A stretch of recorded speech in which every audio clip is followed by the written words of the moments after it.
Hell's Corner by David Baldacci. Chapter 1. Oliver Stone was counting seconds, an exercise that had always calmed him, and he needed to be calm. He was meeting with someone tonight, someone very important, and Stone didn't quite know how it was going to go. He did know one thing for certain: he was not going to run. He was through running. Stone had just returned from Devine, Virginia, where Abby Riker, a woman he'd met, lived. Abby had been the first woman Stone had feelings for since he'd lost his wife 3 decades prior. Despite their obvious fondness for one another, Abby would not leave Devine, and Stone could not live there. For better or worse, much of him belonged to this town, even with all the pain it had caused. That pain might become even more intense. The communication he'd received an hour after returning home had been explicit. They would come for him at midnight. No debate was allowed. No negotiation suffered through. No chance of any compromise. The party on the other end of the equation always dictated the terms. A few moments later, he stopped counting. Car tires had bitten into the gravel that lined the entrance to Mount Zion Cemetery. It was a historical, if humble, burial site for African Americans who'd gained prominence by fighting for things their white counterparts had always taken for granted, like where to eat, sleep, ride in a bus, or use the bathroom. The irony had never been lost on Stone that Mount Zion rested high above fancy Georgetown. It was not all that long ago that the wealthy folks here only tolerated their darker brethren if they wore a maid's starched uniform, or else were handing out drinks and finger foods and keeping their obedient gaze on the polished floors. Car doors opened and car doors closed. Stone counted 3 clunks of metal against metal. So a trio of men. They wouldn't send a woman for this, he didn't think, though that might simply have been the prejudice of his generation. Glocks or SIGs, or perhaps customized models, depending on whom they'd sent to do the deed. Regardless, the weapons would be chambering efficiently lethal ordnance. The guns would be holstered under nice suit jackets. No black-clad stormtroopers rappelling from the skids of go-fast choppers in quaint, well-connected Georgetown. The extraction would be quiet, no important person's sleep interrupted. They knocked. Polite, he answered, to show respect. These people had no personal grudge against him. They might not even know who he was. It was a job. He'd done it, though he'd never knocked beforehand. Surprise, and then the millisecond-long pull of a trigger had been his MOA job. At least I thought that, because I didn't have the courage to face the truth. As a soldier, Stone had never had any qualms about ending the life of anyone who was trying to terminate his. War was Darwinism at its most efficient, and the rules were innately commonsensical, kill or be killed chief among them. However, what he had done after leaving the military had been different in a way that left him permanently mistrustful of those in power. He stood in the doorway, framed by the light behind him.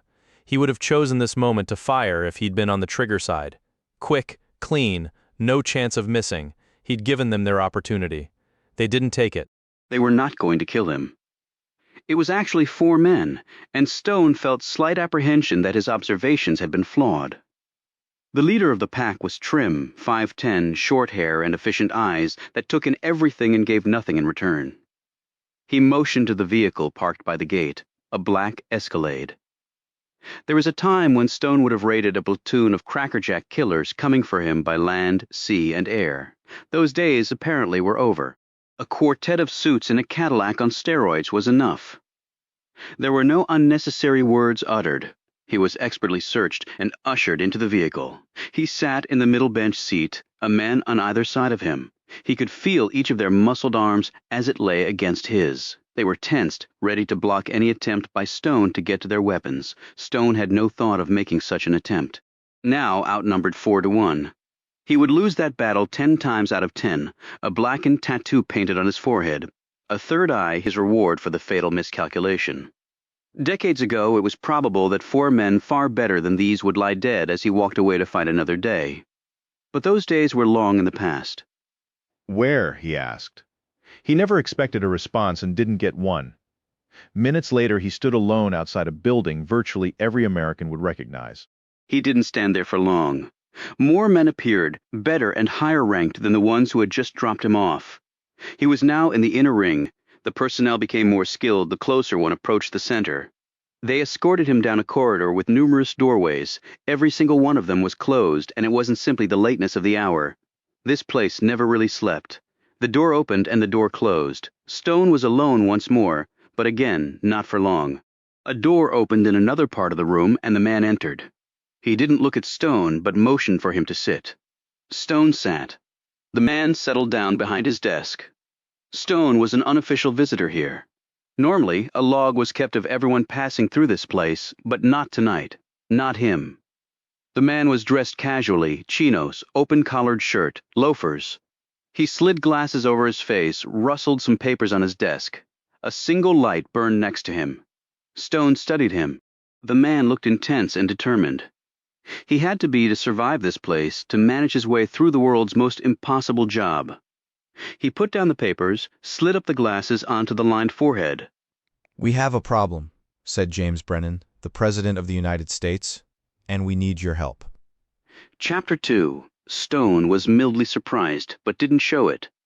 Registering surprise was never good in situations like this. "A problem with what?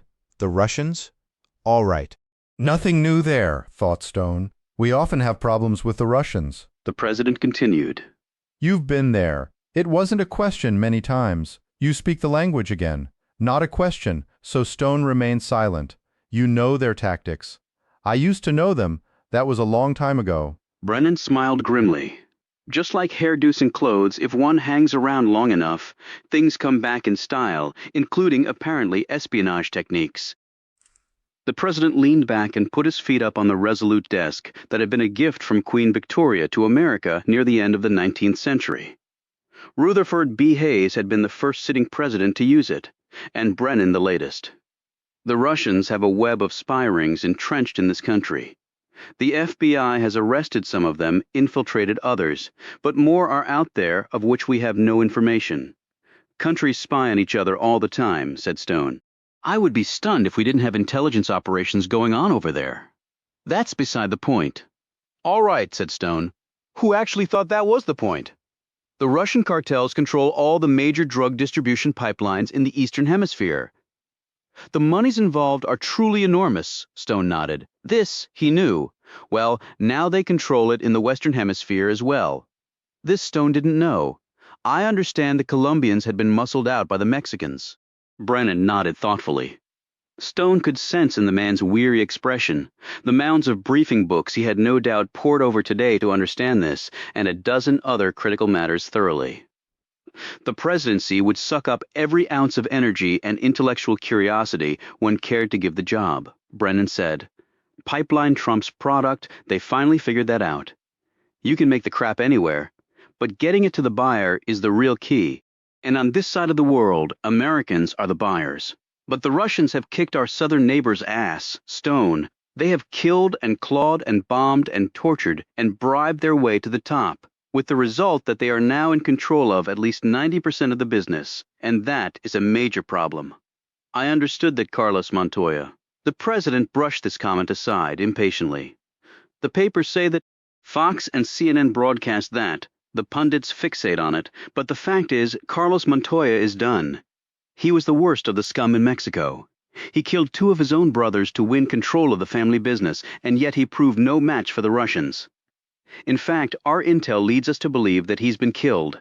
The Russians are about as ruthless as they come in the drug world. All right, said Stone evenly. So long as the Mexican cartels were the adversary, it was manageable.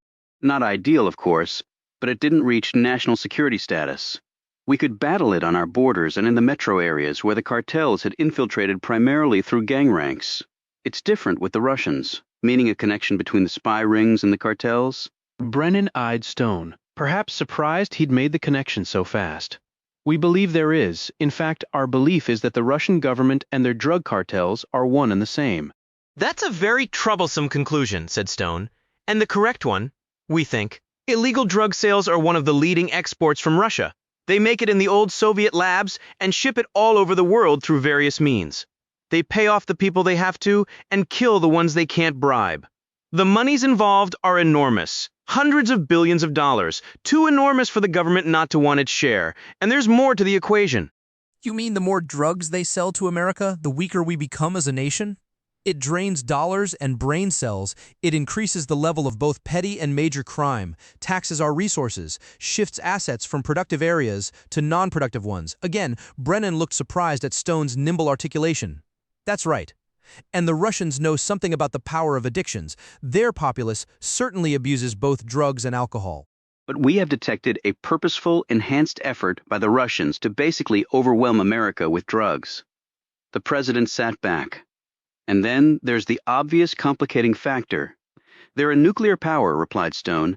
They have as many warheads as we do, in fact. The president nodded. They want back in the top tier. Perhaps they want to be the sole superpower supplanting us. And on top of that, they are vastly influential in the Middle and Far East. Even the Chinese and Israelis fear them, if only for their unpredictability. The balance is getting out of whack. All right, why me? The Russians have gone back to old-school tactics, Stone, from your era.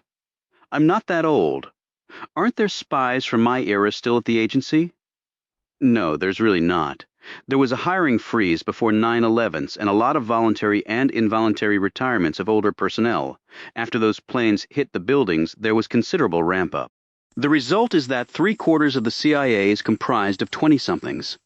The only thing they know about Russia is they make good vodka, and it's cold there. You know Russia. You understand the trenches of espionage better than most of the people sitting in the executive offices at Langley. He paused. And we all know you have special skills. Skills this country spent good money instilling in you. The guilt factor.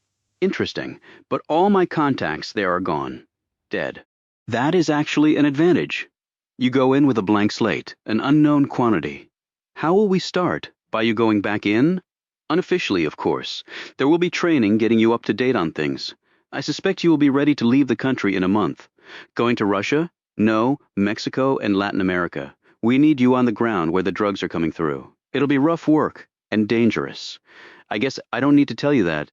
He paused, and his gaze flicked to Stone's close-cropped white hair. Stone easily interpreted the observation. I'm not as young as I was, obviously. None of us are. Stone nodded, his mind racing ahead to the logical conclusion of all this. He really only had one question. Why? I already told you why. In many respects, you're the best we have. And the problem is very real and getting worse. Can I hear the rest of it? The rest of what? Why I'm really here? I don't understand, The president said irritably. I thought I had made myself clear. The last time I was here, I told you some things and intimated other things. The president made no reaction to these words. Then I was offered the Medal of Honor, and you turned it down, Brennan said sharply. A first, I believe. You have to turn down what you don't deserve. Bullshit.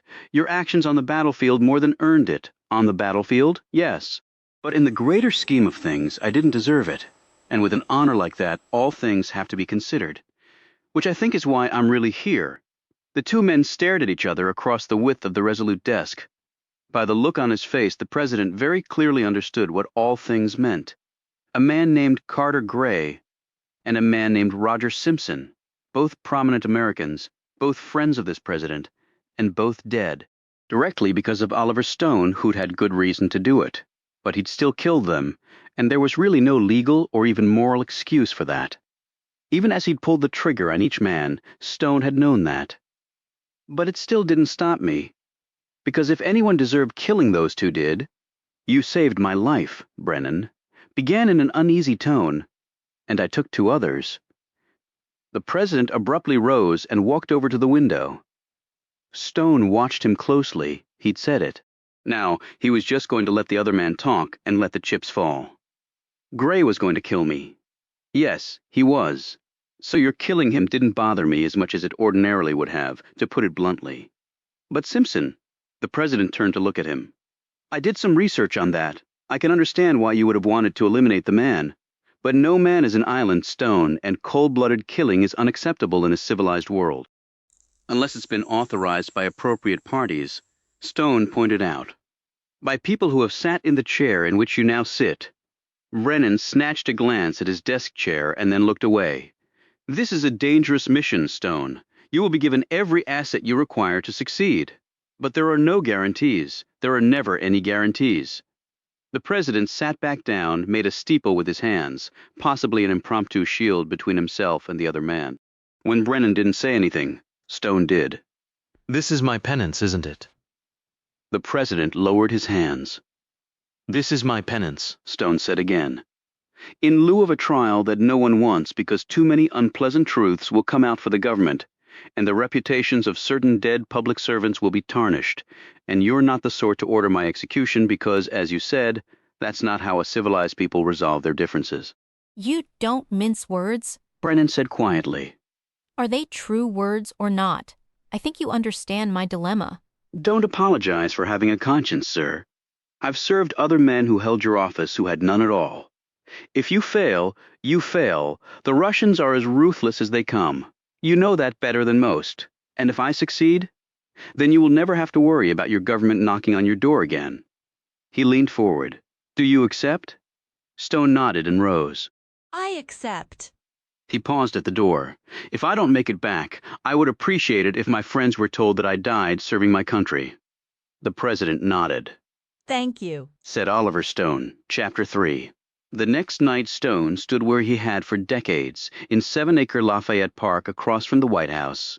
It had originally been called President's Park, but now that title encompassed the White House grounds, Lafayette Park, and the Ellipse, a 52-acre parcel of land on the south side of the White House.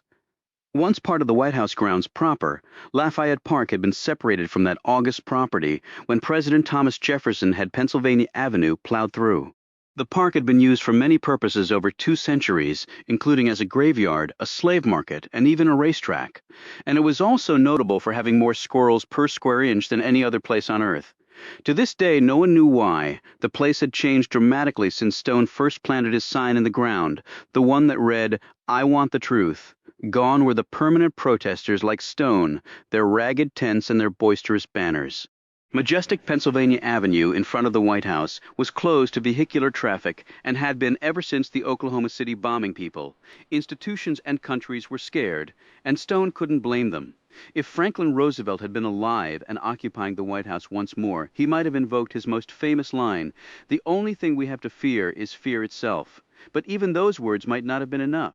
The bogeymen appeared to be winning the war of perception in the hearts and minds of the citizenry. Stone glanced to the center of the park, at the equestrian statue of Andrew Jackson, the hero of the Battle of New Orleans and America's 7th chief executive. Jackson sat on a pediment of majestic Tennessee marble. It was the first statue of a man on horseback ever cast in the United States.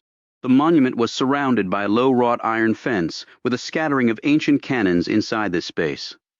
4 other statues memorializing foreign Revolutionary War heroes anchored each corner of the green space. North of Jackson were rows of colorful flowers and a large newly placed maple. Yellow tape was wound around flex poles set in the ground 10 feet out from this tree because of the open hole several feet deep and 3 feet wider than the huge root ball. Next to the hole were blue tarps with the displaced dirt piled up on them. Stone's gaze rose to elevated points where he knew the counter-snipers were stationed, although he couldn't see them. He assumed that many of them were probably drawing practice beads on his head. No trigger slips. Please, gentlemen, I like my brain right where it is. The state dinner at the White House was winding down and well-fed VIPs trickled out of the People's House. One such guest was the British Prime Minister. His waiting motorcade would carry him on the brief trip to Blair House, the residence for visiting dignitaries, which was located on the west side of the park. It was a short walk, yet Stone supposed government leaders could not safely walk anywhere anymore. The world had long since changed for them too. Stone turned his head and saw a woman sitting on a bench near the oval-shaped fountain on the east side of the park, midway between Jackson and the statue of Polish General Tadeusz Kosciuszko, who'd helped the fledgling English colonies free themselves from British rule. The irony that the leader of that same monarchy was now staying at a place overlooking this monument was not lost on Stone. The woman was dressed in black slacks and a thin white coat. She had a large bag next to her. She appeared to be dozing. That's odd thought, Stone. People did not doze in Lafayette at this time of night. She wasn't the only person in the park. As Stone looked toward the trees on the northwest side of the park, he spied a man in a suit carrying a briefcase. His back was to Stone. He'd stopped to examine the statue of German army officer Friedrich Wilhelm von Steuben, who'd also helped the colonists kick Mad King George's Royal behind more than 2 centuries ago. And then Stone noticed a short man with a large belly entering the park from the northern end where St. John's Church was located. He was in jogging attire, though he looked incapable of even walking quickly without collapsing from a coronary. What looked to be an iPod was strapped to a belt around his ample middle, and he had on earphones, and there was a fourth inhabitant of the park. He looked like a street gang foot soldier, dressed in prison shuffle jeans, dark bandana, muscle shirt, camouflage jacket, and stomp boots. The ganger was walking slowly right through the middle of the park. This too was odd, since gangers almost never came to Lafayette Park because of the heavy police presence, and that presence was strengthened and even more vigilant tonight for a very simple reason. State dinners put everyone on edge, a spring in the step of a patrolling sentry, a lawman's hand a smidge closer to the trigger, a heightened tendency to shoot and pick up the pieces later. If a leader went down, no one escaped responsibility. Heads and pensions rolled, but Stone had not come here to think about those things. He had come here to see Lafayette Park for the last time. In 2 days he would be leaving for his month-long training session, and then it was off to Mexico. He had already made up his mind. He would not tell his friends, the members of the Camel Club. If he did, they might sense the truth, and nothing good could possibly come out of that. He deserved to be sacrificed. They didn't. He drew one more long breath and looked around. He smiled as he saw the ginkgo tree near the Jackson statue. It was across from the maple that had just been installed. The first time he'd come to this park it had been fall, and the ginkgo leaves were a gloriously bright yellow. It was magnificent. There were ginkgo trees all over the city, but this was the only one in the park. Ginkgos could live well over 1,000 years.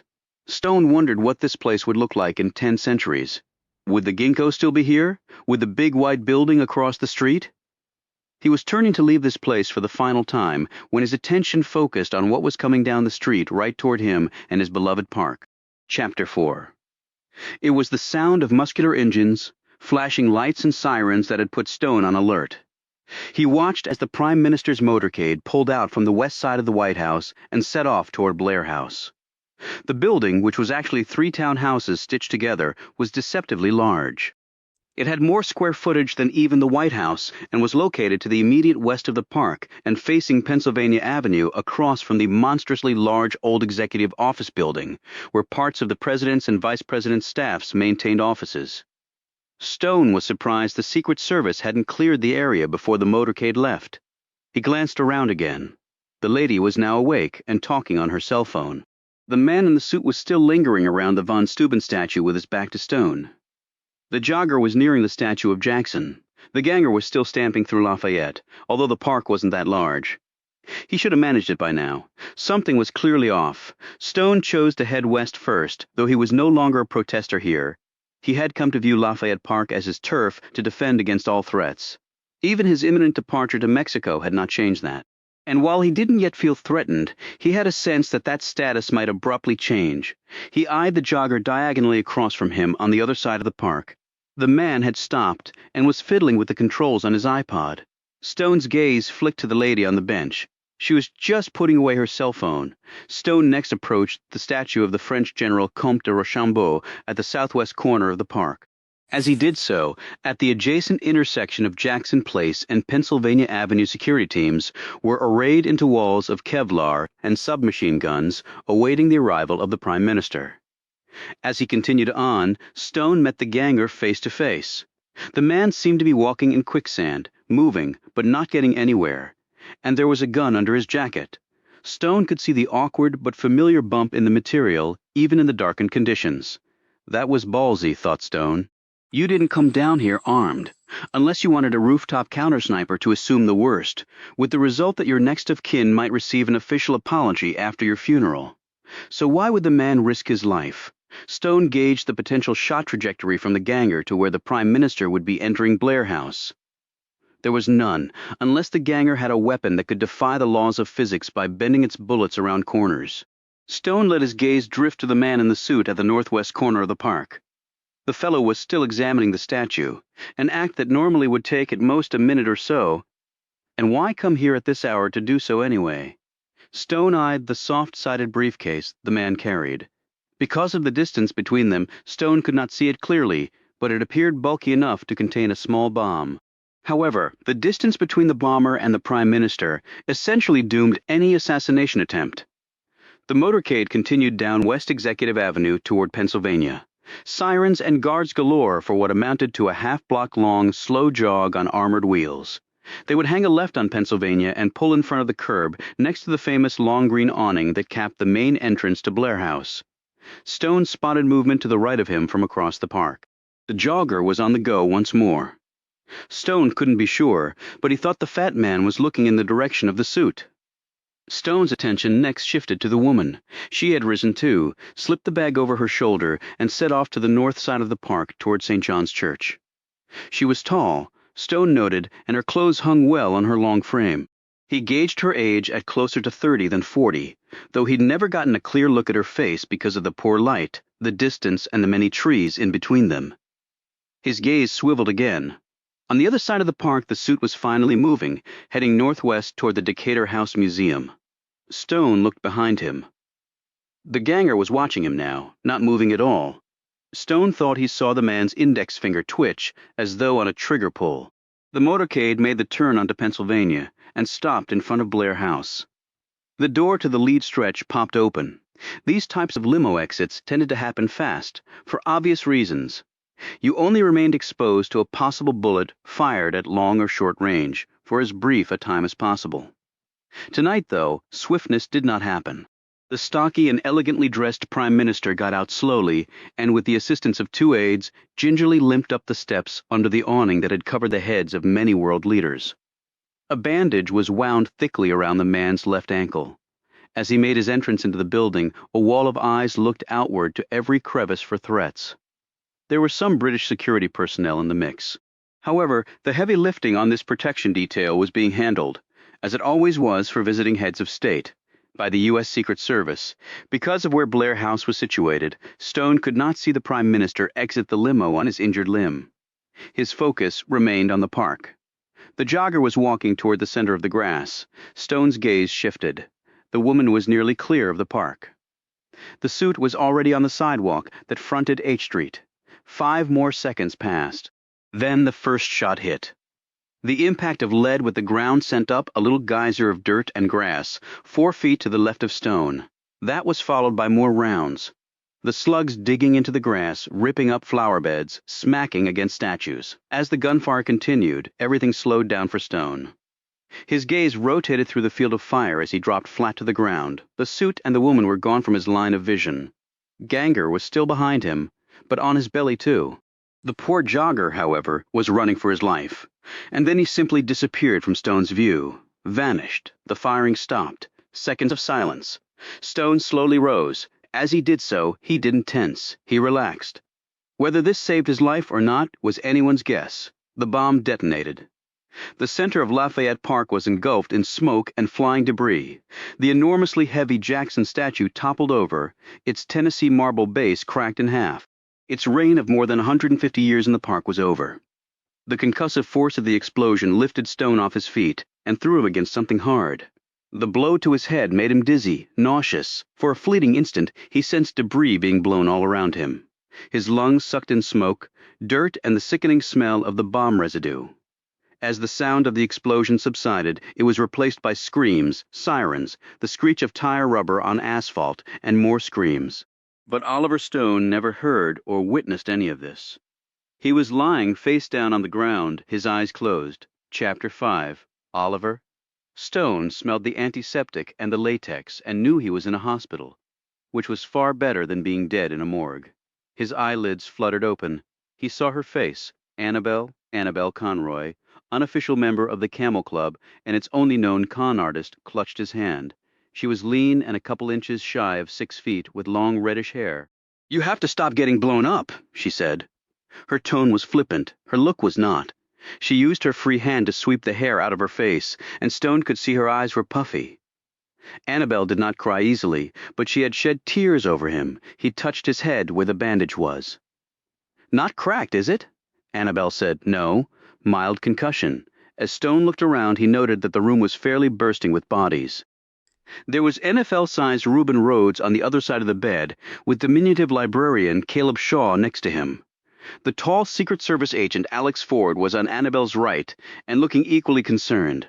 Behind them, Stone saw Harry Finn. Finn said, "When I heard about the bomb going off at the park, I knew you had to be in the middle of it somehow." Stone slowly sat up. "So what happened?" Alex answered, "They're still trying to figure it out. Gunfire, and then the explosion. Anyone else hurt? British PM? In Blair before the explosion, no one was shot.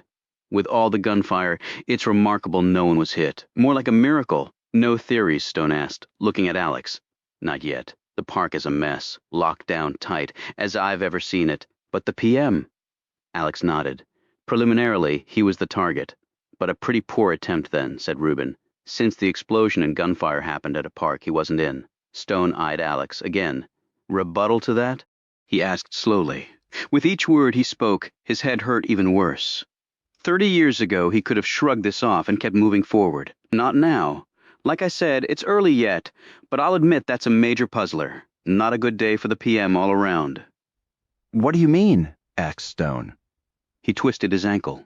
"Moving pretty slow? You know this firsthand. He took a tumble on some interior steps at the White House before the dinner started. Little embarrassing for the guy." "Fortunately, media cameras don't roll inside that part of the building," Annabelle asked. "What were you doing at the park last night? I thought you were still in Divine, Virginia with Abby." Stone looked out the window and saw that it was morning. "I came back," he said simply, "and Abby stayed there." "Oh," said Annabelle in a disappointed tone, but her look was actually one of relief.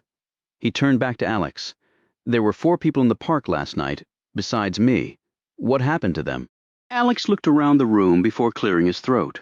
"Unclear, as in, you don't know or you can't tell us?" said Stone. Annabelle gave the Secret Service agent a fierce look. "Oliver was almost killed, Alex." Alex sighed. He had never mastered the art of balancing professional secrecy with the Camel Club's constant demands for intelligence on mostly classified matters. "They're reviewing the video feeds and debriefing the human eyeballs on the park last night. They're trying to put the picture together." "And the 4 other people in the park?" Stone persisted quietly. 4 people, 3 men and 1 woman. "I don't know anything about them," replied Alex. "Where exactly did the explosion happen? I couldn't really tell." "Roughly middle of the park." "Near the Jackson statue, or what's left of it. Pieces of it along with the fence and the cannon were blown all over the park." "So there was significant damage?" asked Stone. "All parts of the park were affected, but the major bomb damage was in a 50-foot radius. Looks like a war zone inside that ring. Whatever it was, that bomb packed a wallop. There was an overweight man in a jogging suit in that vicinity when the shots started," Stone noted. He frowned and tried to remember. "I was watching him. He was running for his life from the bullets, and then he just vanished. But that would have put him right at the epicenter of the blast." They all looked at Alex, who seemed uncomfortable. "Alex?" said Annabelle again in a scolding tone. "Okay, it looks like the guy fell in a hole where they were installing a new tree. The explosion happened at or near that spot, but nothing has been confirmed." "Do we know who he was?" asked Caleb. "Not yet. Origin of the bomb? Unknown as yet." "Source of the shots?" Rubin asked. "Nothing that I know about." "I hit something," said Stone. "As I was falling, there was a man watching me." Could be, said Alex warily. "The nurse told me they dug a tooth out of your head, Oliver," said Annabelle. a tooth? "Then I hit the man when the explosion happened." Annabelle nodded. "Looks to be. If so, he's missing an incisor." "Have you seen any of the video surveillance, Alex?" asked Stone. No. I'm technically not part of the investigation, which is why I don't have a lot of answers. "I'm in protection detail, which means my butt, along with a bunch of others, is in the professional ringer right now." Secret Service taking its lumps, said Rubin. "Yeah, this is a little more serious than party crashers." "I was surprised there were so many in the park last night," said Stone, "and had read about the dinner, but the papers said the PM was staying at the British Embassy, as he usually does." What happened there? "Late change of plan. He and the president had planned an early working session the next morning. Far easier logistics getting the PM from Blair to the White House." Alex added, "But it wasn't made public, and yet you still knew he was going to Blair last night?" Stone nodded. "How?" "I passed the motorcade on the way to the park. It only had 1 motorcycle officer in the lead, which meant they weren't going a great distance, and thus traffic control wasn't critical. The DC? Police chief isn't going to waste valuable resources if she doesn't have to. and the defensive cone was in place around Blair. As many guns as they had there meant it was a top-level dignitary. The PM was the only one who fit that bill. Why were you at the park at that hour? Annabelle asked Stone. Reminiscing, he said casually before turning back to Alex. So why so lax about security last night? It wasn't lax. And it is a public park, countered Alex, not when safety is an issue. I know that better than anyone, rejoined Stone. I just do what I'm told, Oliver. All right, Stone looked around. Can I leave? Yes, you can, said a voice. With us. They all turned to look at the two suits standing in the doorway. One was in his 50s, stocky and big-boned with broad shoulders and a gun hump under his suit. The other was in his 30s and lean, under 6 feet, and with a Marine Corps haircut. He was similarly armed. Right now, added the older man. Chapter 6. Not here, Stone muttered to himself as the Blacktown car pulled into the campus-style setting of the National Intelligence Center, or NIC, in Northern Virginia. They passed the lush taxpayer-funded landscaping and headed to the main low-level building that housed a big chunk of America's intelligence operations. One wall of the entrance lobby was lined with photos of terrorist attacks perpetrated against the United States. A plaque at the end of this line of devastating images read "Never Again." The other wall held the official photos of the men who'd held the position of intelligence czar at this agency. They were few in number, as NIC had only been created after 9/11. The most prominent former director had been Carter Gray, a public servant with many high-ranking government positions to his credit. Gray's portly face stared out at the men as Stone and his escorts walked by. Decades ago, Stone had worked for the man, when Stone was known under his real name, John Carr. As his country's most efficient assassin, Carr had used every ounce of courage and cleverness he possessed to serve his country. His reward for that had been the destruction of all the people he had ever cared about, carried out by the very same folks he'd so faithfully served. That was one reason Stone had ended Gray's life, and that reason alone would have been enough. Burn in hell, Carter, thought Stone as the door closed behind him. And I'll see you when I get there. 5 minutes later, Stone was seated at a small wooden table inside a windowless room. He looked around the confines of the space, even as he slowed his breathing and tried not to think about his pounding head. An interrogation room clearly, and that's what's about to happen to me. The room suddenly went dark, and an image appeared on the wall opposite, projected there by equipment housed discreetly in the ceiling. It was a man sitting in a cushy chair behind a polished desk. From the view Stone had over the man's shoulder, it was clear he was on a jet. He was 50 and tanned with pointy hair cut nearly to his scalp and a pair of energetic green eyes. Before the man could speak, Stone said, "I don't warrant a face-to-face." A smile edged across the fellow's face. "Afraid not, but you do get me. Me was the new director of NIC, Riley Weaver. He'd taken over for the deceased Carter Gray. Those were big shoes to fill, and the word in government circles was that Weaver was slowly but surely finding his way. Whether or not that was a good thing for the country was as yet unknown. At the sound of Weaver's voice, the door to the room opened and 2 other men filed in and leaned against the wall behind Stone. Stone never liked having armed men behind him, but there was nothing he could do about that right now. He was the visiting team, and the home squad made the rules. "Debrief," ordered Weaver, looking at Stone. "Why?" replied Stone. The smile slipped off Weaver's face. "Because I asked politely. Do I work for you?" "I don't remember getting that memo. Just exercise your civic duty." Stone said nothing. Weaver finally broke the silence. He leaned forward and said, "I understand you have fair winds and following seas at your back." Weaver, Stone now recalled, had been a Marine.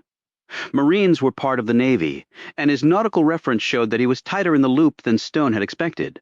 The President of the United States represented Stone's fair winds and following seas, which in nautical parlance meant very favorable navigating conditions.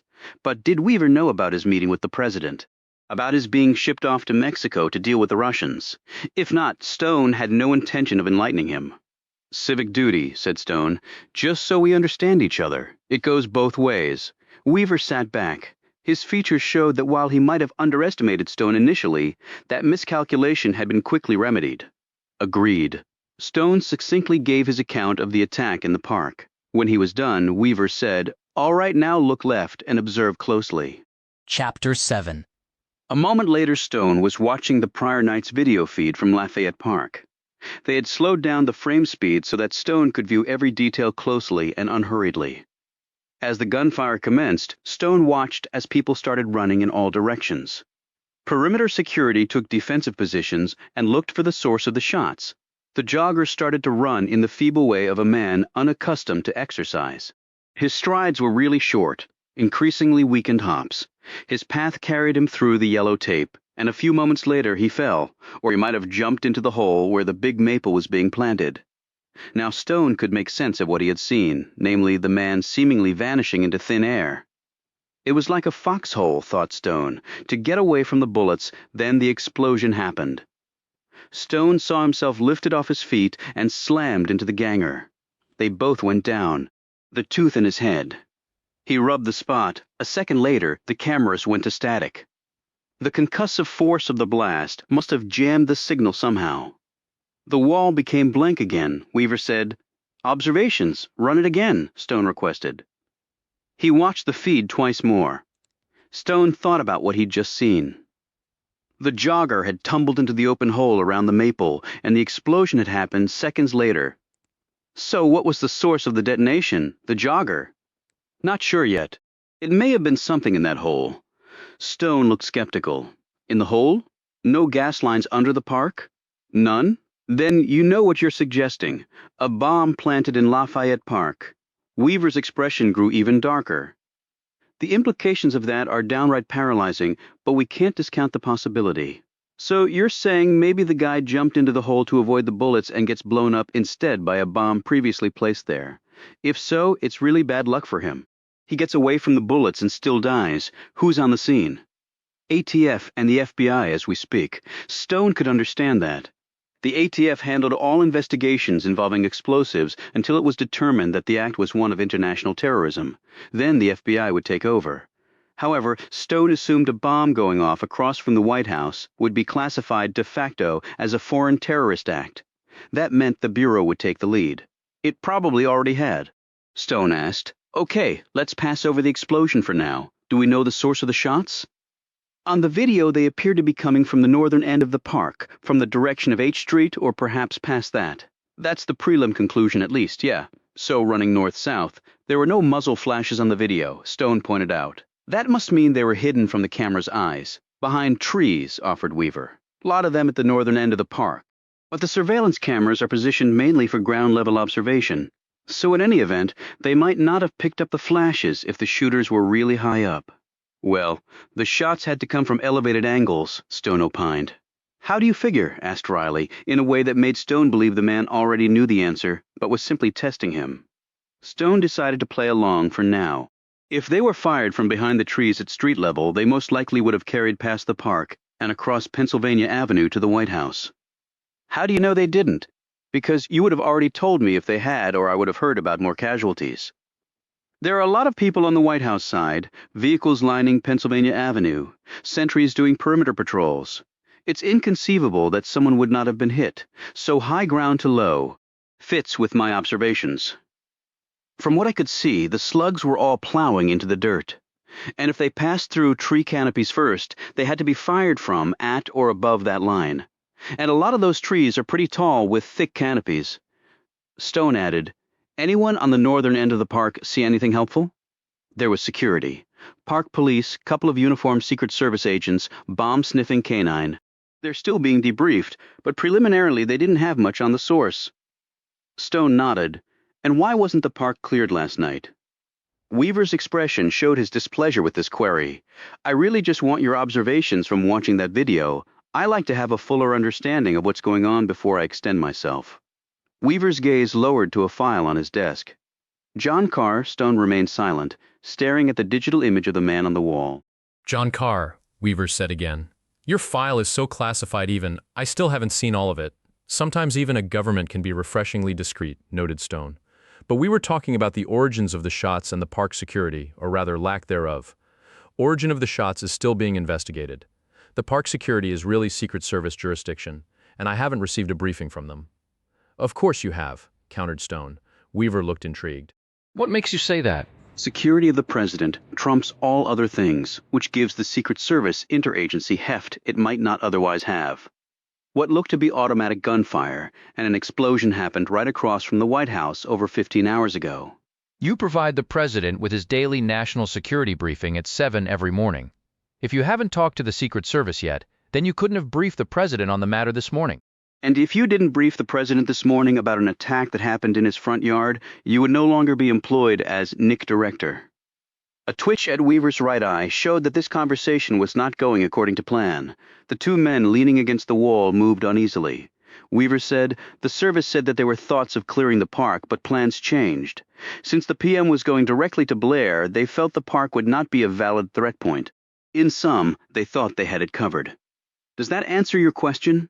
Yes, but it prompts another one. Weaver waited expectantly. Exactly what plans changed? In response, Stone received a long marine stare. Just give me the rest of your observations if you have any. Stone looked at the man, reading the intent behind the blunt words.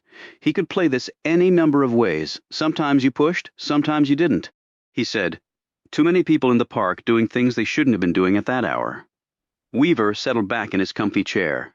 Go on. I've spent a lot of time in Lafayette 11 o'clock at night. Usually the only people there are security. Last night, there were 4 people who shouldn't have been there. The ganger, the guy in the suit, the lady on the bench, and the jogger. They all could have been there legitimately, Weaver pointed out. It was a warm evening, and it is a park. Stone shook his head. Lafayette Park is not a preferred destination to sit or kill time at night, and the service doesn't like people lingering there. They'll tell you the same thing? They actually have already, volunteered Weaver. So what are you thinking? Ganger had a gun. I could easily see it without the benefit of optics. So the counter-snipers should have already seen it and relayed that to ground forces. Guy should have been nailed as soon as he set foot into the red zone. But he wasn't. Weaver nodded. Okay, keep going. Lady was dressed nicely, maybe an office dweller. She had a bag. But sitting on a bench at that hour makes no sense. She talks on her phone, then gets up about the time the motorcade pulls in. Fortuitous for her, since she missed the gunfire. Keep going, encouraged Weaver. The suit was checking out a statue and took a long time to do it. Then he made his move toward Decatur House at the same time as the woman was leaving the park. When the shooting started, they were both out of my line of sight. After that, I picked up on the jogger, who was running toward the Jackson statue. He seemed to simply vanish. But now I know he actually jumped in the hole to avoid the bullets, Weaver said, and got blown up for his troubles. That doesn't mean that one or more of the other people in the park last night were also not involved. Weaver shook his head. I believe that's a stretch. You got raking automatic fire in the park, and then a bomb that had already been planted there and gets triggered, probably accidentally by the poor sucker trying to duck the bullets. I think the guy did us a favor, ferreted out a bomb before it could have done real damage. Now we have to figure out who, how, and why on the gunfire and the bomb. Weaver studied him. You have anything you'd care to add to the mix? Because, quite frankly, I'm disappointed in the little you've had to tell me. I thought you were hot stuff, and you've really given me not much. I hadn't figured out on my own. I didn't think it was my job to do your job. But here's another observation for free, Stone added. The ganger was really a cop, right? On that, the screen went immediately to black. Chapter 8, with any instructions from him. The car dropped Stone off at Mount Zion Cemetery. This was intentional. Stone knew it was, as if to say, we know exactly where you live. We can come for you any time we want. Stone walked past the wrought iron gates that enclosed the cemetery and into the small caretaker's cottage that was his home. The furnishings were Spartan and second-hand, and fit Stone's personality and limited resources perfectly. There was one large room divided between a small kitchen and a sitting area. Against one wall was a large shelf of books on esoteric subjects in multiple languages that he'd collected over decades. In front of that was Stone's scarred wooden desk that had come with the cottage. A few threadbare chairs sat in front of a blackened brick fireplace. In an alcove behind a tattered curtain was the army cot he slept on. That and a tiny bathroom formed the extent of the premises. Stone took 3 Advil, washed them down with a glass of water, and sat down in the chair behind his desk while he rubbed his head. Whether he was still leaving for Mexico or not, he didn't know. But for now, at least, he would proceed on the assumption that he was staying until the men came for him. He held up 4 fingers on his right hand and stared at them. 4 people, he said to himself, although perhaps now only 3 since the video had made clear the jogger was no longer among the living. Yet they still didn't know who he was or why he was there. So Stone kept the 4th finger up. So was the jogger in the classic wrong place, wrong time, or was he involved? He asked himself. And where are the suit and the woman? And are they connected? And there was the ganger who was probably a cop. Stone had realized that was the only reason the man would have come to Lafayette with a gun. He had a badge and authorization to be there armed. The screen going black on him back at Nick was all the affirmation Stone needed. Riley Weaver didn't play any nicer with people than Carter Gray had. What was bothering Stone was that both the suit and the woman had left just before the gunfire began. Coincidence? Both just as lucky as the jogger was unlucky. He closed his eyes and pushed his mind to reach back to the night before. His temples were still throbbing, and his scalp still burned from having a pointy tooth rammed into it. But slowly the pictures and sounds returned. MP5s, or possibly Tech 9s, he said out loud. In reality, there could be lots of possibilities for the hardware, set on full auto. Probably 30-round magazines that could be configured for 50 or more. So how many shots had been fired? He had not been able to count every round, of course, but he could make an estimate from the time expired. Full auto assumed 30-round mags, 2 to 3 seconds to empty the ammo box. Firing lasted about 3 to 4 times that, or 12 to 15 seconds, 100 rounds or so, but only if there was only one weapon being fired. If more than one, they were talking hundreds of rounds. A lot of firepower. Since most of the slugs had apparently ended up in the dirt, the FBI would be able to get a fairly precise number. But that didn't answer the far more important question. How exactly had anyone gotten that close to deliver that level of attack? Stone rose and looked out the window and assembled in his mind the topography of the area around the park. To the north and west along H Street were the United States Chamber of Commerce building and the venerable Hay Adams Hotel. To the northeast was St. John's Church. Behind all these locations were federal government and office buildings. He recalled that the Hay Adams had a rooftop garden area, and it was a taller building than the church, and height was important here to explain the trajectory of the bullets. He moved on to the next question. Why did they take me to Nick? Just for my observations?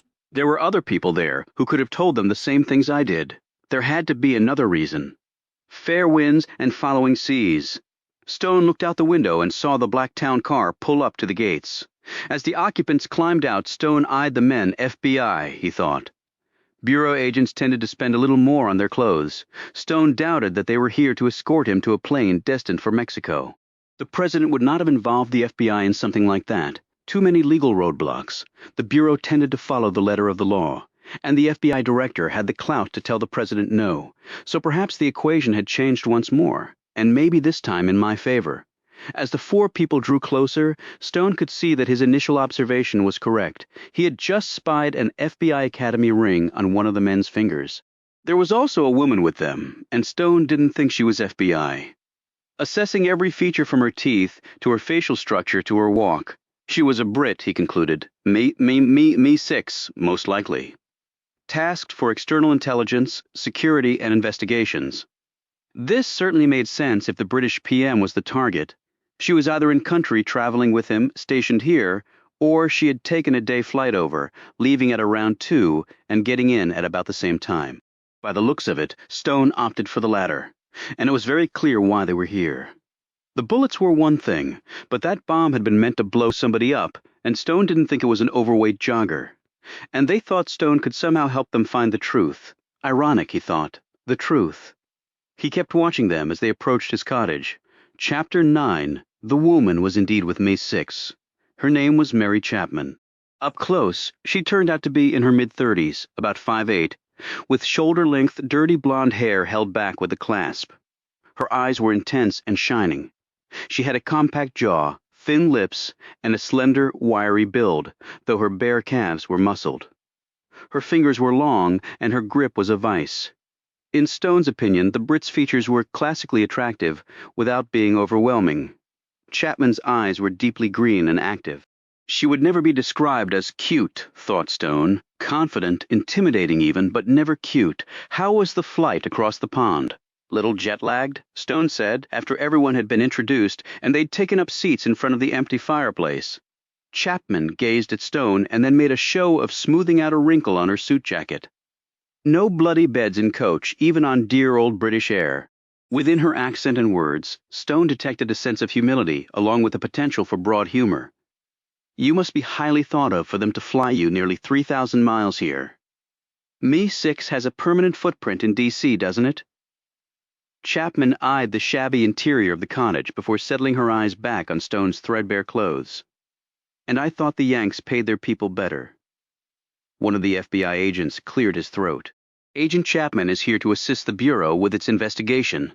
Stone turned his attention to the man.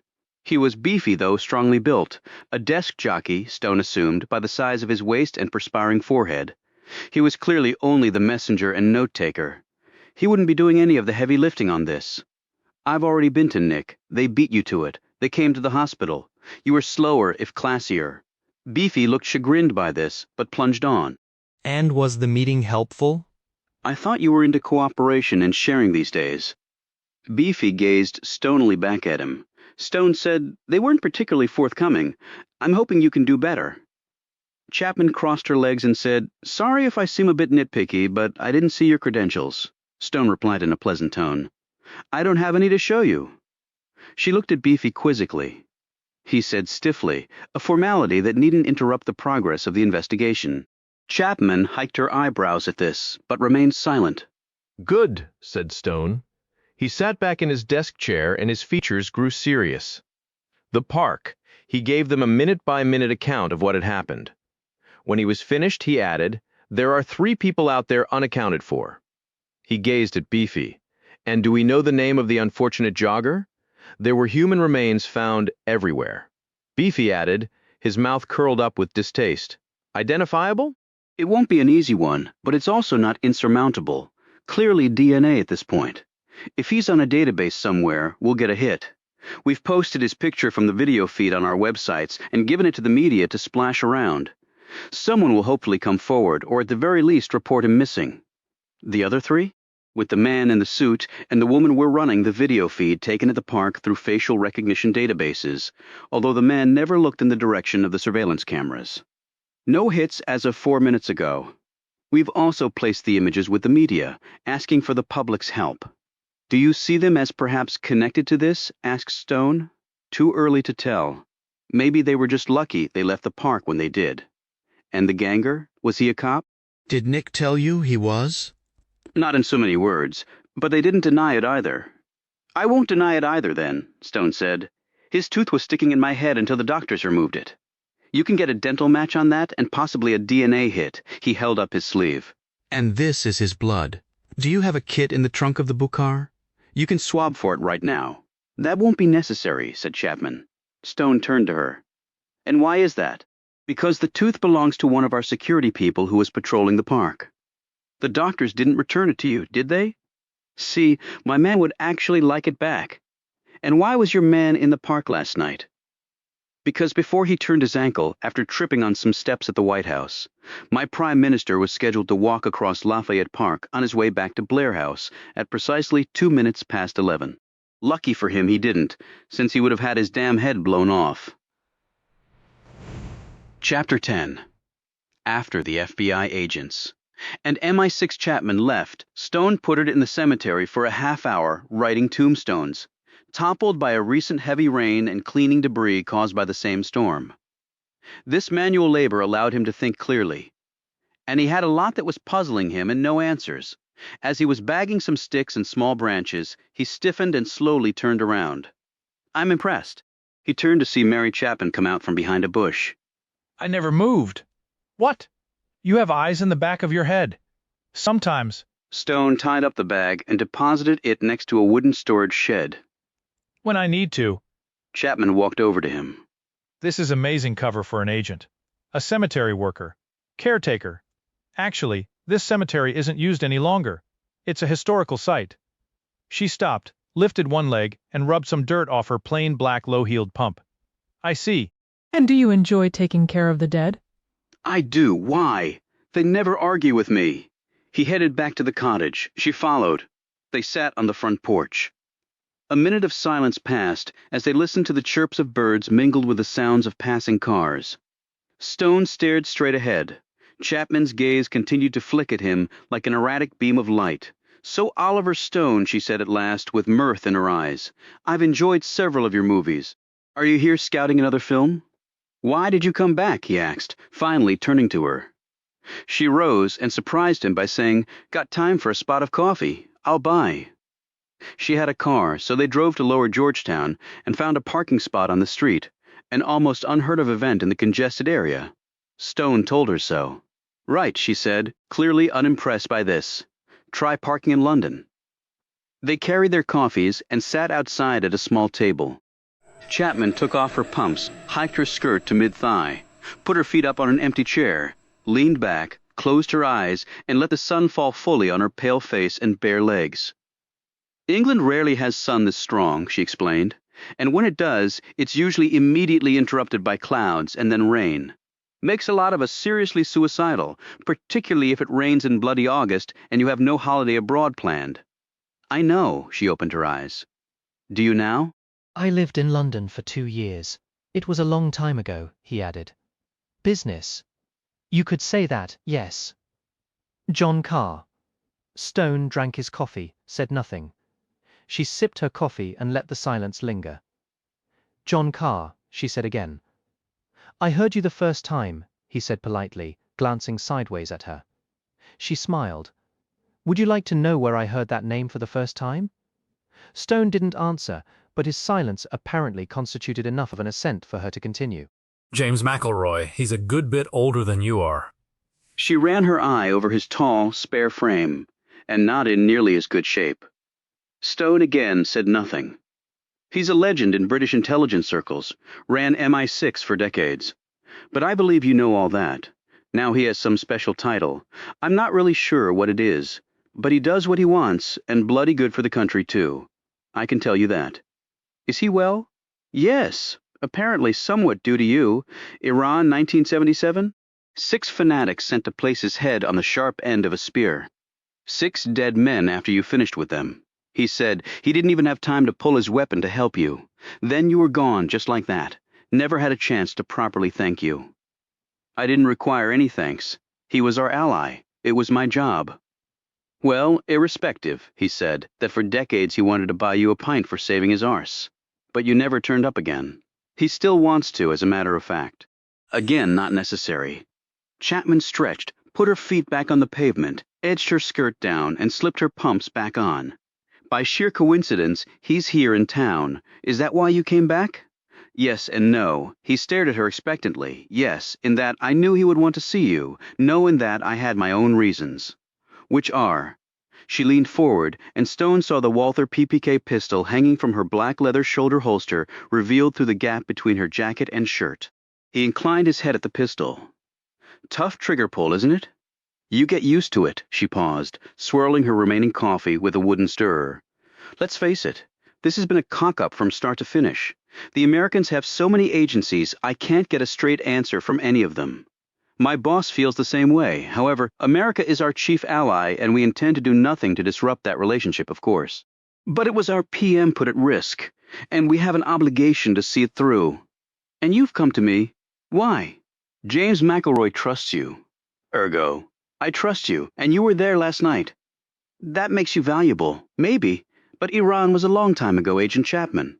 Some things don't change. McElroy said you were one of them. That's assuming that I really am John Carr." "Oh, you are. I have no doubt of that. How can you be so sure?" "When I was here earlier, I lifted a set of your prints from a glass in your loo when I went to take a pee. With my boss's weight behind me, I was able to get a priority search on Nick's database. Still, it took passing through 8 levels of security, a few burned-out computers, and 2 high-level authorizations before the hit came back." She hiked her eyebrows. "John Carr. Of the CIA's late and lamented 666 Division, which officially never existed," he said quietly. "No matter to me. I was just a nipper when it pulled its last trigger, official or not." She stood. "Ready to go see the man whose life you saved? He really does want to buy you that pint, Mr. Carr." Chapter 11. James McElroy was sitting in his suite at the Willard Hotel when Stone and Chapman were ushered in. The Brit spymaster was now 74 years old, gray and bowed. His substantial belly poked through the front of his jacket. When he rose from the chair, his arthritic knees quivered a bit, yet the man's roaming and intelligent eyes clearly showed that while age had decimated him physically, his mental agility remained completely intact. Though he was once over 6'2", gravity and infirmity had shaved a couple of inches from his frame. His hair was thinning and slicked back, revealing lines of pink flesh underneath. Flecks of dandruff clung to the shoulders of his blue jacket. When he saw Stone, his eyes lit up. "You haven't changed a jot?" said McElroy. "Except your hair is white." He lightly smacked Stone's flat, hard belly before extending his hand and then gripping Stone in a bear hug. "And I'm fat and you're not." When they separated, McElroy waved them both into chairs. "How the hell have you been, John?" "I've been," said Stone simply. The Brit nodded in understanding, his expression growing somber. "Yes, I actually have some knowledge of what you mean by that." Events became particularly trying for you. One way to describe it, McElroy's eyes narrowed. "I heard about, and I'm sorry. More than I got from my own side, but thank you." Chapman looked at Stone and McElroy and said, "Care to share, sir?" "No," said Stone, he wouldn't. McElroy didn't take his gaze off Stone, but said to her, "John and I are of a generation that will carry our professional secrets to the grave. Understood?" "Yes, sir," she replied quickly. John, will you join me for a drink? "Little early for me, but it's already quite late in London, so let's pretend, shall we? Special occasion and all? Two old friends." An attendant brought drinks for all three. Stone had a beer, Chapman a Beefeater martini, and McElroy a slender finger of scotch. He looked at Stone over the rim of his glass. "Gallstones. Bloody things driving me mad, but it said a small measure of good scotch can kill them dead. At least I believe I heard that somewhere. In this case, a rumor will suffice." He lifted his glass. "Cheers." They all drank, and McElroy dabbed his mouth with his pocket kerchief. The PM prompted Stone, and Chapman drew a little straighter in her chair as she bit into a fat olive from her drink. McElroy looked pained, rubbed his side, and nodded in a perfunctory manner. "Yes, the PM, solid chap. I actually voted for him. Between you and me, he's a bit dodgy on some things, but what politician isn't dodgy enough to be blown up?" asked Stone. "Don't think so? No, not homegrown, in other words." "Lot of enemies out there." Stone glanced at Chapman. "Our closest ally. It's put a bullseye on your little island." "Quite so, yes. But we soldier on, don't we?" "Who knew he'd be walking across the park?" "Limited circle," answered Chapman as McElroy continued to rub his side while finishing his scotch. "They're all being checked out as we speak." McElroy looked uninterested in this detail, and Stone was quick to pick up on that. "Another theory?" McElroy sniffed. "I'm not sure it actually rises to the level of a theory just yet, John. I go by Oliver now." He looked chagrined. "Of course you do. I read the briefing papers. Afraid my memory's just not what it was." "Well, Oliver, it's just a thought. Which is?" Just as Stone had done earlier, McElroy held up 4 fingers of his right hand. "A quartet of people in the park last night." He lowered one finger. "Our man was the one whose tooth you were briefly in possession of. Agent Chapman told me he was one of yours, and that he was patrolling the park. But why, if the PM wouldn't be there? No elaborate explanation. He'd been assigned to patrol the park when the old walk-through plan was still in place. When the PM turned his ankle, we simply left him there to provide a wider berth of security." McElroy held the 3 fingers up even higher. "But the bloody thing is, John, excuse me, Oliver, the bloody thing is my counterparts over here can tell me absolutely nothing about the other 3. I saw the video feed. One of them is dead. Not particularly helpful. Then there's the man and the woman. Perhaps they were just there by coincidence, but perhaps not. In either case, I need to know for certain. Why were there any people in the park last night? I'm there at all hours, and the security detail knows me." "But late at night, the park doesn't typically have visitors." Good question. Happen to have asked it myself. Have you found an answer? Because I haven't. No, at least not a satisfactory one. No immediate threats against the PM. Nothing particularly credible. What line will you be taking then? Remove him from the threat. McElroy checked his watch. The PM should be wheels down at Heathrow in 20 minutes, in fact. And after that? McElroy noticed a fleck of dandruff on his shoulder and brushed it away like he might an unappealing conclusion. "We can't leave it, Oliver. It happened on American soil, so our reach is limited, but we really can't leave it. Awful sort of precedent if we do. Can't have folks taking pot shots at our PM without any consequences. If he was the target, have to assume he was until facts prove otherwise. Stone looked over at Chapman and then back at his old acquaintance. Agent Chapman seems well capable. Yes, she is. Otherwise she wouldn't be here. But I believe she will be infinitely more capable with you at her side. Stone was already shaking his head. My plate is full. Yes, your little trip to Nick. I understand Riley Weaver is marking his territory at an extraordinary clip over there. He'll make mistakes, of course. And let's just hope not too many people die when he does. And the FBI also wants a piece of you, I understand. Popular gent, added Chapman. McElroy and Stone exchanged a knowing gaze.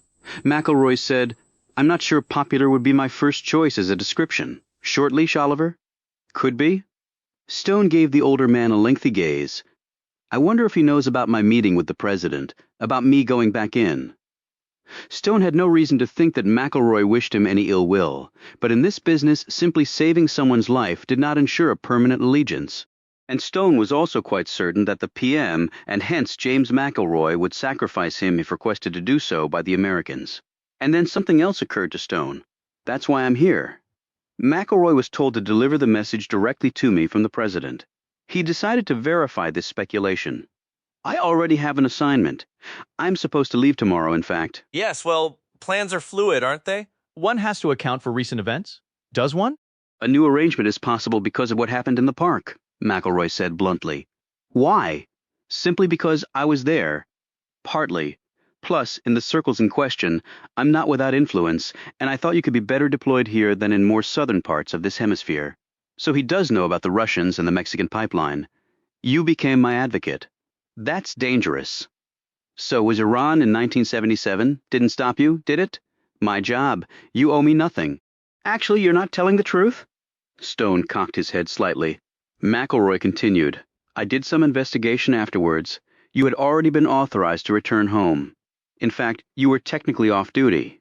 The actual team that was supposed to come to my aid was ambushed en route, killed to a man. Why do I think I'm not telling you anything you didn't already know? With this observation, Chapman eyed Stone with even deeper interest. You were in trouble. I was there. You would have done the same for me. Not, I'm afraid, with the same successful results, he added quickly. Not for lack of will, but I could never shoot that straight, so just give me the basic outline. You investigate, you succeed then. McElroy shrugged. What you were promised before will remain unchanged. And if I don't succeed? McElroy said nothing. Okay, said Stone. Okay, you'll do it? Yes. Excellent. So how is this all going to play out? Asked Stone. I've been on the outside a long time. You don't just jump back in. I pulled some professional strings with the PM's blessing. He and your president are wonderful friends. They golf. They go to war together. You know how that is? So you're saying? I'm saying they decided it would be spot-on brilliant for you and Mary here to poke around a bit on this. Just so we're clear, I'm not what I once was. McElroy studied his old friend. Some remember you only for your extraordinary feats of physicality, for the aim that never missed, the courage that never wavered.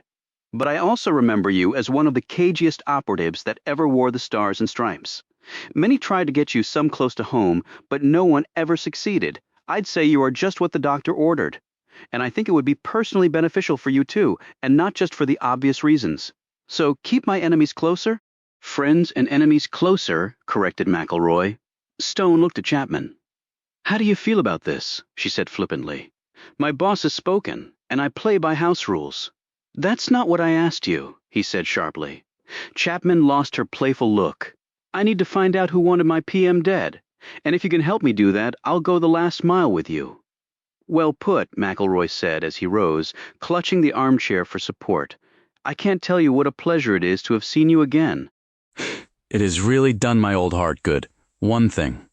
Weaver showed me the video feed of the park surveillance. Unfortunately, it cut off after the explosion. Went to static. Did it now? McElroy peered at Chapman. Mary, perhaps you can provide Oliver with the full video. I thought there might be more. McElroy smiled. There's always more, Stone's mouth edged upward. Been back to Iran? McElroy smiled. I wouldn't dream of it unless you went with me. Mary will provide you with our files to date. Good luck. A few seconds later, he disappeared into an interior room, leaving Chapman and Stone alone. I need a ride back to my place, he said. And then, she said, and then we'll go over your files. Okay, but we may be running out of time.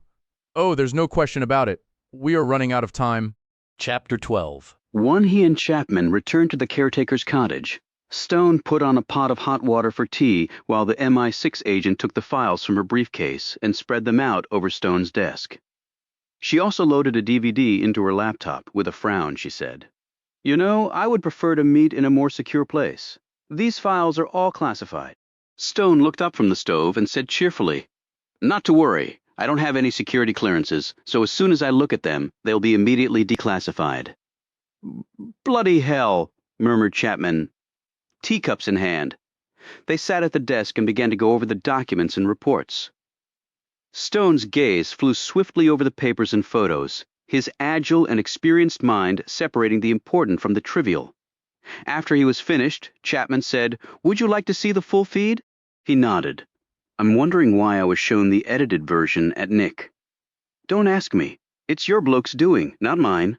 I'm also wondering if the edited version is the only one they have." To this, Chapman simply stared stoically at the screen. They watched the feed. It was picture only, no audio. After the explosion happened, the feed went to static, but only for a second, as though the detonation had momentarily disabled the electronic surveillance's signals. When the video resumed, Stone saw the remainder of the feed. Flames and white smoke covered Jackson's statue, or where it used to be. The fence and cannons had also been flung away like feathers. It was a miracle no one had been killed. Luckily, at that time of night, the park had been nearly deserted, and the security teams typically kept to the perimeter of the park. Stone saw himself lying on the ground unconscious, while the British agent slowly rose and staggered away. "Your man looks all right, except for his tooth. He's a tough chap, but he did say colliding with you was like hitting a brick wall." Stone continued to focus on the feed. The suit and woman were no longer visible. He saw people running. The security bollards on Pennsylvania retracted into the street, and police cars and Secret Service vans raced away. Blair House was quickly sealed off. "Can you show me the last 30 seconds again?" She hit a couple of keystrokes and Stone watched the explosion happen again.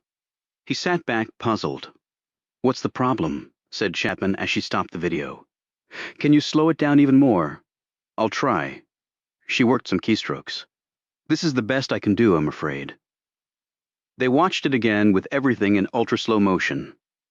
Stone followed the path of the jogger as he passed by a pair of uniformed Secret Service officers and a canine before entering the park. "Fat chap to be in trainers," noted Chapman. "Doesn't look like a runner, does he? People who wear jogging suits aren't always runners. He might have just been out for a walk, if you say so. Bomb could have been on that iPod." Chapman nodded. "I was thinking the same thing. C4 or Semtex or something even more powerful. If so, there will be evidence of that in the debris field. Yes and no. Yes, the iPod will be blown apart, but it would be regardless of whether it was part of an explosive device or not." "But they'll be able to tell," said Chapman, "from scorching marks, from the deformity angles of the parts outward as opposed to inward, and so on." Stone turned to her. "You know about explosives?" "Another reason they sent for me.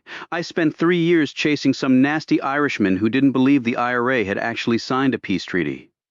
They like to make things go boom." Learned a lot, I'm sure. Stone looked back at the screen. He dove into the planting hole, and the explosion happened a few seconds later. Maybe a suicide bomber then. Stone looked skeptical. Who kills only himself by diving in a hole? "So what do you think the lay of the land is, then?" He looked at her curiously. "Lay of what land?" "Your land of too many bloody American agencies. I've only been on this case less than a day, and already I feel claustrophobic." "Ever heard of Hell's Corner?" Chapman shook her head. Stone leaned forward and tapped the frozen screen, which showed Lafayette Park. "This is Hell's Corner," he said. "Pennsylvania Avenue, the actual street, belongs to the D.C. Metro cops. The sidewalks around Lafayette Park are the Secret Service's turf, and the park itself comes under the jurisdiction of the Park Police. Secret Service agents are actually taught to grab a person of interest from the street or park, carry him to the sidewalk, and then arrest him there to prevent a pissing contest over jurisdiction. Okay, Chapman said slowly. Hell's Corner, he said again. The feds and cops hate it, but they all have to dance to the same song. The explosion is a case in point. The park police will control the scene, but the FBI and the ATF, because an explosive was involved, will control the investigation. And Homeland Security, Secret Service, NIC, and CIA will be hovering like vultures. Chapman took a sip of tea. So what now? We'll have to go to the park, talk to the investigators, and track down the jogger's identity and that of the woman and the guy in the suit, too. He gazed at Chapman. Your guy? Where is he? Available for questioning, but we have his full report. He saw less than you. All right. She reached for her jacket. So on to the park? Yes. You want to use my car? I think we should, since I don't happen to own one. Chapter 13. Annabelle Conroy rode the elevator up to the second floor, stepped off, turned and entered the rare book-reading room in the Jefferson Building of the Library of Congress.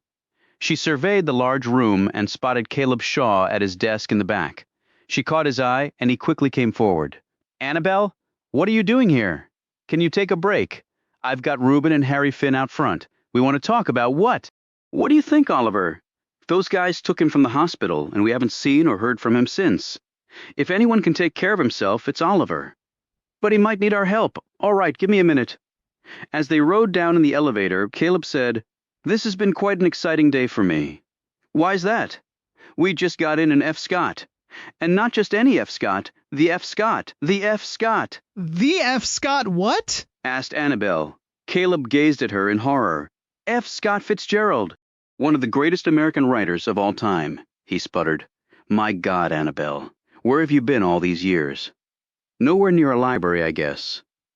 The book is The Great Gatsby, arguably his greatest achievement, and certainly his most well-known work. And it's not just any Great Gatsby, of which we have several. It's a first edition, first state, of course, but it has the very rare, scarcely obtainable dust jacket cover. Annabelle looked at him blankly. You know, the one with the haunting pair of female eyes? It is one of the most uniquely famous covers in classic literature. You see, the cover was actually conceived before Fitzgerald finished writing the book. He loved it so much he wrote a scene in the novel that included that image. Very interesting, said Annabelle politely, but her tone actually showed little interest. She had once shared a van with Caleb for nearly 2 days, during which he had regaled her nearly non-stop with literary scuttlebutt. She had never really recovered from the onslaught. They got off the elevator and walked toward the exit. Caleb continued, And that's not the best part. The best part is that it's Zelda's copy. The provenance is absolutely certain. Who's Zelda? Who's Zelda? Sputtered Caleb again. His wife, of course, Scott and Zelda. A more tragic couple you would be hard-pressed to find. She died in an asylum, and Fitzgerald drank himself to death. He inscribed the book for her. What a coup for the library. A one of one, he added. We love those. Totally unique? Absolutely. How much did you pay for it? Caleb looked taken aback. He blustered. Well, I mean, that is not for public. Come on, just an estimate. It was well into the 6 figures. I'll have to leave it at that, he said, a bit pompously. Annabelle now looked interested. My grandmother left me her personal copy of Wuthering Heights. I wonder how much it might be worth. It's in excellent condition. Caleb looked intrigued. Wuthering Heights? First editions of those in pristine condition are rare. Where did she get it? At a bookstore 8 years ago. It's a paperback. Is that a problem?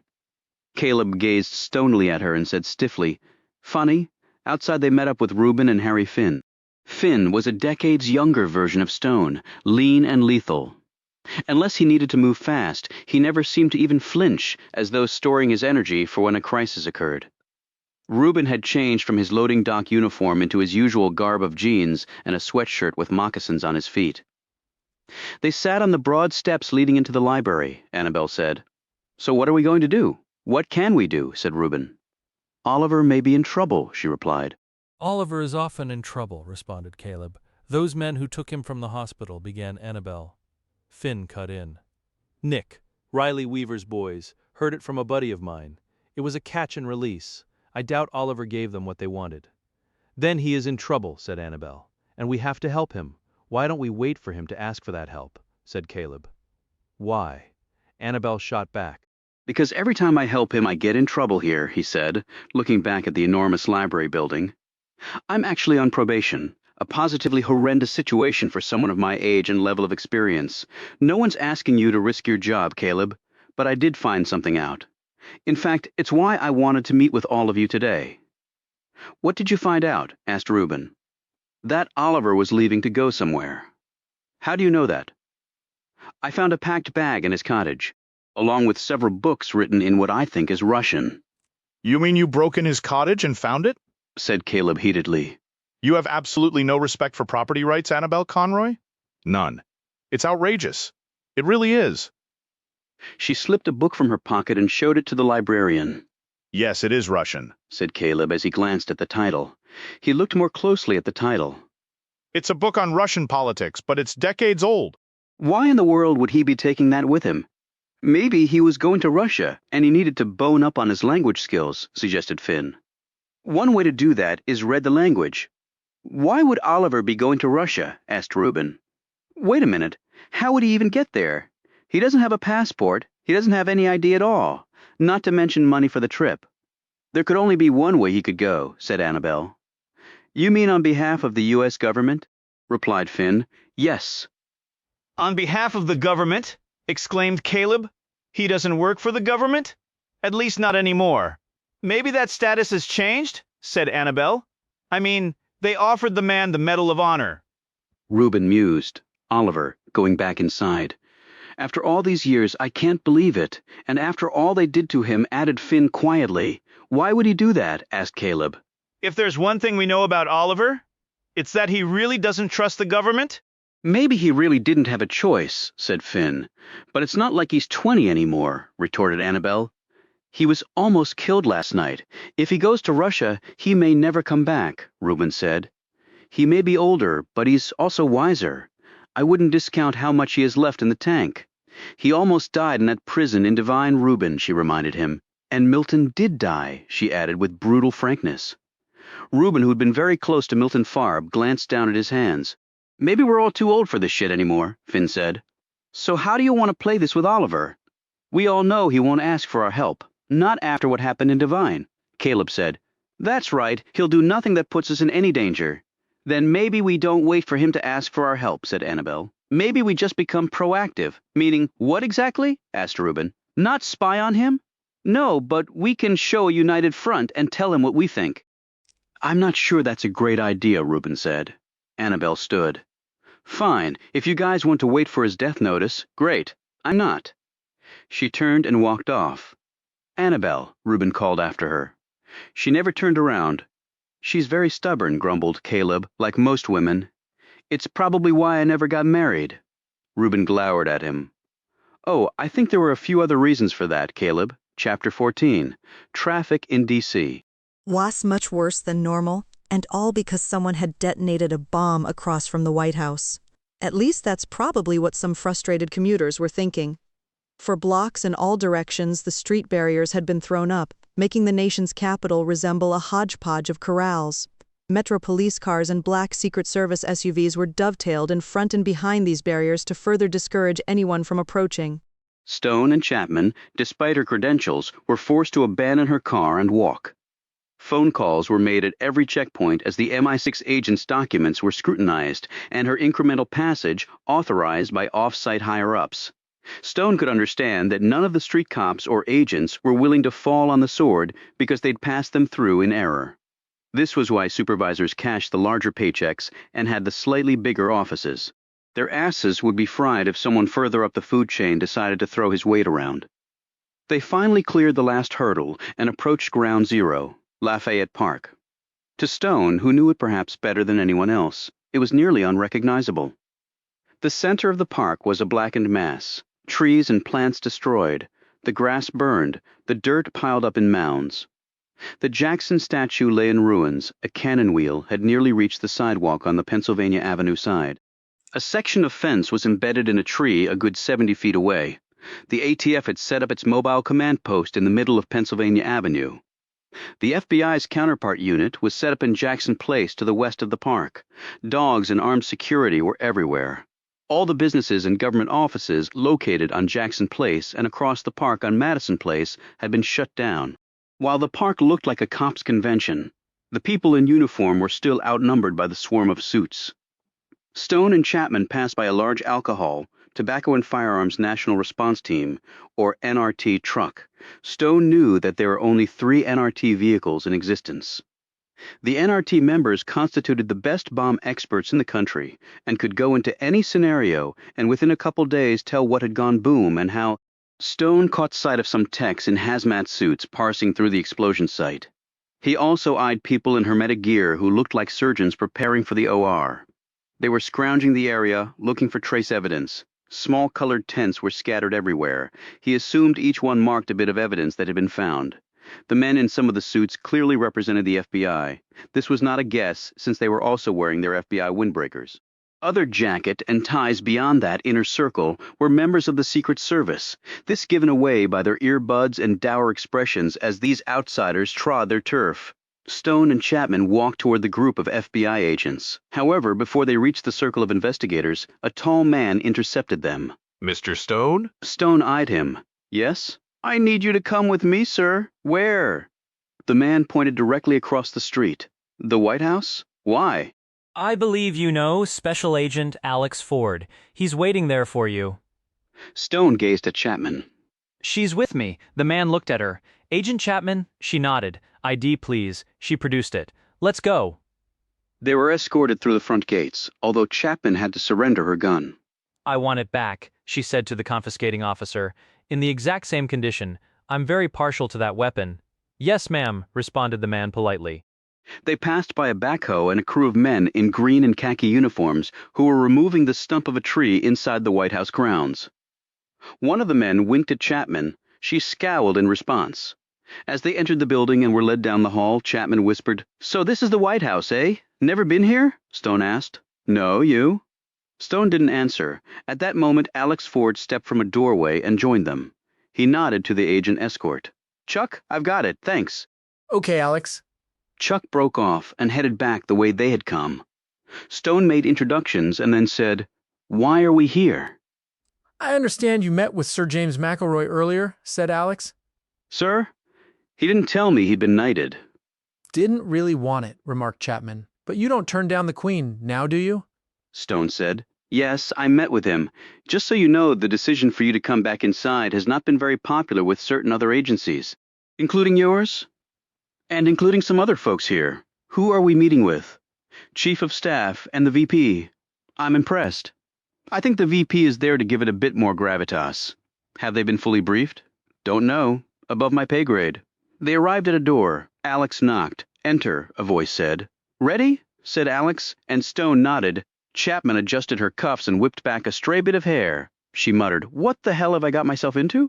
I was thinking the same thing, commented Stone. Chapter 15. From the Anteroom. They were admitted into the office of the Vice President. He was a tall, white-haired and well-fed man with a reassuring smile and a strong handshake, no doubt built up over thousands of campaign stops. The Chief of Staff was short and wiry with eyes that continually swept the space around him, like a radar array. It suddenly occurred to Stone that the VP being here made sense beyond providing gravitas. He was on the President's National Security Council. Still, Stone was actually surprised the man would agree to meet with him directly and not through an underling. But then again, it was hard to refuse your president. The pleasantries were made and quickly dispensed with. Alex Ford stood by the door, a security presence now and not a friend.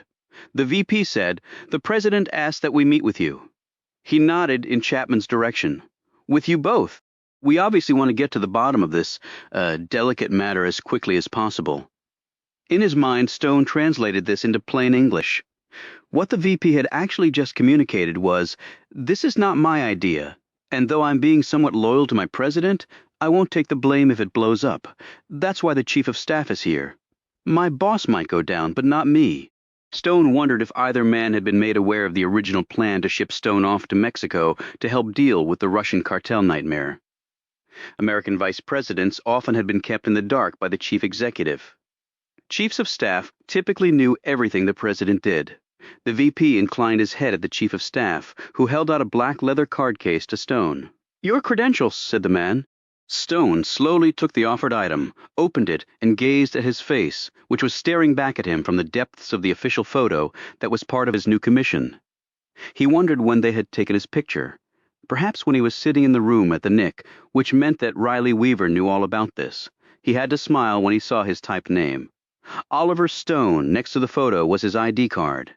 On it, he had officially become a field agent of the National Coordinator for Security, Infrastructure Protection, and Counterterrorism. This all made sense, Stone thought. The National Coordinator worked within the National Security Council and reported to the President through the National Security Advisor. There was a link to the White House, but with one step in between. The President was covering all the bases, just as his savvy VP was now doing. He flipped to the next sleeve in the case, and there was his shiny badge with the agency insignia. He said, "Interesting choice of agencies." The VP smiled his winning and inscrutable smile. "Yes, isn't it?" Yet Stone had managed to read 1,000 such inscrutable faces, and the VP's was no exception. "He believes this is all insane, and he's probably right," the Chief of Staff added. "It carries the same weight as DHS and the FBI. If not a bit more, actually. There are few doors that won't open. And most of them are in this building." "Well then, let's hope I won't have to try and open any doors here," thought Stone. He said to the Chief of Staff, "You serve at his pleasure." Before the startled man could say anything, Stone turned to the VP. "And you obviously trust your running mate's judgment, or at least hope he's not making a serious miscalculation by conferring this authority on me." Both men now appeared to look at Stone in a different light. The VP nodded. "He's a good man, so I hope that his trust is justified when this is all said and done. I assume you feel the same way." Stone pocketed his new credentials without answering. The Chief of Staff said, "You will be sworn in after this meeting by a representative of the National Coordinator's office. Thus you will also have arresting authority. You are also entitled to a sidearm, if you so choose," he added in a dubious tone. It was clear the Chief of Staff, too, thought it was madness to be handing over this much authority to a man like him.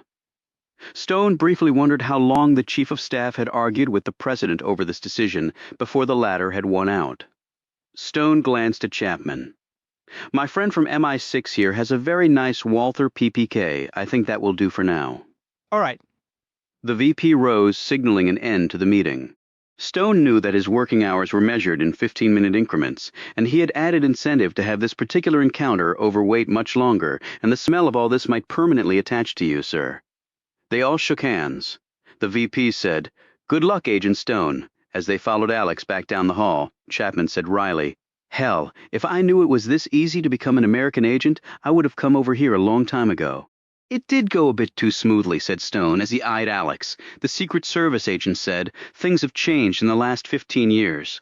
We've got more contractors walking around with guns and badges than you can imagine, both in force protection in overseas military campaigns and right here at home. Just the nature of the beast." Out of Chapman's earshot, he added, "Look, you need to understand that people know John Carr is back. I'm aware of that. You have a lot of secrets, Oliver. Too many for some." Yes, that had occurred to me too. "You don't need to do this." "Yes, actually I do." "Why?" demanded Alex. "For a number of reasons." Looking highly disgruntled, Alex said nothing. Stone said, "After we finish here, we're going back over to the park. Can you come with us?" Alex shook his head. "I'm on protection duty here, and like I told you before, I'm not allowed anywhere near this investigation. They've built a Chinese wall around this sucker, for obvious reasons." Stone studied him. "Because someone believes there's a mole in the service?" The other man looked uncomfortable about this observation, but nodded. "I think it's a load of crap, but you have to cover all the bases." In another room of the White House, Stone was sworn in. Next, Chapman got her beloved gun back and they left the White House. She and Stone headed to the park. Pretty nice to have the president of the only remaining superpower on your side. Maybe. Am I ever going to hear the full story on that? No, you're not. Chapter 16. Stone and Chapman flashed their badges and passed through the gauntlet of security at the park. "What first?" she asked. Stone pointed to a man encircled by suits. "Let's go right to the top." They again showed their IDs. When the man saw Stone's agency, he motioned the pair over to a clear space. "Tom Gross, FBI," he said. "I'm the case agent out of WFO's Domestic Counterterrorism Unit." Gross was in his late 40s, a bit shorter than Stone, stockier, with thinning dark hair and a serious expression that had probably been permanently stamped on his features 1 week after joining the counterterrorism unit. Stone began, "We're here because," Gross interrupted. "I got a phone call. You can expect the Bureau's full cooperation." He looked at Chapman. "Really glad your Prime Minister was unhurt." "Thanks," replied Chapman. Stone asked, "Has any group claimed responsibility?" Not yet. Gross led them to the point of origin of the explosion, while Stone explained that he had been at the park last night. The small colored tents marking where evidence had been found had increased greatly in number while they had been across the street. Gross said, "The media's been all over this thing, of course, even though we've kept them well back from the crime scene. Damn mess, really. We've had to shut down everything within a full block radius with the park as the center. Lot of pissed off people." "I'm sure," said Stone. "The director has held a press conference in which he said very little, because we don't know very much. The ADIC will handle the rest of the media through the MR office," he added, referring to the assistant director in charge in the FBI's Media Relations Office. "We're taking the lead over ATF, but they're handling the heavy work on the bomb piece," Stone-eyed Gross. "So you've concluded it's international terrorism as opposed to domestic?" "Can't say that, no," admitted Gross. "But because of the geographic proximity and the PM's presence." "Right," said Stone. "Have you seen the surveillance video of the park from last night?" "Got it all set up at the mobile command post. Unfortunately, the damn cameras were knocked out by the blast. Surprised about that, because there's about a dozen recorders stationed all around here and manned by probably 5 different agencies." The bomb might have been designed to jam them, though, for some reason. Stone's face was inscrutable at this comment. The FBI had clearly not been privy to the unedited video. Stone filed that one away for now. "Source of the gunfire?" he asked. Gross pointed to the northern end of the park. Rooftop garden of the Hay Adams Hotel. "We found lots of shell casings, Tech 9 rounds." "Interesting choice of weapon," said Stone. "Why?" asked Gross. "Limited range, about 25 useful meters, which is shorter than the height they were firing down from, and it's hard to hit anything with a Tech 9 that's not standing right in front of you." "Well, they didn't hit anything, but you found no guns?" Stone asked. Gross shook his head. "How is that possible?" asked Chapman. "Do people just walk around in the States carrying machine guns?" "I thought the British press was making that up." "Not sure yet, and no, people do not walk around here carrying machine guns," Gross added indignantly. "The hotel folks are cooperating fully. The garden is popular, but not incredibly secure. Of course, we shut the hotel down until the investigation is over." "We kept all the guests on premises and are interviewing them right now," Stone asked. "Were the guns set up remotely, or were human fingers pulling the triggers? If they were operated remotely, all traces were removed. For now, I think we have to assume human involvement." "You said you locked the hotel down?" Stone said. "Yes, but there was a time gap," Gross conceded. "How long? It was pretty much chaos down here for a couple hours. When the source of the gunfire was confirmed, that was when the lockdown was set up. So, easily enough time for the gunners to slip out, taking their hardware with them. Multiple machine guns wouldn't be exactly inconspicuous," Gross pointed out. Stone shook his head. "If you know what you're doing, you can break down a TEC-9 very quickly and fit it inside a briefcase." "We shut things down as fast as we could, but it is what it is. Hopefully, someone at the hotel will remember seeing people leaving, perhaps with a bulky case," noted Chapman. Gross didn't look too confident. An event they had there was just letting out. Lots of people with briefcases leaving about that time, apparently. "That wasn't a coincidence," said Stone. "That was good prep work. A guy in a hazmat suit walked over to them. He tugged off his head covering. He was introduced as an agent from the ATF, Stephen Garchik," Gross said. "Good to go?" Garchik nodded and grinned. "Nothing that'll kill you." Stone looked at the tent markers. They were divided between orange and white. The orange were far more numerous and were spread out relatively evenly around the park. The white markers were almost all on the western side of the park. Orange is bomb debris, and white are locations of found slugs? Stone ventured. Garchik nodded approvingly. "Yep, obviously there were far more bomb bits than bullets emanating from the blast seat." "What kind of explosive device was it, Agent Garchik?" Stone asked. "Just make it Steve. Too early to tell." "But by the size of the debris field and damage to that statue, it was some powerful stuff." "C4 or Semtex, maybe?" asked Chapman. "They can both do serious damage in relatively small footprints?" Garchik said. Well, this is a lot of damage for a stick of TNT or even a pound of Semtex. Maybe it was a cocktail of components. Maybe HMX or CL-20. That stuff is scary powerful. They're all in the family of most potent non-nuclear high explosives, but it most likely wasn't military ordnance. How do you know that? Asked Stone. Chapman answered, white smoke on the video. Military grade is oil-based, leaving a black smoke trail. White is usually commercial. The ATF agent smiled appreciatively. You know your stuff. We're bagging and tagging now, taking residue from the blast seat. He pointed at two burly black Labradors being walked around the grounds by their handlers. Roy and Wilbur, he said. Those are the dogs' names, he added. Dogs are the cheapest, most reliable bomb detectors in the world. One of my dogs can screen an entire airport in a couple hours, so they'll burn through this whole park in no time. Find bomb residue my guys won't even be able to see with all our fancy technology. Impressive, said Chapman. Garchik continued with enthusiasm. There aren't even any machines in existence that can measure accurately the power of a dog's nose. But I can tell you that people have about 125 million smelling cells in their nasal passages. Our labs have twice that. We'll run all the evidence up to our Fire Research Center in Maryland. We can torch a 3-story building up there and have a hood large enough to capture every molecule of the burn-off. Be able to tell you exactly what was used. Stone said, anything left of the guy in the hole? Garchik nodded. Bombs throw debris 360 degrees. We've pulled body parts out of tree canopies off surrounding rooftops. 2-3 blocks away. Found a piece of a foot on the White House lawn, a partial index finger on the roof of St. John's Church. Then there was tissue, brain matter, the usual stuff. DNA field day. Guys on a database somewhere will know soon enough. He nodded at the NRT truck. Of course. The first thing we did was shut down the area and send in our dogs. Secondary strikes, noted Chapman. Right. They've made that a fine art in Iraq and Afghanistan. Trigger off a bomb, everybody rushes in to help, and they pop the secondary strike to take out the first responders. But we found nothing. Garchik added in a proud tone, and our labs are exceptional. They're mostly service dog school dropouts that can sniff out 19,000 different explosives based on the 5 major explosive groups, including chemical compounds. We train them with food. Labs are land sharks, do anything for food. They can never be fooled, asked Chapman. Let me put it this way. Roy over there found a 4-inch square C4 block that was covered in dirty diapers and coffee, packed in Mylar bags and cement-lined crates, sealed in foam, and locked in a storage room. And he did it in about 30 seconds. How is that possible? Asked Chapman. Smells occur at the molecular level.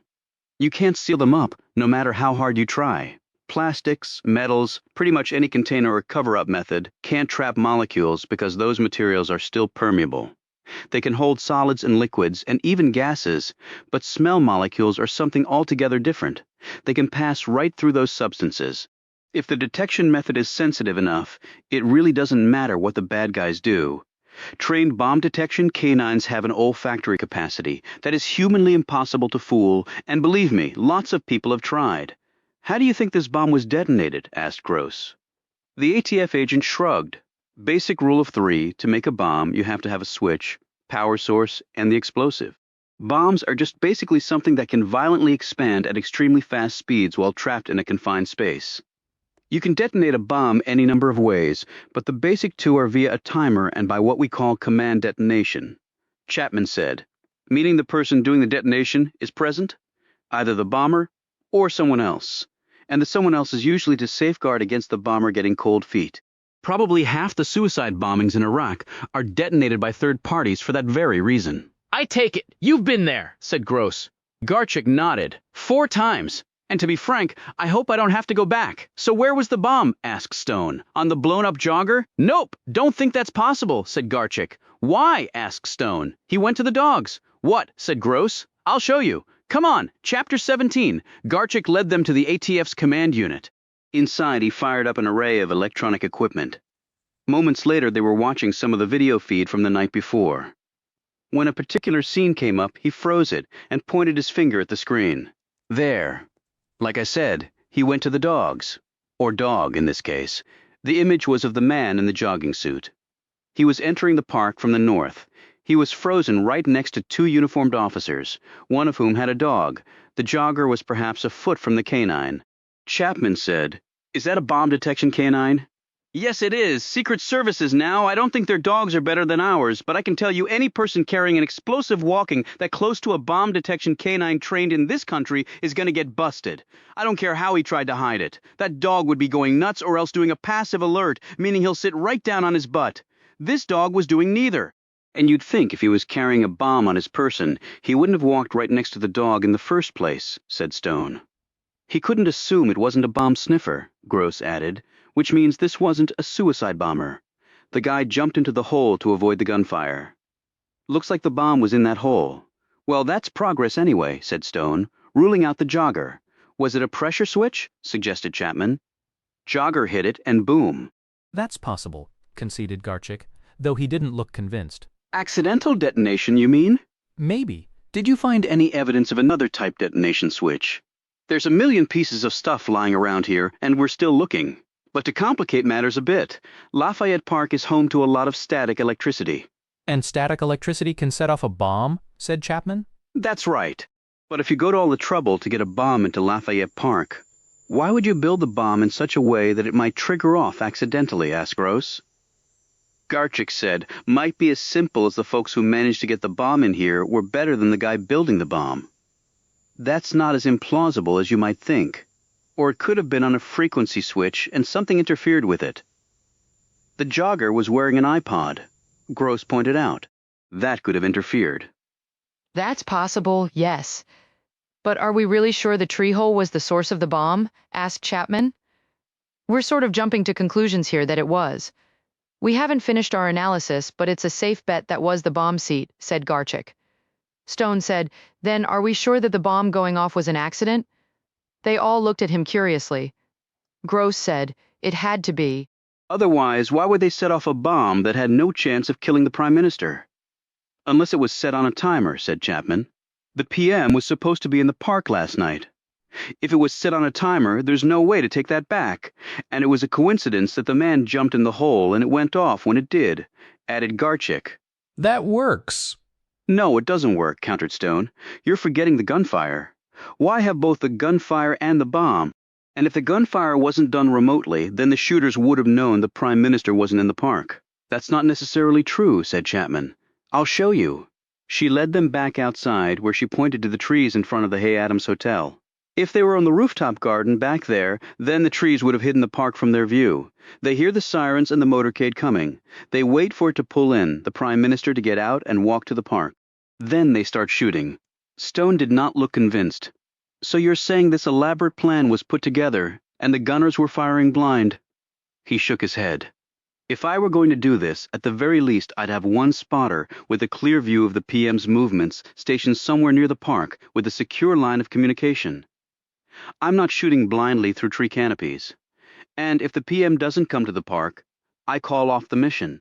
But if he does set foot in the park, I can't afford to miss."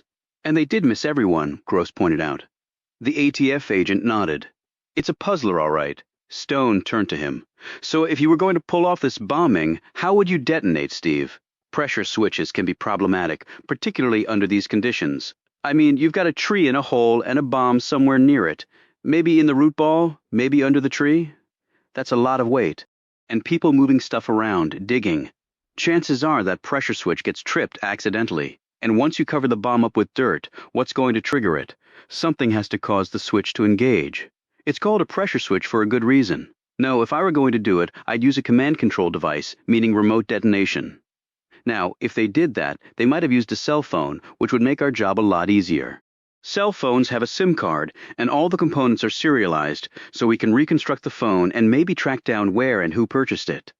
Of course, if a cell phone was used, you actually have two phones, one planted on the bomb as the switch and the other to call that phone.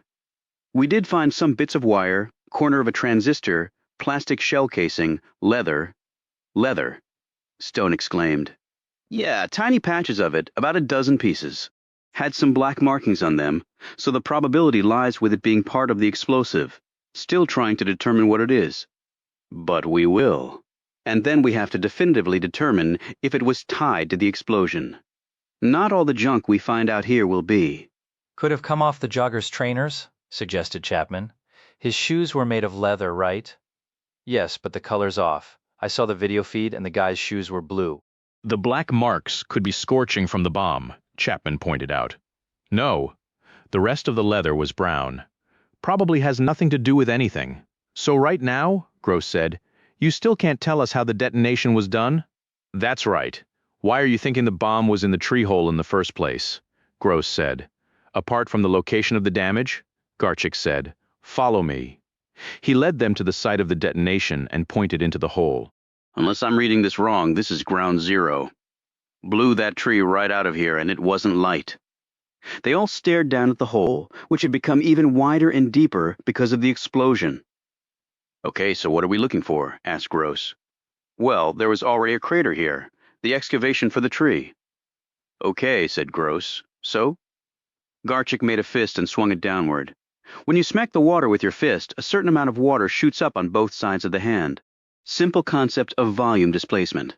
Same thing happens with a bomb. If the bomb is above ground, it acts like the fist. It'll push downward, sideways, and also up. But a bomb buried in the ground has a different effect. It will propel mostly upward because it's covered by looser dirt. Path of least resistance. It still deepened the existing hole, causing a crater, a bigger crater than if the bomb had been above ground, said Stone slowly. But the bomb in this case was buried in the dirt, right? Said Gross. He looked at each of them as though waiting for their collective affirmation. I wish I could tell you for certain, said Garchik. Normally making that determination is one of the easiest parts of the equation, but here we have a complicating factor. There was already a big crater here before the bomb went off. Gross looked confused. I'm not exactly following you here, Stone said. He means he can't tell if the bomb was buried in the dirt or may have been in the root ball or even under the tree. He looked at the ATF agent, right? That's right. Does it matter? Asked Chapman. In any case, the bomb was placed in the park in that hole, Gross said. That's true. The question is, how did they do it? This is Lafayette Park, not some back alley in Baghdad. Stone looked around, guns and bombs right across from the president's house. There could only be one answer. We've got a traitor somewhere, he said. Chapman added, and if the PM hadn't turned his ankle, he'd be dead. Stone looked at her, but more to the point, they got a bomb into Lafayette Park, across from the White House, the most heavily guarded piece of land in the world. How? Chapter 18, after a minute of silence, as they each thought about this question. Gross said, I just don't see how anyone could have managed that. This place is under surveillance, 24/7. That's true, said Garchik. It is very true, thought Stone. But all the evidence seems to point to that being the case. A bomb was planted in that hole. Gross looked at Chapman and then at Stone. Do you realize how many people would have to be potentially involved in something like that? Stone said, well, for starters, we need a list of anyone involved with the process of digging that hole and planting that tree. The National Park Service handles all that, but there would have been others involved too. Gross pulled out his phone and walked off a few feet. As he punched in a series of numbers, Stone turned to the ATF agent. Once you determined what sort of bomb it was, what then? We'll put it on BATS, Bomb and Arson Tracking System. ATF maintains it. It has worldwide reference. Bombers don't like to deviate from their formula, so they develop signatures. Pretty practical reason. Once they find a method that works, they don't change it.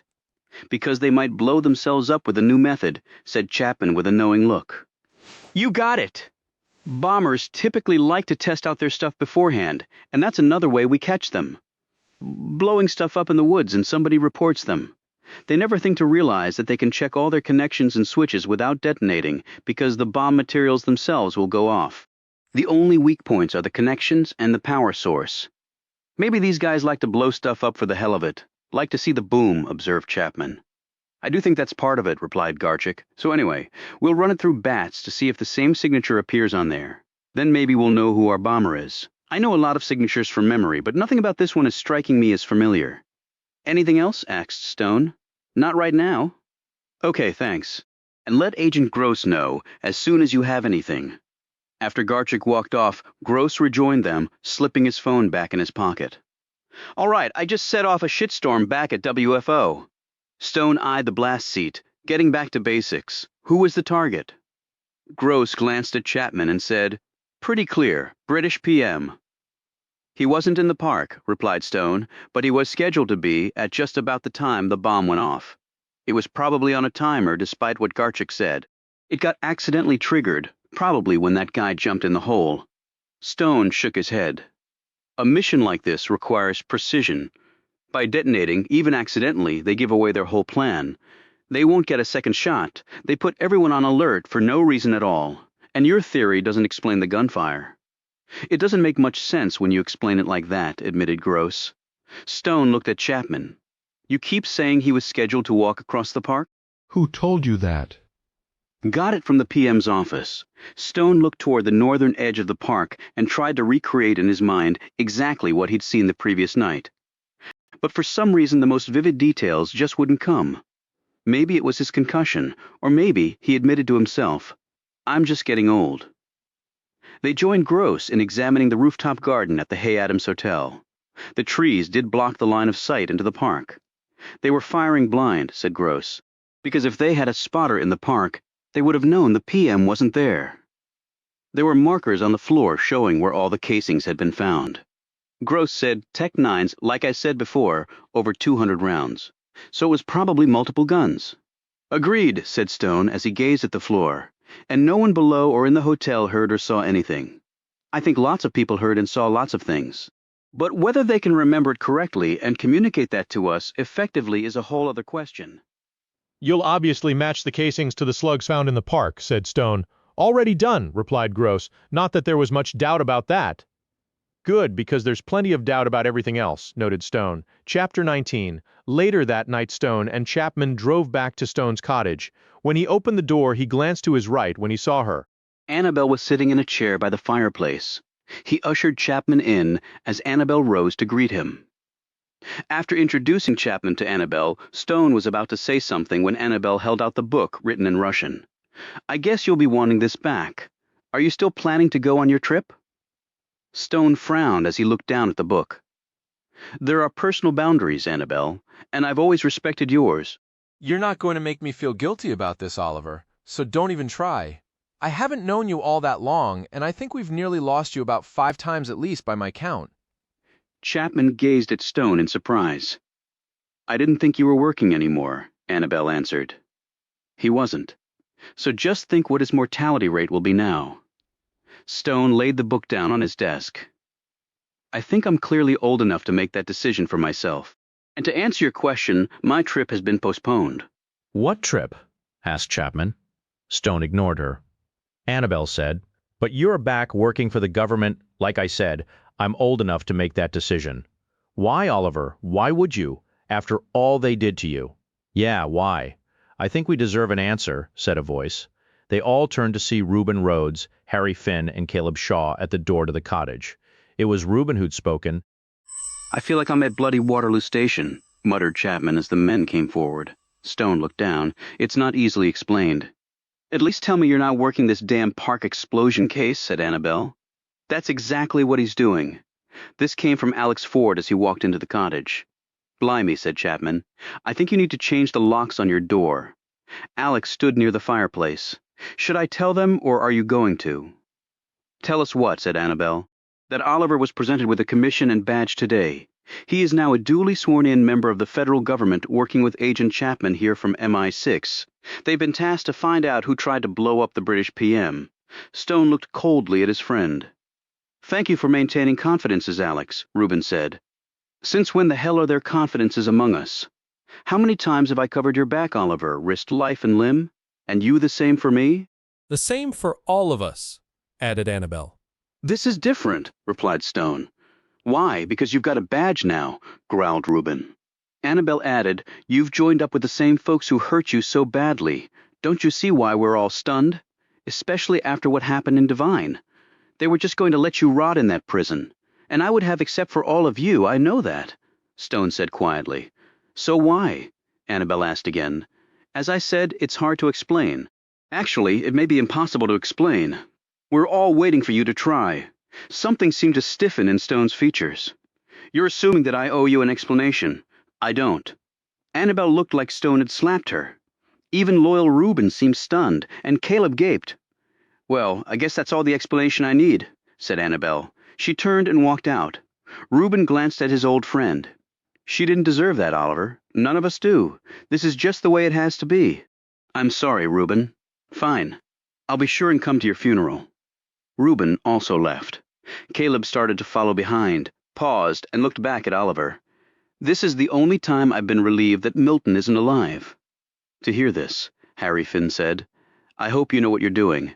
Then he followed Caleb out. Now only Alex was left, except for Chapman. Stone gazed at the Secret Service agent. Do you want to tell me I'm wrong too? No. I figure you know what you're doing, even if I don't particularly like it. But there's a problem with your bomb plant scenario. How do you know what our theory is? Asked Stone.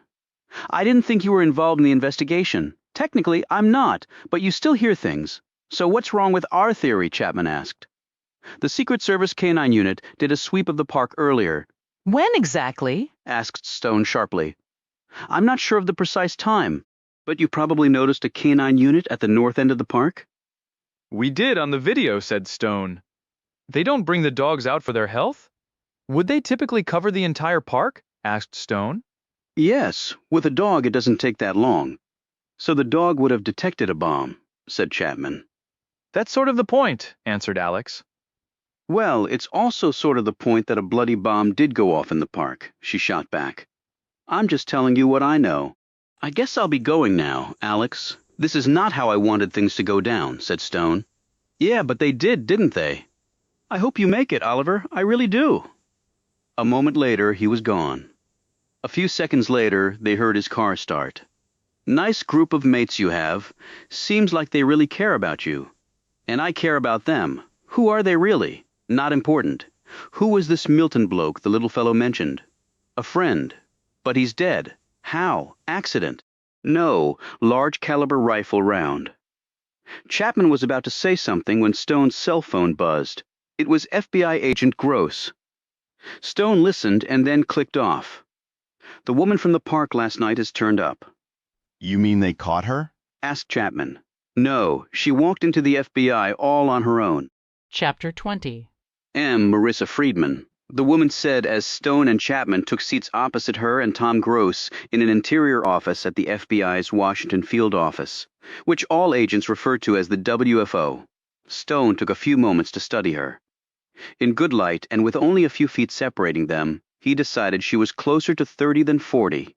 She was Chapman's height, or a bit taller, with blonde hair that curled around her neck. It was not her natural color, Stone could tell. Her eyes were blue and striking, her face interesting with elegant bone structure, the chin sharply angled, and the two sides of her jaw forming perfect bookends for the expressive mouth. Her clothes were clearly expensive, but she wore them in a casual manner. Minimal jewelry and makeup completed the attractive package. Gross added, Miss Friedman voluntarily came in when she learned we were looking for anyone who was in the park last night. Friedman shook her head and looked troubled. I have to tell you, I was shocked at what happened. I'd just gotten to H Street when the gunfire started, and then the explosion. She shivered uncontrollably. How did you find out the FBI was looking for you? Stone asked. A friend of mine saw an item on the news and phoned me. Stone looked at Gross, who said, In situations like this, we call in the media and ask for their assistance in getting the word out. Usually very effective. Well, it certainly was in my case, said Friedman. In any event, you probably would have assumed the police would want to talk to you, said Stone. I guess so, yes, although I don't have any experience in things like this. My home was broken into years ago. That's really the only contact I've ever had with the police. Can you tell us what you saw? Asked Gross. Smoke and people running and screaming. She looked at Stone and her voice shook. I've never been that frightened in my life. But before all that you were sitting on one of the benches in the park? Said Stone. Yes, that's right. Little late at night for that, wasn't it? Asked Stone. My office is located in the line of townhouses on the west side of the park. Jackson Place? Said Stone. Yes, most of the offices there are linked to the White House, but I was able to snare one of them for my business through more luck than skill. I was working late, left the office. The night was so nice I sat down and might have even dozed off. I don't usually do that, but I did last night. It was a long day and I was tired, and I know the park is about the best protected space in the city, so I felt very safe. She gave a hollow laugh. That turned out to be quite ironic. It really was bad timing all around, she added, with another little shiver. Nice, relaxing time in the park that turned into a war zone. For a minute, there I thought I'd stumbled onto a movie set. Only the bullets and bomb were real, said Stone. Yes. What is your business? Asked Gross. She flashed a smile. In this town, that close to the White House, you're one of the two L's. Lawyer or lobbyist, answered Stone. You win the prize. She crossed her legs and flicked at the hem of her skirt, revealing briefly a glimpse of her pale, bare thighs. From the efficient way she did it, Stone deduced this was a tactic of hers during a meeting, at least a meeting with men. He glanced at Gross and saw that it had gotten his attention too. When he looked at Chapman, she was just finishing rolling her eyes at this same act. Mars? Venus? thought Stone. So which are you? He asked Friedman. Lawyer or lobbyist? Both, actually. Gross cleared his throat. And who do you lobby on behalf of? Her gaze shifted to the FBI agent. Lobbyists are the most regulated beasts on Earth, so my client list is a matter of public record, but it has no relevance to last night. If I hadn't decided to sit on the bench instead of going right home, I wouldn't even be here. We still need to check, said Gross. Check away. It's all part of the public record. There's nothing particularly remarkable about them. The usual businesses, trade associations. I have some foreign clients, but their businesses are mainstream. Who were you calling last night? Asked Stone. She seemed surprised by the question. I was in the park last night, he explained. And the park is also under video surveillance, 24/7s. You were seen on the phone. Wow, Big Brother is alive and well, she said casually, but her long forehead bunched into neat rows of skin. Can I ask why it's relevant who I was talking to? Gross said. We can easily enough get that information, but you can save us time by cooperating, however, if you don't. She looked at him with a weary expression. I know, then you think I'm up to no good. Look, it was just a friend. Gross poised his pen over his notepad. Your friend's name? Do you really have to check that out? I mean, it seems silly. It was just a friend, Gross said. Miss Friedman, a bomb exploded across from the White House. No detail is too small in an investigation like this, and the question is not silly. Now, your friend's name and the subject of your conversation? It's just a man that I know. Name? Gross said again, this time with a harder edge to his voice. This obviously would be the last time the FBI agent would ask politely. She sat forward and her voice dropped. Look, this friend I was talking to is married.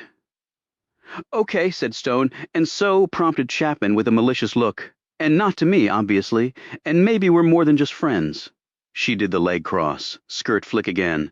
But this time, her hands jerked, and she didn't seem nearly as confident. Stone saw Chapman shoot the woman a contemptuous look at this bungled ploy to distract. Even Gross didn't drop his gaze to her legs this time, Gross said. We're not really concerned with your, friend's marital issues? Friedman sat back, relieved. Okay, thank you. But I still need his name and what you were talking to him about. She sighed resignedly. Fine. Willis Kraft. He lives in Potomac. We were just talking about personal stuff. And his wife doesn't understand him, said Chapman, still gazing at the woman in disgust. Friedman's gaze hardened, and she and Chapman did a brief stare down that the Brit ended up winning. I didn't voluntarily come down here to be judged on my personal choices, Friedman said to Gross as she broke off looking at Chapman. And that's not what we're concerned about, said Gross quickly. So does it all have to come out? As I said, your friend's marital issues don't concern us, and we can be very discreet. Give me his contact information and we'll take it from there, said Gross. She did so, and then Stone said, The guy in the jogger suit in the park? Yes, I saw him, she replied. What about him? Did you get a good look at him? Not really. She wrinkled her nose. He was so overweight, I remember thinking he was the last person you'd expect to see in workout clothes. Did you see the man in the suit with the briefcase? Asked Stone. He was over near the statue of von Steuben in the northwest corner. No, I don't think so. There are some trees there. And even with the park lights, it was dark. Yes, it was, agreed Stone. But you left about the same time heading toward H Street. I wasn't aware of his movements. I was fumbling in my bag for my Metro card. McPherson Square? Asked Stone quickly. Or Farragut West Station, McPherson. It's a bit closer to the park. I live in Falls Church. I don't own a car, so I always take the Metro. So you didn't actually see the explosion? Asked Gross. No, I wasn't facing the park, obviously. When the gun started firing, I instinctively ducked and ran. Hell, everybody did. Did you have any sense of where the gunfire was coming from? She thought for a few moments. It all happened so fast, I was just trying to get low and out of the way. It was somewhere above me, at least I think so, Stone said. Did you look back toward the park when the bomb exploded? She nodded. What did you see exactly? Friedman sat back, furrowed her brow again, and pursed her lips in concentration. A lot of smoke, some flames shot up really high. It was near the Jackson statue in the middle of the park. It was hard to tell at night, and because of the trees in the way. But at least that's where it seemed to be, Chapman asked. Did you see anyone running away from the scene? Like I said, everyone was running once the gunfire started up, and they ran faster when the bomb went off. There were a couple of cops and a dog I remember seeing. The dog was barking, and the cops pulled their guns, and I think they headed toward the park. I couldn't swear to that because I was going the other way, fast. And the man in the suit? Asked Gross. He must have been somewhere close to you at that point. He might have been, but I never saw him. Okay, anything else? Asked Stone. I felt the ground shake a bit. It must have been a very powerful bomb. It seems ridiculous that with all the police down there, no one noticed an explosive somewhere in the park. I mean, how did that happen? Gross sat back. What did you do after that? Grabbed a train home. I got lucky. I heard they closed the metro station a few minutes after I got on. Gross rose and handed her a card. If you think of anything else, let us know. After she left, Gross looked at the other three. Well, she didn't add much to what we already knew, said Stone. What a simpering sot! Snapped Chapman. I was surprised she didn't pull her bloody dress up over her fake blonde hair. Stone ignored this barb and said, Okay, we have gunfire that should have never happened, a bomb that shouldn't have gone off, and a target that wasn't even there. Gross's phone rang. 10 seconds later, he clicked off. Okay, this sucker just got even more complicated. A group in Yemen has claimed responsibility for the attack. Chapter 21. The next day, Stone watched on TV, along with Tom Gross from the latter's office, as the media reported that a group based in Yemen had opened fire on Lafayette Park and also set off a bomb there. It was done to show that it could reach inside the very heart of the American government. At least that's what the loose translation of the group's message released to the Western media had implied. Afterward, there was a brief press conference at which the FBI director spoke, and then the ADIC answered a few questions from the media without really telling them anything at all. Stone asked, Are we sure the Yemen message is authentic? Gross nodded. Whoever called it in had the proper authorization codes. Stone added. But that just authenticates the group making the statement. It doesn't prove they actually did it. That's true, and they sometimes lie. I don't suppose they gave any helpful details on how they managed the guns and the bomb right under our noses? Asked Stone. No, what scares the crap out of me is that if they can hit Lafayette Park successfully, what's next? What place is safe? It's like they said, it's symbolic, and you know, every American is right now thinking the same thing, Stone said. And can the terrorists hop across the street and hit the White House? Gross nodded. That possibility is on the mind of every person in this building. In lots of buildings, added Stone, Gross said. Where's your British sidekick? Not really sure, said Stone. What's your take on her? Asked Gross. She's one of their best, or she wouldn't be involved in this. A good asset for us, then. I think so. Any hits on the jogger or the suit? None. Unlike Marisa Friedman, the images on the video of the guy in the suit weren't really clear. I'm not surprised no one has recognized him. He was never looking at the cameras. Just was sort of staring at the ground. You think he knew where the cameras were posted? Not even I know where all the cameras are posted, replied Gross. But we did put out a notice to the media outlets for all people in the park that night to come forward. That's how Friedman came in. So I'm surprised we haven't heard from him. Well, we wouldn't hear from him if he were involved in this somehow, Stone pointed out. Gross sat down at his desk and fiddled with his stapler. How close a look did you get at him? Stone searched his mind. 5'7", balding, slightly stooped shoulders. Never really saw his face. His skin color might have been more dark than light.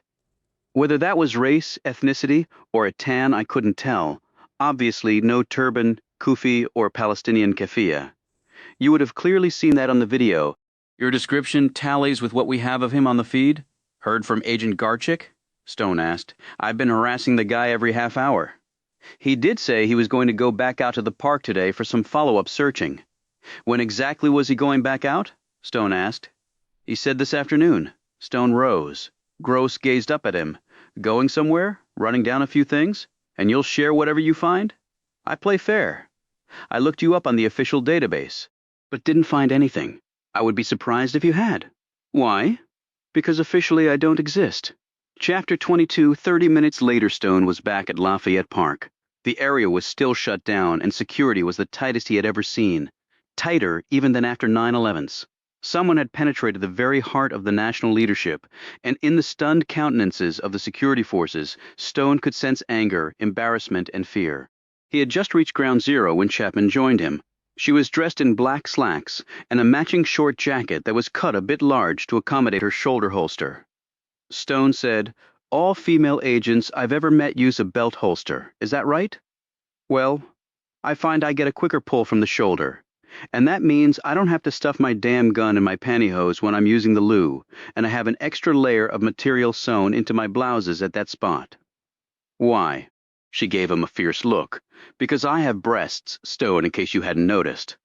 Actually, I was trying to remain gender-neutral, Agent Chapman. Very PC of you." "So, Yemen?" said Chapman. "You believe it?" asked Stone. "Bloody convenient for some. And your boss?" "He doesn't believe much anymore, actually. That comes with age," noted Stone. "Agent Garchik is coming here later today to do some follow-up." "Follow-up? Didn't he get enough the first time round for his super-duper debris analyzer?" "I believe his follow-up means he actually has some concerns." "Oliver?" Stone immediately turned when he heard the voice. It was distinctive, unforgettable, really, and he hadn't heard it in a very long time. "Adelphia?" The woman was standing behind the barricades on H Street. She had 4 police officers and 2 Secret Service agents in her face. Stone hurried over to her while Chapman followed. One of the agents said, "The lady said you asked to meet with her here, or else she wouldn't have gotten this far." "Adelphia," he said again as he stared at her. The agent said, "So you do know her, sir?" "Yes, I do. Still can't let unauthorized persons inside the tape.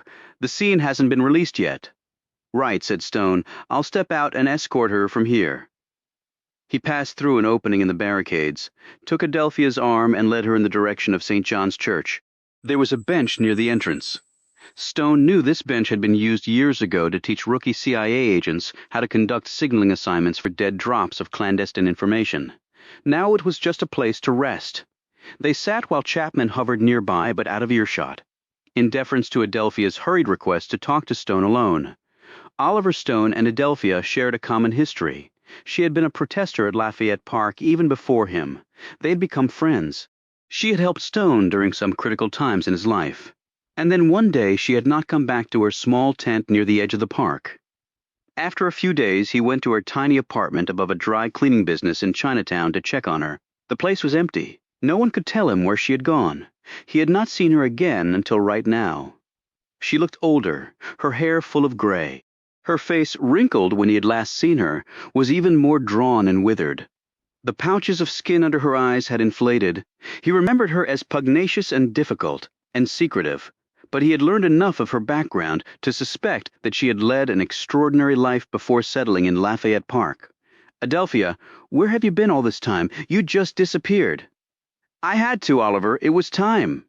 Her voice was not nearly as accented as it was before. Her command of the English language, always a bit ragged, had improved markedly. "What do you mean it was time?" "I need to tell you something." "What?" "A question first. Are you once more working for the government?" "Once more? How do you know I ever did?" "There are many things I don't know about you, Oliver, but there are some things I do know about you." She paused and added, "Such as your real name is John Carr." He sat back and studied her in a new light. "How long have you known?" "You remember when that man attacked you when I was trying to give some money to that poor homeless person? I remember." "You defended yourself using a technique that I had only seen once before, when some elite Soviet commandos came to Poland to round up dissenters." "Did you suspect me of being a spy?" "The thought did cross my mind, but events proved otherwise." "You were made aware of certain events? I know that your country betrayed you, but you once more work with them?" "Yes." "Then I can help you. How?" "The man in the suit that was here 2 nights ago?" He leaned closer. "You know where he is?" "Yes." "And do you know why he was at the park that night?" "Yes." "Was he there to meet with someone?" "Yes." She paused. "He was there to meet with me." Chapter 23. His name is Dr. Fuat Turkikul, said Adelphia, before Stone could even ask the question. A doctor of what? Not medical. He's a PhD of both political science and economics. He is a very well-known man in elite academic circles. He is multilingual. He spent years at Cambridge, the London School of Economics, the Sorbonne. Now he's a visiting scholar at Georgetown. Turkakul? Where is he from originally? Adelphia snagged a bit of hair out of her eyes. Why does it matter? Adelphia, you know what happened here? And Fuad being a foreigner, he goes to the top of the suspicion list. Why was he meeting you in the park that night? When she didn't answer, he said, There are many things I never knew about you. Would one of them be the real reason why you were in the park all those years? I knew who you were while I was still at the park, she said. What does that tell you? That you were not working with or for the Americans. Otherwise, I would have been taken away. My allegiances were to another country, but one that was an ally of America. Which one? Does it matter? Perhaps not to me, but it will to others. Her, she said, indicating Chapman. Not so much, no. Your best ally in the Middle East, she said, finally. That was my master, Stone slowly nodded. All right, that I can understand. But getting back to Turkakul? He is not simply a scholar. He has other interests, but again, these interests are in line with the Americans' goals. So you say. But what happened 2 nights ago doesn't make me believe that. He had nothing to do with that attack, she said sternly. As I told you, he was there to meet me. If he hadn't left when he did, he would have been killed. Yes, his timing was very fortuitous, said Stone in a skeptical tone. I tell you, he had nothing to do with it. Why didn't you meet with him then? You weren't there, that I know for sure, she appeared nervous. It is not easy to say why, but I couldn't. The time for me to come passed, and so he left. We adhered to an exacting schedule. You've talked to him since then. She looked warily at him. I didn't say that. Adelphia, I need to speak with him now. I'm sure he knows nothing about any of this. If that's the truth, he has nothing to fear. Famous last words coming from you. You don't trust me. You've gone back in. You said so yourself. I may trust you, but not them. She glanced once more at Chapman as though she represented them. If Turkakul had no connection to the attack, he has nothing to worry about. Her look was clearly one of skepticism. I saw you yesterday with the FBI agent. I will not take them to Fuat. Nothing can make me do that. Your words are not assuring me as to his innocence. There are many agendas out there, Oliver, and most of them have nothing to do with pure guilt or innocence. You know that? All right then, take me, just me. She nodded at Chapman. And what of her? Just me, Adelphia? But I need to speak with him now. She drew a long breath. This is not easy, Oliver. We've known each other a long time. You can trust me, just as I've trusted you. And after all, you came to me. Let me make a call, she finally said with great reluctance. Chapter 24, On the Way. Adelphia told Stone that Fuat Turkakul was staying on the Georgetown campus at the residence of a full-time faculty member who was away on a sabbatical overseas. Stone looked where they were headed. This is not the way to Georgetown, he remarked. I would not take you to where he is staying, she replied. In case we're being followed. He will meet us near the George Washington University campus. All right. Your friend did not appear pleased to be left behind, said Adelphia as they walked along. Stone had asked Chapman to stay back at the park. I wouldn't either. Tell me more about Turkakul. What do you want to know? She asked in a cautious tone. The car horns arose from the snarled traffic as they slowly made their way west of the White House and toward GW University. Everything. That is impossible. You said he's a scholar and a friend of this country. You said he is also far more than an academician, and that he was meeting with you at the park that night for a reason you won't disclose. See, I have already told you much. You have really told me nothing, he countered. I didn't have to come to you at all, she replied crossly. But you did. Don't let it be for nothing. I will let Fuat decide what to tell or not to tell. It is up to him really, and she would say no more. They arrived on the GW campus, and Stone followed Adelphia to the place where Turkakul would meet them. They were led into the building after Adelphia pushed a buzzer and identified herself to a man Stone assumed was Turkakul. They walked up one flight of stairs. Turkakul was waiting for them at the open door to an apartment. He wore a white dress shirt with a cardigan over it and gray slacks. He was taller than Stone had gauged, about 5'10", and bald, as Stone had correctly remembered. Up-close Stone could now see that Turkakul was his age or slightly older. Adelphia introduced them, and Stone showed his badge to the man.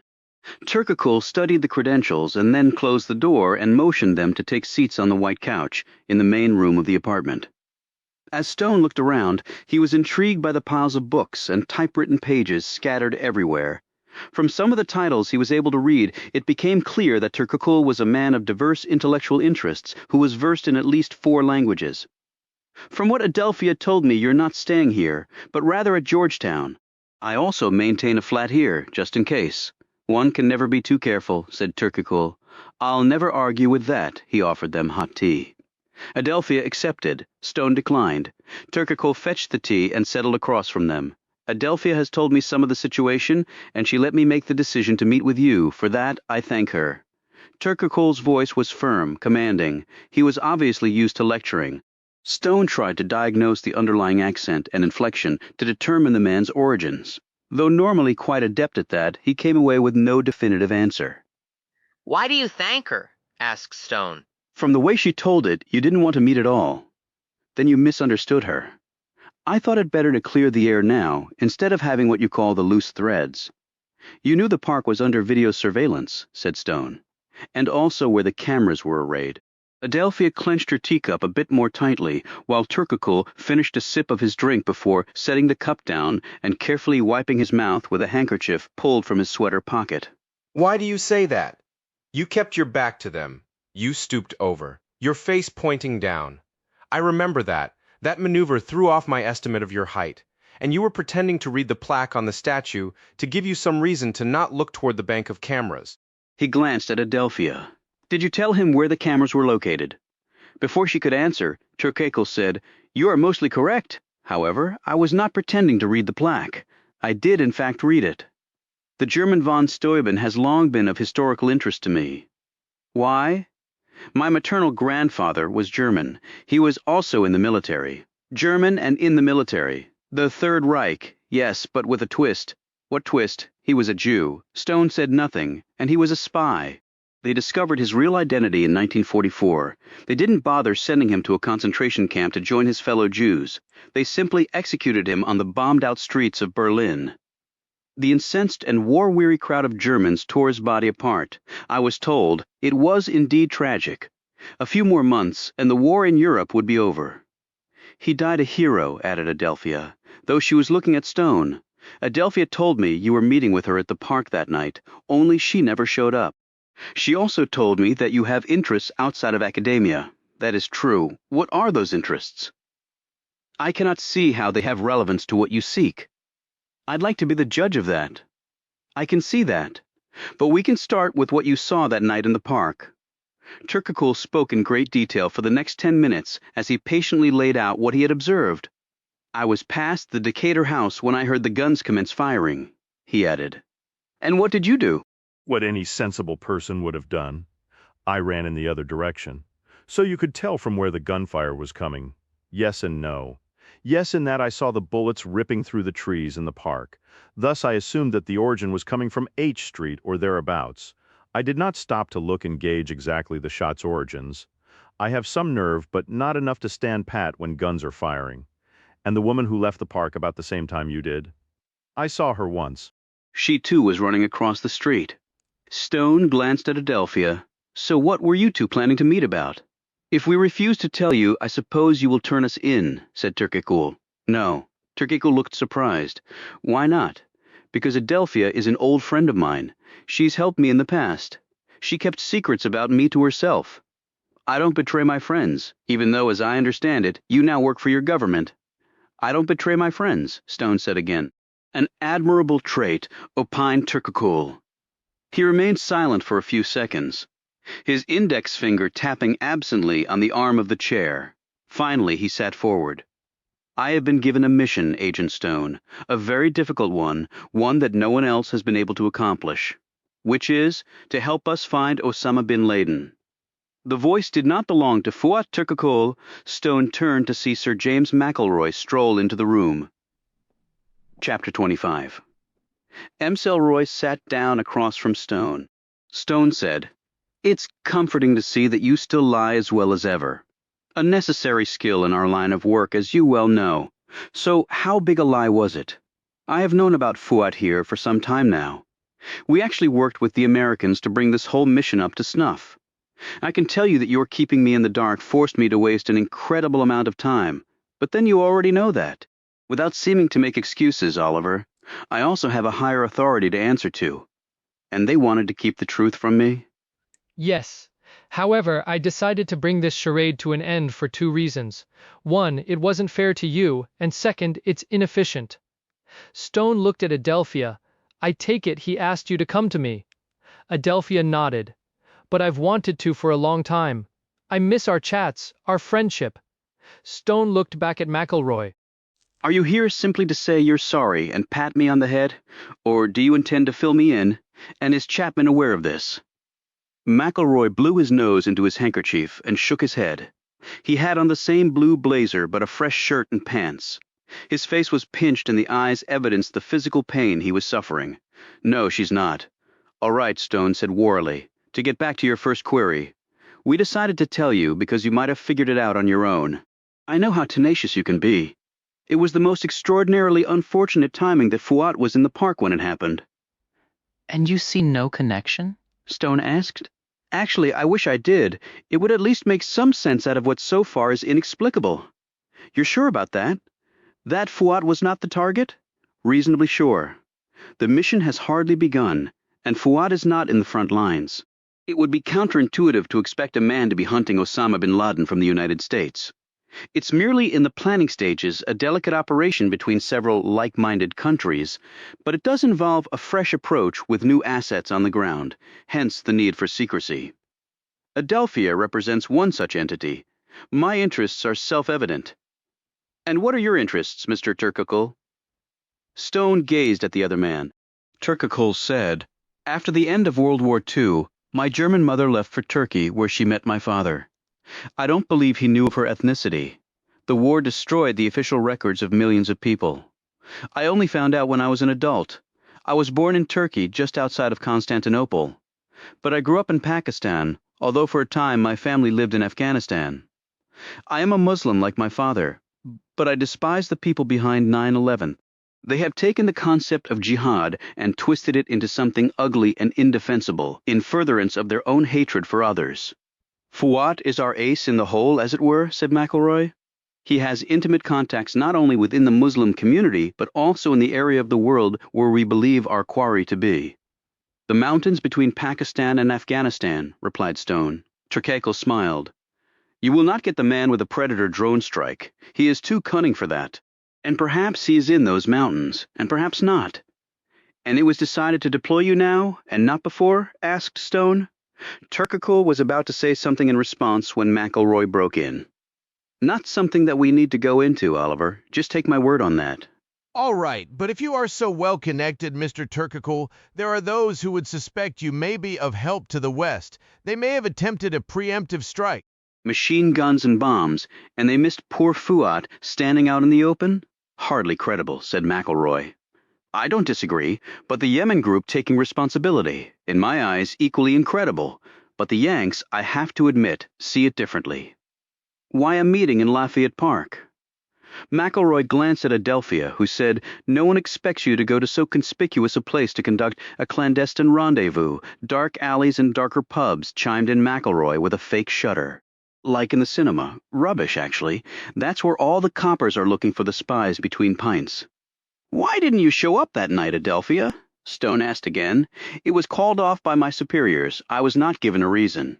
I knew that when I did not appear by a certain time, Fuat would leave by prearrangement." Adelphia added, "Do they know the source of the bomb?" "No, not yet." "Was it a suicide bomber?" asked Turkakul. "That is their preferred choice of attack, other than an IED. I know of this group in Yemen. They stick to that playbook religiously." Stone-eyed McElroy, who made a slight shake of the head.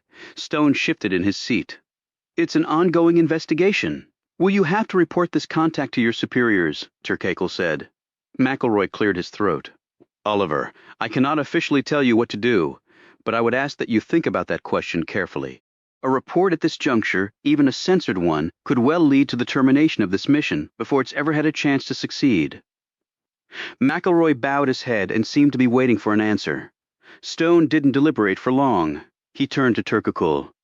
I'll say nothing for now, however. Despite what you've said, if it becomes apparent that you were the target, I would assume you would want to know that. Turkogul said, You assume correctly, and I thank you for that. I'll fill Chapman in. Actually, she needn't know, McElroy said quickly. Stone shook his head. I don't keep things from my partner. I know, she knows. McElroy looked indecisive. I'll leave it up to you then. Stone rose from the couch. One last question.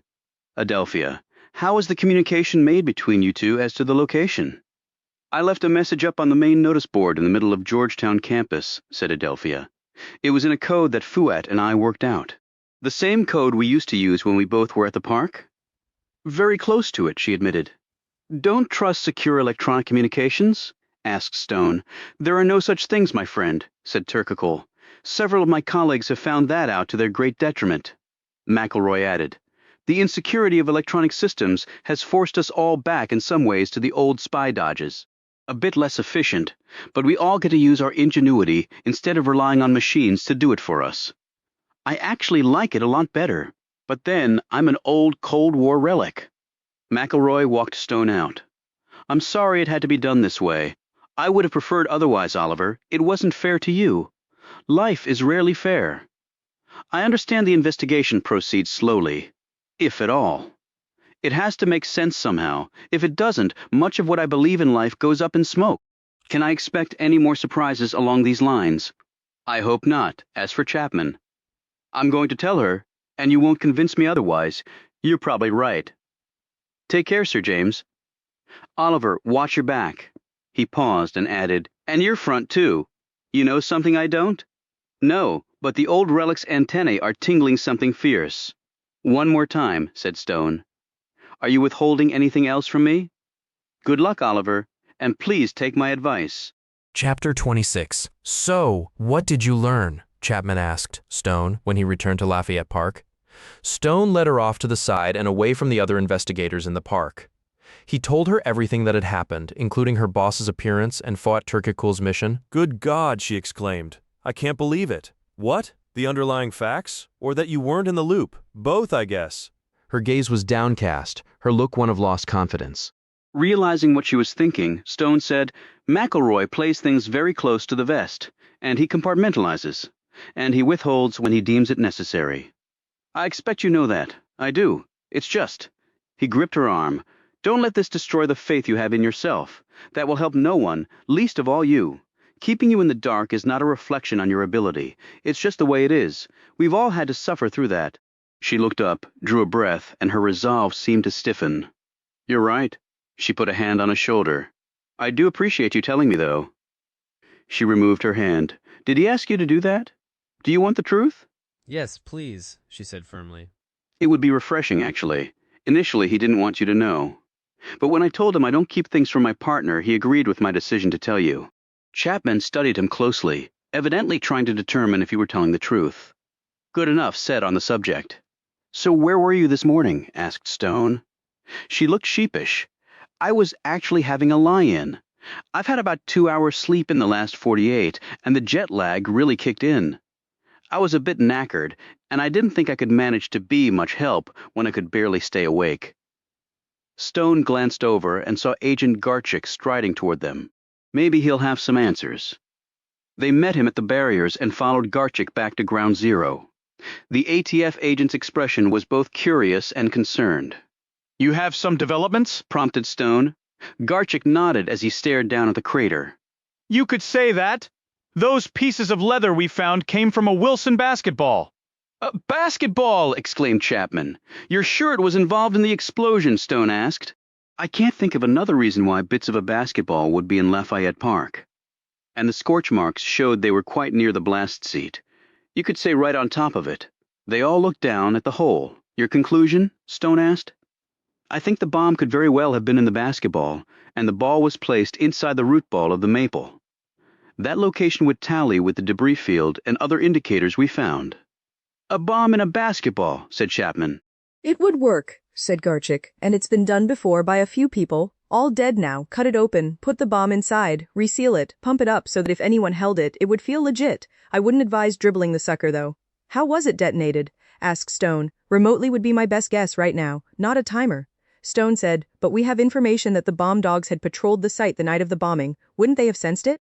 You said they couldn't be fooled by anything. They can't, but they do have limits. What exactly are those limits? Asked Chapman.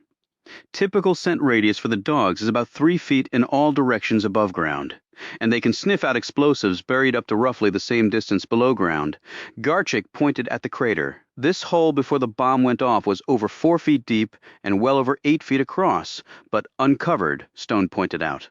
Yeah, but the root ball was huge, 6 feet wide by over 3 feet high. Stone realized something, and there was yellow warning tape up cordoning off this area, so the dogs might not have gotten within 10 feet of it. That's right, said Garchik. So whether the bomb was here when they made their pass or not, chances are good they wouldn't have detected it unless their handlers took them past the tape and let them climb right on top of the root ball, which I sort of doubt was the case. Stone's gaze immediately swung toward the White House.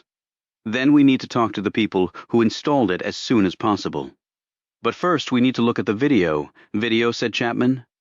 The video feed will show when that tree went in and who did it. It will also show if anyone went back in there afterward, and what they had with them. Like a bag big enough to place a basketball in. Garchik said, it would be pretty hard to slip a basketball inside a root ball and not have someone see you. There's a burlap sack around it to hold the dirt and roots together, but it would still be complicated. You'd have to get the ball there somehow, get down into the hole, slit the sack, put the ball in, and somehow patch the sack back up. Chapman added, and he couldn't exactly waltz it past the White House guards. I'm assuming the workers have to go through checkpoints. Yes, they do, answered Stone, and I would imagine an X-ray of the basketball would reveal the bomb inside. Absolutely, said Garchik. Then if one of the groundspeople was involved, he didn't take the ball through White House security. He looked around, but he could have come directly to the park to begin work on the tree. Someone could have given him the ball then. The White House wouldn't be involved at all, which would be captured on the video, said Garchik. We'll have to check that angle, but it seems way too easy to detect on our part, Stone said, which means we're missing something. He looked down at the crater. Let's check that video feed right now. Chapter 27. A few minutes later. They were standing in the FBI's command post on Jackson Place. They had called in 2 Secret Service agents who huddled with them around the large TV screen. The feed they would be looking at had come from the Secret Service's archives. We keep the images for a minimum of 15 years, explained one of the Secret Service agents. You're not the only agency with electronic eyes on the park, though, said Stone. The same agent smiled. We all have peepers on our little slice of Hell's Corner. In an ideal world, we all share what we see, but this is far from an ideal world. What exactly are you looking for? Asked the other agent. Stone explained about the tree being planted and also about the bomb dog going near the tree. Agent Garchik had stayed behind in the park to keep going over the crime scene, but Tom Gross had joined them after being called by Stone. The FBI agent said, we need to see the entire feed from the time the tree was delivered to the moment the bomb went off. They were shown this feed from 3 different angles. It took a long time, even though the security guard was able to speed up the frames without any significant detail being missed. At the end, they stared at the screen with the same unanswered questions, Gross said. The dogs did make a pass, but they stayed outside the tape line. That was a big hole in the security wall. Secret Service is going to get dinged for that. The 2 agents exchanged glances and grimaced but said nothing. And there wasn't even a hint of anyone planting anything in that hole, added Chapman. Stone said, you're sure this is all the footage? One of the agents said, that's it. Gross, Stone, and Chapman left the command center. On the way back to the park, Gross said, I can't remember the last case I had where not only haven't I taken a step forward, I keep taking steps back. Stone closed his eyes and recalled what he had seen on the video. A crane had lifted the large tree up into the air. Then a crew of National Park Service personnel in their green and khaki uniforms had moved in and helped direct the placement of the maple into the hole. He opened his eyes. There had to be a staging area for the tree, where it was kept before being installed. That wasn't on the video. That's right, said a hopeful-looking Gross. Chapman added, and the timestamp on the video shows that the tree was put in a day before the bombing happened. So why was the hole still uncovered? Gross said. I think we need to find answers to those questions. A moment later, his phone rang. He talked for a few moments and then clicked off. We got a hit on the jogger. Missing persons report was phoned in a few hours ago. Family member, matches the description, and he was in the vicinity of the park. Why so long to call it in? Asked Stone. Something we'll have to find out when we talk to them. I think we should split up, said Stone. You and your men can handle the groundspeople, and Chapman and I can talk to the family members. You have the address? Gross gave it to him. As they were parting company, the FBI agent said, Now we've only got the suit to track down. Stone never turned around. Yeah, he said over his shoulder as Chapman marched along beside him. When they got to her car, she said, You know, you could be charged with withholding vital evidence in an investigation, with obstruction even. If you think that's the case, feel free to report me. The two looked across the width of the rental at each other. Chapman finally sighed. I don't think it would further my career to pull the rug out from under my boss. So just get the hell in the car. When the doors plunked closed, she threw it into gear. Where to? Stone gazed down at the slip of paper that Gross had given him with the address. Anacostia, make sure you keep your gun handy. Is it dangerous, then, this Anacostia? Stone thought for a few moments before replying, I guess less dangerous than Lafayette Park, actually. Chapter 28. Carmen Escalante lived in a duplex a few blocks from the river. The neighborhood was within sight of the ballpark of the Washington Nationals, but had not benefited from the gentrification that was going on in other areas around the stadium. They reached Escalante's address, and Stone knocked on a door that was scarred by at least 3 old bullet pocks by his quick count. They heard curious sounds approaching. Footsteps and something more, something that clunked. When the door opened, they were looking down at a petite woman in her 20s who had metal braces on each arm to support her twisted legs. Hence the strange sounds. Carmen Escalante? Stone asked. She nodded. I'm Carmen. Stone and then Chapman showed her their badges. We're here about your report of a missing person, said Chapman. You don't sound American, said Carmen curiously. I'm not. Carmen looked confused. Stone said, Can we come in? They followed her down a short hall to a tiny room. The furniture was third-hand. The floor littered with junk. Stone could smell rotting food.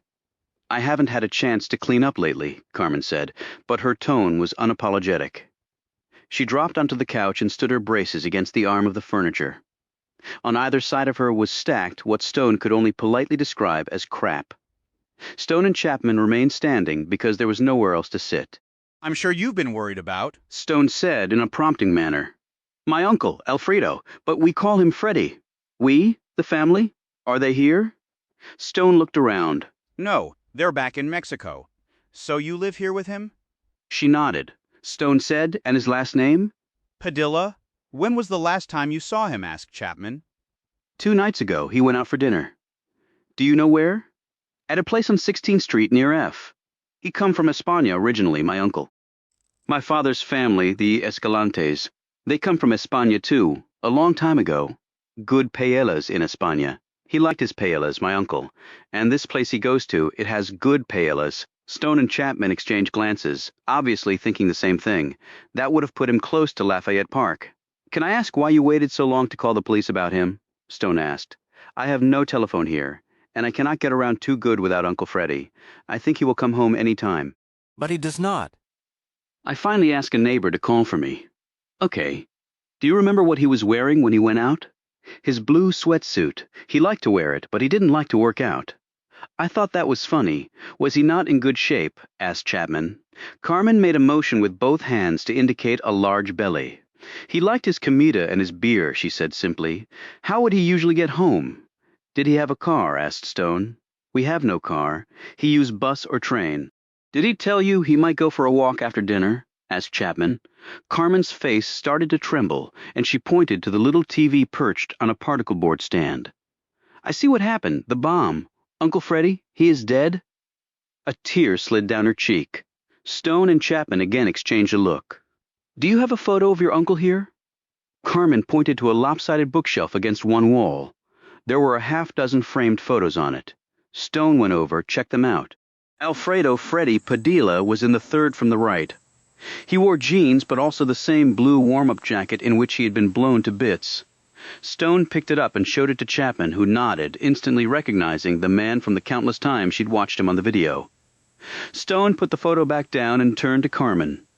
"Do you have any family who could come and stay with you? Then he is dead?" Stone hesitated. "I'm afraid so." She put a hand up to her mouth and started to quietly sob. Stone knelt down in front of her. "I know this is a really bad time, but can you think of any reason why your uncle would have wanted to take a walk through Lafayette Park that night?" The woman finally composed herself, finding some internal strength that Stone was frankly surprised she possessed. "He loved this country," she said. "We only recently come here, me for the medicos to help with my legs. Uncle Freddie, he come with me. My parents are dead. He get job, it not pay much, but he was doing the best he could." "Your English is very good for only recently coming here," commented Chapman. Carmen smiled. "I take it in school from when I was little, and I travel to Texas. My English is best in mi familia," she said proudly. "So Lafayette Park?" prompted Stone. "He liked to go and look at your White House. He would tell me, 'Carmen, this is greatest country on earth. A person he can do anything here.' He had me go one time. He carried me on his shoulders. We look at the Grande Casa Blanca. He say your president lived there, and that he was a great man." Stone stood again. "I'm very sorry," Chapman asked. "Is there anyone who can come and stay with you?" "It is all right. I have been by myself before." "But do you have other relatives?" persisted Chapman. Carmen sniffled but nodded. "I have people who can come and take me back to Mexico." "Back? But what about your doctors?" asked Stone. "Not without Uncle Freddie," she replied. "My parents were killed in a bus accident. I was also on the bus. That was how my legs came to be like this. Uncle Freddie, he too was on bus. They take out his spleen and other things, but he got well, and he was like a father to me." She stopped. I don't want to live here without him, not even if this is the greatest country in all the world. If you need any help, will you contact us?" Stone wrote his phone number down on a piece of paper and handed it to her. He paused. "If you could give us something of your uncle's, a comb or a toothbrush, so we can," his voice trailed off. They left with a couple of articles containing Alfredo Padilla's DNA to compare to the man's remains. They sealed them in evidence bags Chapman had brought. Stone was certain it was the man, but the DNA would be conclusive. As they were walking back to the car, Chapman said, "Okay, I'm an old cynic, but I want to start crying my bleeding eyes out." "Alfredo Padilla was clearly in the wrong place at the wrong time," said Stone, "and she has to pay the price." "He paid a pretty big one, too," Chapman reminded him. They got back in the car. She said, "What now?" "We hope Agent Gross has better luck than we did, but something tells me not to count on that." Chapter 29. They left a message for Gross and grabbed some Chinese takeout on the way back to Stone's cottage. The weather was nice, so Stone carried his little round kitchen table and 2 chairs out to the front porch. He laid out 2 plates and utensils and pulled 2 beers from the small refrigerator in his kitchen. They sat down and Chapman held up her beer and clinked it against Stone's. "Cheers, you know how to treat a lady? You bought the food, and I have no idea how old the beer is." She took a spoonful of wonton soup, extra spicy that made her eyes water, and retreated once more to her beer. "Too hot for you?" said Stone, as he eyed her with some amusement. "Actually, I'm into pain. One of the reasons I do this job, I reckon. I worked with MI6 back in the day. Didn't know any female agents then. Still aren't that many testosterone world, plain and simple. Clear career path, or did you stumble onto it by accident?" "Bit of both, I suppose." She took a mouthful of chicken and rice. "My dad was a copper, and my mum was a nurse. That still doesn't explain the MI6 connection. Sir James McElroy is my godfather." "Okay," said Stone slowly as he lowered his fork. "He and my grandfather were in the army together before Sir James went to the intelligence side. I guess he took a fancy to me.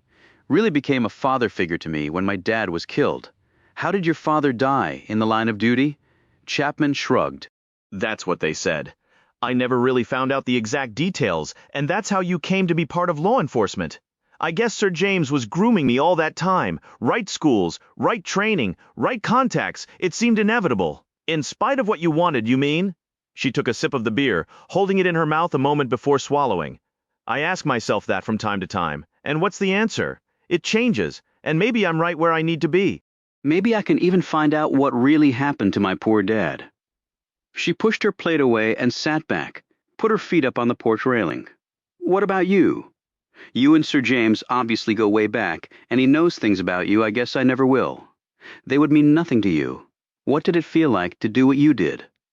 Stone rose and stared out at the tombstones in the fading light. The weather in D.C., miserably hot and humid in the summer, and uncomfortably raw in the winter, could suddenly evolve to times like this, when the climate was perfect and you wished the day would never end. She stood next to him. Look, I won't push it, Chapman said quietly. It's really none of my business. It got to the point where I didn't feel anything anymore, Stone said. But how did you get out? I'm not sure I ever did. Was it your wife? Stone turned to her. I thought your boss was more discreet. It wasn't him, she said hastily. I just made a guess based on my own observations. What observations? Stone said sharply. Of you, she answered simply. Of things that matter to you, like friends. Stone turned away. Good guess, he said. So why did you come back in the fold? After that, I guess I could say I had no choice. I think someone like you would always have a choice. Stone didn't speak for a long time. He just kept staring at the graves. A breeze rippled over them, and Chapman wrapped her arms around herself. I have a lot of regrets, Stone said finally.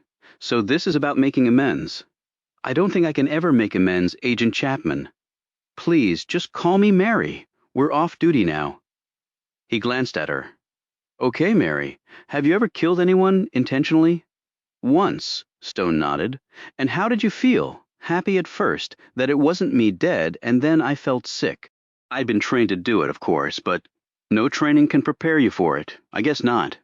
She clenched the porch railing. So how many people do you reckon you've killed? Why does it matter to you? I guess it doesn't. And it's not morbid curiosity. I don't know what it is, exactly. Before Stone could answer, his cell phone buzzed. It was Tom Gross.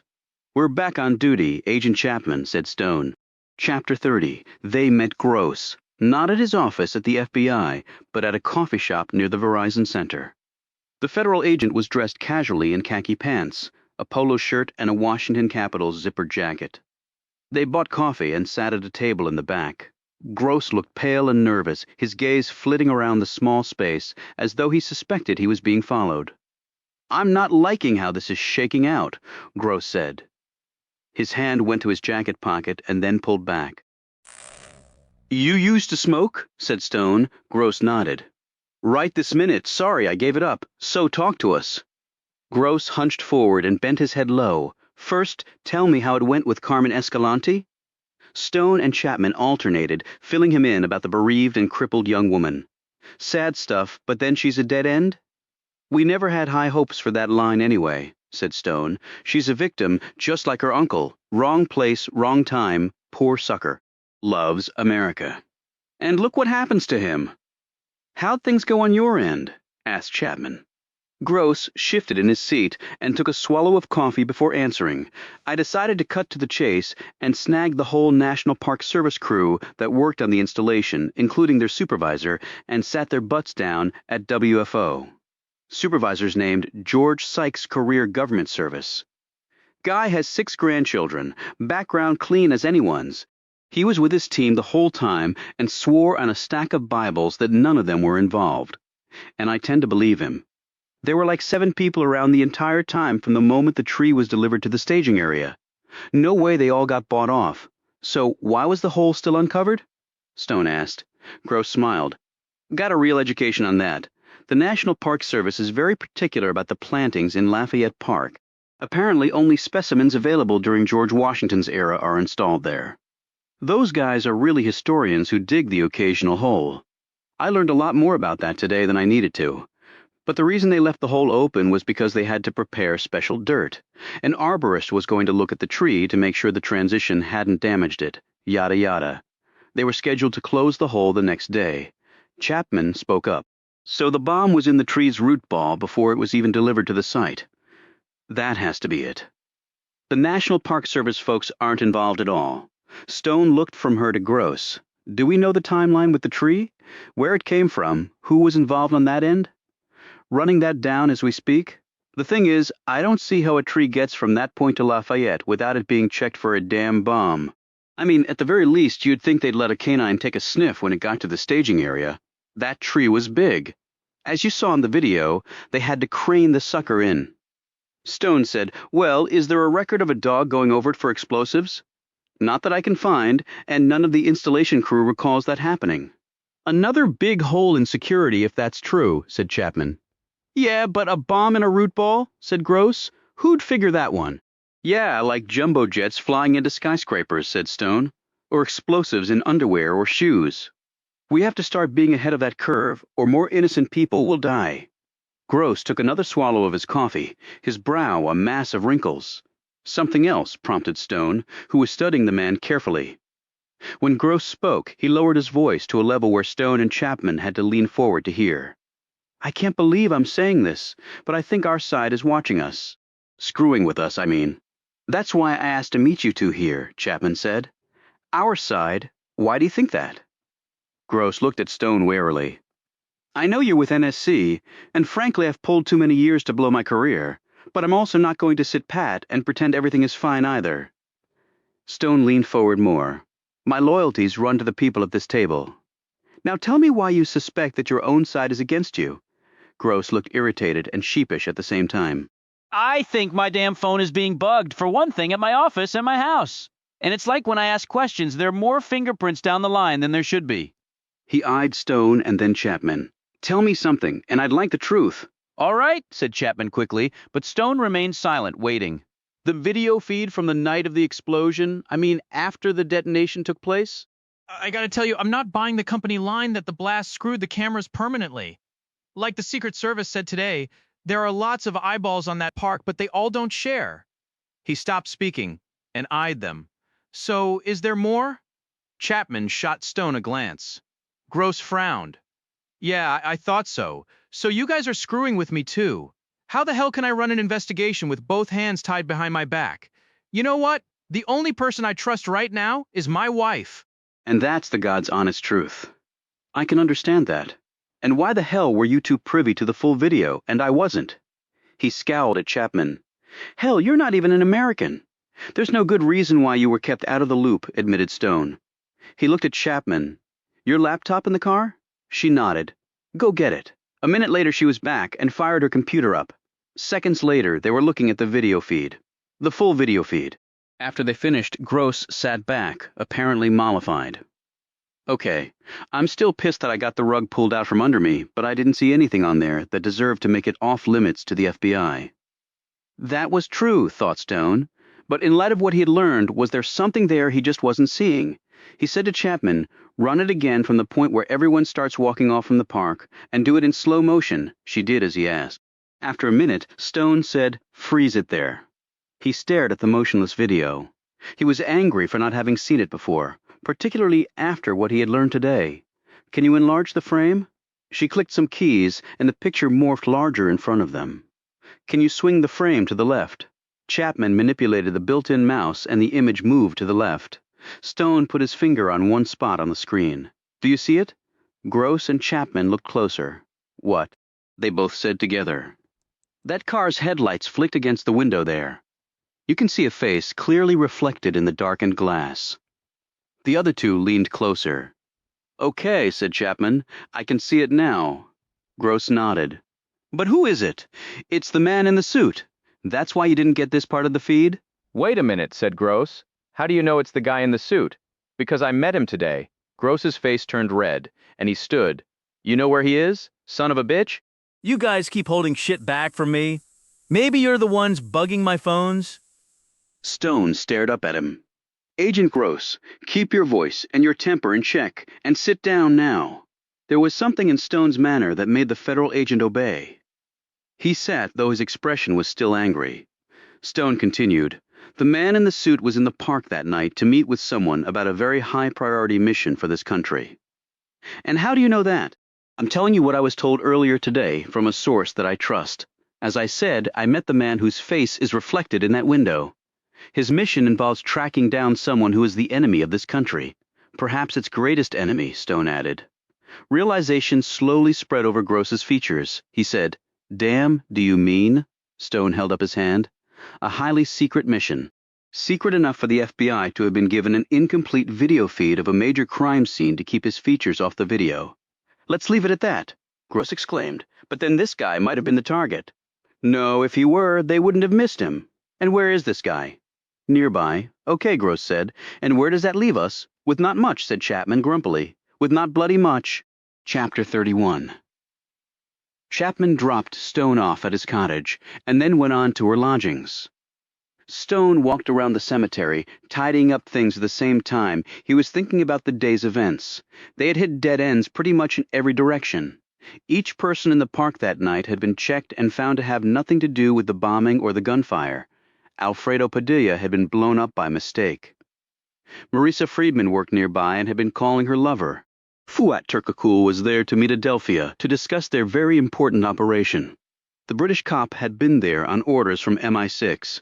4 promising leads turned out to be worth nothing. Stone went inside and sat behind his desk. It was late and he should sleep, but he wasn't tired. His mind was working too fast to rest. He attempted to read a book to try and relax, but his mind kept coming back to what had happened in Lafayette Park.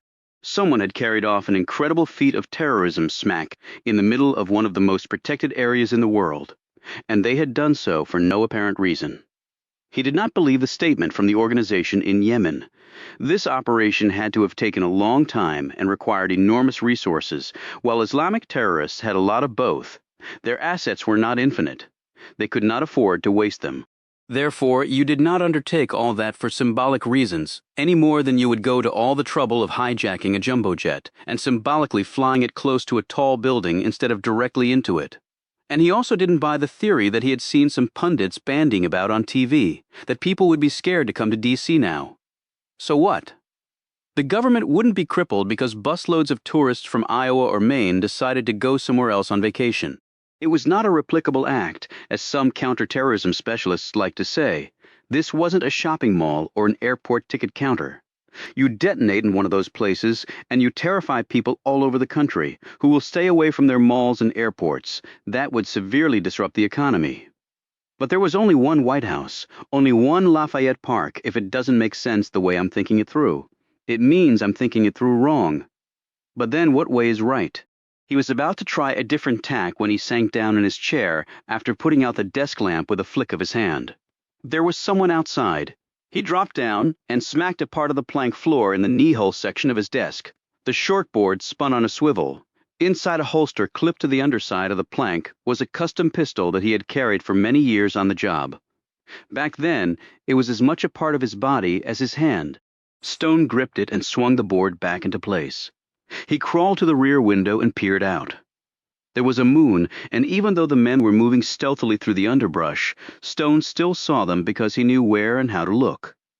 He slipped his cell phone from his shirt pocket and was about to text a message when he heard the voice.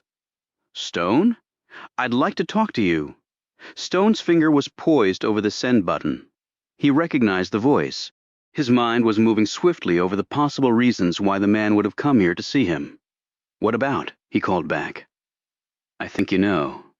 I'm sure you have a gun, and I've been told how well you wield one, and I'm sure you've spotted my men despite their best efforts so that no one gets hurt. I propose that I come inside and meet with you, just one-on-one. Does that work?" And if it doesn't, Stone shot back, "I could say we would just leave." Why don't I believe that? We're both on the same side here. It doesn't feel that way right now. I give you my word, I just want to talk. Then why come late at night with a strike team? It's just the way I travel. Don't take it personally, but I do just want to talk. Stone thought rapidly. He really had no leverage here at all. And information could be a two-way street. "Just you," he called back. "And I do have a gun. If I see even one red dot floating in the air, things will get ugly very fast. Understood?" "Understood. I'm coming in." Slowly, right? Slowly. A few moments later, Riley Weaver, the head of Nick, appeared in the doorway of Stone's humble cottage, which was surrounded by the dead and also now at least a half-dozen armed men. Chapter 32. "Close the door behind you," instructed Stone, "and move away from it to your left." He rose from behind the desk, keeping out of the line of fire from the window. "Open your jacket. I'm not armed." "Open your jacket." Weaver did so. He was startled when a hand swiftly searched him. "You're light on your feet," said Weaver.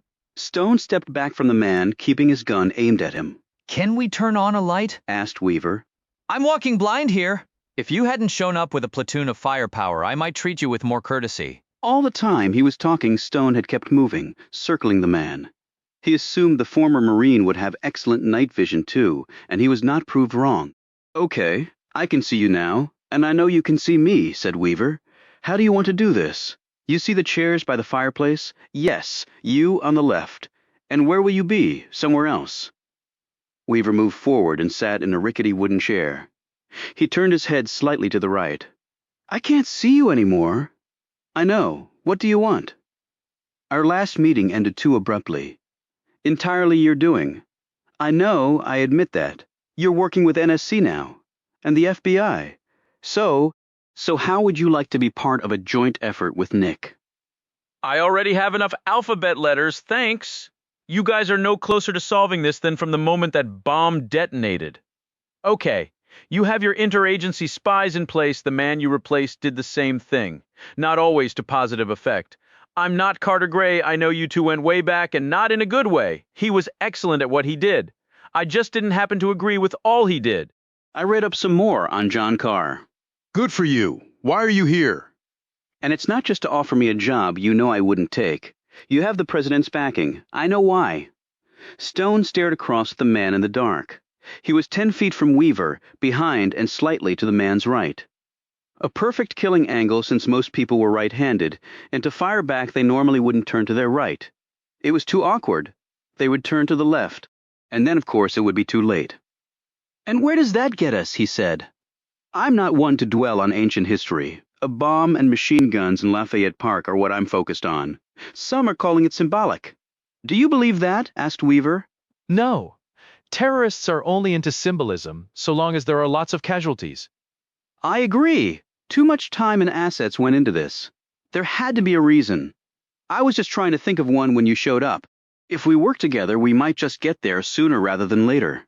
I told you, I already have a team on this one. We're all on the same team. You snatched me from my hospital bed before the FBI could get to me, played the bully at Nick, ridiculed my attempt to tell you what I knew or thought, and then turned out the lights when I asked a question. If that's your version of foreplay, you'll never get lucky. Okay, I deserve that. I played the heavy with you and it backfired. I realize that now.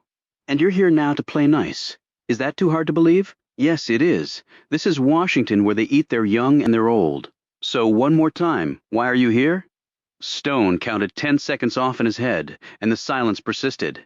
He lined up the silhouette of Weaver along his gun sight. He strained to hear the sounds of black boots moving in on him. He can't be that stupid, thought Stone, acting as a distraction. It didn't matter to Stone that the men outside worked for the same government he did. He had enough experience to know that citizenship was no protection when you were in the middle of someone else's agenda, or conspiracy, which in Stone's mind were one and the same. I'm scared, Stone. This unexpected comment caused Stone to glance up from his sightline. Why? Because something is going to happen, something big, and I'm clueless about what it might be. And if the nation's intelligence chief is clueless, well, it's not good. I don't want to be remembered for missing the big one. Stone relaxed a bit more. Something big. Based on what, Chatter? That and my gut. How did that bomb get in that hole? Why machine guns that hit nobody? And I've got another question that I don't even think you've thought of.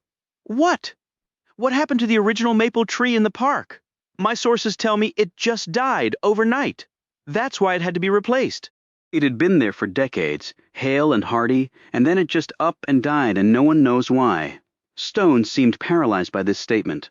He'd been gone from Lafayette Park for some time. Still, he remembered that maple, tall, huge canopy, beautiful specimen. It had seemed healthy, and then it just died, and no one knows why. He sat down next to the man and slipped his gun in his waistband. When Weaver eyed the weapon, Stone said, I'm authorized to carry one now. No arguments from me, and you're probably going to need it before this is over. So you think the tree was deliberately sabotaged? Either that, or it's a pretty big coincidence. No new tree needed. That bomb ain't getting to Lafayette Park, because it came inside that tree. I think we all realize that now, Agent Gross with the FBI said they were tracking down that angle, but they aren't finding much. That's interesting. You're telling me you didn't know that already? FBI has always gone its own way.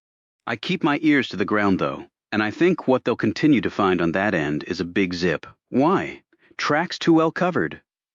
Weaver gazed over at Stone through the darkness. They didn't X-ray that root ball. It's going in the park, in the dirt. It's not the Christmas tree for the White House. Canine sweep? Not sure, but don't think so. Why not? No definitive answer on that. ATF thinks it was a remote detonation setup. Humph. You disagree? Let me put it to you this way. No bomb is foolproof. I almost got my hand blown off once dealing with a foolproof explosive when I was in the Corps. So, what's your theory? Can we turn on some lights? I feel like I'm back in high school sneaking some of my old man's hooch. I prefer the dark. Okay, suit yourself. The bomb goes in with a remote detonator, probably a cell phone. Tree hole gets covered up. Then it's detonated at the precise time they want. But instead we got a guy running from gunfire who jumps in a hole to save his ass, and boom. But how did the bomb detonate? Like I said, bombs are tricky things. Fat guy jumps and lands right on it, or maybe one of the slugs hits it. Detonates. We'd actually discussed that possibility. So I'm here wasting your time? No, I hadn't thought of the tree being killed on purpose. That's one for you. It only occurred to me tonight.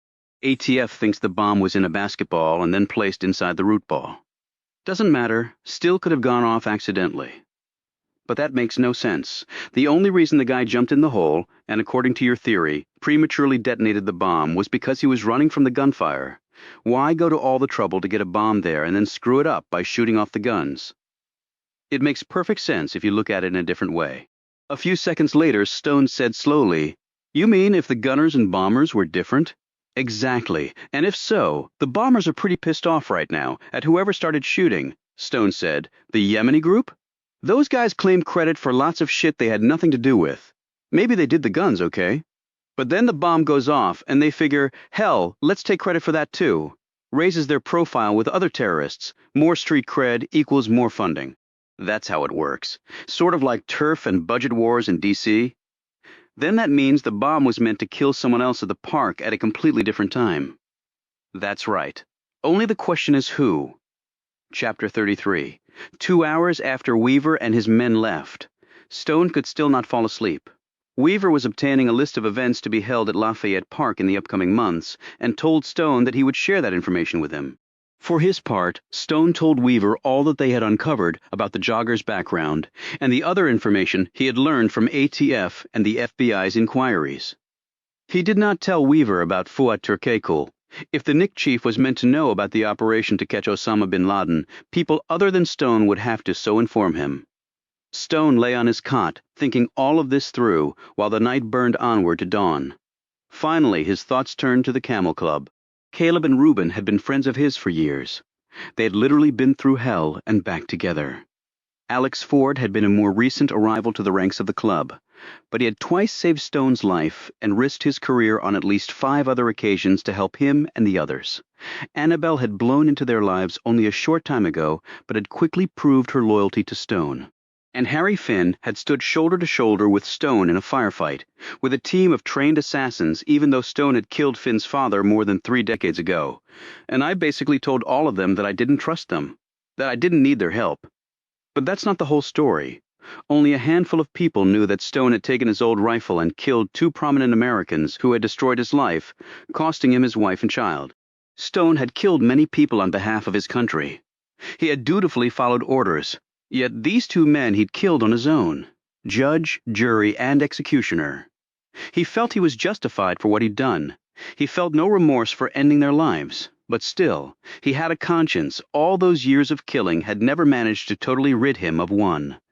And with his strong sense of justice, Stone knew that he would have to make payment one day.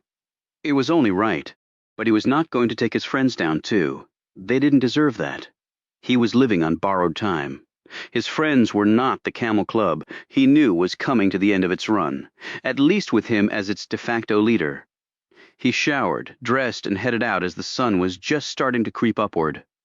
He stopped at the front door when he saw Chapman sitting on the hood of her rental just outside the wrought iron gates sipping on a Starbucks coffee. He zipped up his jacket against the cool morning air and walked over to her. She was dressed in jeans, a heavy black sweater and boots, looking very unlike a proper MI6 agent. Her hair was tied back, revealing a small mole near her temple. She slipped off the car hood, reached through the driver's window for a second cup of coffee in the holder, and handed it to him. "Figured you for an early riser," she explained, as he drank down some of the java. "Thanks," he said curtly. "Interesting night." She asked, "Why do you ask?" "Just wondering. Wondering enough to watch my place last night. Could be. Late night visitor? Are you asking or confirming?" "Just asking." "Riley Weaver, Nick. Wanted to chat, had some interesting theories. Can I hear them? Let's head on to the park." Chapman put the wheels in gear, and they drove off. On the way down to M Street, Stone explained to her what Weaver had to say. "Pretty good stuff, actually," she said. "Weaver seems to be on top of this. If he can narrow down who the target was, it'll be even better. Shouldn't be too difficult. How many events are there at Lafayette Park? More than you might imagine. And it's not just government folks like the president. Private groups can apply to be there. For a special event or to protest, it can be quite a lengthy list. Still, we should be able to narrow it down, and at least the threat has been removed." "No, it hasn't." "What do you mean?" "Because we don't really know what the threat is yet. We have to assume they'll try again. Getting the bomb in the park took a lot of work. The target has to justify that level of effort. They won't leave it like this." They arrived near the area, and after passing through various security checkpoints, they walked onto the grass of Lafayette Park. Stone looked around. It was still early, and there were few folks about, all of them authorized, of course.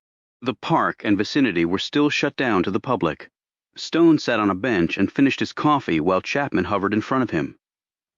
"Is it true you used to sort of live in the park?" she asked. "Yes. Why? Why not?" "Okay, this is going nowhere. I was protesting. You're allowed to do that in this country." "What were you protesting about?" "Everything, pretty much. What, taxes and stuff?" "No, I never made enough money to pay taxes. So what then?" Stone stared over at the White House. "Just things that I thought weren't right."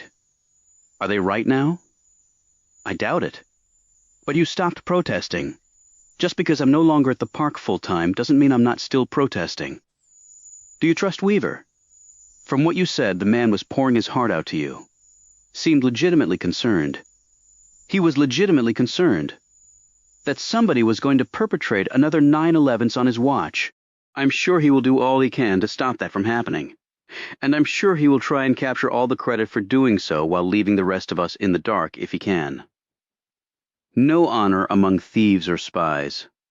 I see that as a case of splitting hairs, actually." Chapman threw her empty coffee cup away in a trash can and sat down next to him.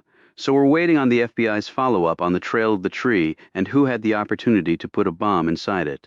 And Weaver's going to find out who might have been the real target at the park. Doesn't leave a lot for us to do." "Why inside a basketball?" asked Stone suddenly. "What? If the bomb is inside the root ball, why bother to put it in a basketball? It would take up more room, and any hump through the burlap might have raised suspicions. So why not just wedge the bomb in the root ball? I actually think I have the answer to that. Moisture." He looked at her. "Go on." "That tree is obviously going to be planted in the dirt, and watered, probably soaked since it's a new planting.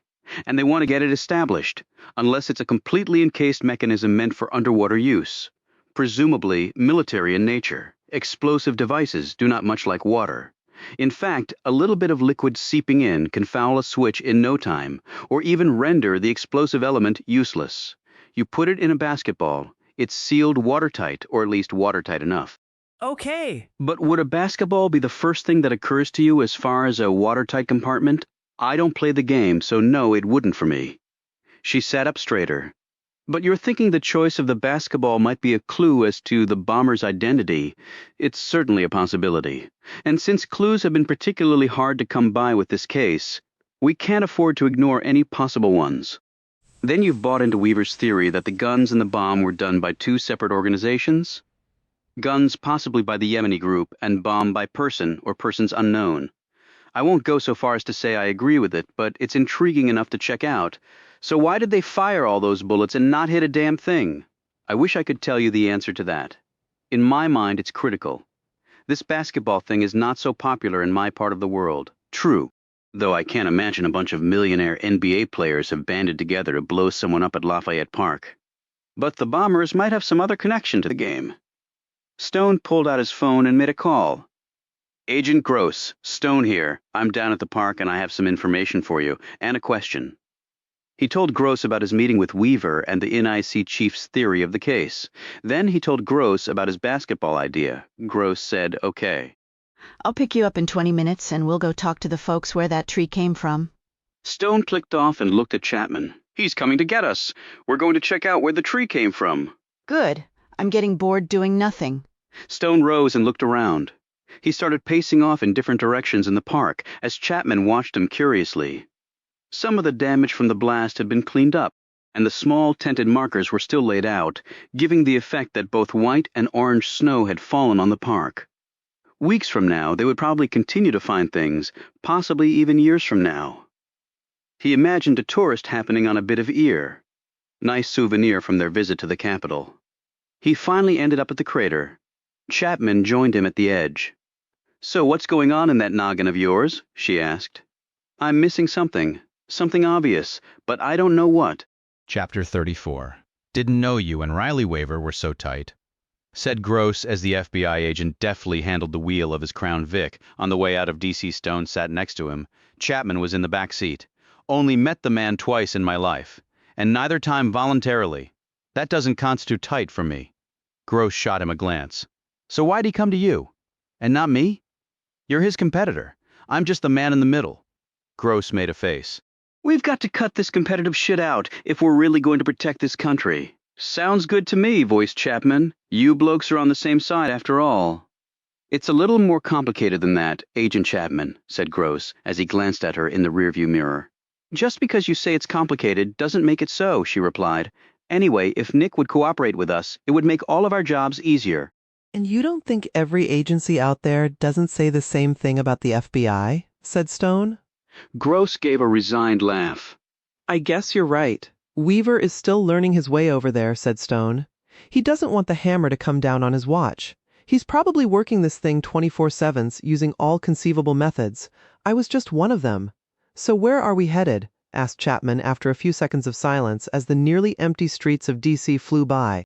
Pennsylvania, answered Gross. That's where the maple came from, a tree farm up near Gettysburg.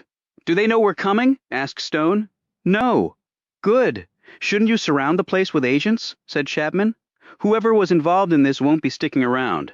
We go in with heat. The people left behind might clam up. I want some answers, and a bit of finesse never hurts. Many miles later, they pulled past the gates of the Keystone Tree Farm. The paved road led them to a long one-story building painted white with a green metal roof. In the background were various outbuildings, both small and large, with several big enough to accommodate 50-foot-tall trees. The parking lot held a few dusty pickup trucks, a compact car, and a black Escalade SUV. The three climbed out of the Vic and headed to a door marked Office. A plump woman in too tight jeans directed them back to a small room where a large man sat behind a metal desk, a phone to his ear. He waved them in and pointed to two chairs. When Gross flashed his badge, the man said into the phone, "I'll have to call you back." He put down the receiver, rose, tucked in his shirt where it had ridden out, and said, "Can I see that badge again?" Gross moved closer and held his commission and badge out to the man for several long seconds. Even after the man looked away, Gross held up the FBI shield as though to convey the significance of their presence. "What can I do for you?" said the man uneasily. Gross said, "A name would be good for starters." The man cleared his throat. Lloyd Wilder, and you run this place?" "I'm the foreman, yeah, 10 years now. What's this about?" Gross perched on the edge of the man's desk while Stone leaned against one wall and Chapman sat in a chair. All of them peered at Wilder, who swallowed nervously and nearly fell back into his chair. "Look," Wilder began. "Those guys told me they were legal. Okay, maybe they didn't have all the paperwork, but do you know how much red tape there is? Take me all day every day just to read through the stuff, and I can't find anybody else willing to do this sort of work." And Stone, catching on to this before Gross did, said coldly, "We're not with immigration. The shield said FBI, not ICE." Wilder looked from one to the other. "FBI." Gross leaned down so his face was uncomfortably close to Wilder's. "FBI." That fellow over there is with the counter-terrorism folks. The lady with MI6 out of the UK, Wilder-eyed Chapman with an incredulous look. MI6, like James Bond? Better than Bond, actually, said Chapman. Like Dear James on steroids, Gross added. And we could give a crap about your illegal aliens, but if you don't cooperate, ICE sure will be interested. Wilder's face sagged. But if you ain't hear about them, what do you hear about? You watch the news? Yeah, I check out ESPN every night. I mean the real news. Oh, I mean some days. Why? Explosion at Lafayette Park, added Gross. You hear about that? Hell yes, it's all over the place. They all stared at him pointedly, and he looked back, puzzled. But what's that got to do with me? He finally blurted out. We believe the bomb was planted in the tree that came from this place of business. Come on, you gotta be kidding me. Wilder grinned weakly. Wait a minute, you guys ain't really feds, right? This is some kind of joke, ain't it? Gross moved closer to him. When a bomb goes off that close to the President of the United States, I can't find anything remotely funny about it, Mr. Wilder. Can you? The smile faded. So this is the real thing. You guys really are cops. We really are. And we want to know how a bomb got in one of your trees. As the full weight of what was happening descended on him, Wilder appeared to be hyperventilating. Oh, Jesus. Oh, sweet Jesus. The man started rocking back and forth. Stone moved around beside him and placed a calming hand on his shoulder. We're not accusing you of anything, Mr. Wilder, he said. And from your reaction, it seems clear you don't know anything about it. But you may be able to help us nonetheless. Now take a couple of deep breaths and try to relax. He squeezed the man's shoulder. Wilder finally calmed and nodded. I'll do whatever I can to help you. I mean that. I'm a patriot down to my bones. I've been NRA all my life. Hell, my daddy was a Union man. Gross sat down across from him while Stone remained standing. Stone said, Tell us about each of the people who work here. For the next 20 minutes, Wilder pulled out employment records and went over each worker with them. That's it, he said when he'd finished. And there's not one on that list that's smart enough to do anything with no bomb. Hard enough to get them to hold the right end of a shovel. Although that may be because my Espanol's not too good. Stone put his finger on one name on the list. John Kravitz. He doesn't sound Latino. Well, he's not, of course. But you're barking up the wrong tree there.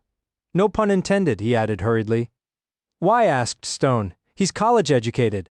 I thought you intimated they were all stupid, and nothing against your line of work. But why is a college grad digging up trees? We do more than that here. John's degrees in landscape design, horticulture, stuff like that. He's a good arborist, sees stuff no one else does. Why, we hired him. How long has he been with you? Asked Chapman. About 7 months. Didn't expect him to stay that long, but he seems content. Has he been into work this week? Every day like clockwork. Where is he now? Here? Wilder checked the clock on the wall. He'll be here in about 30 minutes. He only lives about 5 miles down the road in a little trailer park off the highway. What else can you tell us about him? Asked Gross. He's about 30. Thin, tall as you, he said, pointing at Stone, with brown hair and a goatee.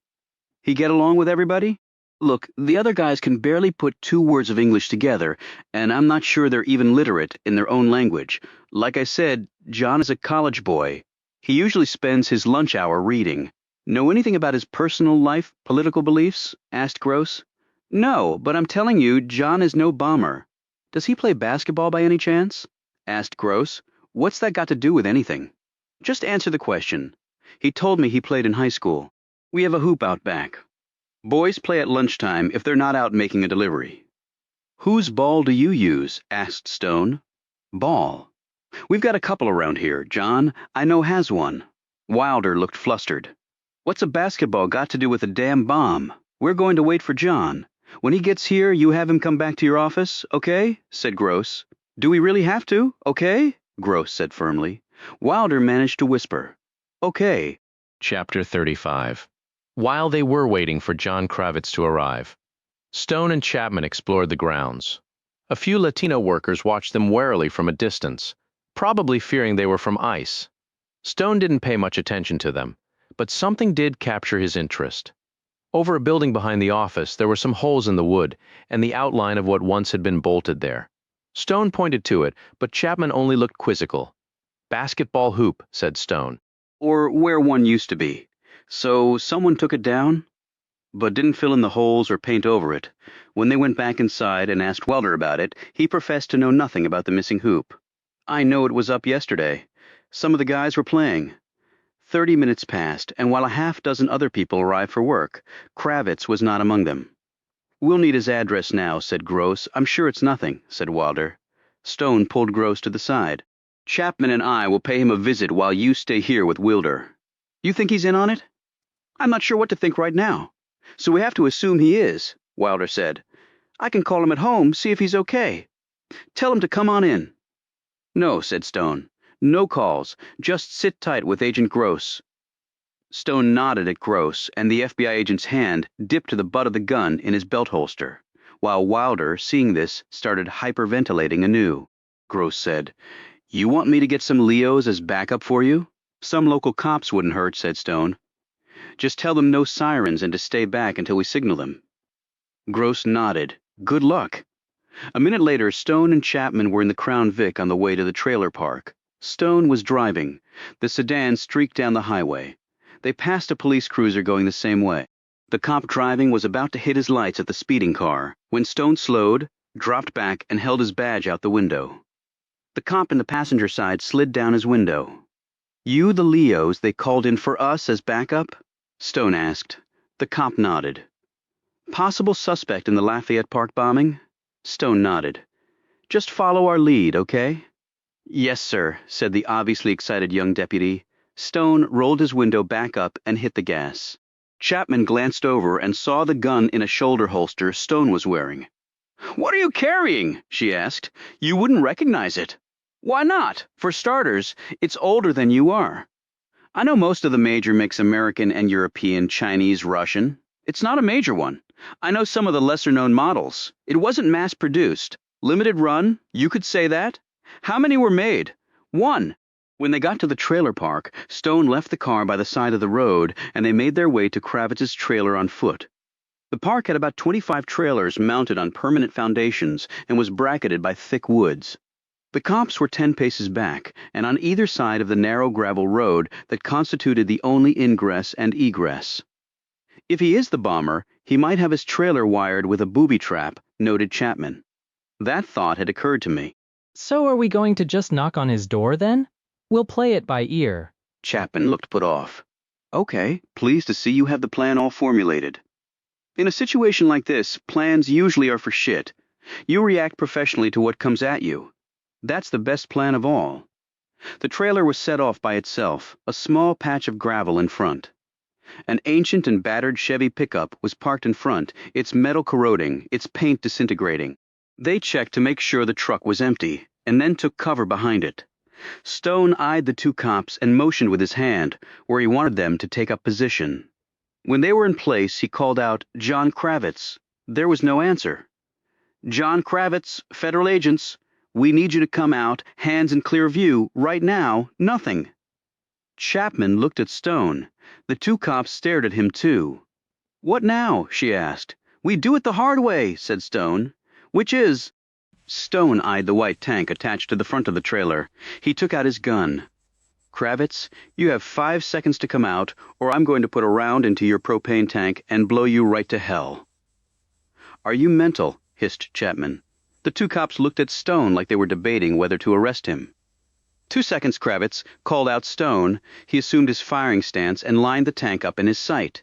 Stone, said Chapman, you could blow us all up. 1 second, Kravitz. The door to the trailer opened, and Kravitz came out, his hands in the air. He looked like he'd just gotten out of bed. Don't shoot, he said in a pleading voice. Don't shoot, I don't have a gun. Hell, what do you want with me? I just overslept. Do they send the feds out for that now? Stone saw the flash of light in the reflection of the trailer window. Immediately realizing what it was, he screamed, Everyone down now! He grabbed Chapman's arm and pulled her to the ground. From the corner of his eye, he saw the two cops hit the dirt. Kravitz still stood upright, looking stunned. Stone let go of Chapman and whirled around, pointed his gun at the woods, and fired. At the instant he did so, a bullet was fired from somewhere deep in the woods. The two shots together sounded like a mini-explosion.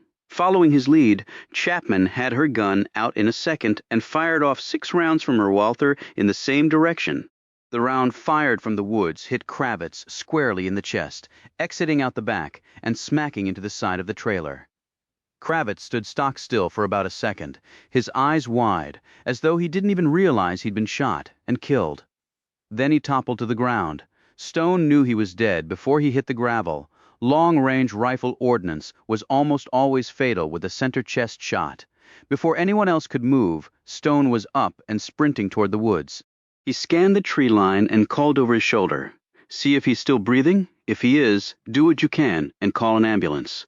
Then secure the crime scene and call in backup. Chapman, with me, keep low. She raced after him as he entered the woods. That was a long-range rifle round, he called out. Look for any movement, 500 yards and out. How do you even know anyone was out here? Saw the optic signature in the reflection on the trailer window. I had no chance of hitting the sniper with a pistol round. I was just hoping to screw up his shot. After several minutes of searching and coming up empty, they ran back toward the trailer. On the way there, Chapman said, "You probably saved my life. You weren't the target, but still, you're welcome." When they got back to the trailer, Stone said to the cops, "Anything?" One cop shook his head. "Dead. We called in backup." "Okay, set up roadblocks and search teams along a mile perimeter. It's probably too late, but we have to try." The cop grabbed his radio to do this. Stone said to Chapman, "Keep low and follow me." They made their way stealthily up to the body. Kravitz was lying on his back, his arms and legs splayed, his eyes open and staring lifeless up at a blue sky. A patch of crimson was on his shirt where the bullet had gone in. "Single tap," observed Stone, LV. "LV left ventricle. For torso shots, I preferred the aorta myself." "You're kidding, right?" Stone didn't even glance at her. His gaze was skimming over Kravitz. "Working knowledge of the human body is part of any good sniper's curriculum." "Well, I guess we know now that Kravitz was part of the bombing plot, and somebody shot him to keep him from talking to us. That seems clear. The part that isn't so clear is how they knew we were coming for him this morning." Chapman looked around. "I see what you mean. We haven't told anyone." Gross picked us up at the park on the spur of the moment. Wilder couldn't have called anyone because Gross is with him. Stone stiffened. "Damn it." "What?" Stone didn't answer. He punched in the number for the FBI agent. The phone rang and then went to voicemail, instructing the cops to stay at the crime scene and wait for their backup. Stone did 100 on the way back to the tree farm, while Chapman white-knuckled the armrest. Along the way, he called in more Leos to meet them at the tree farm. When they pulled in the parking lot, he knew something was wrong. He pointed to the tread marks on the parking lot asphalt. "Those weren't there when we left. Somebody got out of here in a hell of a hurry." Stone didn't wait for the other cops to arrive. He pulled his gun and kicked open the door to the office. The woman who'd ushered them in to see Wilder was lying on the floor, a bullet hole in the middle of her forehead. Stone motioned to Chapman to cover him as he approached the door to the interior office. Crouched down, and using the wall as a shield, he turned the knob with his free hand and pushed the door inward. Then he backed away and took a position where he had a clear firing line into the office. From her vantage point, Chapman had already seen it. She caught a quick breath as Stone moved next to her. Wilder was on the floor just inside the office. Even as far away as they were, Stone and Chapman could see that a good portion of his face was gone. "Shotgun," said Stone. He moved forward, keeping his gun trained straight ahead, ready to fire in an instant if something came at him. A few seconds later, he gave the all-clear. Chapman joined him as he gazed down at the body of Special Agent Tom Gross, where it lay behind the desk, his gun in his hand. There were 2 bullet holes in his broad chest. Stone knelt and checked the man's pulse.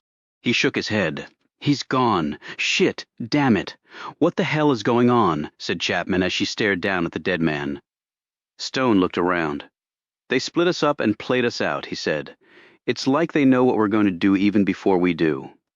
He knelt down and touched the barrel of the gun. Warm. He fired it very recently. Maybe he hit one of them. Maybe. He scanned the room for other signs of blood, but found none. He pointed to the opposite wall where a bullet had lodged. Probably Gross's one shot before he went down. At least he died fighting. What the hell do we do now? They heard sirens coming. "I don't know," said Stone. "I don't know." Chapter 36. Whose idea was it to leave Special Agent Gross alone? Stone and Chapman were at the FBI's WFO, where they sat on one side of a long table, and 4 grim men and 1 dour woman sat on the other side. Stone said, "It was my idea. Agent Chapman and I went to the trailer to find John Kravitz, and Agent Gross stayed behind with Lloyd Wilder." "Did you know whether any of the other workers at the tree farm were involved in the bombing conspiracy?" asked the woman, who had identified herself as Special Agent Laura Ashburn. She was dressed in a black suit, and her brown hair was pulled back in a ponytail. About 40, she was of medium height, had pleasant features and a trim figure, but her eyes were black dots that bored through everything in their path, and right now the only thing in that path was Stone. "We didn't know that, and we still don't." "And yet you left him there with no backup," said one of the male agents. Before Stone could answer, another man said, "You left with Agent Chapman, and you also had Leo support. And yet Tom Gross had none of that. He was alone." "I should have had Agent Chapman stay with Gross, and then called in backup for them while I went to the trailer park," conceded Stone. Chapman interjected, "There was nothing stopping Agent Gross from doing that." All 5 FBI agents looked at her. One said, "When you're trying to control a potential hostile situation, and you have 1 potential bomber in your presence, you don't really have time to yak on your phone." This same man turned back to Stone. "I understand that you are a recent hire by the adjunct agency to NSC. I am. But you're a little old to be jumping into the game, aren't you?" Stone said nothing to this because what could he say, really? Ashburn opened a file and added, "Can't find much on you, Oliver Stone, other than an illustrious film career." The derision in her voice was mirrored in the expression of her 4 colleagues. "Pretty rookie mistake for such a man of your years," added the agent at the far left of the table. Leaving an agent in a vulnerable situation, he leaned forward. "What would you suggest that we tell his wife, his 4 kids? Got any suggestions? Love to hear them, Agent Stone." "I would tell them that her husband and their father died fighting as a hero." "That's what I would tell them. I'm sure that'll make it all better," sneered Ashburn. Another agent said, "Have you ever been left all alone on assignment?" "I doubt it, since a guy like you probably covers himself at all times. Plenty of firepower at your back." Chapman spoke up. "You have no idea what you're talking about. He saved my life and the lives of 2 police officers today. He figured out there was a shooter in the woods while we were standing around with our thumbs up our arses. And if you knew half of this man's history, you wouldn't be sitting here grilling him for?" "I don't care about his history. I'm only concerned with the present." Ashburn shot back. "Well then, maybe you need to check with your superiors because..." Stone put a hand on her arm. "Don't," he said quietly. Ashburn closed her binder. "We'll be filing a detailed report on this, the chief element of which will be a strong recommendation that you be removed from this case, and a full investigation launched to see if any disciplinary or criminal charges should be imposed against you." "This is utterly ridiculous," snapped Chapman. Ashburn leveled a withering gaze on her, the black dots resembling hollow points about to be launched. "I don't know how it is across the pond, but this is America. Here we have accountability for our actions." She glanced at Stone, or inaction as the case may be. She looked back at Chapman. "Piece of advice? I'd find a new partner if I were you." The agents all rose as one and filed out of the room. Chapman glanced over at Stone. "Do you blokes routinely beat up on each other like that?" "Usually only when it's deserved, and you think it is here, a good man is dead. He shouldn't be. Someone has to be blamed for it. And I'm as good a selection as anyone," he rose. "And maybe they're right. Maybe I'm too old for this." "You don't really believe that, do you?" Stone didn't answer. He just left the room, left the WFO, hit the streets, and kept walking. The night air was crisp, the sky cloudless. There was snarled traffic and honking over near the Verizon Center because some event was going on there. As he walked along, Stone thought of the last few moments he'd been with Tom Gross. He hadn't really focused on the man's safety. He'd wanted to go after John Kravitz. In truth, he'd believed that he was keeping Gross safer by going after the alleged bomber at his home berth and leaving Gross behind. It had never occurred to him that they would attack at the tree farm and kill Kravitz. They definitely had manpower and intelligence and nerve, a formidable combination. A sudden thought struck him, and he called the number Riley Weaver had left for him. He wanted to know if Weaver had a list of the events that had been scheduled at Lafayette Park. If there was a lead in that list, Stone wanted to run it down. Someone answered the phone. Stone identified himself and asked for Weaver. The man put him on hold but was back within 10 seconds. Please don't call this number again. The line went dead, and Stone slowly put his phone back in his pocket. The explanation for that brusque put-down was easy. Weaver knew that Stone had screwed up and cost an FBI agent his life. Because of that, Stone was off the cooperation list with NIC now, and forever. As he passed block after block, his focus continued to deepen, even as the DC nightlife went on all around him. Runners along the mall, tourists with maps in hand. Partiers packed in groups heading to the next entertainment, and office-dwelling men and women in suits lugging thick briefcases and burdened with weary countenances as they trudged home, probably to keep working. Taking out Kravitz made perfect sense if he were involved in the bombing. One less mouth to betray the people behind it. They must have staked out the trailer park and were there, ready to kill the man when Stone had shown up. But there was an alternative theory that if true was far more disquieting, they knew we were coming. In order to do that, they either would have needed to follow them or been ahead of them. Both scenarios carried serious implications and also the possibility of a mole in their ranks. But why the tree farm? Had Lloyd Wilder been involved as well? If so, the man was a consummate actor. The woman in the office? A long shot? Tom Gross? But why take him out? He was the lead investigator, but he would simply be replaced with another, and the murder of an FBI agent would only result in the formidable bureau tripling its already heightened effort to find those behind the Lafayette Park incident. It made no sense at all. None. He arrived at his destination, flashed his badge to gain admittance, and entered Lafayette Park. At least his credentials hadn't been pulled yet. He sat on a bench, surveyed the surroundings where the investigative work was still going on. His mind swirled with recent events, not one bit of it solidifying into something useful. It was just mist, vapor. As soon as he focused on something promising, it vanished. His gaze shifted to the White House across the street. The bombing had no doubt popped the president's bubble of safety that he believed he had here. Every security force involved in defending this bit of earth had suffered a hard blow to their professional egos. Hell's Cornerstone thought was indeed living up to its name. When he looked up, he saw the man approaching. A part of him was surprised, but another part was not. He drew a long breath and waited. Chapter 37. The Camel Club minus its leader sat around Caleb Shaw's condo in Alexandria, Virginia, overlooking the Potomac River. Caleb had just finished serving tea and coffee to everyone except Reuben. The big man had brought his own hip flask with something presumably stronger in it than Earl Grey or Maxwell House. Annabelle was dressed in a black skirt, loafers, and a jean jacket. She spoke first, and her tone was blunt. "How bad is it, Alex?" Alex Ford, still wearing a suit and tie from his workday, leaned forward on the hassock, took a sip of coffee, and said, "Pretty bad. An FBI agent is dead along with 3 other people, including at least 1 bombing suspect." "And they're blaming Oliver?" asked Caleb with an air of indignation. "Yes," Alex said, "whether rightly or wrongly. I told Oliver that there were many people unhappy with him being involved in this case, and now it's come home to roost." Harry Finn was leaning against the wall. He'd finished his coffee and put his cup down, meaning making a scapegoat out of Oliver is a great way to kick him off the case. Right, although knowing Oliver, he probably does blame himself for what happened. Reuben growled.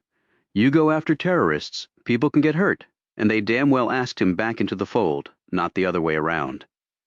"That's what's so infuriating, Alex," said Annabelle. "He didn't have to do this at all. Now he's in there risking his life, and they blame him for someone getting killed." Alex spread his hands. "Annabelle, don't be naive. This is Washington. There's nothing fair about any of it." She flung her long hair out of her face. "That makes me feel so much better," Caleb spoke up. "But what will happen now?" "An investigation is being conducted. 2 of them, actually. The search for the terrorists goes on, obviously, but now there will be a secondary inquiry regarding what happened that led to the death of Agent Gross and the others, to determine if there's any evidence of negligence or wrongdoing." "With respect to Oliver, you mean?" interjected Annabelle. "Yes. What might happen to him, worst case?" asked Caleb. "Worst case, he might go to prison depending on how it plays out. But that's unlikely. He might be kicked off the case. That's far more likely, even with his friends in high places. No one can stand that heat for long, especially if the media starts riding that horse right into the ground." "This is a nightmare," said Caleb. "If the media does enter the fray, then they'll start investigating Oliver and his past." The man doesn't have a past, at least officially, noted Reuben in a deep grumble. Exactly, said Caleb. That's my point. They will be relentless in trying to find out exactly who he is. The government won't want that, said Alex. Reuben nodded in a knowing fashion. He knows too damn much, a lot of stuff that would be embarrassing if it came out now, Annabelle said. 666 stuff, you mean? Exactly. You don't think the government might try to silence him? She said in a halting voice.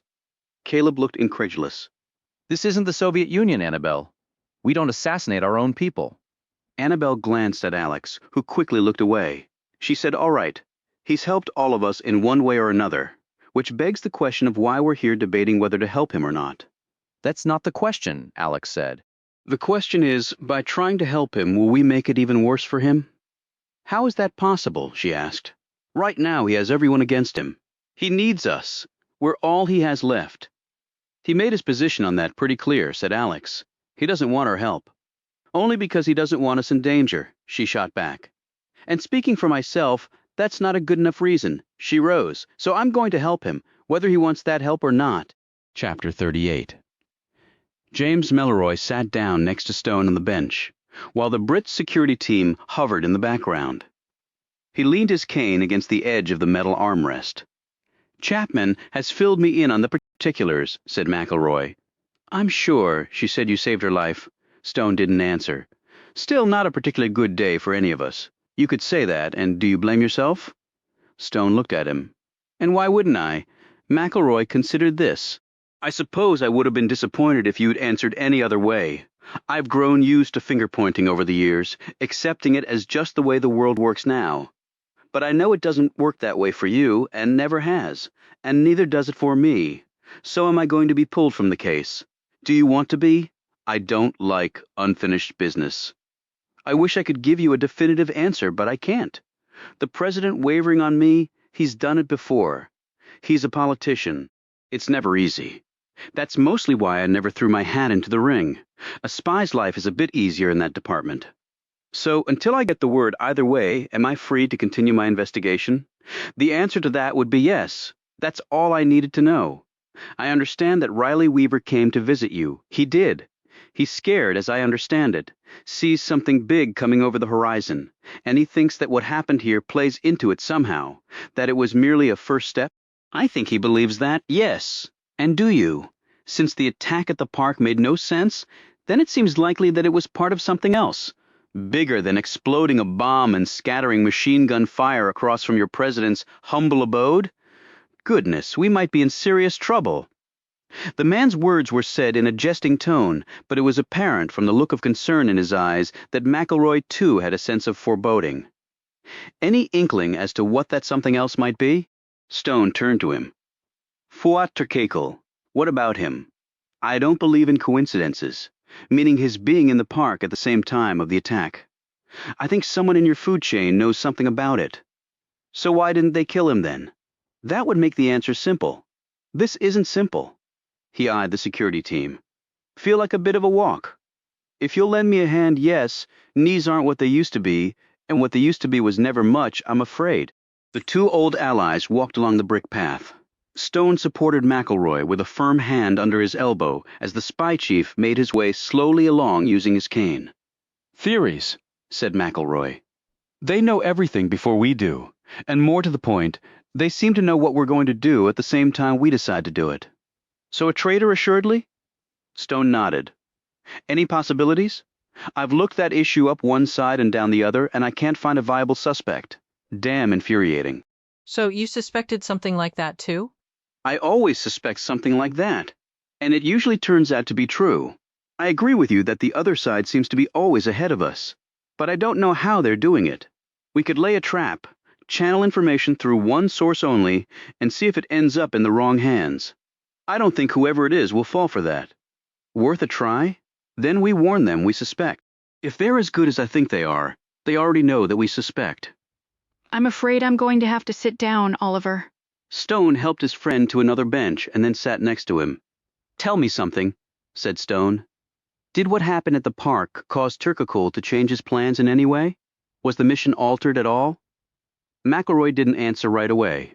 Of course, it would have been completely altered if Fouad had been killed, he pointed out. Altered to the point of being abandoned. One would think that would have been the goal of the attack. Since the man didn't die, we have to think of alternative reasons. I can think of none. For now, but we have to keep trying. It won't be easy for you. The FBI is looking to crush you. Its director has already had a meeting with your president. I have also had the pleasure of your leader's company, and have done my utmost to dissuade him from giving in to the entreaty that you be removed from the case. Until they make me stop, I'll keep going. Pretty much sums up our professional lives, Oliver. Yes, it does. I wish you luck. I'll need it.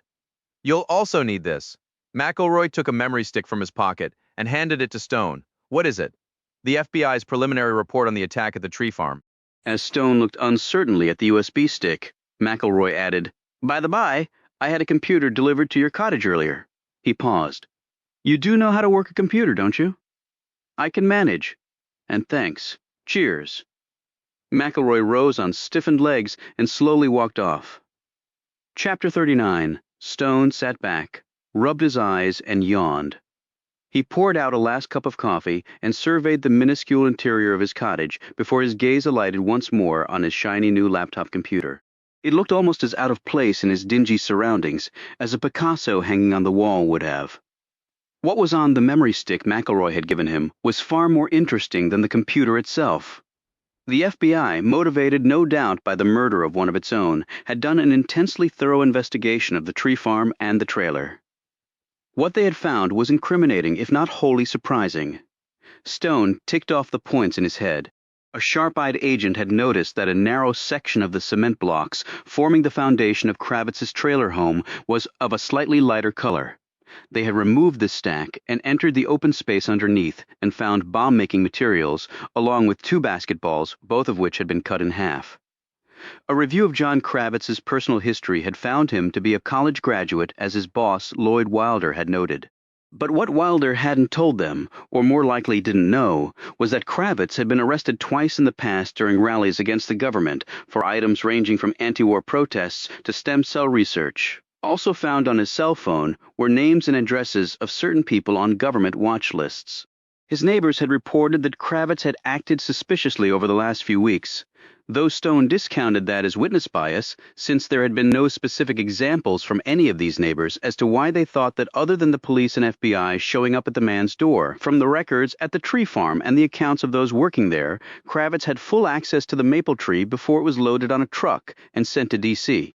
This included during after hours because he had a key to the special storeroom where the tree was being prepared for shipping. The insertion of a bomb in the root ball of a tree that large, even housed inside a basketball, would not be difficult for an experienced hand like Kravitz, the report had found. Any disturbance at the site of entry could be easily covered up and then further disguised by the burlap container.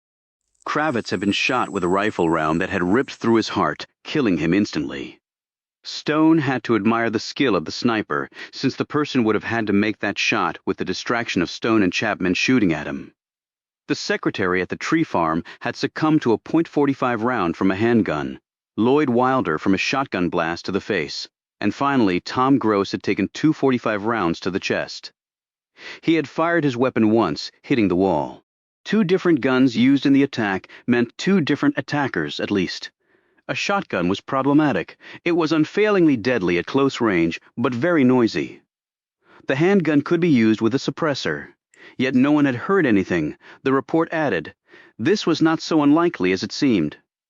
When Stone had traveled there with Gross and Chapman, he'd observed that the tree farm was set far off the road, so probably no cars passing by would have heard the shots. And the other people working there at the time were far away in the fields. The office building was low and long.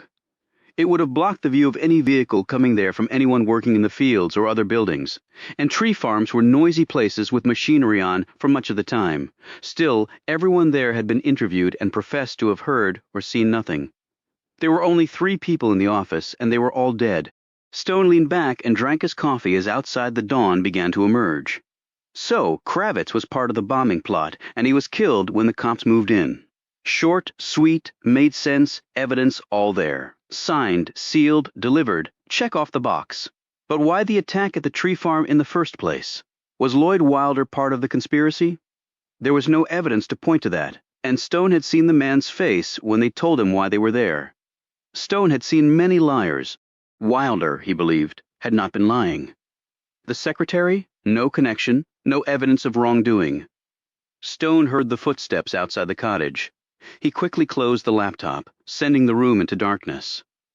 Just as he had with Riley Weaver, he pulled his gun from his desk drawer and crouched down in the knee-hole with his eyes barely above the top edge.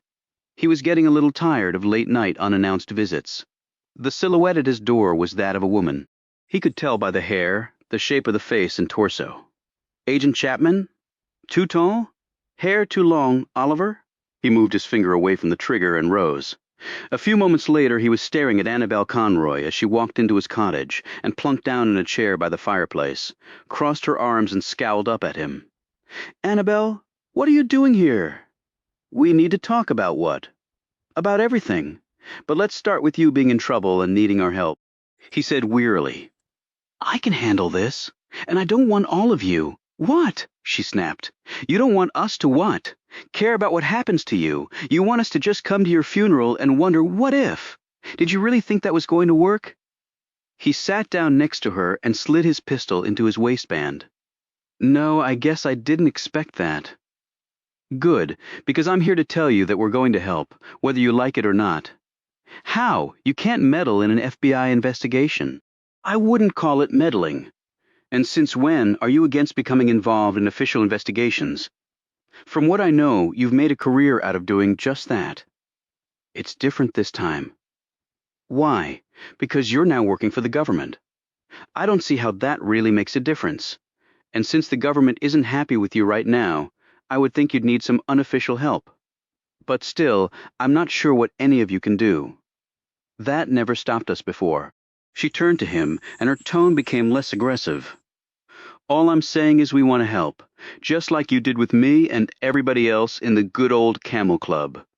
But you've already paid me back for helping you. I'd be dead in Divine Virginia, but for you. This isn't a tit-for-tat contest, Oliver. I'm your friend. I would be here for you at any time." Stone let out a sigh. "Where are the others?" "Out in the car. I thought so. Would you like to get them?" "I can put some more coffee on." Don't bother. We brought breakfast too. She rose as he looked up at her in mild amusement. "Camel Club forever," she said. Chapter 40. It took the better part of 3 hours, but Stone finally brought them all up to speed on the case. Finn, Reuben, and Caleb sat in chairs ringed around Stone's desk, while Annabelle perched on top of the desk. Alex Ford was not with them because he was on duty. "So the bomber, at least one of them, has been caught," said Caleb. "Seems that way," answered Stone. "Only you don't look convinced," said Finn. "He had on a dark blue windbreaker, jeans, dusty boots, and his Glock. All the evidence is there," said Stone. "In fact, too much." "FBI see it that way?" asked Reuben. "I don't know, seeing as how I'm a bit out of favor with him right now." "If not this tree guy, who then?" interjected Annabelle. "If you're saying he was set up, it's a hell of a setup." "Agreed." Stone was about to say something else when someone knocked on his door. It was Chapman. She stepped inside and saw the others. Stone said bluntly, "I've finally come to my senses and asked my friends to help us out." Chapman looked around at them. "Help us how?" she said in a skeptical tone. "In the investigation. And what agency are they with?" Caleb volunteered. "I'm with the Library of Congress." Chapman stared at him, open-mouthed. "The bloody hell you are!" He looked taken aback. "I beg your pardon?" She turned to Stone. "What the hell is going on here?" "I spoke with McElroy last night. He gave me the FBI file on the incident in Pennsylvania. I've gone through it with them." "With your friends? Who are going to help us?"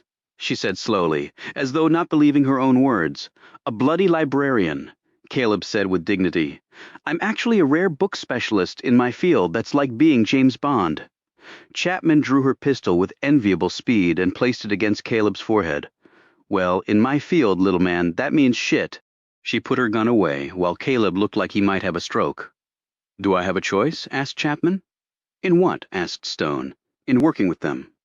If you want to continue to work with me, you'll have to work with them. You lot do things a bit peculiarly over here." "Yes, we do," agreed Stone. "So would you like me to fill you in on the FBI's report? Unless McElroy has done the honors already?" 20 minutes later, Chapman was fully informed both of the content of the report and Stone's skepticism with its conclusions. So, if Kravitz might not have done it, who did? She asked. That's what we have to find out. But I may be wrong, and the FBI right? And we'll be doing this. How, with the FBI's knowledge and cooperation? I would say with neither their cooperation nor knowledge, Stone replied. Chapman pulled Caleb from his chair and plopped down in it. All right. Do you have any whiskey here? Why? Well, if I'm going to break the law and my oath of service, I'd like to do it in a bit more relaxed frame of mind, if you don't mind. You don't have to do it at all, Agent Chapman, said Stone. This is my plan and my responsibility. Your boss will understand fully once I talk to him. Then you can back out gracefully. And then what? I get my arse shipped back to the good old UK. Something like that. I don't think so. Unfinished business bothers the devil out of me. Stone smiled. I can understand that, she sat forward. So where do we go from here? With a plan, an ever-evolving one, but one that involves no one else getting hurt, said Stone firmly. I don't think you or anyone else can guarantee that, Oliver, said Annabelle. Then at least a plan that allows maximum protection for all of you. Doesn't sound all that much fun, really, said Reuben. Chapman eyed him with interest. So you're willing to die for the cause? He faced her with a defiant gaze. I'm willing to die for my friends. I like your way of thinking, Reuben, said Chapman, giving him a wink. Well, there's a lot more of me to like, MI6. Caleb had watched this exchange with growing frustration. He turned to Stone. So, is there something we can do now? Yes, Stone said. I actually have something for each of you to do that will utilize your strengths. Caleb looked at Chapman. I usually get the dangerous stuff. Really? She said, looking bemused. It's my lot in life, I suppose. You should take a drive with me sometime. I think that will explain everything. I'm a real daredevil. Just ask Annabelle. Oh, yeah, said Annabelle. If you want to drive yourself nuts, spend a couple days zooming around country roads with Mr. Speedy while he drones on and on about some dead writer no one but him has ever heard of. Sounds delightful, replied Chapman. Sort of like gnawing off one's arm for sport. Caleb, said Stone. I'd like you to research at the library all events to be held at Lafayette Park over the next month. Chapman's lips twitched as she stared at a red-faced Caleb. I'd go in with at least 2 machine guns for that one, mate. Stone proceeded to give out the rest of the assignments to the others. Before they left, Annabelle gave him a hug. Good to be back where we belong. Chapman was the last to leave. Stone said, I'll meet you at the park in 3 hours. Do you really trust these people? With my life. Who are they? I mean, really, the Camel Club. The Camel Club? What the hell is that? The most important thing in my life, answered Stone. Only I forgot that for a little bit. Chapter 41. You Look Puzzled, Agent Garchik. Stone and Chapman walked up to the ATF agent as he was staring over the grounds of Lafayette Park. Startled, he turned to them. I was sorry to hear about Tom Gross, he said as they joined him. He seemed like a real good guy. Stone nodded, while Chapman simply stood there frowning. Her hair was unkempt, and she looked like she'd slept in her clothes, and she had for all of 2 hours. Stone, on the other hand, had shaved, showered, and pressed his pants and shirt. He also believed that his own side was watching him. Do you have the same feeling? Garchik looked nervously around. How did you figure that? I think of the highly unlikely, then push it to the practically impossible, and I often find I arrive at the truth, particularly in this town. He studied the man. Garchik's eyes were bloodshot, and his clothes were as wrinkled as Chapman's. But that isn't all that's bothering you, is it? Chapman added, You were bragging before that you could tell us what sort of bomb it was very quickly. We haven't heard a peep from you since. Did your state-of-the-art facility fail you? Can we talk somewhere else? This place is starting to give me the creeps. The 3 of them walked a couple of blocks to a bagel shop. Stone and Chapman each had a large cup of coffee. Garchik twisted plastic stirrers into knots and ignored the bottle of orange juice he'd purchased. After swallowing a mouthful of coffee, Stone said, Do you feel comfortable talking here? What? Yeah, I guess, Chapman said. You can trust us, Agent Garchik. He gave a dull laugh. That's good to know. I thought I'd run plumb out of people I can trust. What happened to make you feel that way? Asked Stone. Little things reports not coming back. Pieces of evidence not where they should be. Clicks on my phone when I pick it up. Funny shit on my computer at work. Is that all? Asked Stone. Garchik snapped. Isn't that enough? It would be for me. I'm just wondering if there's more. Garchik drank some of his juice. He put the bottle down and took a breath. The bomb. What was it? Some components we don't usually see in an explosive device. What do you mean? I mean some unique combinations that were a surprise. You mean undetectable? Asked Chapman quickly. No, that would be impossible. Bombs have to have certain elements, blasting caps for starters. This bomb had all that. At least we found pieces that showed that. So what then? We also found some other stuff. What stuff? Said Chapman, her irritation growing. Stuff that nobody has figured out what the hell it is yet, which is why I'm just referring to it as stuff, Stone said. You mean you found debris from the explosive that you are unable to identify? That's more or less what I'm saying, yeah? What is ATF's official position on it, he asked. Official position? Garchik chuckled. Their official position is that they are officially baffled and scared shitless. We're actually getting NASA involved to see if they can figure it out. NASA! So what are the implications for this? Asked Chapman. I don't know. None of us knows. That's why we're keeping this on a tight need to know. I probably shouldn't even be telling you correction. I know I shouldn't be telling you. Stone thought about this as he fingered his coffee cup. Did Agent Gross know? Garchik eyed him warily. Yeah, he did. I told him myself. He was the lead investigator, after all, thought he had a right to know. And what was his reaction? He told me to keep him apprised. I think he had other things on his mind. Did you tell anyone that you'd told him? Garchik saw where this was going. You think he was killed because of what I told him? It's possible. But who would have known? Hard to say, since we don't know if he told anyone or not. So did you tell anyone you'd informed him of that? Maybe a couple people at ATF. I have people I have to report to, he added defiantly. I'm sure you do. Have you been out to the trailer owned by John Kravitz? Yeah, we checked the bomb material found there. And did it match the debris in the park? Yes, although it was a strange place to keep the stuff. Under the trailer, you mean? Said Stone. Yeah. Moisture, said Chapman. Not good for that sort of stuff. Right, agreed Garchik. And not to mention it was difficult to get to. He shifted uneasily in his seat. Look, I'm no chicken shit. I've infiltrated militias and gangs and come out alive. But what I'm not used to doing is watching my own side. That freaks me out. It would me too, said Stone. What do you think is going on? There's a traitor out there somewhere, answered Stone, and people are aware of it. So they're trying to ferret the spy out.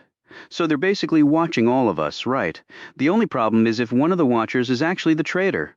God help us if that's the case, said Garchik. So what should I do? Keep your head down, limit your conversations on your phone and with your colleagues, and if any other agency strolls into your space, play stupid. There are a lot of us at ATF. I'm not the only one who knows about this new stuff. Stone rose. Given the circumstances, I wouldn't necessarily count that to be a good thing. They left a troubled-looking Garchik in the bagel shop and headed back out. Chapman said, So what about your fabled Camel Club? Have they started their work yet? Stone checked his watch. Right about now, in fact? Harry Finn walked along like he had not a care in the world. Wrap-around shades, jeans, and a sweatshirt, sneakers, bedhead. He looked like a college student, which was what he wanted considering he was on the Georgetown University campus. It had stone buildings that looked craned in from Cambridge or Oxford, nice green spaces, students hurrying here and there or else lounging in between classes. Finn walked confidently among them all. He sipped on a cup of Starbucks, shifted the weight of his backpack over his left shoulder. He picked up the trail of Fuat Turkekel within 5 minutes. He did so by good prep work. This involved a little computer hacking onto the college's database, a couple of discreetly placed questions, and a thorough recon of the campus. The Turkish-born scholar walked along, books cradled under one arm, in deep discussion with another faculty member, while a trail of students brought up the rear. They went into a building near the western end of the campus. Finn did too. Stone's instructions had been explicit. Watch this man. And it wasn't entirely for Turkekel's protection. Stone had been clear that he was not convinced of his loyalties yet. It could go either way at this point, Harry, he'd said. If someone tries to get to him, stop it. But if he does something that suggests he's working for the other side, document it and let me know right away. Turkekel was teaching a class on the second floor of the building. It had 32 students. Finn slipped in as the 33rd, set up his recorder as did many other students, took out his book and laptop and settled back. If Turkekel noticed him, he gave no indication of it, Unlike some of the other students there, Finn listened to every word the man said, and also how he said it, which was often even more important than the actual words spoken. And unlike any of the students there, Finn assessed the room for threats and came away not entirely satisfied. One door, in and out, little cover. Turkakul would be a sitting duck at the front of the class. Finn touched his chest and felt the Glock nestled there in the holster. If he'd been an assassin, Turkakul would already be dead. He wondered how a man tasked to hunt down Osama bin Laden was allowed to live so cavalierly. It made no sense at all. And things that didn't make sense bothered Harry Finn. They bothered him greatly. Caleb settled into his desk at the rare book reading room and eyed his other colleagues as they moved around doing assorted tasks. He nodded and smiled to several. Morning, Avery, he said to one portly fellow, Caleb. Congrats on acquiring the Fitzgerald. Thanks, Caleb said, beaming. He really was proud of that one. When things had settled down in the room, he lifted his glasses to his eyes, pecked some keys on the keyboard, and worked his way through several government databases, hoping with each click of a key that he would not run into insurmountable interference. His dear friend Milton Farb could have accessed the necessary database in seconds, but Milton had been one of a kind. Yet Caleb had gotten better over the years with electronics, and he approached the task Stone had given him with deliberation and calm. And he was an employee of the federal government and thus had requisite passwords and authorizations. And it wasn't as though events at Lafayette Park were classified. At least he hoped they weren't. Within a half hour he breathed a sigh of relief. He hit his print button and the 2-page single-spaced document slid into the catch bin of his printer. He picked it up and studied it. There were a lot of events on here, and some of them would be attended by some real Washington heavyweights. If his friend was hoping to narrow his search down by consulting this list, Caleb knew at once that it would not be all that easy. He slipped the papers in his briefcase and returned to work. Chapter 42. Annabelle and Reuben reached Pennsylvania around 3 that afternoon. They drove first to Keystone Tree Farm. It was obviously still secured by the FBI. Barricades and black SUVs were everywhere, and Pennsylvania state troopers were there to support the federal agents. Annabelle, who was driving, said, "No surprise there. That place will be out of circulation for a long time. Let's keep rolling." "You want to try the trailer park?" asked Reuben. "Might as well, but I have to believe it'll be the same crime scene scenario there." And it was, cops and feds in abundance. The road into the trailer park was completely closed off. "Want to bluff our way in?" asked Reuben. "If we say we live there."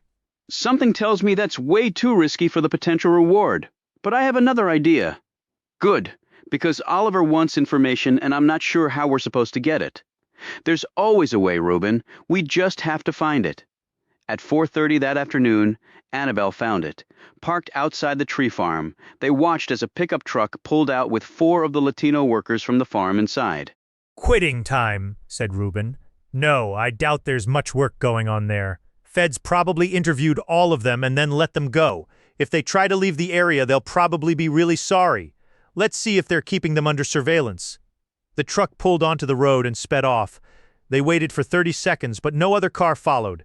Annabelle put her car in gear. "Okay, the feds are very trusting and we're not." "Where do you think they're headed?" asked Reuben. "There's a bar in that direction. Let's hope they pull off for happy hour after all that interrogation." They did go to the bar, and Annabelle and Reuben waited for them to go inside before slipping out of the car and heading in. "You speak Spanish?" Reuben asked. "I spent a long time in L.A., so yeah, pretty fluently. You?" "I know more Vietnamese than Spanish." "Then order your beer in English and let me do the talking." "And my role? If a guy who we're not interested in hits on me, take him out." "Great, thanks. Nice to use my finely honed skills. Inside?" The 4 Latinos were huddled around one table, beers already in hand. They were talking in low voices and casting furtive glances at the few other people in the bar. Annabelle and Reuben sat at a table near them, and then Annabelle put some money in the jukebox. On the way back, she dropped her car keys near the table. One of the men bent down to pick them up. When he handed them back, she thanked him in Spanish. Then she pulled a map from her pocket and asked him directions, explaining that she and her friend were trying to find a tree farm. The man told her that he and his friends worked at this very same tree farm. Annabelle smiled and pulled up a chair, motioning Reuben to stay where he was. She sat down and said, "We're looking to buy a dozen cypress, and we're told that your place had some excellent specimens." I work for a landscaping firm in Delaware, she explained. All of this was spoken in rapid Spanish and seemed to put the men at ease. The first man told Annabelle that they indeed had such trees, but she could not get them. Why not? She asked. He explained about what had happened. Oh my God, she exclaimed. That's awful. I read about it in the paper, of course, but they didn't say the name of the tree farm, so I never associated it with yours. I hope they caught who did it. The men shook their heads. And was this John Kravitz a friend of yours? His name was the one I was actually given when I was coming up here. Kravitz had not been a close friend, and the men seemed stunned to learn that he had been involved with the bombing in Washington. That's really a shame, said Annabelle. One of the men said that he believed John Kravitz to be innocent. But I heard on the news that they found bomb-making material at his home. That's pretty serious. Whether the man had heard this too wasn't clear. He insisted that Kravitz was innocent. And were you all there when the people were killed? They nodded. That must have been horrible. I guess you're lucky you weren't killed too. They had been out in the fields, they told her. They had heard and seen nothing. I guess the police have questioned you, said Annabelle. The surly looks on the men's faces confirmed that. Well, it looks like whoever did it might get away. Too bad, she said. Annabelle left that comment hanging out there to see what reaction it might inspire. One of the men whispered something to the first. He looked at Annabelle. The police didn't ask about the basketball hoop, he said.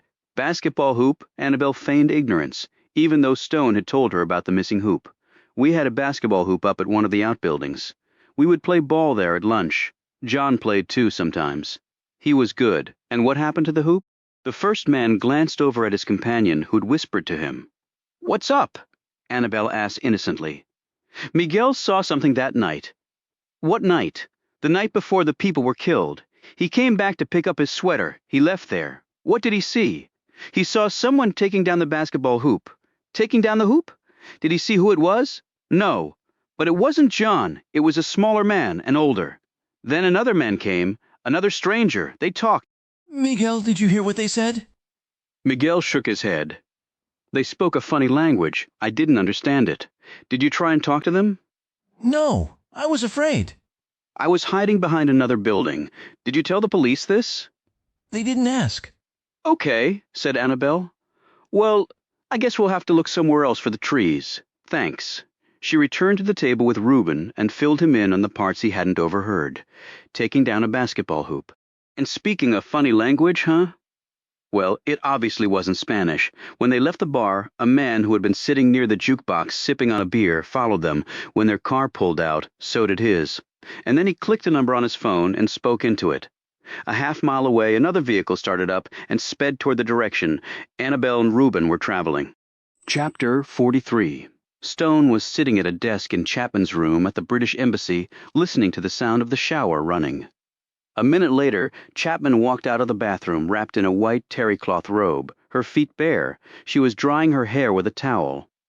Getting a bloody night's sleep and bathing with regularity is a little tough around you lot, she said. I'm sure it's the time difference, he said. Stone was going over some documents on the table and occasionally glancing at the laptop computer set up on the desk. He paused to look around the room.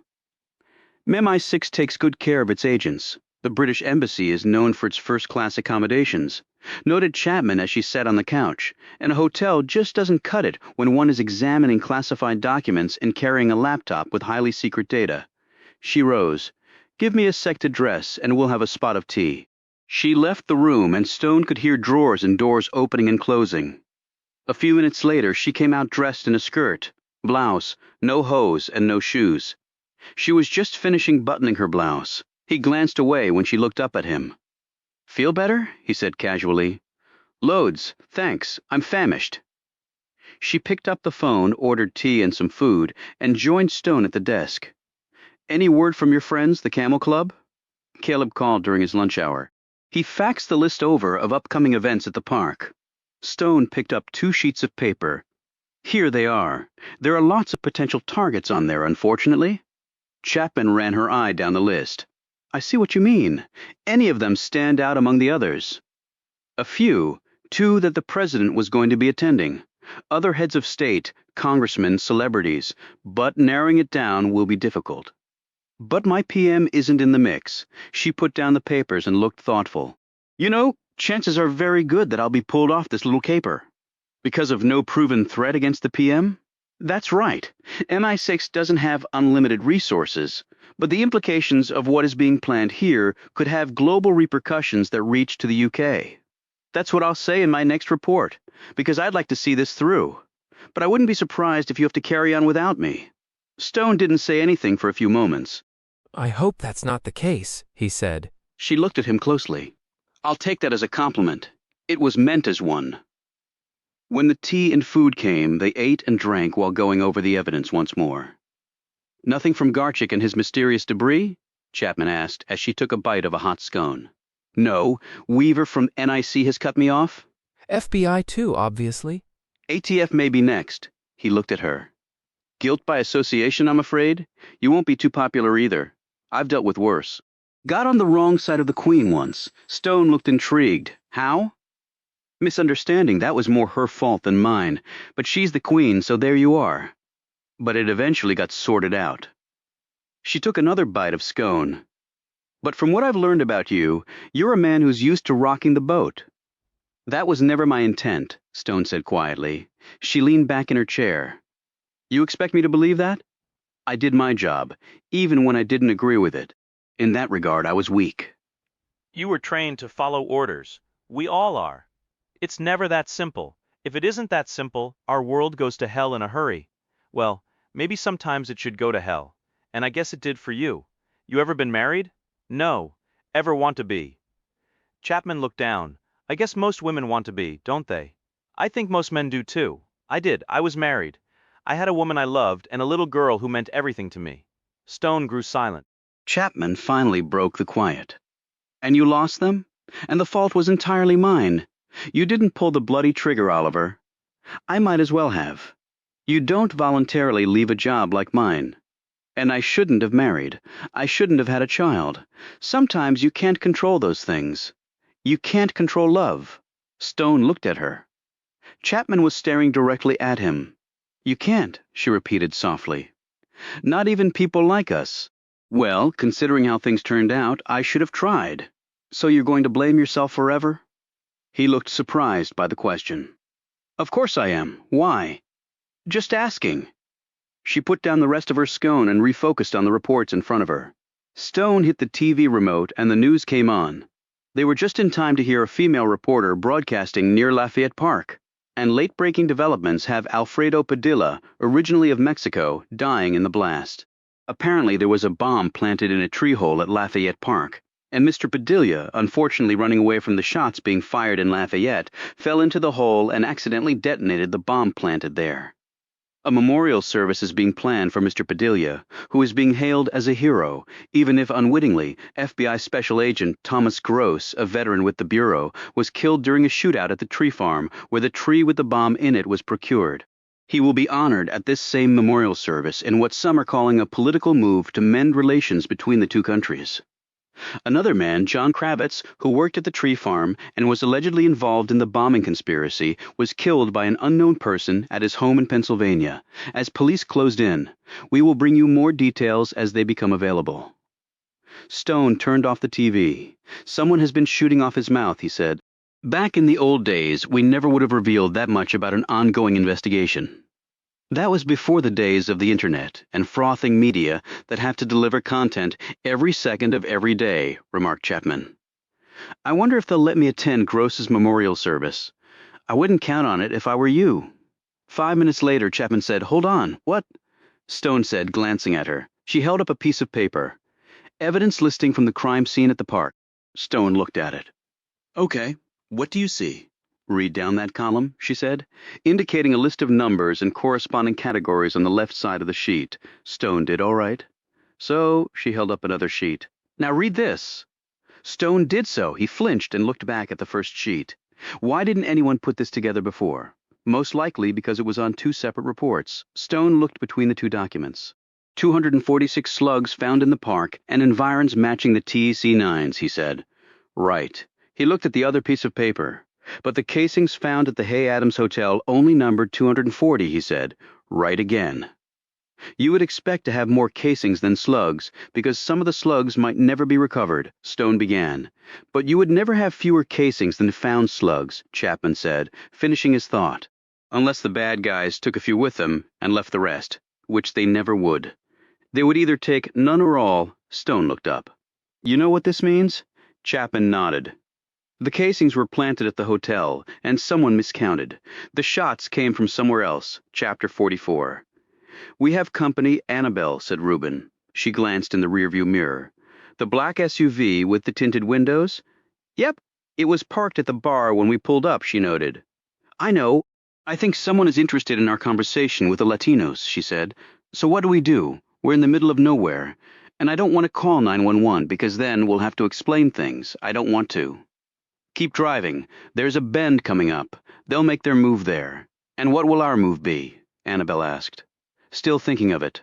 Just drive and hit the curve fast. I want the driver focused on the road, not me. Annabelle accelerated and drove into the bend in the road at speed. Punch it more, instructed Reuben. She did so, fighting to keep the car on the road. Reuben had turned in his seat and was looking back. He pulled a large handgun from his pocket and aimed it out the window. I didn't know you were armed, Annabelle said. Well, now you do. Do you have a permit for that thing? Yeah, but it expired about 15 years ago. Wait a minute. What if those are cops back there? We're about to find out. The SUV came into view. There was a man hanging out the side of the truck holding a submachine gun. Don't think they're cops, said Reuben. Keep it steady. The submachine gun fired about the same time Reuben did. The sub was aimed at the car. Reuben was aiming at the front tire. The sub hit its target, blowing out the back window of their car. Annabelle hunched forward and down, her head near the steering wheel. Reuben fired once, twice, and then a third time as the guy holding the sub reloaded. The front tires on the SUV shredded. The car shot across the road, hit the shoulder, and flipped on its side. Annabelle sat back up. Jesus. Reuben turned back around. Look out, he screamed. A second SUV was coming from the opposite direction and heading right for them. Annabelle cut the wheel hard, and her car lurched across the road, cleared the shoulder, and landed in the dirt. She gunned the engine and steered the car toward a stand of trees. They reached it. She slammed the car to a stop, and they jumped out and ran for the trees as the SUV bore down on them.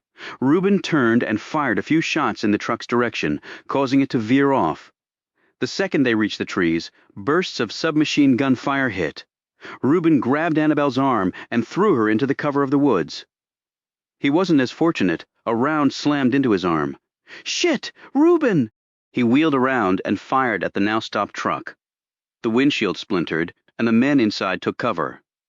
Reuben turned and stumbled into the woods along with Annabelle. She held onto his other shoulder and helped him along. Between gritted teeth, Reuben said, Now might be a good time to call the cops, Annabelle. I'd rather have to explain things to them instead of lying in a box after these guys finish with us. She slipped the phone from her purse and hit 911. Nothing happened. Damn it, no bars. Great.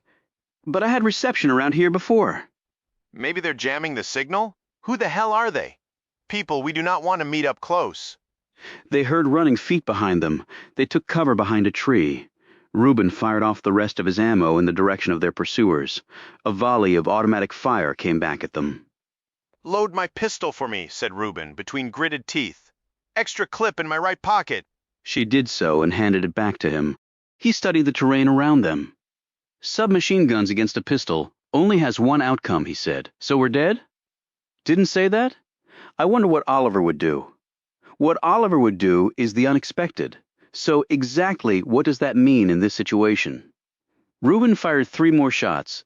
Then they took cover behind a large oak as the machine gun fire raked across it. Reuben said, when the rounds stop, you run that way.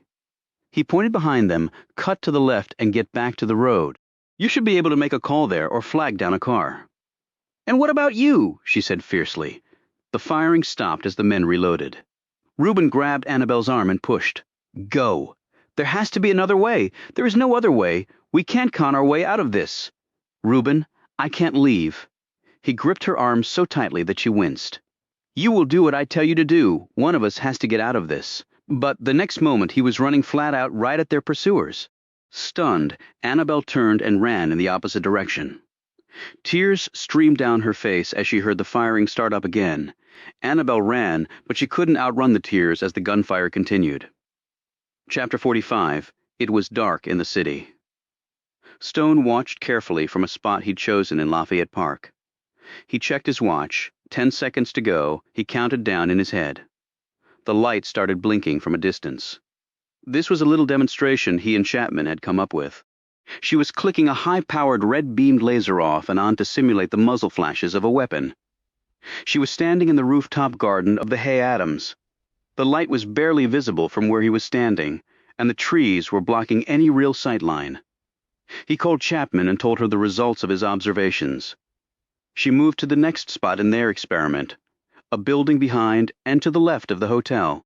Stone had chosen that building using the hotel as a base marker because of the bullet pattern in the park, and also because the windows in that building actually opened. He had recalled that all the markers denoting found slugs were on the left-hand or western side of the park. That didn't seem unusual at first, but now coupled with the revelation that the shooters had not been at the Hay Adams, it was not simply unusual, it was enlightening. While Stone was waiting for Chapman to reach the next location, he felt a presence behind him. He turned. It was Laura Ashburn, the female FBI agent who had interrogated him over the slaying of Tom Gross. She was dressed all in black except for her blue FBI windbreaker with the gold lettering on the back. She wore an FBI ball cap and was staring at Stone. "Agent Ashburn," he said. "Anything I can do for you?" "I wanted to talk to you," she said. "All right, we filed our report." "Okay." "It wasn't very flattering for you after our meeting. I didn't expect it to be." "Is that all you wanted to tell me?" "I'm not sure," she said hesitantly. He smiled. "You think something's funny," he said. "Let me tell you what I think is funny after all the assets that have been thrown at this case. No one knows what the hell really happened here or why. You're all running around pointing fingers at everyone else, withholding information, spying on your own people." What the hell are you? Stone talked right over her, spying on your own people and doing your best to try and get ahead of the other guy. The only thing that's lost in the process is actually solving the case, and maybe saving some lives down the road. Well, that won't help Tom Gross. You're right, it won't. What might have helped Tom Gross was a little trust and cooperation from his own agency. What exactly did he tell you? Ashburn asked, her features full of confusion. Basically that if he couldn't even trust his own side, how the hell would he ever solve the case? Ashburn looked down and then cast furtive glances around the park, where the investigation was proceeding, albeit at a more subdued pace. "I finally got some background on you," she said, her gaze still avoiding his. "I'm sure that will make its way into your amended report." "Did you really turn down the Medal of Honor?" Stone glanced at her. "Why do you want to know?" "My son is in Afghanistan. Marines. I'm sure he'll serve his country well, just like his mother. Look, you can be pissed at me, but leave my son.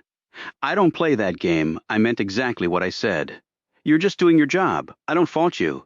If I were in your shoes, I'd be upset too. I'd want to strike back too. And if you want to use me as a target, that's fine. There's plenty of blame on my end. I won't deny that. With this brutal self-judgment hanging out there, the woman's features softened. "I've actually been going over things again about what happened in Pennsylvania. I mean, that's really why I came here to find you. Why would you be going over things again? You already filed your report, as you said." "Look, I'm pissed. Tom was a friend of mine. I do want a target, and you seemed like a very handy one." "All right," Stone said evenly. "The thing is, I'm not sure you actually did anything wrong. I interviewed the state cops. They said you probably saved their lives. Acted before they even knew what was happening." "That? You got shots off at the shooter and were after him while they were still wondering what was going on."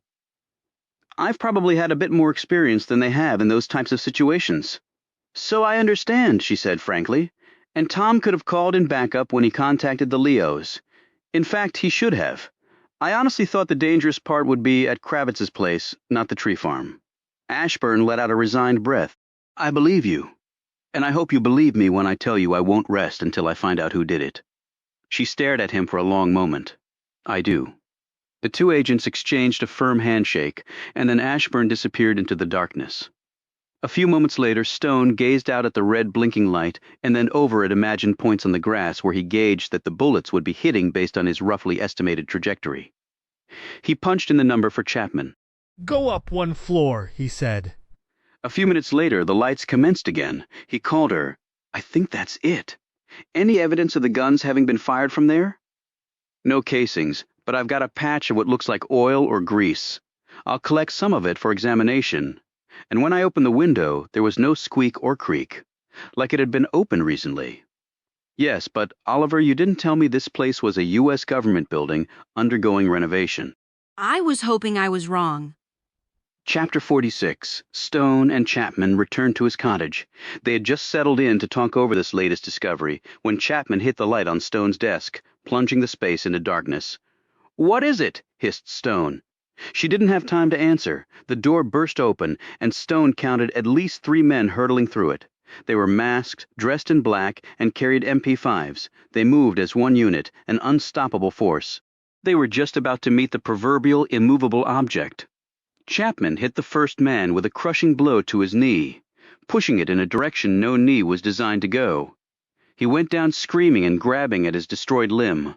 Stone grabbed his gun from his desk drawer, but he didn't even have time to aim before Chapman cartwheeled across the space, dodging a wall of submachine gun rounds launched from the last 2 men in the unit. It was soon to be one left. Her fist drove up and through the man's throat at the same time that she cantilevered her body to a seemingly impossible angle, whipping around him like he was the pole and she was the dancer. She kicked his legs out from under him and delivered a crushing blow to the back of his neck. He coughed once and lay still, not missing a beat. Chapman launched herself at the remaining man, who was already halfway to the door in full retreat. When he saw what the man had thrown, Stone screamed, "Look out!" He fired. His rounds ripped through wood plaster, but unfortunately not flesh. The mini-explosion ripped through the place. The flashbang completed half its mission, the blinding flash. Stone had covered his eyes just in time. Chapman caught it full in the face and yelled in pain. Stone stuffed his shirt collar in his ears and then covered them with his arms. An instant later came the bang. Now they'll regroup with reinforcements and come back to finish the job, thought Stone. What they hadn't counted on was Stone not being paralyzed. He rolled right, snagged Chapman's Walther off her, and held it in his left hand. He grabbed Chapman by the arm and slid her behind his desk. He gripped his customized pistol in his right hand and waited. The first man came through the door, his submachine gun on full auto. Stone ducked down, slid sideways, and fired through the opening under the desk. His rounds hit their target, the shooter's knees. No Kevlar on legs, the man went down screaming. The second man started to hit the opening, but Stone fired 3 shots through the gap, a few moments of silence. Then, a siren in the distance. Stone called out, "I'll make a deal before the police get here. I'll let you take your wounded buddies out. You have 5 seconds after that. We all take our chances. And from what I've seen, you're good, but I'm better." The siren drew closer. "All right," a voice said. The men were slid out. A few moments later, Stone heard a vehicle start. Then silence again. The siren also faded away. Going somewhere, apparently, he rolled Chapman over, checked her pulse. She was alive. He cradled her in his arms. A minute later, she opened her eyes, stared up at him. "Bloody hell," she exclaimed. She looked around. "I know I got 2 of them. I think I killed one of them." Where the hell are they? We came to an understanding. They both jumped up as something slammed against the remains of the front door. Stone aimed his gun at the doorway, and Chapman leapt to her feet as Stone tossed her the Walther. Oliver? Annabelle, he said when she appeared in the doorway. A second later, Reuben fell into the room, landing on the wooden floor. Reuben, exclaimed Stone.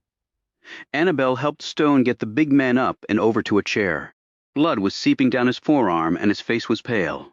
"What happened?" said Stone. "We were followed in Pennsylvania, got into a gunfight. Reuben was shot. He needs a doctor."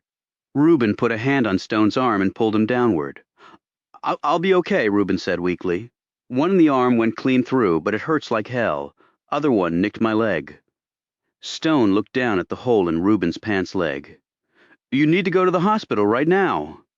He looked angrily at Annabelle. "Why haven't you already taken him?" "He insisted on coming here. Reuben wanted me to run for help, but when I heard all the shooting I had to come back and make sure he was okay." Stone glanced at Chapman before looking back at Reuben. "Did you see anything that might identify the men?" "They were good, Oliver," he said. "Trained very well. That's what I wanted to come and tell you. I don't know how I got the jump on them. Better to be lucky than good. Got hold of one of their weapons, opened fire, and they all took off." Trained very well? Meaning? Said Stone. He turned to Annabelle. Go get it from the car. But Reuben, we need to get you. Get it, and then I'll go quietly. She ran out to the car and was back in a few seconds. She was holding something. She handed it over to Stone. He looked down at it and then glanced at Reuben. Do you know what this is? Reuben nodded. Figured you would too. Chapman looked at it over Stone's shoulder. That's a 9mm Kashtan submachine gun. Yes, it is, said Stone. Russian-made. Reuben grimaced and clutched his arm. That's right. Russian-made? He glanced up at Annabelle. The weird language those guys were talking when they took down the hoop? You think it was Russian? I'd bet a year's pay it was. Not that that's a lot of money, but still. He grimaced. Weird language? Asked Stone. Annabelle started to explain what had happened, but Stone stopped her. You can fill me in later. We need to get him to the hospital. Stone put an arm under Reuben's shoulder and helped him to his feet. He turned to Annabelle. Stay here and call Harry and make sure he's okay, and then do the same with Caleb. Then join us at Georgetown Hospital. Right. Chapman got on the other side of Reuben, and the three made their way slowly to Chapman's car. The ride to the hospital was quick, and while Reuben was being checked out, Stone sat in the waiting room with Chapman and Annabelle, who had just gotten there. Did you get a hold of them? Asked Stone. She nodded. Both okay. Finn is still on assignment. Caleb is at his condo. I told Harry to be extra careful and Caleb to stay put. Good. Now tell us what happened in Pennsylvania. She explained what had happened in the bar and afterwards. When she gave him the exact location of the attack, Stone hurried off to make a call. When he came back, she picked up the story again. So after I found Reuben, we circled back to the highway. Guy in a truck stopped, asked no questions, and let us hop in the back. I managed to get the bleeding to stop, but I was afraid Reuben was going to pass out on me. The guy dropped us off at a car rental place. I got us another ride and drove back to D.C. as fast as possible. I wanted to stop and get him medical attention, but he wouldn't let me. Said we had to get to you and show you that gun. Did you get a look at any of them? Annabelle took a deep breath. Not really, but one of their trucks flipped over. Some of them have to be hurt or even dead. If you get some people up there to check on it. I gave you the location, Stone said. I already made the call. They're heading there right now. 20 minutes later, Stone got a response. He listened, asked a few questions, and then put his phone away.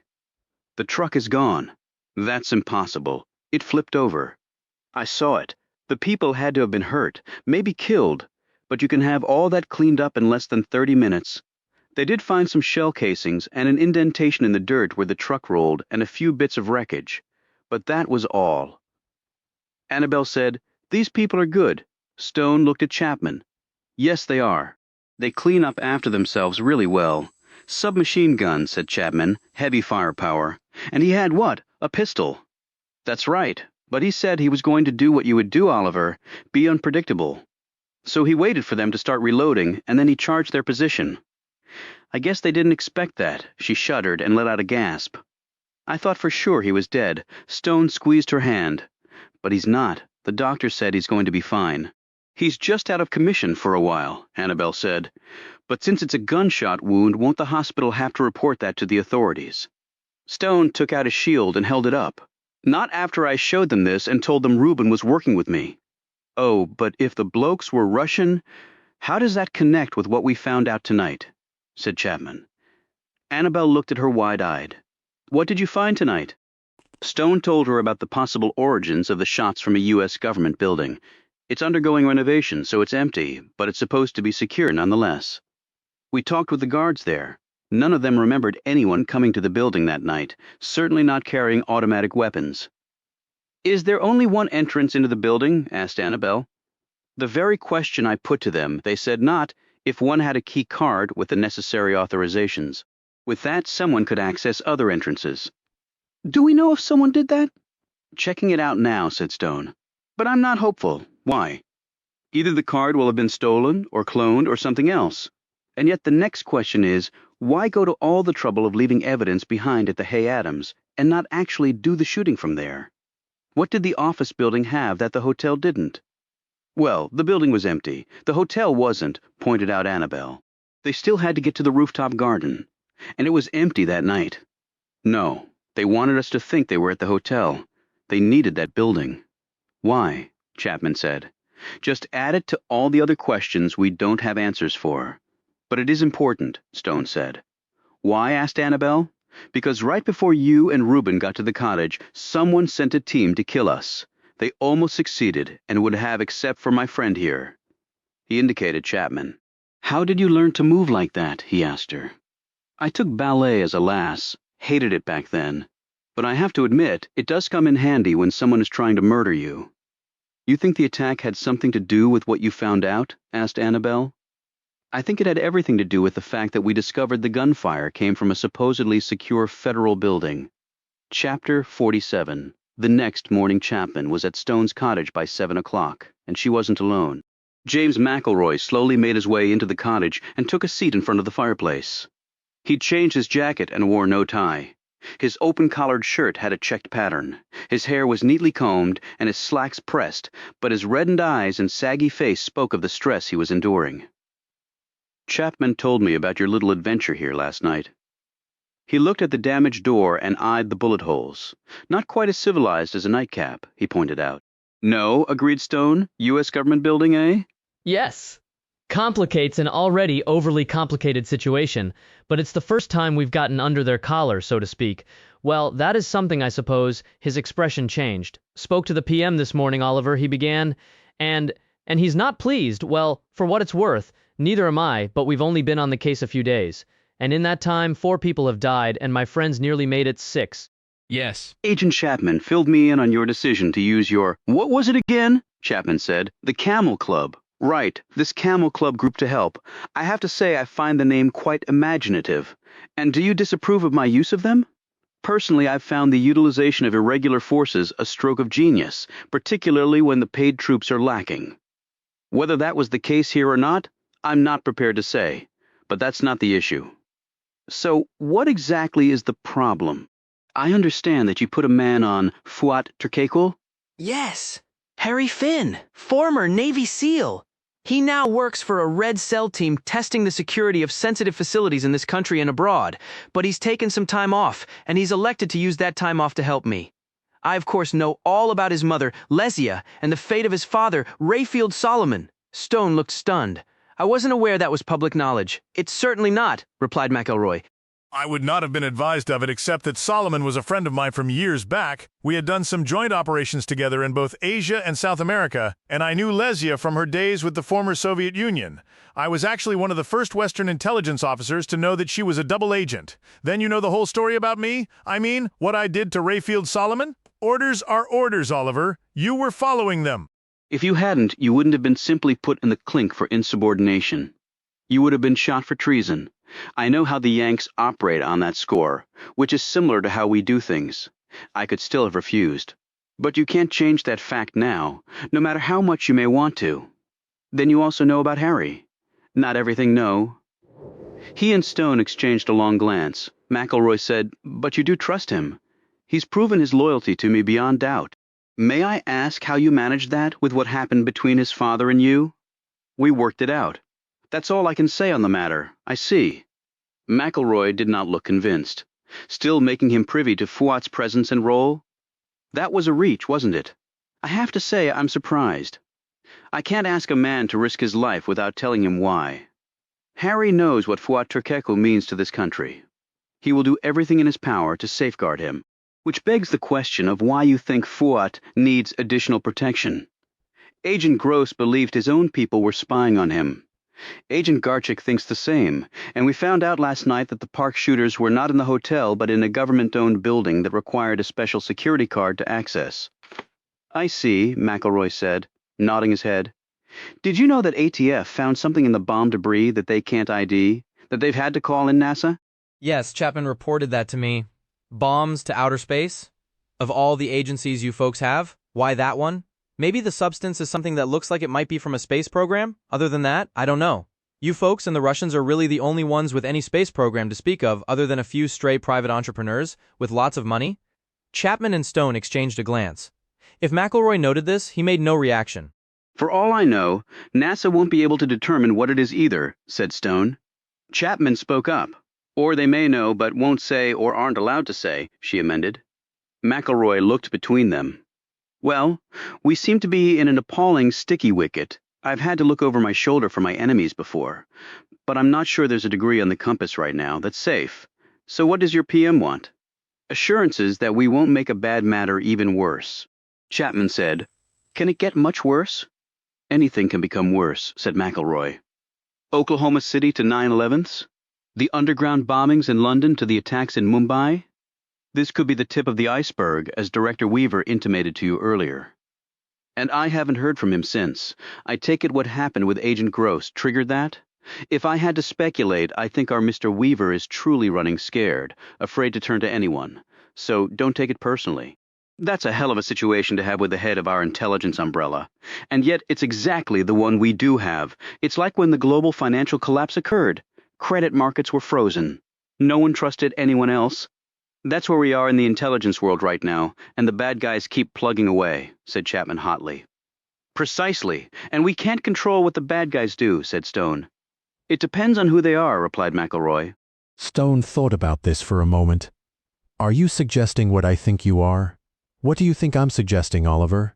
That we back off because certain folks might not like what we find?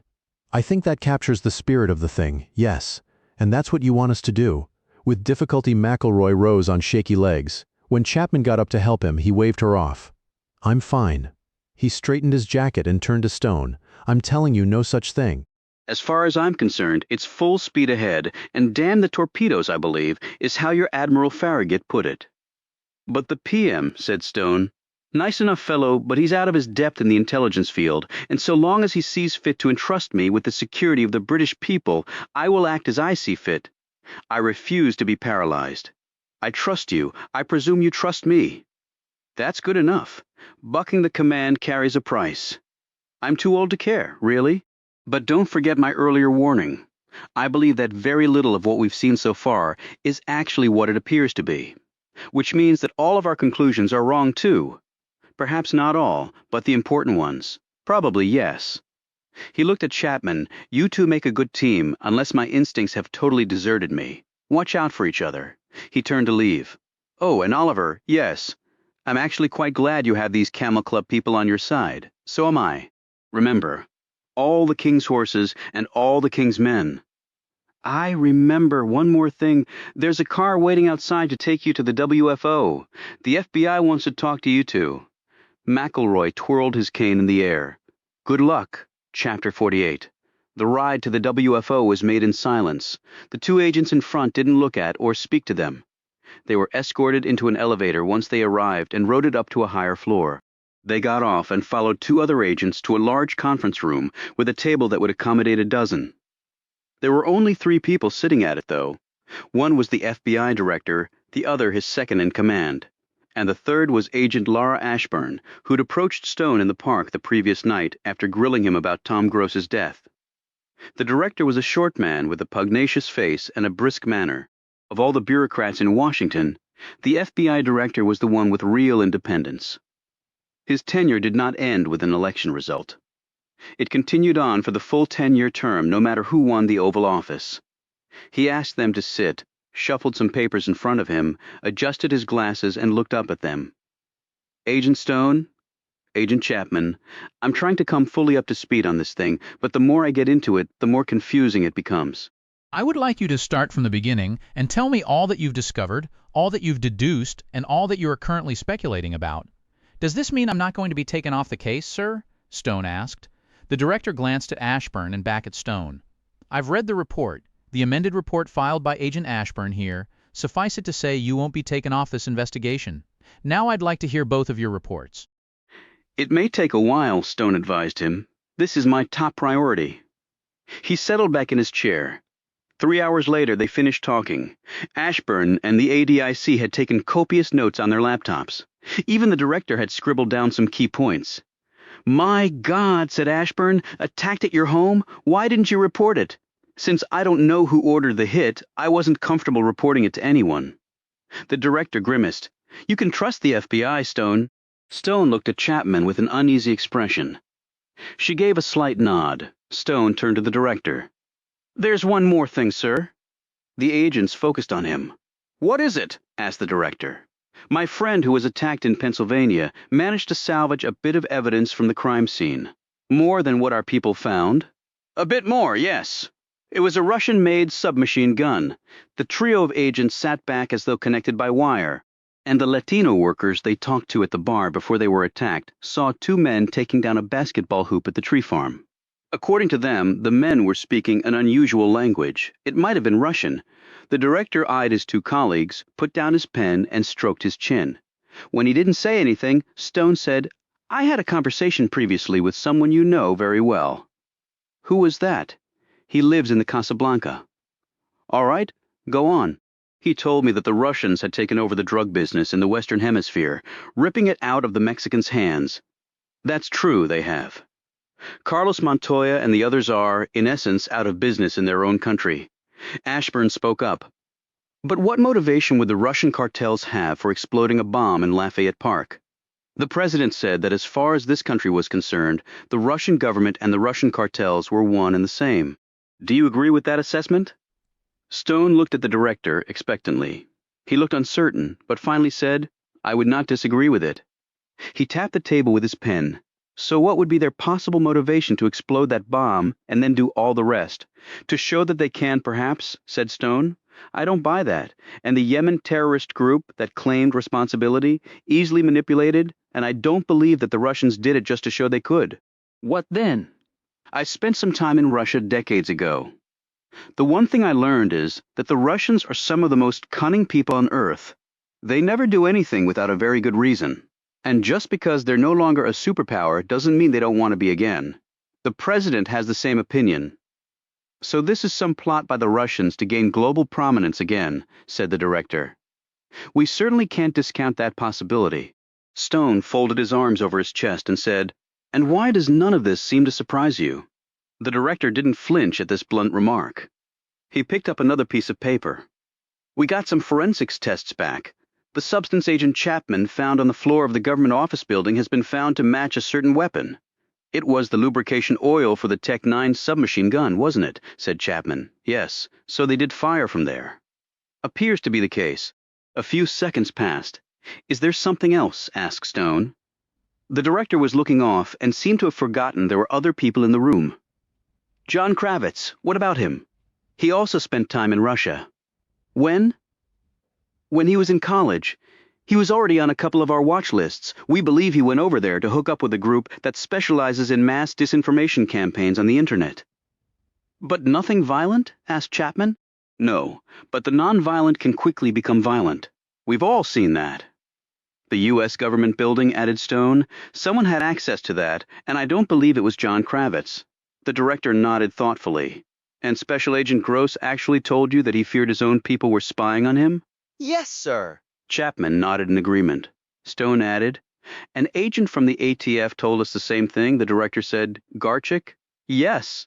"Have they found out what this mysterious component to the bomb is yet?" "Not to my knowledge. No." Stone's mouth opened slightly, and he sat forward. "To your knowledge, sir?" The director looked nervous for the first time since they'd arrived in the room. He glanced at the ADIC and nodded to the door. The man did not seem pleased by this unspoken directive, and then looked positively put out when the director stopped Ashburn from joining him.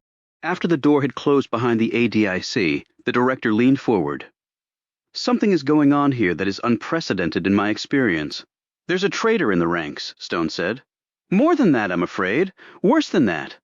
Stone started to ask how anything could be worse than having a traitor in your midst, but then he remembered what McElroy had told him. Things can always be worse. The director cleared his throat. "There is something going on inside our government that does not mesh very well with the way we do things." "Meaning what exactly, sir?" asked Stone. The director rubbed his hands together. "Some of us appear to be working at cross purposes." "Some of us?" asked Chapman blankly. "Agent Garchik is missing." "What?" Stone said sharply. "And the mysterious debris component that he found at the park has also gone missing."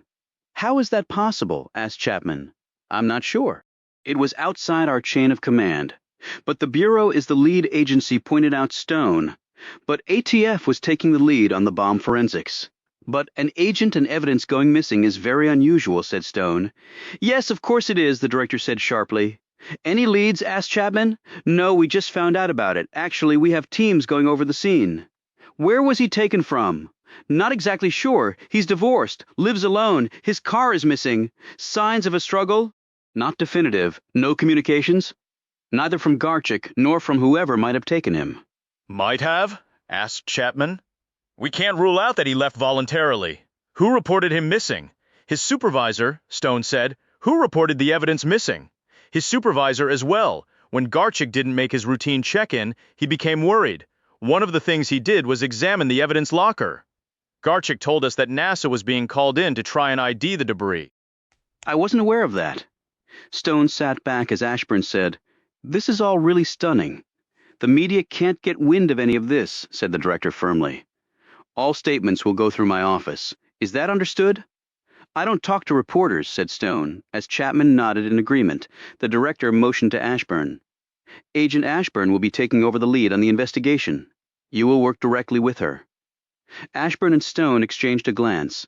Stone thought he saw the woman attempt to smile. "That's fine," said Stone. "I look forward to it. Agent Ashburn here told me you were up for the Medal of Honor for your service in Vietnam." "I was offered it, yes, but turned it down. Why? I didn't think I deserved it. But your country did. Isn't that enough?" No, sir, it's actually not. Chapter 49. Reuben? The large man opened his eyes and stared straight up. Stone gazed down at him. "Docs say you'll be leaving soon. Great!" I don't have health insurance, so let me just declare bankruptcy right now. "Oh, that's right. Bankruptcy is for people who actually have property. I can see you're feeling better already." This came from Annabelle, who had been planted in the chair ever since Reuben had been admitted. She rose and stood next to the bed. Stone said, "Your bill is being taken care of." "By who?" "Uncle Sam. Why did he bail out the loading dock where I work too? Just get some rest. Did you find those guys?" Stone shook his head. "The area had been pretty well sterilized," Annabelle said. "So you're still on the job, for now. What else can we do? I think you've both done enough." "We didn't learn very much that was new," she said. "No, you actually helped shine a whole new light on everything." "Russians," said Reuben. "Are the bastards really behind this?" "Looks to be the case. Why?" asked Annabelle. "I thought they were our ally now. Allies come and allies go. And it might not be the Russian government per se," I called Harry and Caleb. "They're coming over later to see Reuben." "Well, Harry said he would if you thought it was okay to take some time off his assignment. I think that would be fine. Please let him know." As he turned to leave, Annabelle put an arm around his shoulders and said in a low voice, "Please, take care of yourself. We almost lost Reuben." Her eyes glimmered and Stone touched her cheek. "I will, Annabelle." Chapman was waiting for Stone in the hospital lobby. They walked to her car and drove off. "Well, the meeting with the FBI really gobsmacked me," she said. "The fact that we're still on the case, or something else. The fact that your director seemed very much out of the loop, and I'm wondering why. What do you think happened to Garchik and that evidence?" "I don't know, but I think where we'll find one, we'll find the other. You think he's a bad cop?" Stone didn't answer right away. No, I don't. I think he may have been in the wrong place at the wrong time. Lot of that going around. Look at Alfredo Padilla and Agent Gross, right? So the question becomes, if someone is keeping things from the director of the FBI, who could have that kind of clout? Stone looked at her. "I need to try and see someone today." "Who?" "Just someone. Is it important?" "Yes. Where is this person?" "Well, he lives right across from Lafayette Park." Chapter 50. It was not an easy thing to get in to see the President of the United States without an appointment. In fact, it was virtually impossible.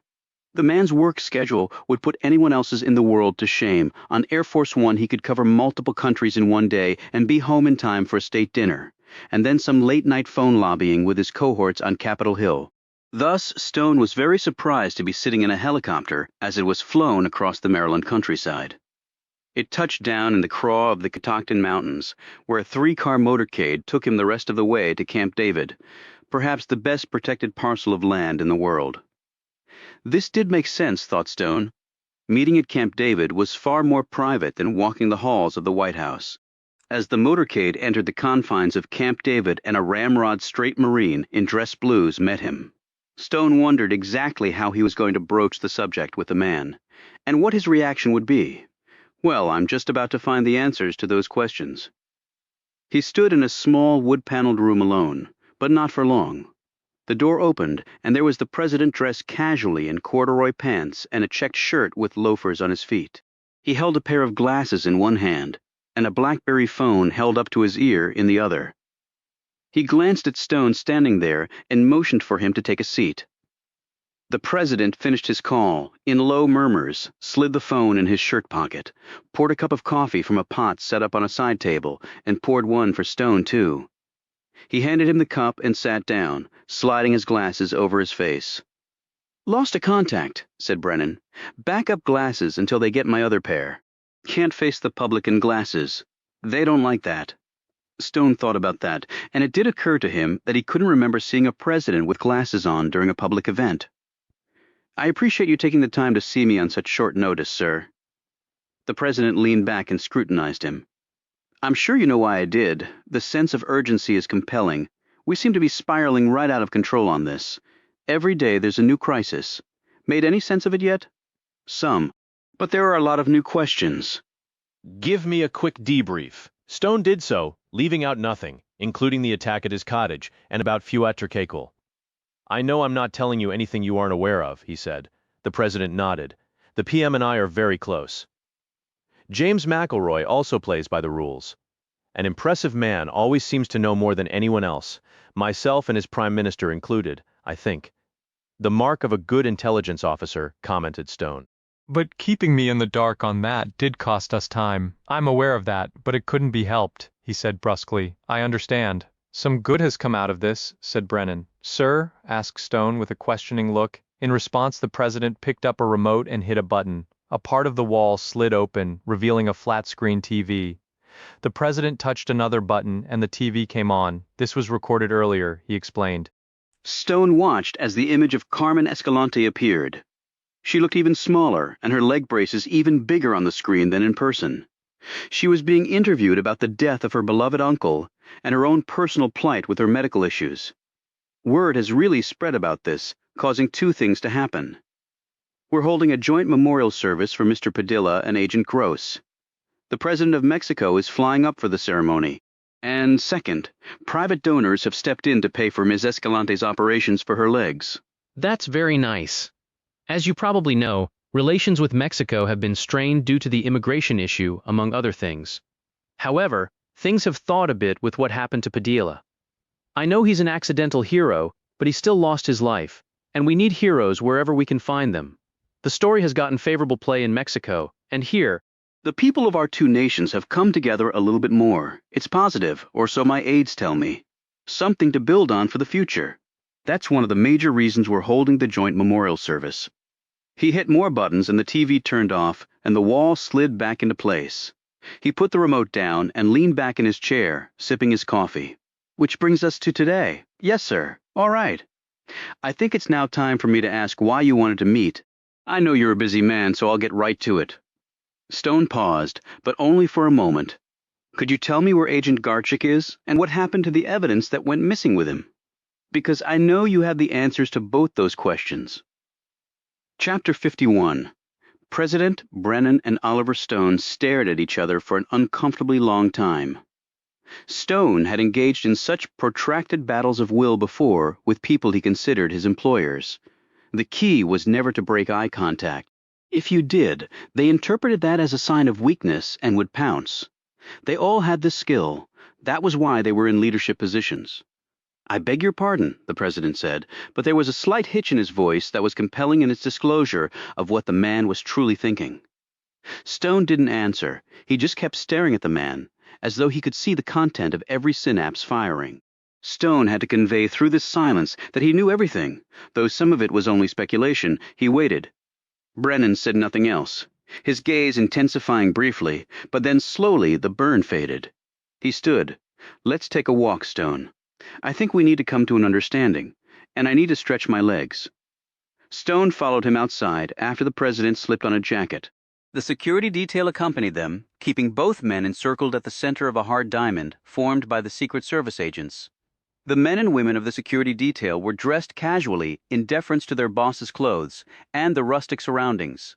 The president spoke in a low voice as they made their way along a trail in the woods over which many past presidents had trod. Love it up here. Recharge. Forget my troubles, so to speak, at least for a little while. Stone's gaze drifted right and left and up ahead as the agents kept to their marks precisely. Camp David, in truth, was even better protected than the White House. It was in the middle of rugged terrain, and its perimeter defenders, a large detachment of highly trained Marines, would be able to see any adversary coming long in advance.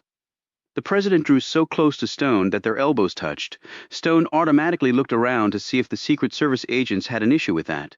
However, since their boss had initiated the proximity, the security detail just kept trudging along. Stone, we have a problem. The debris? Do we know what it is yet? Have you ever heard of nanobots, nanotechnology? I've read about it in the newspapers. That's about the extent of my knowledge. Damnedest things, it's already in our clothes, foods, cosmetics, appliances, lots of things. And most people have no idea it's even there.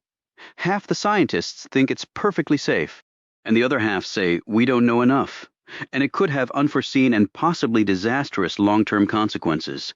So they found some of these nanobots in the debris, but I thought they were microscopic. They are. They were only revealed after being put under the scope. Why would they have been there? What would be the purpose in the context of a bomb? The president smiled resignedly. There's the rub, Stone? We don't know. What we think is that someone out there has come up with a new application that uses nanotechnology in ways that were never intended. You mean for criminal or terrorism purposes? Yes. What are people speculating? I mean, for why the nanobots were there. There must be some theories. There are. The most popular one is also the most chilling. That theory involves some sort of contagion being grafted onto the explosive. When the bomb exploded, it released this contagion that is now in the system of everyone who's been at that park, and they've unwittingly carried it on to others. Stone flinched and moved away from the man. I've been to that park. I was knocked over by the blast. I could be contaminated. You shouldn't be near me. I've already been exposed, Stone, through Agent Gross, Garchik, and others. Hell, the FBI director was out there too.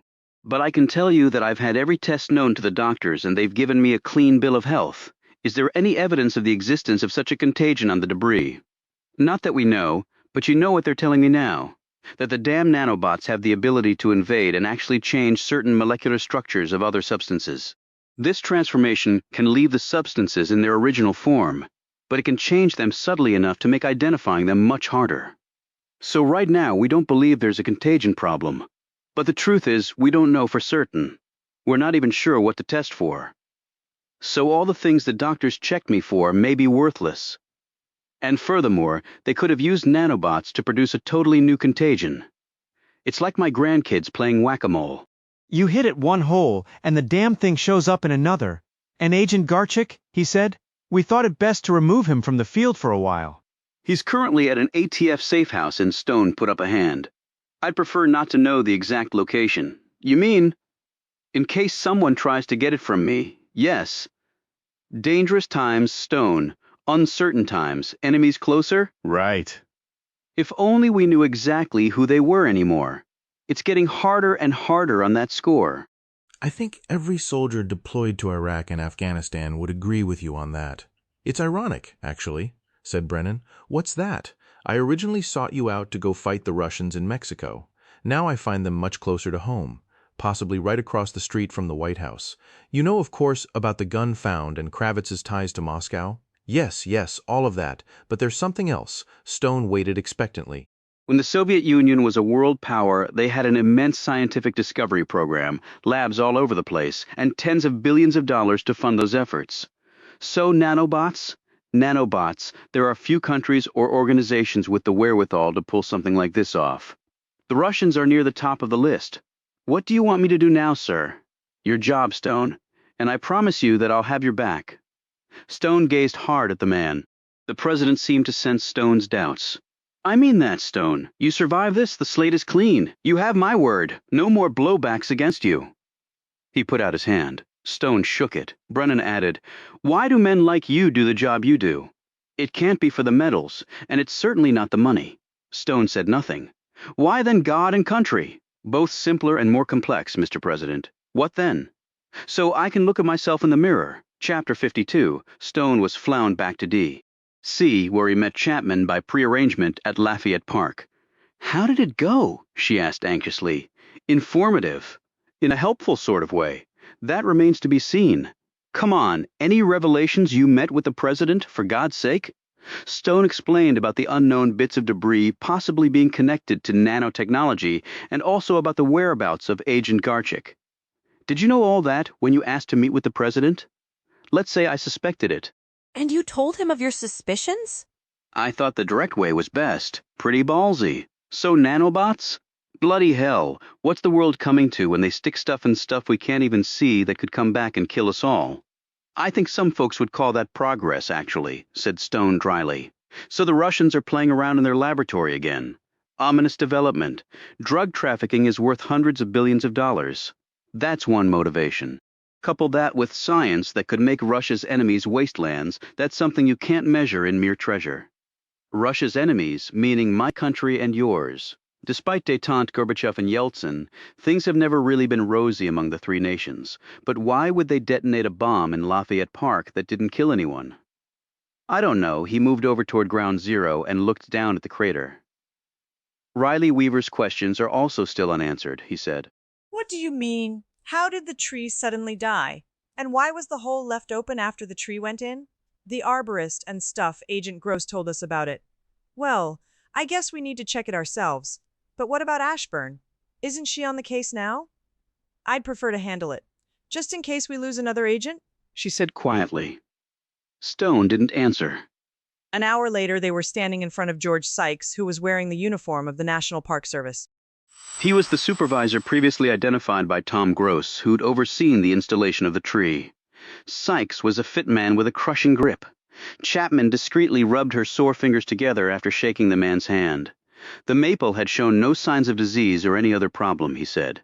We did a survey of the park one morning and found that it was nearly dead. No way to save it. Broke my heart. That tree had been there a long time. Chapman said, So you pulled it out, ordered a new one, and installed it. Right, replied Sykes. We're very careful about the materials that go into the park. They have to be historically accurate, so we understand. And the tree farm in Pennsylvania was one of your vetted suppliers? Said Stone. Yes, I told all this to Agent Gross. We understand. But in light of what happened to him, we needed to go back over this. Absolutely, said Sykes quickly. What a nightmare. And they think one of the men at the tree farm was involved? Apparently, said Chapman vaguely. What can you tell us about when the tree was delivered? We kept it in a secure staging area a few blocks from the White House. And then you had it craned in here, asked Stone. That's right, said Sykes. And the tree was installed, but the hole remained uncovered, said Chapman. That's right, said Sykes. Stone said. Why not cover it up right away? In fact, it was a hazard, wasn't it? You had to put tape around it to keep people away, and keep the bomb detection dogs away from it, was Stone's unspoken thought. Transplanting a tree of that size creates a lot of stress for the specimen. You have to do it in stages and check the health of the tree along the way. Craning it in and putting it in the hole was only one step in a series of them that started when it was dug up at the farm in Pennsylvania. The key is to take it slow and easy. We put it in the hole and left it uncovered to measure its health. The maple was to be examined the following morning by our arborist. He'd give us a report and tell us the correct mixture of fill dirt and nutrients the tree would need for this transition period. Sounds complicated, said Chapman. It can be. You're talking about a living thing that weighs tons, and proper watering is very important to help establish the roots. Okay, Stone said slowly. But you still don't know what killed the first tree? Sykes shrugged. It could be a number of things. While it is strange to see it die so quickly, it's not unheard of. Could it have been deliberately sabotaged? Asked Chapman. Sykes looked at her in amazement. Why would someone want to kill that tree? Stone explained. Well, if the tree didn't die, there would have been no need to replace it. No new tree, no bomb in the tree. Oh, said Sykes, looking thoroughly appalled. You mean they killed the first tree and then blew up the second? Those bastards? Stone could sense he was far more upset about the demise of the trees than the human being who had been blown up. Well, thank you for your help, Stone said. Chapman and Stone walked back to her car. She said clearly the bomb was in the root ball before it got here. And the fact that the hole wasn't covered up, isn't that significant? Even with dirt in there, the remote detonation presumably would have worked. Radio signals can certainly penetrate a few feet of dirt. So it seems, despite my misgivings, that the tree farm was the key and any connection there was lost when Kravitz died. They've certainly tidied up the trail behind them, noted Chapman. Wait a minute, were these nanobot things found at Kravitz's trailer? Not to my knowledge, no. Well, wouldn't they have been? I don't know. But that's something we have to find out. Chapman checked her watch. I need to go report in and also debrief Sir James. I'm going to the Library of Congress to talk to Caleb, your intrepid researcher. Stone smiled. He is quite good if you know his strengths. How about dinner tonight? She asked suddenly. Stone turned to look at her. All right, he said slowly. Where? Restaurant on 14th Street called Saba. Been wanting to go there? We can compare notes, say around 7? Stone nodded and walked off while Chapman hurried back to her car and drove not to the British Embassy but to a hotel in Tyson's Corner, Virginia. She rode the elevator to the 6th floor. She opened the door to a room and went in. It was a large suite made up of a spacious living room, bedroom, and dining area. She looked out at the views from the window, took off her jacket and shoes, and rubbed her feet as she sat on the couch. She pulled her gun and studied it. When the knock came, she put the Walther away. She padded across the room and opened the door. The man entered, and she resumed her seat and looked up at him. I don't bloody well like this, she snapped. Not at all. Nick Director Riley Weaver stared down at her. It doesn't really matter what you like or not, and the authorization goes to the top on both sides. How do I know that for sure? She snarled. Because it's true, Mary, said James McElroy as he limped in from the bedroom. Chapter 53. Stone made a stop first at the hospital to check on Reuben. He heard his friend's voice long before he got to his room. Apparently, from the little Stone could make out, Reuben wanted to leave, but the doctors were unwilling to release him for several more days. Annabelle met him at the doorway to Reuben's room. Maybe you can talk some sense into him, she barked. I doubt it, said Stone, but I'll try. I'm fine, bellowed Reuben as Stone came into his line of sight. It's not like this was the first time I've been shot, but I'll take a damn bullet over Nurse Ratchet here, poking me with needles in places I don't want to be poked. The nurse taking his vitals merely rolled her eyes at Reuben's comment. As she turned to leave, she whispered to Stone, Good luck. Stone looked down at Reuben. I take it you want to leave? What I want to do is get the assholes who did this to me. Stone pulled up a chair and sat down at about the time Caleb wandered in with a vase of flowers. What the hell are those? Snapped Reuben. Caleb frowned at the man's ungrateful attitude. They're peonies, very hard to get this time of year. Reuben looked mortified. Are you saying you brought me flowers? Yes, to brighten up this very depressing room. Look, it's all gray and blah. You'll never get well because you'll be too depressed. I think they're beautiful, said Annabelle as she took the flowers from Caleb and smelled them. You would think that. You're a girl, said Reuben. But guys don't bring guys flowers. He suddenly leveled a ferocious gaze at Caleb. Did anyone see you bring those in? What? Well, I suppose, a few. The people at the nurse's station were admiring them. Reuben, who had been sitting up in bed, collapsed back. Oh, great, they probably think we're dating, Caleb exclaimed. I'm not gay. Yeah, but you look like you're... Shot back Reuben. Caleb scowled. I look like I am? How exactly do gay people look, Mr. Stereotyping Neanderthal? Reuben moaned and put a pillow over his face. From under it they heard him grumble, Next time bring me a beer for Crisax. Or better yet, a Playboy. While Annabelle went in search of a vase for the flowers, Stone turned to Caleb. I received your list of events coming up at Lafayette Park. I wanted to see you about it. Reuben took the pillow off his face and said, Where are you going with that? Stone quickly explained things to him and added, But there are a lot of events. There are, agreed Caleb, but I've been doing some digging, and I've been able to narrow it down. He pulled some slips of paper from his pocket and laid them out on the end of the bed as Stone leaned over to see them. Caleb explained, I started with the assumption that this must be really big. Otherwise, why go to all the trouble at Lafayette Park? Agreed, said Stone. Annabelle came back into the room with the flowers in a vase, set it down on a counter, and joined them. There are 5 events that I think fall into that category, continued Caleb.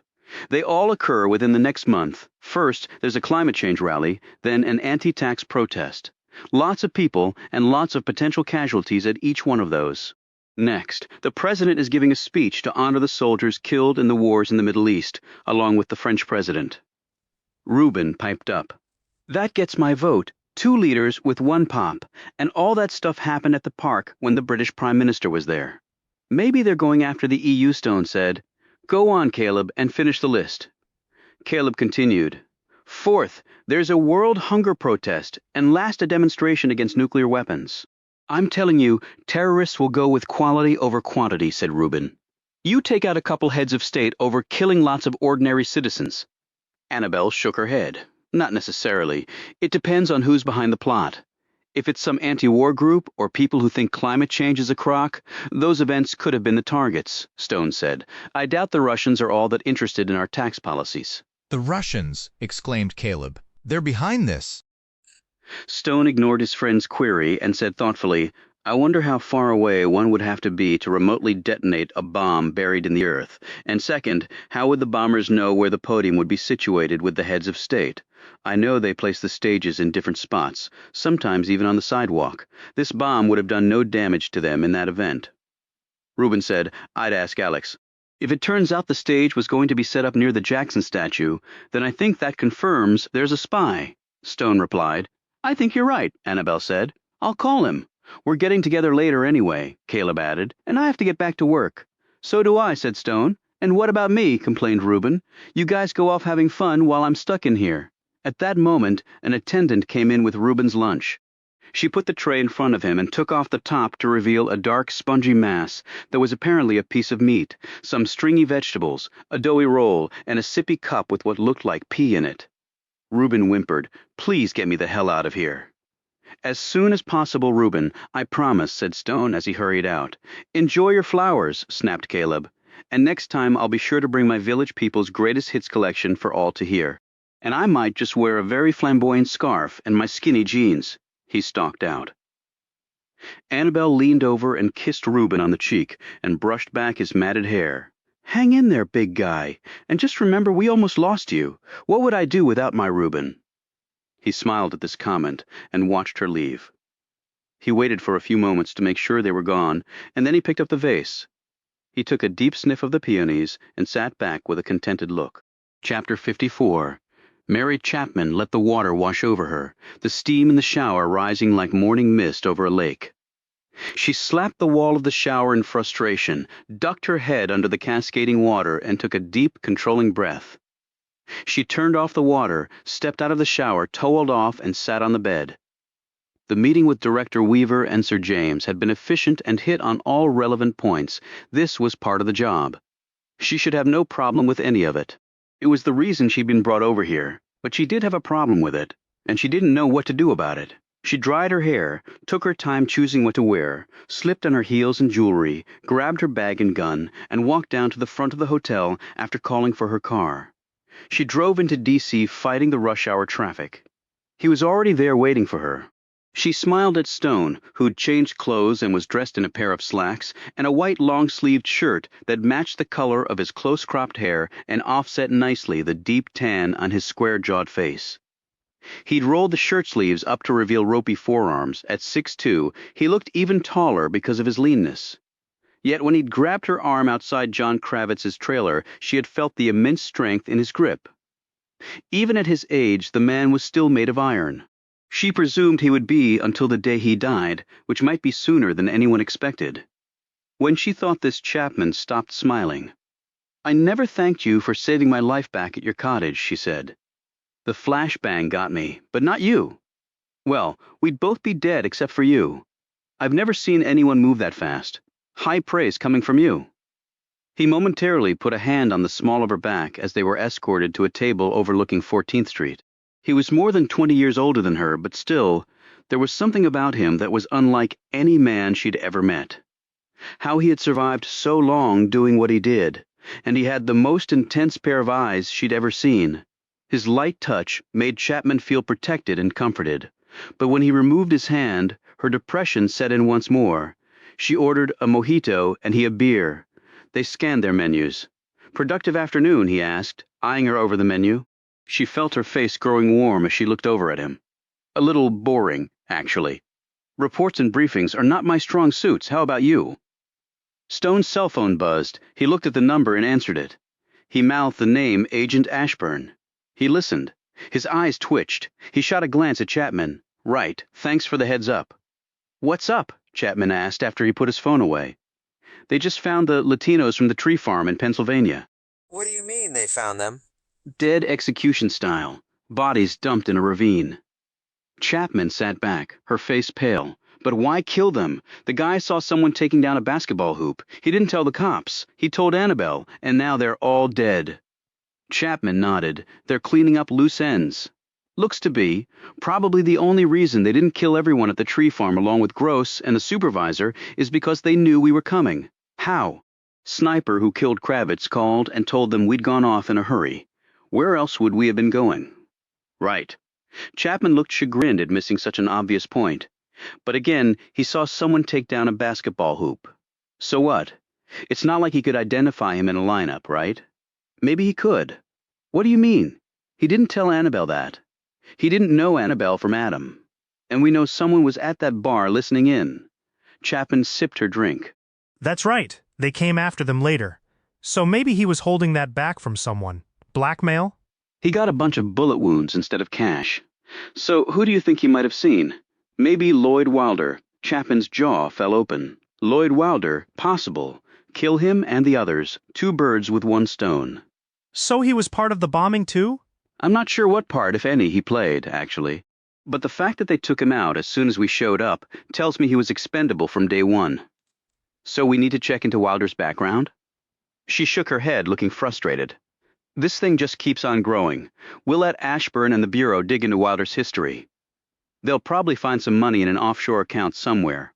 And I thought conspiracies were confined to Hollywood films. Actually, you'll come to see that DC is just one big conspiracy.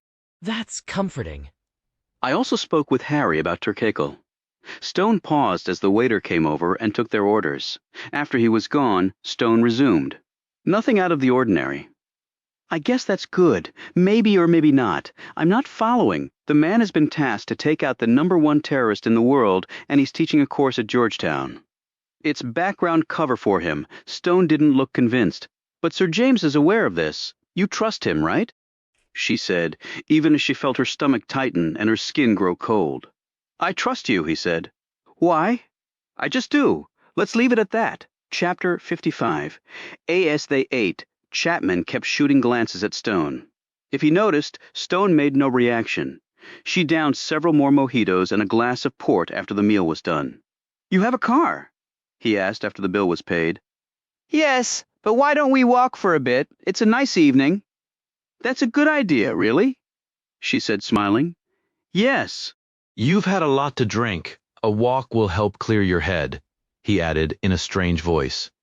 They strolled along, passing by restaurants teeming with hungry, boisterous patrons. Car horns honked and people walked past. Troubled? Stone said. She glanced at him sharply. Just thinking about things. Why? No reason. Just a lot to think about. So Director Weaver never got back to you? I have to assume he never will. That's why I had Caleb research for me. And after reviewing his research, what are your conclusions? I don't have any, he admitted. I just have more questions. He paused. Weaver did say one interesting thing before he cut me off. What? She said, perhaps a tad too quickly. He said things might not be as they seem. I think he meant that we were all looking at this the wrong way, that if we could find the right way to look at things, we might make sense out of everything. Do you believe that? She said. I don't disbelieve it, at least not yet. She stopped at a street vendor and bought a ball cap with FBI on it. When Stone looked at her, puzzled, she explained, Got a nephew back in London who's keen on them. Does he know you work for MI6? No, he thinks I'm in the computer business. I'd be much cooler to him if he knew the truth. As they continued to walk along, she said, Okay, let's go back through what we know, gunfire and bombing, maybe unrelated. The Hay Adams Hotel was a distraction, and the gunfire actually came from a U.S. government building undergoing renovation. Padilla runs for his life and triggers the bomb that was probably in a basketball in the tree's root ball that leads us to the tree and from there to the tree farm. Stone picked it up from there. The tree farm leads to John Kravitz, who had bomb-making elements under his trailer. He's killed to prevent him from talking to us. Agent Gross and the other 2 are killed for reasons yet unknown, but Wilder might have been involved. The bomb had some unusual elements that tentatively have been identified as nanobots. Why they were in the bomb is unknown. Agent Garchik has been relieved of his field duties pending further developments. We have several pieces of evidence that show either the Russian government or Russian drug cartels, or perhaps both, may be behind this. And the Latinos were killed because they might have seen something, or else they might have been part of the plot. Yes, and the actual target of the bomb is still unknown. We have a number of possibilities, but no definitive answer. Chapman stopped walking and looked at him. Okay, there's the list. We've checked it twice. We left out one thing, Fuat Turkikul. But his presence has been explained. Has it? Sir James explained it, and I know you trust him, despite what you said earlier. No, I said I trusted you. Chapman's cheeks reddened slightly. Stone gazed at her for a moment and then looked away. He checked his watch. You have another date? She said with an attempt at a smile. No, I was just wondering how long it would take before you told me. Told you what? Whatever it is you're keeping from me. Chapter 56. Chapman turned and took a few hesitant steps away from Stone. When she turned back, he hadn't moved. He was just looking at her. She came back to him. What do you want from me? The truth. I thought you said you trusted me. All trust has limits, and it has to be constantly earned. You didn't tell me that part. I didn't think I had to. You're putting me in a very awkward position. I know. I need a drink. Stone raised his eyebrows at this. Okay, but it would be nice if you remained sober. You should have seen me doing pub crawls whilst at university. I can hold my bloody liquor. She turned and headed off. Agent Chapman? She turned back to him. What? She snapped. He pointed behind him. There's a bar right there. She looked where he was pointing. Right, well done. She pushed past him and into the bar. 5 minutes later, she downed 2 vodka tonics while Stone sipped on a bottle of ginger ale and eyed her steadily. You sure you'll be able to drive home okay? It's a bloody breeze driving here after London. Not if you're drunk. A British agent arrested for DUI? I'm not drunk. Okay, then let's move on. He stared at her, waiting. I can't tell you everything. I hope you understand that, she said. I don't. Well, too bad. That's just the way it has to be. Stone rose. Take care of yourself. She gazed up at him in amazement. Just like that? Just like that? Stone. He turned and left. He walked block after block, his long legs eating up the pavement in great chunks as adrenaline roared through his body. He thought she was different. He was wrong. Same old shit, he thought. Same old shit. He passed the Capitol building and kept going until he recognized the area he was in. Whether he had meant to come here or not, he wasn't sure. But he was a man who almost always followed his instincts. He passed throngs of young men on the street. When several seemed overly interested in him, he stuck his federal badge on his belt and let them see his gun. They immediately backed off. It's cool, one said. Another said with a grin, Hey, Gramps, ever kill anybody with that gun? No, lied, Stone? He held up a finger. But I have with this. The young men looked skeptical. One said, You killed somebody with just your pinky, right? He showed them the finger again. Not the pinky, this is the index finger. It gives far more leverage against the carotid, so it's easier to crush. The men shuffled off. Stone walked on. He reached the door, knocked. He heard the clunks as she came to answer it. The door opened, and Carmen Escalante looked up at him with wide, sad eyes. Yes, she said. I was here before, he said, showing her his badge. Yes, I remember. What is it you want? To see how you're doing. That's right, said a voice. Stone turned and saw Chapman standing a few feet behind him. She came forward. She looked a bit out of breath, and she was holding her high heels in her left hand. We wanted to make sure you were okay, she said, getting her breathing under control and slipping on her shoes. May we come in? Asked Stone, still staring at Chapman. Yes, okay, Chapter 57. They followed Carmen down the hall. They immediately noticed that the home had been cleaned and the stench of rotting food was gone. When they entered the small living room, they saw furniture and a large flat-screen television that had not been there previously. What happened? Asked Chapman, looking around. Carmen smiled sadly. When people saw on the TV what happened to Uncle Freddie, they come and they help me clean my house, buy me things. They're very kind. What people? Asked Stone. People from the TV station. The TV station? Asked Stone. Well, they say people donate money, people on the street, and they give me many things. She pointed to the TV. Like that. Uncle Freddie would have liked that TV very much. He liked to watch football, not your kind. Not mine either. You mean soccer, said Chapman. Yes, that is what I mean. And they cleaned my house, and now someone come every day to check on me. She tapped her braces on the floor. They say they will also help with my medical bills, and buy me a new pair of these. That's terrific, Carmen, said Chapman. Would you like something to drink? She asked. I have many things now to drink, She added proudly. They declined, and Stone said, Will you stay here then? Carmen sat down, and they did too. I do not know. I have to think. They have a service for Uncle Freddie. I must go to that. Your president, he will be there, and my president too. From Mexico, though I don't like him very much, but I will still go. Then I will decide what to do. She looked around at her new possessions. I like this place very much, and my new things very much. So maybe you'll stay, said Stone. It is possible. Yes. She fell silent for a moment. I can go back to school. In Mexico, I worked in a doctor's office. I know computers. My English is good. I can type and file things. I can get a job. I can have friends. You can do all those things, said Stone encouragingly. My family thinks I should come home. They say I do not live in a nice area.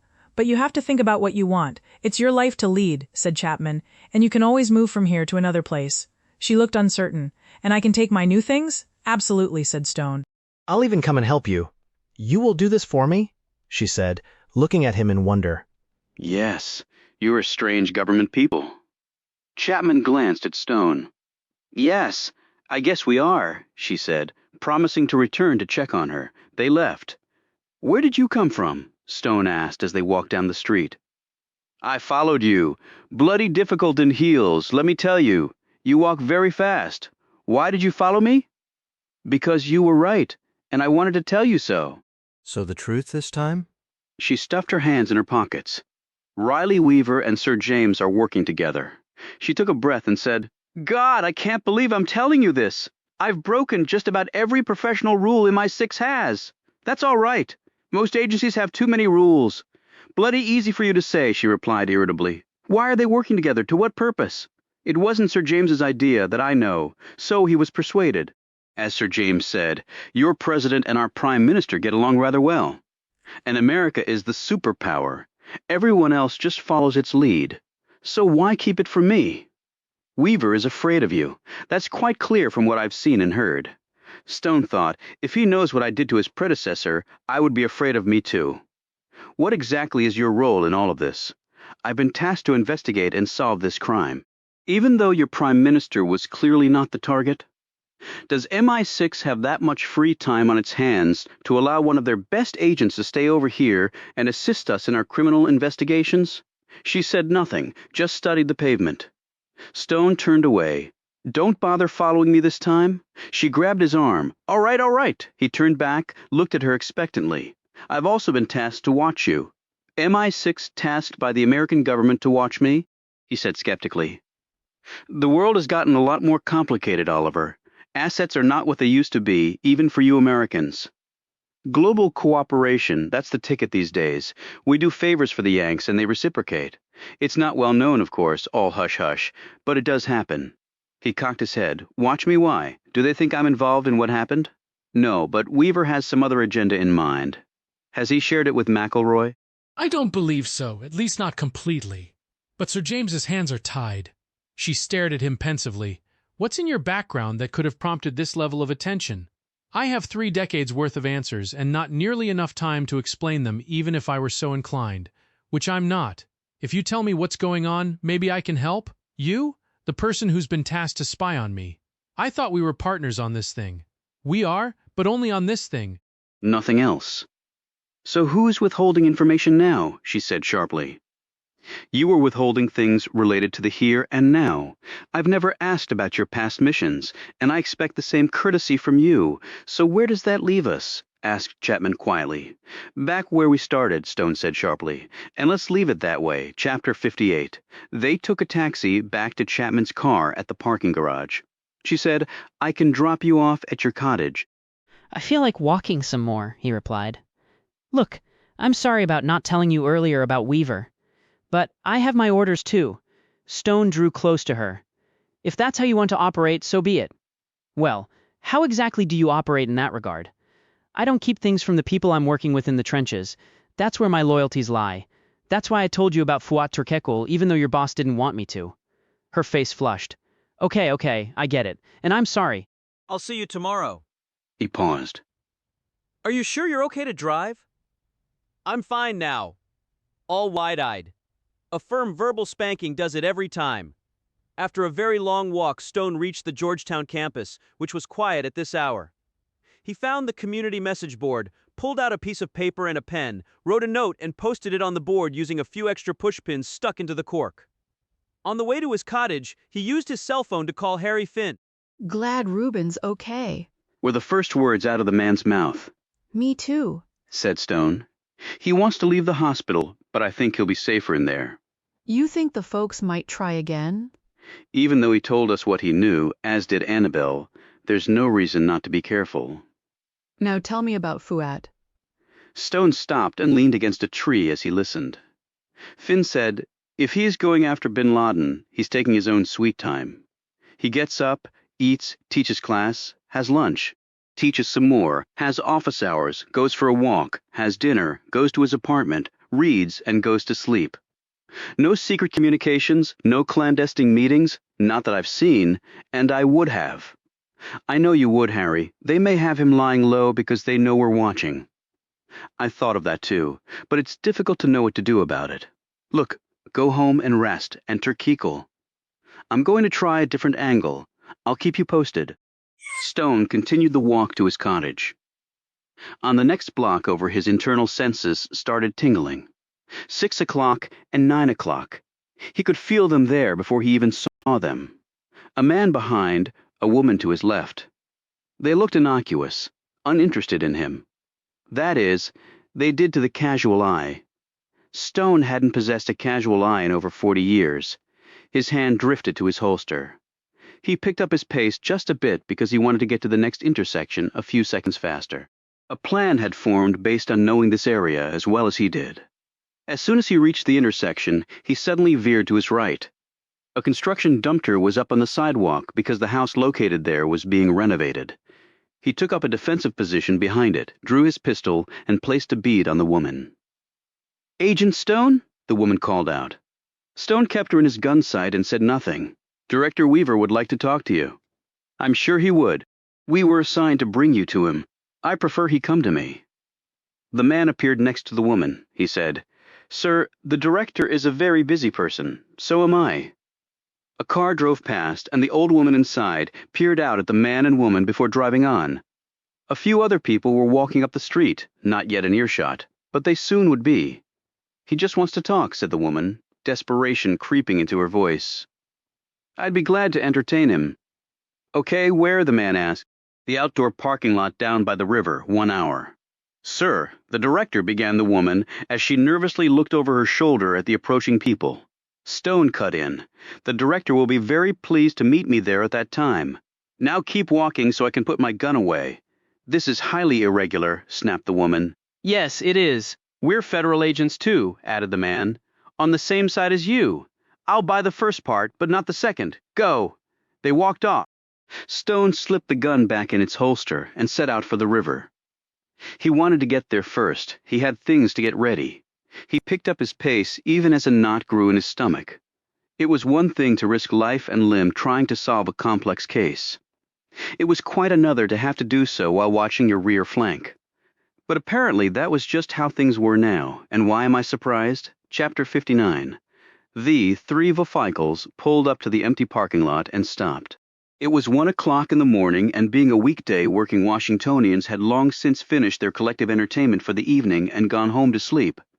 The security team piled out first, checking out obvious attack points and sending personnel scurrying into these hidden crevices before signaling that it was safe for Riley Weaver to exit his ride. He was dressed in a suit and striped tie, looking more ready to step in front of a camera and play the pundit's role or host a global conference on terrorism than skirmish with an ex-assassin in an empty parking lot at the edge of the Potomac. The bulge at his chest indicated the body armor he wore. He looked around a bit uncertainly before taking a few steps toward the water's edge. Stone? He called out. A phone rang. Everyone grabbed cells. Sir, Said one of the guards as he picked up the ringing phone from the top of a pier piling, right where Stone had placed it earlier. He handed it to Weaver. Hello. Hello, Director, said Stone. What can I do for you? His voice was on speakerphone. When Weaver tried to disable it, he couldn't. What the hell are you doing? He exclaimed. It won't let me off the speakerphone. I want everyone to hear this, so again, what can I do for you? You can start by showing yourself. Weaver looked nervously around at the darkness. And why is that necessary? I thought you wanted to talk. All we need are voices to do that. I wanted to meet at Nick, snapped Weaver, and I picked this place instead. Why, frankly, your place gives me the creeps. Never quite sure if I'm going to walk out or not. What is wrong with you? You are a federal employee, of an agency unaffiliated with yours. What are you afraid of? You brought the SWAT team with you, again. And you're wearing Kevlar? What are you afraid of? Weaver performed a 360-degree spin, trying to see where Stone might be lurking. I've got long-range eyes, Director, so don't even bother. I don't like it that you can see me, but I can't see you. I like it just fine.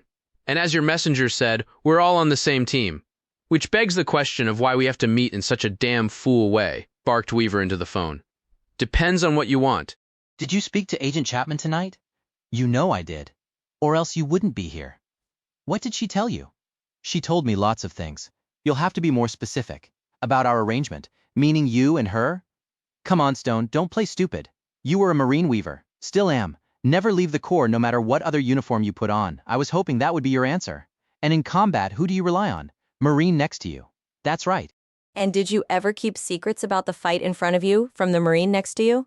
Weaver didn't answer right away. He glanced around at his security detail. Several of them were eyeing him closely. This isn't exactly combat, Stone. You know that as well as anyone. You carried a rifle for your country.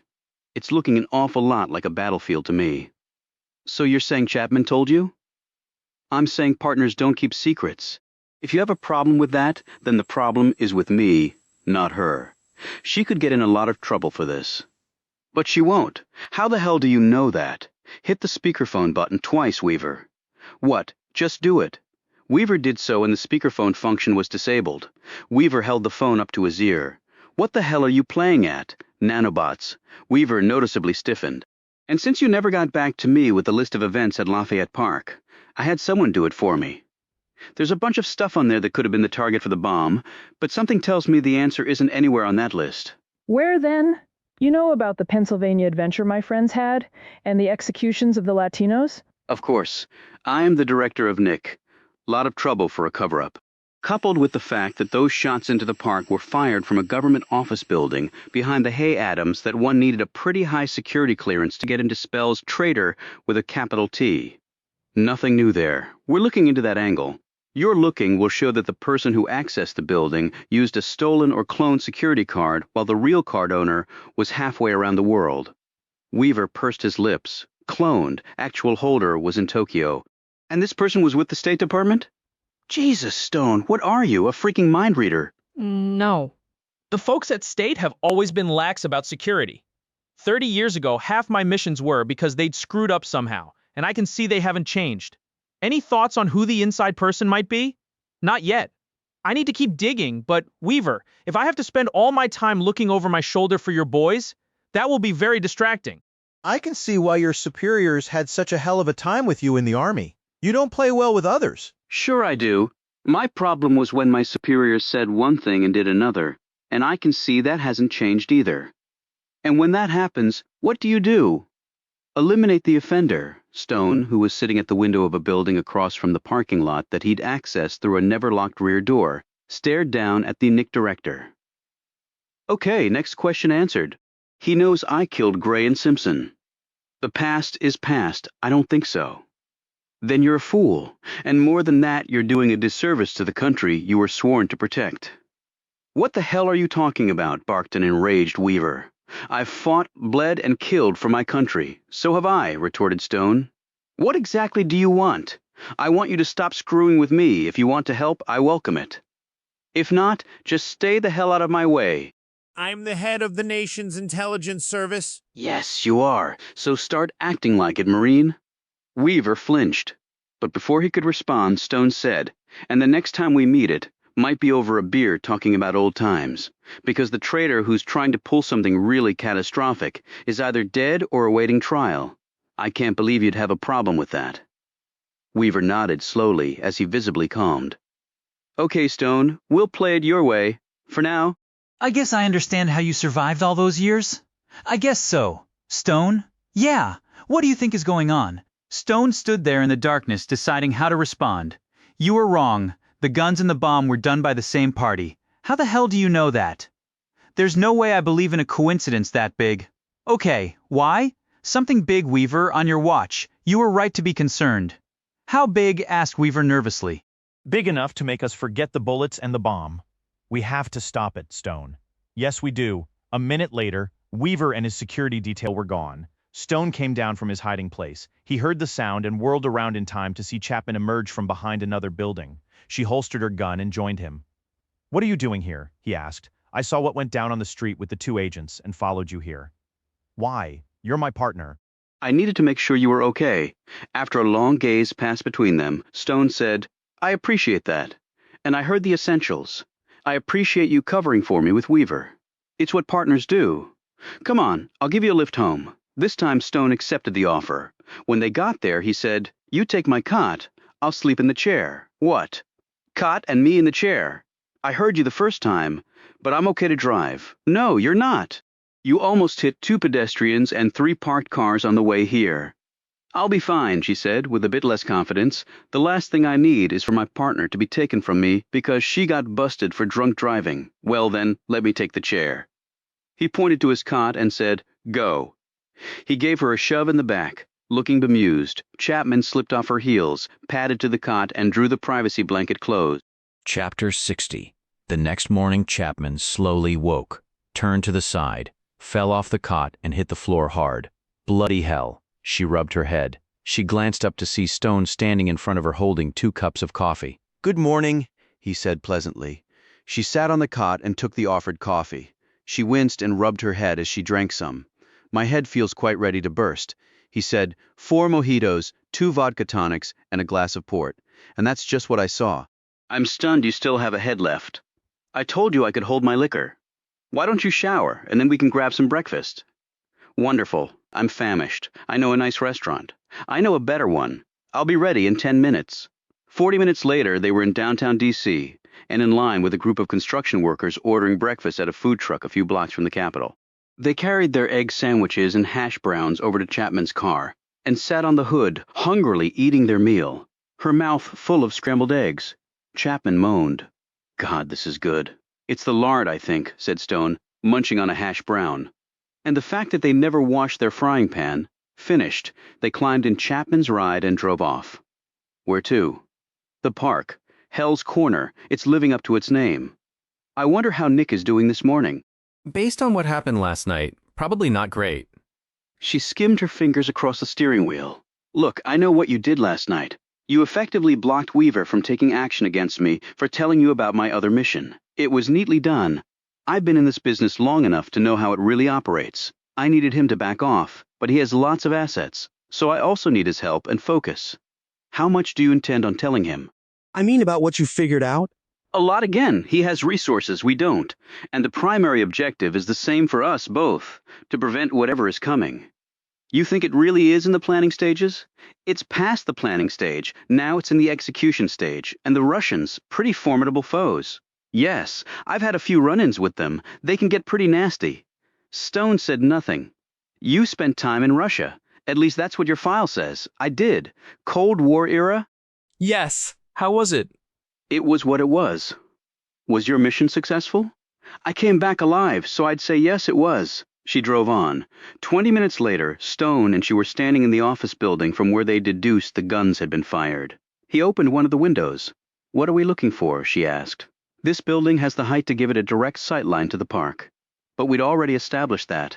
I know, but I think there's something else. Like what? If I knew that I wouldn't be here looking out the window, he continued to gaze down at the park and then onward, south, to the White House. There was something in the depths of his mind that he knew was important, but he couldn't recall it. He had seen it, he was sure of that. In fact, he had seen it in the park, but it wouldn't come. He'd racked his brain all morning, but that focus had only served to bury the potential answer even more deeply. Chapman leaned against the window and stared at him. It's hurting my brain, watching your brain burn itself out. Let's go. I need to check the message board at Georgetown University. You into social networking with college students? No, my target is a little older. Chapter 61. Anything interesting? Chapman asked as she watched Stone gazing over the message board. His eyes focused on one piece of paper set about 2 inches from where he'd put his message the night before.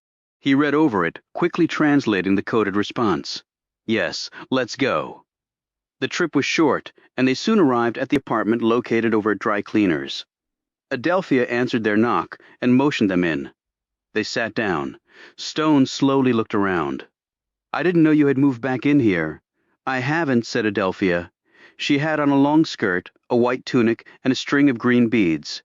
Her black and silver hair was pulled together at the nape of her neck. This is just temporary. She paused. I was surprised to see your note. I'm glad to see that the little code we came up with is still effective. What can I do for you? She prompted. How is Fuat Turkekel? Is that why you came here? To get information about him? Is that a problem? I know you're having him followed. That could be very dangerous for Fuat. The shots in the park came from a government office building. How dangerous do you think that is? Adelphia sat back, her features inscrutable to a stranger like Chapman. But Stone could tell she was both intrigued and concerned. You have confirmed this? To my satisfaction, yes. And why tell me? I am not part of the investigation. My mission has to do with Fuat, nothing more. What if one is connected to the other? I do not think that likely, Chapman, who had been sitting there silently, blurted out. But can you just dismiss it like that? You have to account for the possibility. Otherwise you're not doing your bloody job. Adelphia didn't bother to look at her. I didn't expect you to partner with such a nervous person, Oliver. Do you discount the possibility? He asked. To such a degree that you won't prepare for it? Adelphia hunched forward. Fuat is prepared for anything. He eats, he teaches classes, he reads. I suppose somewhere in there he works on finding bin Laden, even if he is 7,000 miles away. As you were told, the plans are in the preliminary stage. Very preliminary. Ever since my colleague has been following him, he's done very little prepping. It is not always obvious. It is somewhat obvious, Adelphia, to the trained eye. What exactly are you saying? That what I was told about Fuat may not be true. In what way? That he's not actually going after Osama bin Laden, Adelphia sat back. Stone noted that the fingers of her left hand twitched a bit. He continued, It's logical, isn't it? To throw me off stride, you tell me Fuat is going after the most sought-after terrorist since Hitler. You probably counted on the fact that the name alone would preclude the need for further explanation, Chapman said. You mean he's not going after bin Laden? Stone kept his gaze on Adelphia. Well? She rose and strode over to the window and looked out. There's no one out there, he said. At least no one connected to me. But maybe that's not what you're concerned about. She turned back to him. This is not something you want to become involved in, Oliver. It really isn't. I say this to you as an old friend. I'm already involved, he rose, and I have one more question for you. I promise no answer. Turkekel wasn't at the park to meet with you that night. So who was he really there to see? Chapter 62. They left Adelphia's apartment without the question being answered. Chapman said. How did you figure they weren't going after bin Laden, and that Fuat Turkekel was meeting with someone else that night? I suspected each was true. Adelphia confirmed both for me just now. But she didn't say anything. That's what confirmed it. But why were you suspicious in the first place? Persisted Chapman. You don't task a man to chase Osama bin Laden and then plunk him in a teaching position in a university in the West, unless you believe bin Laden is hiding out on the East Coast somewhere. It makes no sense. That's why I had Harry tail him. Not really for protection, but to see what he was doing, or rather, not doing. And the fact that Adelphia wasn't at the park to meet with him. You don't arrange a meeting like that and then just not show up. They had a message board arrangement. The meeting was late at night. It's a 10-minute cab ride from Georgetown to the park. Turkekel could have checked the board right before he left. If she couldn't make the meeting, Adelphia could have posted that message up until a few minutes before he would leave for the rendezvous. She answered my post promptly, which tells me she checks it often. There was no need for him to stand around in the park waiting for her. That is inefficient and stupid, and potentially lethal. But if not her, who? And did he meet with anyone? Not that I saw, no. What does that tell you? That the meeting might have been off schedule, he added. Not something his superiors knew about. If that's the case, why cover for him? If Turkakul is a valuable asset, he would be protected after the fact. And even if the meeting was off schedule, that doesn't mean it was off mission and thus could have been important to his superiors. Could he have been set up then? They didn't kill him. They could easily have done it by firing a few minutes earlier. No, he wasn't the target. Chapman touched her temples. My poor head is literally swimming with possibilities, and none of them unfortunately make any sense. They returned to the park. Stone walked it from north to south and east to west, while Chapman dutifully followed, looking alternatively curious and bored. She finally said, "Are you thinking if you walk the scene of the crime, inspiration will strike?"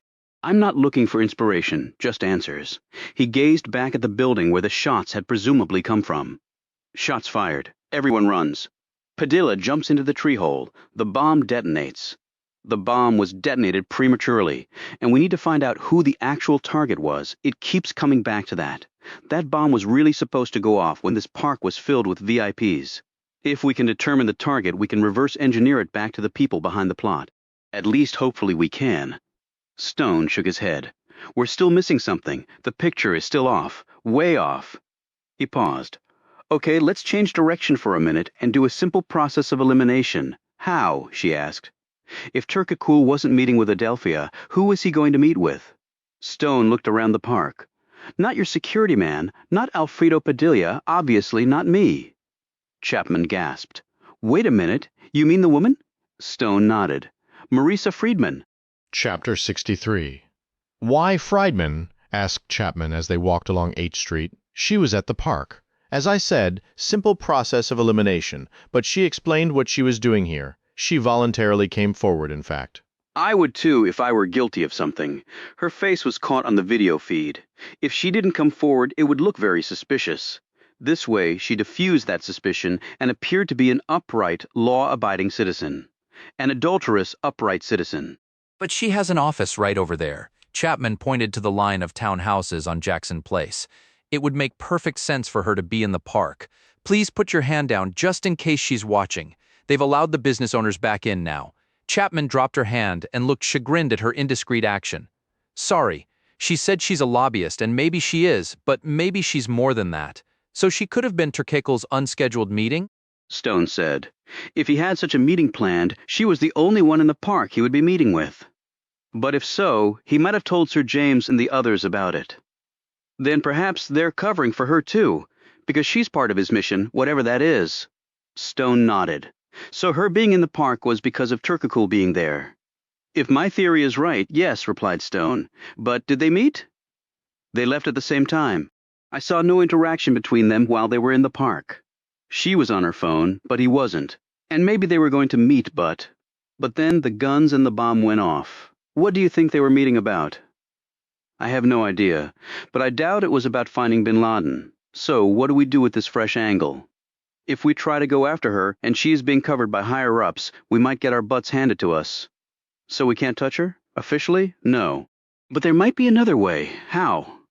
Stone took out his phone and made a call. Annabelle? I have another assignment for you, if you're willing. The next day, Annabelle and Caleb walked into the office of Marisa Friedman. They had made an appointment, and Friedman was waiting for them. Annabelle had changed her appearance greatly. The hair was short and blonde, her face made up, her clothes European, her accent an authentic mix of German and Dutch. Caleb was dressed all in black and had his thinning hair slicked back. He had on square-cut spectacles and a bit of stubble on his face. He carried an unlit cigarette and explained it by telling Friedman it was the only thing that worked for him in trying to quit. She lifted up her sleeve and showed him the Nicorette patch on her arm. I'm kind of in the same boat. Friedman led them back to her large office on the top floor with windows overlooking Lafayette Park. The space was decorated in a manner that suggested Friedman had traveled widely, had good taste, and the money to exercise those heightened sensibilities. We're just now back in our space, she said. Why is that? Asked Annabelle. There was a bombing in the park, and gunshots. My God, exclaimed Caleb. You didn't hear? Said Friedman with a surprised look. As you might have deduced from my accent, I am not from this country, said Annabelle. And I'm an expatriate myself, added Caleb jauntily. But the Americans like their bombs and guns, said Annabelle. At least that is what we are told, she shrugged. So it is normal then? No, it's not normal, thank God. Friedman leaned forward. I have to say that your phone call has intrigued me. You want to bring green jobs from Europe here? Can I ask why, since green has already taken off where you are? Annabelle made a face. It's the bureaucracy. What you call, red tape? It is killing us. Our business cuts across many different geographic boundaries. The EU makes all businesses jump through hoops that are often impossible and usually totally ridiculous. Our business model is good, our technology sound, but if we cannot implement it, she shrugged again. Caleb added, Now I have some experience over here, though I've been gone a long time. My friends tell me that America is the place to be, that you want green jobs, that the red tape is not so bad, that things can be done quickly, and that there are also government incentives to do so. That's true. What country did you settle in? She asked suddenly. France. She asked a long question in French. Caleb answered her promptly, throwing in a joke at the end that made her laugh. Annabelle said something in German, and Caleb answered her in German. I'm afraid my German is very poor, said Friedman. Excuse us, said Annabelle. That was very rude. You Europeans speak so many languages? Makes us Americans feel quite inept. Your country is big, ours are small, said Annabelle. Language skills are a necessity, but your French is very, nice. How can I help you? We are in need of a presence, a footprint, I think you call it, here in Washington. We want to build a factory producing our goods in the United States. We also have IP patent and licensing issues that need political addressing. Annabelle paused. Is that the proper term, political addressing? Lobbying, I think, commented Caleb, and friends in high places. I can certainly handle these matters for you, said Friedman. I have relations with many government people, and energy is one of my specialties. Can I ask how it was you came to me? Caleb looked embarrassed. I'm very much afraid it had nothing to do with your reputation, stellar though I'm sure it is, Annabelle added. We based it on proximity. She pointed out the window. Friedman followed her motion. The White House? She smiled. Interesting due diligence. But I guess that's one reason I settled on this space. But then we also checked the records for your client list. It was very impressive and very much in our area of necessity, remarked Annabelle. Caleb leaned forward and tapped his cigarette on the carved wood of Friedman's desk. But it would be helpful if you could tell us a bit of your background. We want to get this right. Our business model shows a clear path to a multi-billion euro, or dollar rather, revenue point. We must start on a firm foundation. It is imperative, of course. Friedman gave them an account of her background, education, and work experience and items with which she could help them. As the meeting ended, she said, For the sort of work you require, I would imagine a $10,000 a month fee. Understand this is applied to work done under our normal fee structure.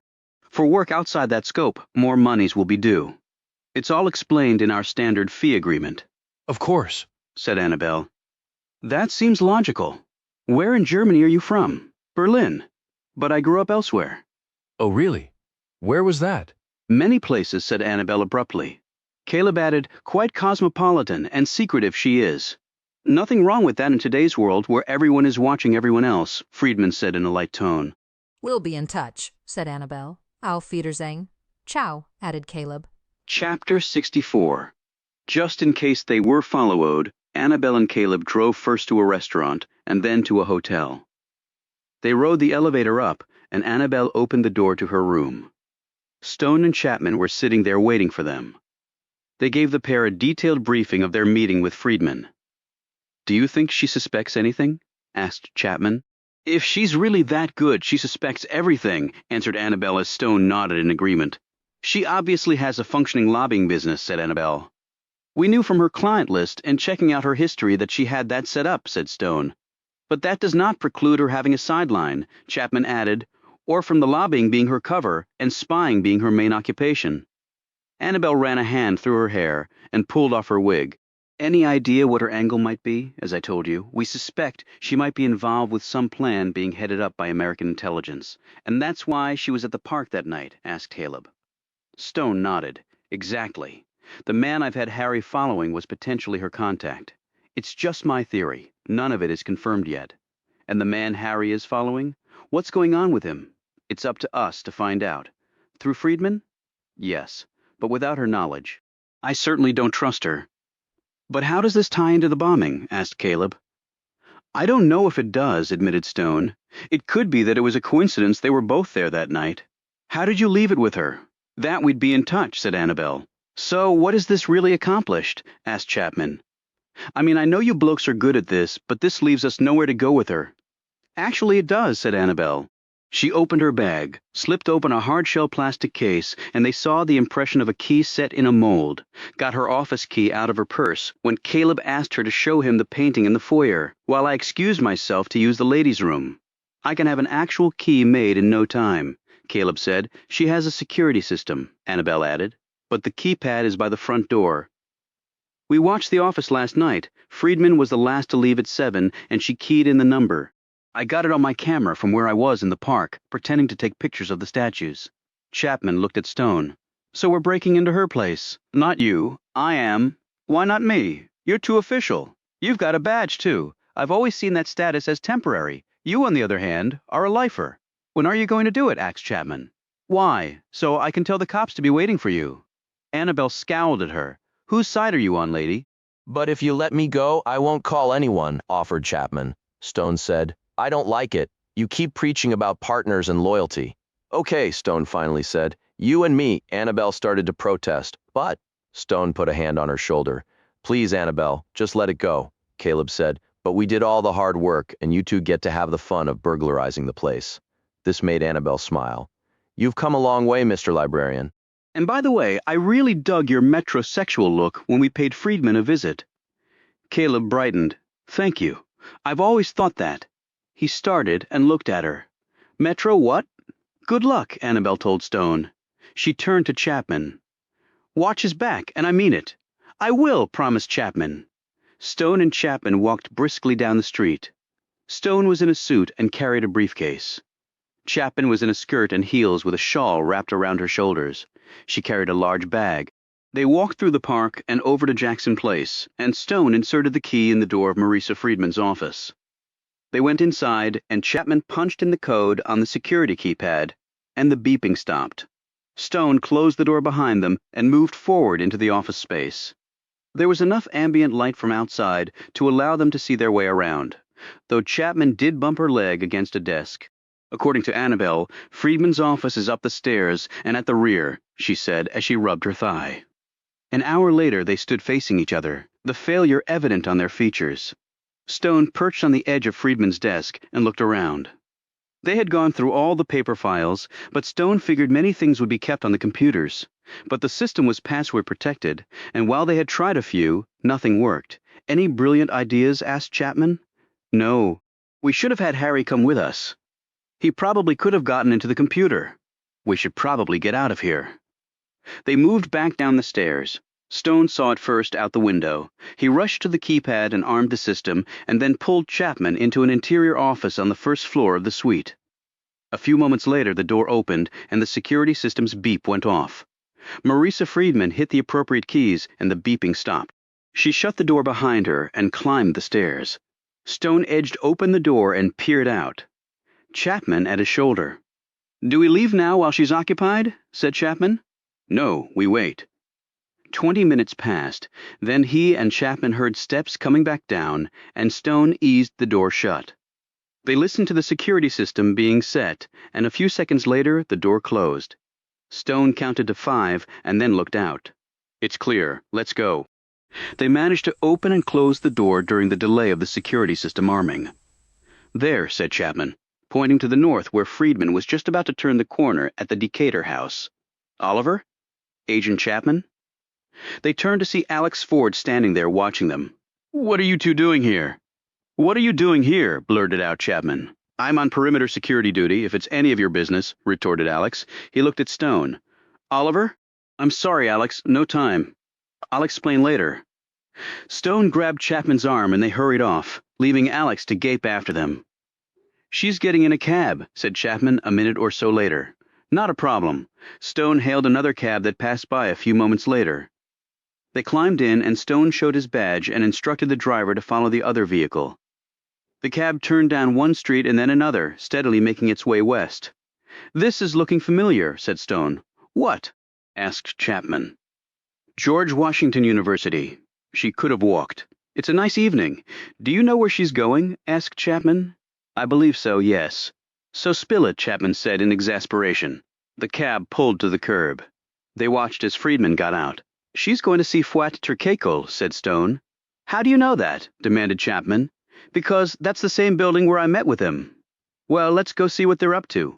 At that instant, an SUV screeched in front of their cab, and two more behind. Before they could react, they were surrounded by armed men. Stone and Chapman were pulled from the vehicle and pushed into one of the SUVs, and it started moving before they could even catch their breath. As Stone looked back, he saw Marisa Friedman staring after them. She'd obviously played her part to perfection in setting him up. And yet her features didn't speak of triumph. She actually looked a little sad, Stone thought. 20 minutes later, they were hurried into a building that looked abandoned. Up dimly lit steps to a door through the doorway, and then another. They were pushed into seats, and the men with guns left, shutting the door behind them. The lights came on, and someone moved at the front of the room. Adelphia sat there, her hands in her lap. Riley Weaver looked extremely upset. Sir James McElroy simply seemed intrigued. Chapter 65. Weaver said, "What the hell are we going to do with you guys? You keep popping up like a really shitty penny." McElroy put his elbows on the table and made a steeple with his hands. "How did you get on to Marisa Friedman?" Stone said. "She was really the only one left. And you deduced where she was going? To see Turkakul." McElroy glanced at Weaver and then at Adelphia. Stone said to McElroy, "So this is why you wouldn't answer my earlier question, after I found out about your connection with him. You mean whether I was withholding anything else from you? In my defense, I came to this a bit late in the game, and the more we delved into it, the more tangled it became. I have to say that this is the most intense chess match of my career, Oliver. It really is. I hope I'm up to the challenge." Stone turned to Weaver. "And are you up to the challenge?" Weaver flushed. "We're doing the best we can under very difficult circumstances. One little misstep and we blow everything out of the water. That's what you almost did tonight." "How did you get on to us?" asked Chapman. "Easy. We followed Friedman and saw you following her." "Why follow your own agent?" asked Stone. "Because she's extremely valuable and we take care of our people." "I saw her looking at us when you snatched us." She didn't seem surprised. "When we spotted you, we phoned her, filled her in. So she didn't know until then?" asked Stone. "What's it to you?" barked Weaver. "So what is the real deal with Fuat Turkekel?" asked Chapman. "He's not going after bin Laden, is he?"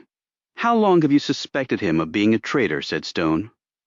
Weaver looked surprised, Chapman shocked, but McElroy nodded thoughtfully. "I thought you might work it out." "It took me long enough," noted Stone. "Too long, in fact." "He came to us with much promise," said McElroy. "So much promise, in fact, that Adelphia here, one of our best, was assigned to work with him before we transitioned him principally to Friedman's handling." Adelphia nodded. "That was one of the reasons I had to go away, Oliver," she said. "To work with Fuat?" "On what exactly?" asked Chapman. Weaver laughed ruefully. "He came and sold us a real bill of goods first. He could take us to bin Laden. Then we had a mole in our midst, and he would help us track it down." "But it turned out he was the mole," said Stone. "A Trojan horse, more like it," noted McElroy. "He came to us in disguise, as it were, and now he has unleashed a virus amongst us." "A virus? How?" asked Chapman. "We let him in the door," lamented Weaver, "and he brought other elements with him, unknown elements." McElroy added, "Our only recourse now is to let him think we trust him, are working with him, and then follow it up to his other connections. Not the preferred way to go about it, but we have few options." "That's why he wasn't doing much," said Stone. Weaver nodded. "That's right. Fuat takes everything very slowly, wanted to move to D.C., lot of prep time, build his network, and the next thing we know, things are going to hell." "The incident in the park?" asked Chapman. "That's him." "Undoubtedly," said Weaver. "We think it was just a prelude to something much bigger." "And Friedman?" "What's her role?" asked Stone. She's one of our deep cover agents, a lobbyist and lawyer by day with a plethora of international clients, many of them fronts by our government and our allies. That allows her to travel widely. She sees and reports back. Her Middle Eastern language skills are spot on. She spent many years there for the CIA and later in joint assignments with Nick. She has solid contacts in the region. She was a logical choice for the assignment with Fuat to supplement what Adelphia was doing. How do you explain that connection? Lobbyist and academic. Easily enough. Friedman represents several organizations in the Middle East that have relationships with Turkey. Officially, they are working on a number of initiatives to strengthen trade relations between Pakistan and the U.S. And the phone call she made while in the park? To another agent who provided her cover when the FBI made inquiries, answered Weaver. When did you begin to suspect Turkey? Asked Chapman. McElroy fidgeted with his tie. Far too late, of course. He was quite good. Friedman suspected something first, and we followed up on those suspicions and confirmed them. And she did so at great personal risk to herself, I might add. But you're saying he doesn't know you suspect him? Said Stone. He is too wily an operative not to suspect. But we have given him no reason to really suspect, if you understand me. We have given him rope. We have covered for him on several occasions, as you are well aware. What do you think his plan is? Nanobot residue in a bomb, said Weaver. Scares the hell out of me, and it should you too. I know you talked with the president about something at Camp David. It was about that, wasn't it? Among other things. The president explained to me about the biological and chemical potential, but he didn't really get into details. Can it also make the bomb more powerful, for example? McElroy said no. It's still a traditional explosive. We believe it is simply a way to deliver biological and chemical weapons on a far more prodigious scale than ever possible before. How can these nanobot things do that? Asked Chapman. And keep in mind, I basically failed science at university. McElroy nodded at Weaver. I will leave the essentials to my colleague here. Weaver cleared his throat. Nanobots are the next generation of nanorobotics.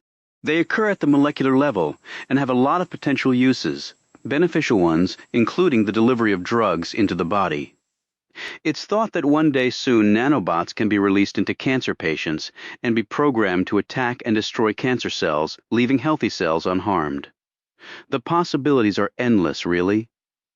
And the biological weapon delivery systems? Asked Stone. A terrorist can put anthrax in a bomb right now? So why does this nanotechnology angle make it more dangerous? At the molecular level, anything is possible, Stone said Weaver, with a trace of irritation. You can basically build something one atom at a time outside the normal configurations, meaning the normal configurations that we have systems set up to detect, said Stone. Point well taken, Oliver, said McElroy. That really is the entire heart of the matter, detection. If they can change it so we can't ferret it out, that gives the other side an enormous advantage over us. In fact, an insurmountable one. The other side? Meaning the Russians? Said Stone. How about the Chinese? Said Chapman. They have more money than anyone, and their science is not too shabby. The Kashtan submachine gun and talking a weird language, Stone reminded her. Points at Moscow, not Beijing. And we have very good reason to believe that the Chinese are not involved in this, said McElroy, principally because they don't have to resort to such tactics to be a superpower. Economically, they already are. These days, it's not necessarily how large your military is, but how big your bank account is, and the Chinese wallet is fatter than anyone's, the Russians. On the other hand, are not in the same position. And the incident in the park was a way of testing the delivery system, asked Chapman. We believe so, yes, said Weaver. The nanobots were scattered everywhere. There were no bio or chemical weapons grafted or grown onto them. We've confirmed that, at least the ones we know about. But if there had been, catastrophic, Chapman said slowly. So the nanobots are a way to actually grow or build bio or chemical weapons at a microscopic level and in an undetectable configuration, load them onto a bomb and set them off. That's right, said McElroy. And if done properly, conventional security forces would be powerless to stop them. So we're hoping that Fuat makes a mistake and leads us to whomever he's working with. And soon, it is not enough to arrest him. We need the others, and he's the only source we have to get there. We're trying to get Friedman to put some pressure on him, hence her meeting with him tonight. A meeting, you guys, almost blew to hell, Weaver pointed out. Ignoring this, Stone said, "How did Turkakul get hooked up with the Russians?" In your meeting with him? He told you that he lived for a time in Afghanistan, said McElroy. That's right. The timing of him being there was interesting. Let me guess. Late 70s, early 80s, when the Russians were trying to destroy the Afghan freedom fighters. That's right. Fouet, I'm sure on the surface, pretended to be on the side of the Afghan freedom fighters. But he was in the Russians' back pocket, said Stone. Of course we think that now, said Weaver. When he first approached us, we thought he was shooting straight. If we knew his loyalties were with Moscow, he'd be in jail right now, but we didn't know. So our discovery of the Russian gun in Pennsylvania didn't come as a surprise, said Stone. No, it was simply more confirmation of what we already knew, replied Weaver. But why have a practice run in the park of all places, said Chapman. It allowed us to analyze the debris and discover these nano-things. I believe it shows they have great confidence in their technology, answered Weaver. Arrogant bastards. The Cold War never really ended. That may be their undoing, of course. At least we can hope that is the case, noted McElroy. At least it provided us with an opportunity to turn the tables. So you think Turkakul was there to detonate the bomb remotely? Asked Stone, after he left the park? He was scheduled to meet with Friedman, that's why they left together, said McElroy. Which would have been nice to know before, said Stone. Need to know, Stone, growled Weaver.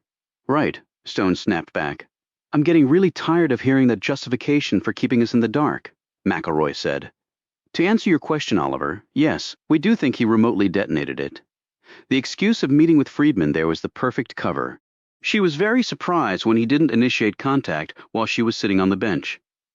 Weaver focused on Stone and Chapman, and what we don't need are you two screwing all of this up? If you had told us about it, we wouldn't have come anywhere near it, Stone said reasonably. You didn't require reading in until now. And I'm not thrilled about it, so from now on keep clear, got it? McElroy rose, supporting himself with the tabletop. I think they do indeed get it, Director. One more question, said Stone. The two men looked at him expectantly. The President knows about the nanobot angle. But does he know that you suspect Turkakul is a traitor? McElroy and Weaver exchanged a quick glance. Are you keeping it from the President because you let us spy this deeply in the game before realizing it? Stone was gazing directly at Weaver. Because if so, that could really come back to bite you in the ass. The Nick director flushed. If I were you, I'd just keep that absurd opinion to yourself. I've never understood why you were brought into this in the first place. You've been out of the field for over 30 years, and quite frankly, it shows, to repeat. You are ordered to keep the hell away from Fouet Turkakul. Understood? McElroy responded. As I noted before, Director, I'm sure that Agent Stone understands the situation perfectly. McElroy looked directly at Stone and gave him a quick wink. They were dropped off at Chapman's car. As she drove Stone home, she said, Well, at least things are explained now. The Russians are on the prowl once more. Oh, goody. Why the gunfire? Stone said abruptly. What? Stone closed his eyes. Tense, he said. Tense. What the bloody hell are you talking about? Are you planning on going camping? White tents, all on one side. This same observation had earlier led him to the government building being the origin of the shots and not the Hay Adams Hotel. But could there be another reason? Stone, said Chapman. What are you talking about? He didn't answer. Chapter 66. The next morning, after receiving a phone call, Stone and Chapman met with Agent Ashburn at the FBI's Mobile Command Unit. The woman looked excited as she ushered them in. We think we know how the tree was poisoned, she announced as she pointed them to the coffee pot and cups set up on one table near the door. They sat with their coffees and watched as the screen came on. What are we looking at? Asked Stone. Ashburn paused the video.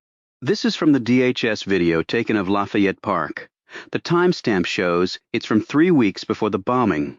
What made you look at the DHS tape? Chapman asked.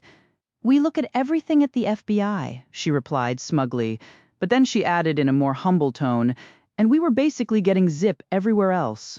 So we looked at this, and it has an angle that is really interesting. She hit the play button and the screen once more came to life.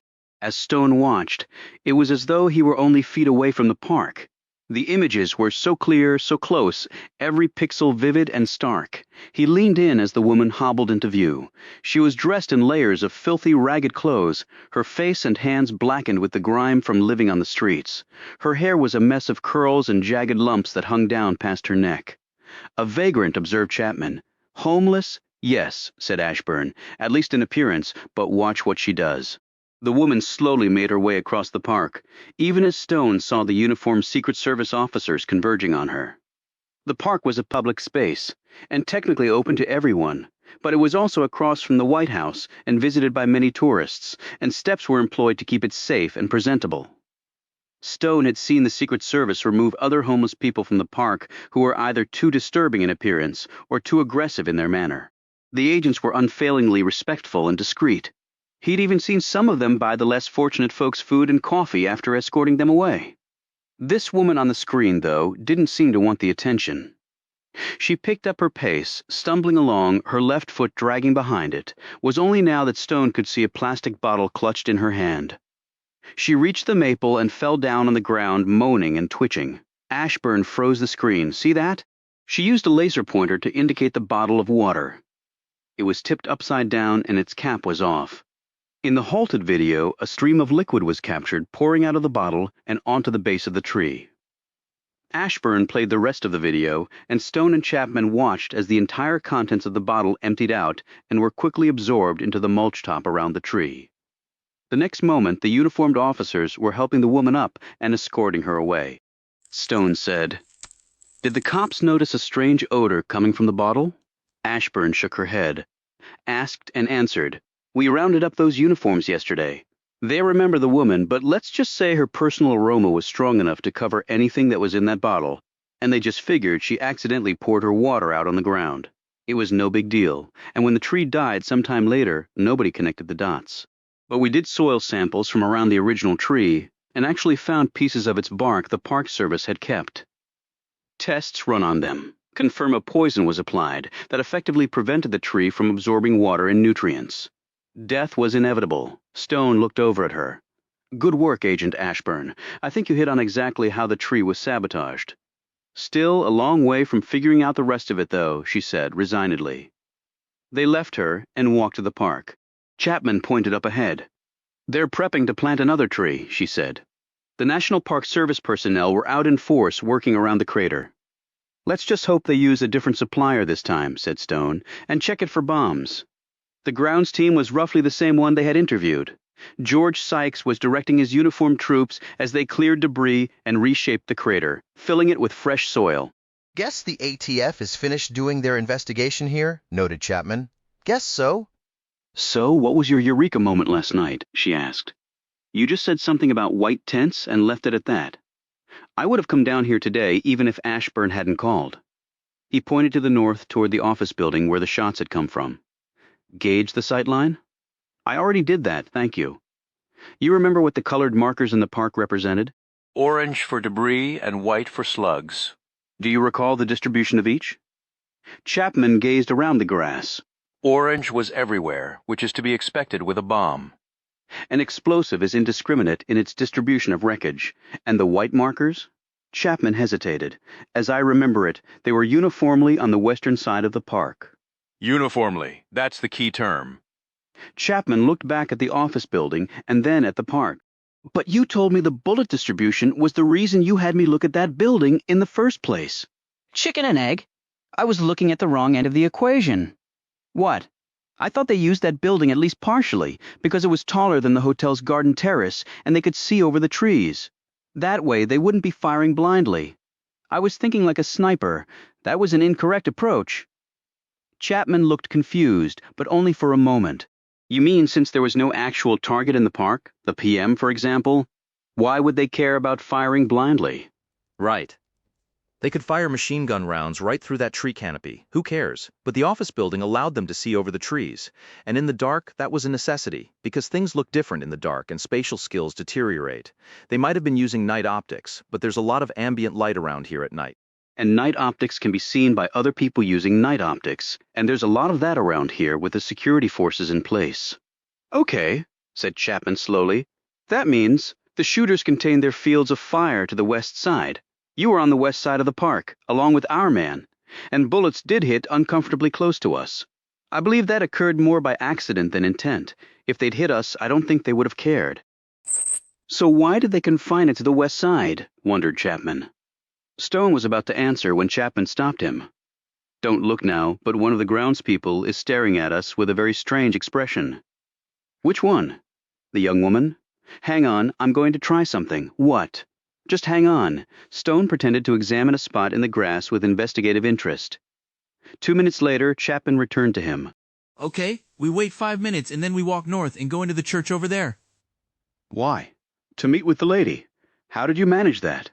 Let's just say it was a bit of girl-to-girl, signaling that is impervious to male capture and translation. Chapter 67. 5 minutes later, they were in St. John's Church, admiring the embroidered kneelers in the presidential pew of the House of Worship. James Madison, John Quincy Adams, read Chapman as she glanced down at the kneelers. Impressive list of blokes, Stone replied. Your country certainly didn't think that back then. Revolutionaries and even terrorists, they were called. Well, after a couple hundred years, even the thorniest differences can be overcome. The woman, dressed in her green and khaki uniform, entered the church and slipped off her hat. She spotted them and hurried over. Chapman said, I saw you trying to catch our eye. Thank you for meeting with us. I really don't know if it's anything. And even though it's our break time, I can't be gone too long, Chapman asked. What's your name? Judy Donahue. Okay, Ms. Donahue, what's troubling you? Asked Stone. Something that was said when you came to interview Mr. Sykes? How do you know we did? Asked Chapman. He was alone. Donahue looked embarrassed and uneasy. Sensing this, Stone said, How long have you been with the Park Service? 10 years. Really love it. Are you from the area? Stone asked. She smiled wryly. Nope. About as far from it as you can get from a place like this. Where's that? Asked Chapman. Grew up in the middle of nowhere, Montana. God's country. I've been an outdoor girl all my life. She held up her hand. On the back of it was a tattoo of a bird. That's the Sternella neglecta, otherwise known as the western meadowlark. It's Montana's state bird. Got that when I was 16. My friends were getting hearts in guys' names. I opted for wildlife. And about what Mr. Sykes said? I guess you were nearby? Donahue dropped her wry look. I didn't mean to eavesdrop, she said quickly. I was just nearby working on a project, and you just heard things, Chapman said pleasantly. Perfectly understandable. So what did you hear that raised questions in your mind? Asked Stone. He said we were waiting on an arborist to check the tree, and that we were putting together special soil and nutrients and such. That's correct, said Stone. You mean you weren't? No, we do. All right, said Stone slowly. Then what's the problem? I know I'm not explaining this very well. Why I work with my hands and not at a desk, I guess? just take your time, Judy. Chapman said helpfully. Well, you see, the arborist had already checked the tree and given it a clean bill of health. He took another look at it again when it went in the hole, but only to make sure the stress of being craned in hadn't injured it. The soil and nutrient plan was all ready to go. So you're saying that there was no need to leave the hole unfilled, said Stone? Not really, no. I remember putting up the poles and tape and thinking it was pretty silly to leave the hole that way. I mean, what if someone fell in it? And someone did, said Chapman. Well, anyway, I still thought it was weird. What explanation did Sykes give you for leaving the hole open? Asked Stone. He didn't give us an explanation. He's the crew chief. We do as we're told. When Agent Gross came by, were you all present when he asked his questions? For part of the time, but then he went off with Mr. Sykes. And I take it the question about the uncovered hole didn't come up while you were all there? I recall the FBI agent getting to that issue, but then Mr. Sykes said it was time to get back to work, and he'd finished the rest of the answers. Did any of the other crew members have the same questions about the hole being uncovered? Asked Chapman. They're a good bunch, real dedicated, but they also follow orders and don't think too much about it. I guess I'm a little more independent. And after overhearing what Mr. Sykes told you, I just thought you ought to know. You did the right thing, Judy, said Chapman.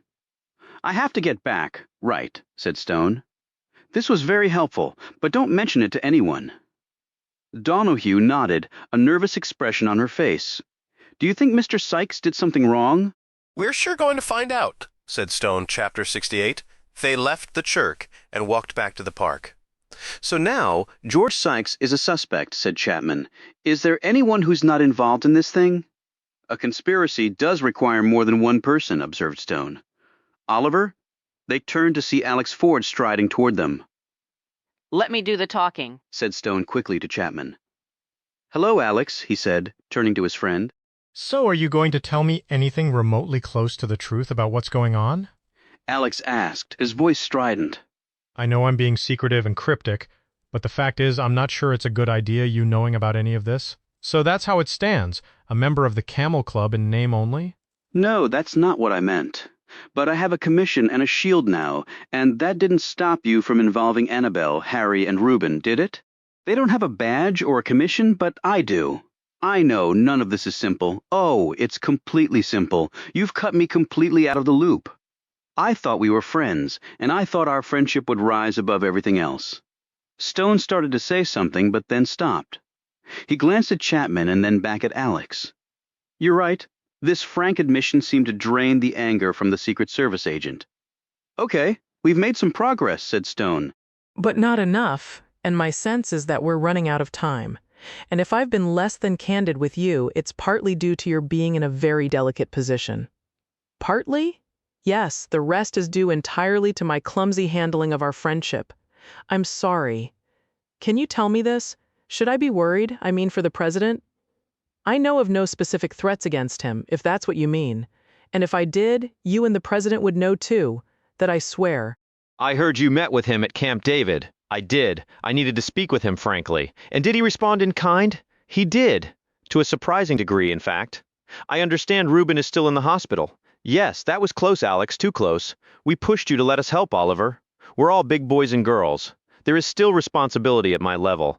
I won't be making that mistake again. You can't protect your friends from everything. I can at least stop putting them in dangerous situations. You said you're making progress. Are you close to finding out what's going on? We are, actually. And is it bad?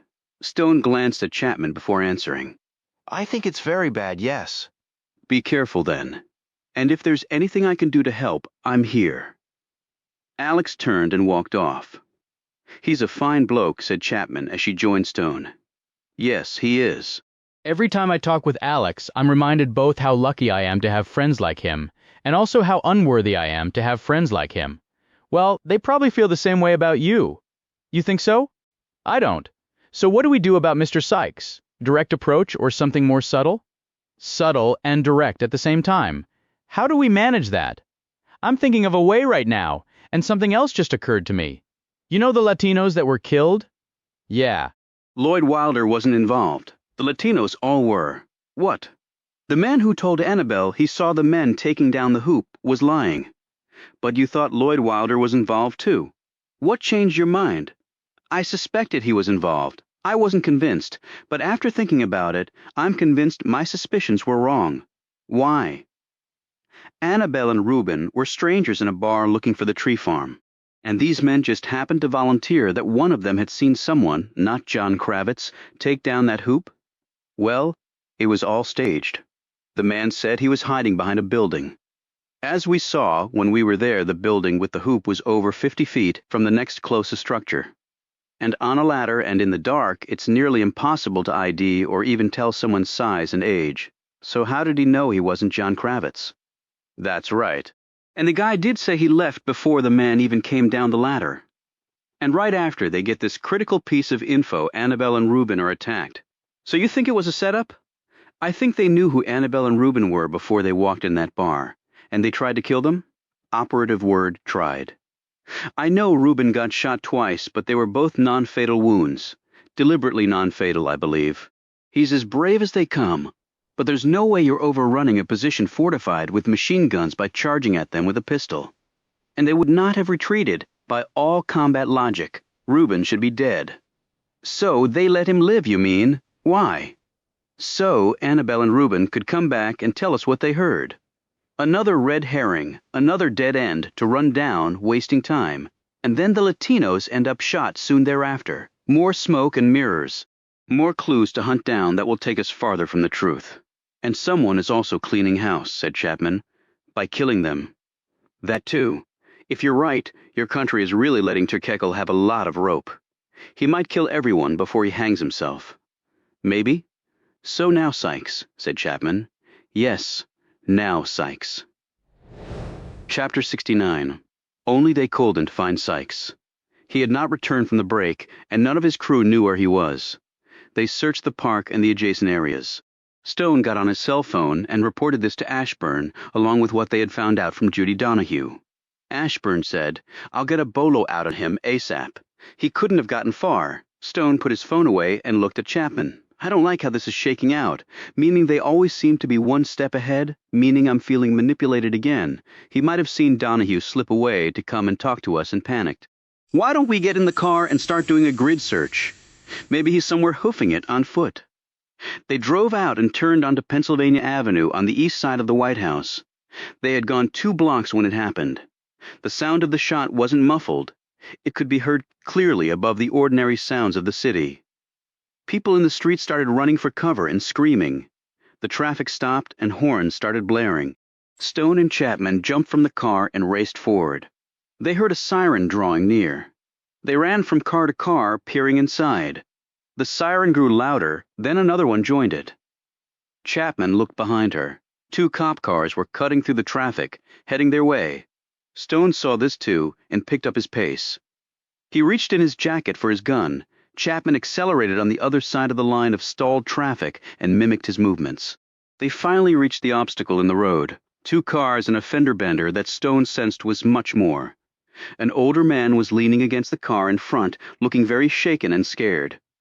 As Stone looked down, he could see the man had vomited on the street.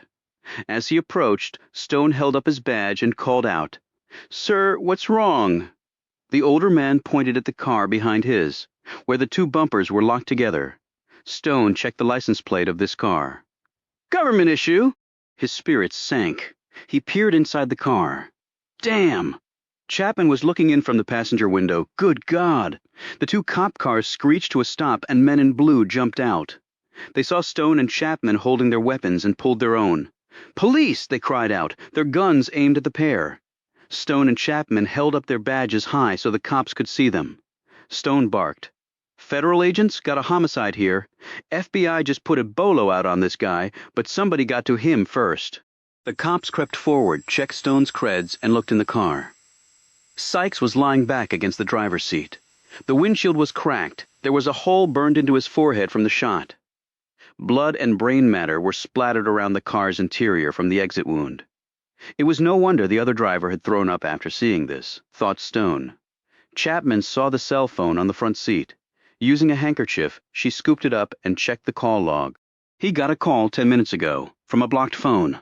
Maybe the text can dig it out. Stone nodded, looking around. Right, okay, he got the call, made a run for it. Chapman added, they set him up. Knew somehow he'd have to take this route. Lined the shot up. Stone was now looking straight ahead, searching for where the shot had probably come from. One of the cops said, "What do you need us to do?" Stone kept looking while he talked. "Call in backup and secure the crime scene." He pulled his phone and called Ashburn, filling her in. A string of expletives exploded over the phone.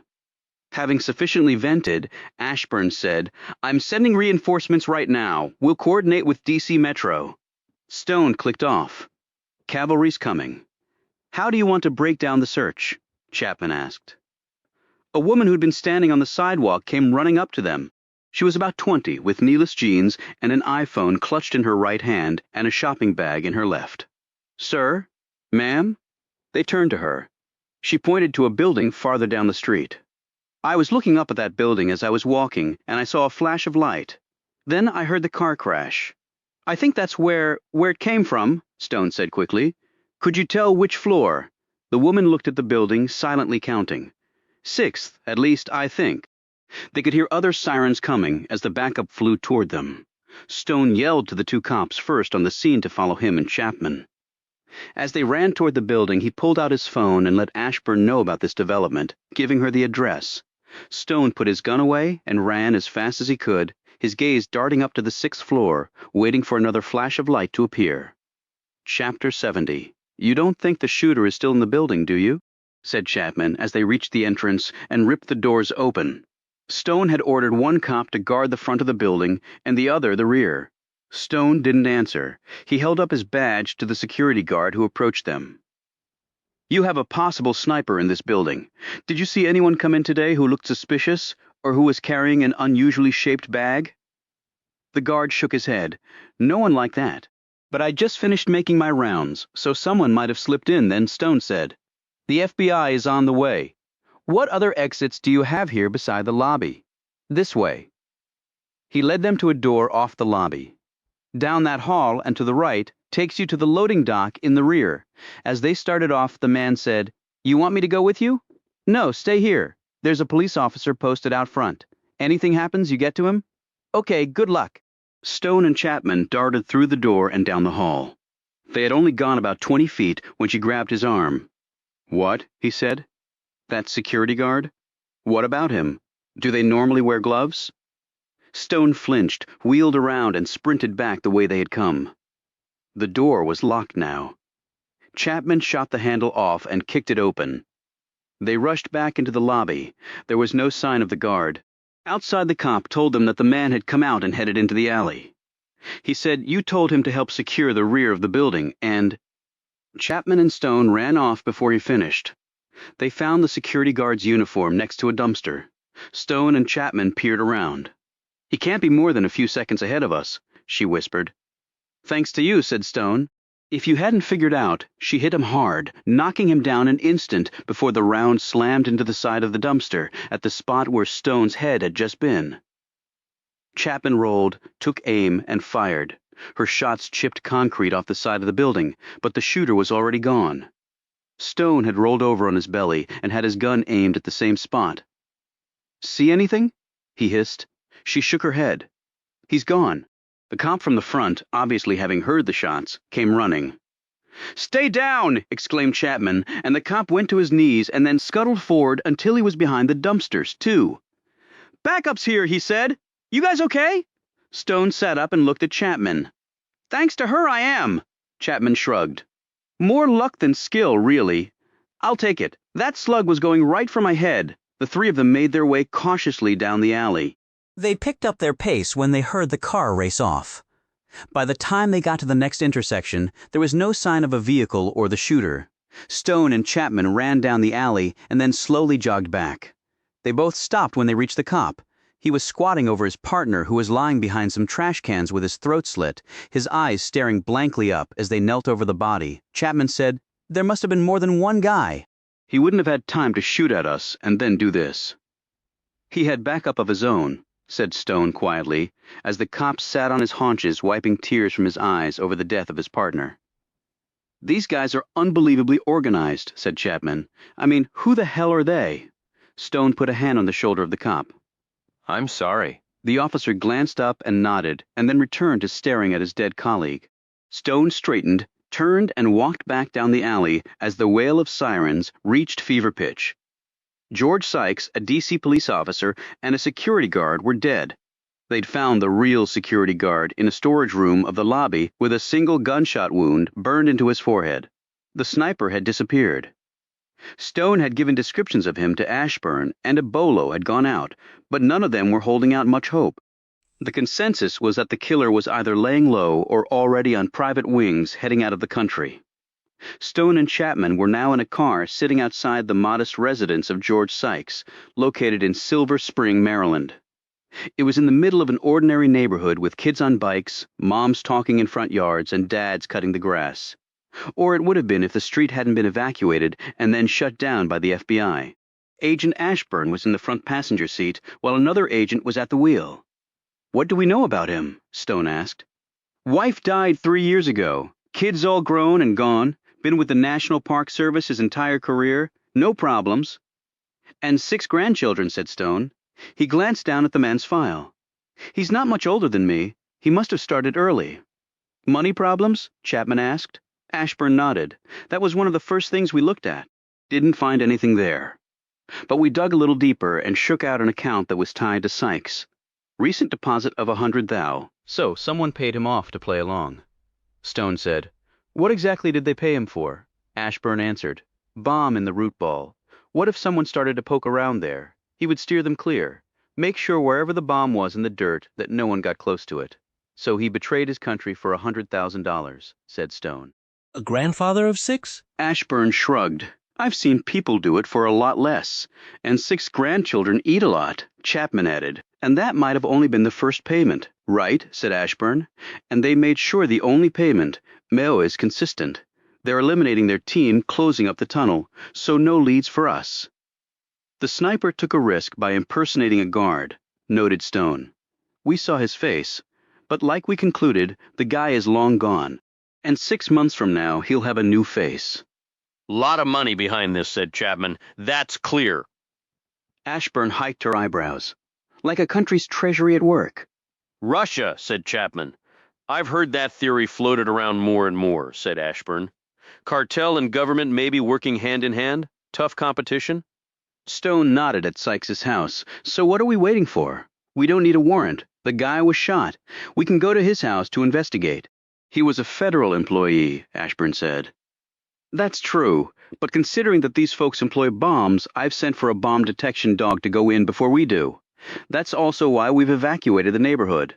The canine unit came and Stone watched as the dog methodically swept the yard and then entered the house through a back door opened by an FBI agent. 10 minutes later, the search was complete and the all-clear was given. It didn't take long to go through the house, but they found very little of help. As they walked back to their car, Ashburn said, "We'll send in a forensics team to give it a scrub down, but I doubt it will yield much." "Still have to do it," said Stone. "Still have to," agreed Ashburn. "Has his family been notified?" asked Chapman. "In the process, that's another place that might get us somewhere." "He might have let something slip to a family member, you mean," said Chapman. "If we're real lucky." "I'm not feeling that lucky," said Stone. Ashburn dropped them back at their car and they drove off. Chapman was at the wheel while Stone seemed lost in thought. "What do you think?" "I'm thinking how much more carnage before they yank Fuat Turkekel and make him talk." "So you think he's really guilty?"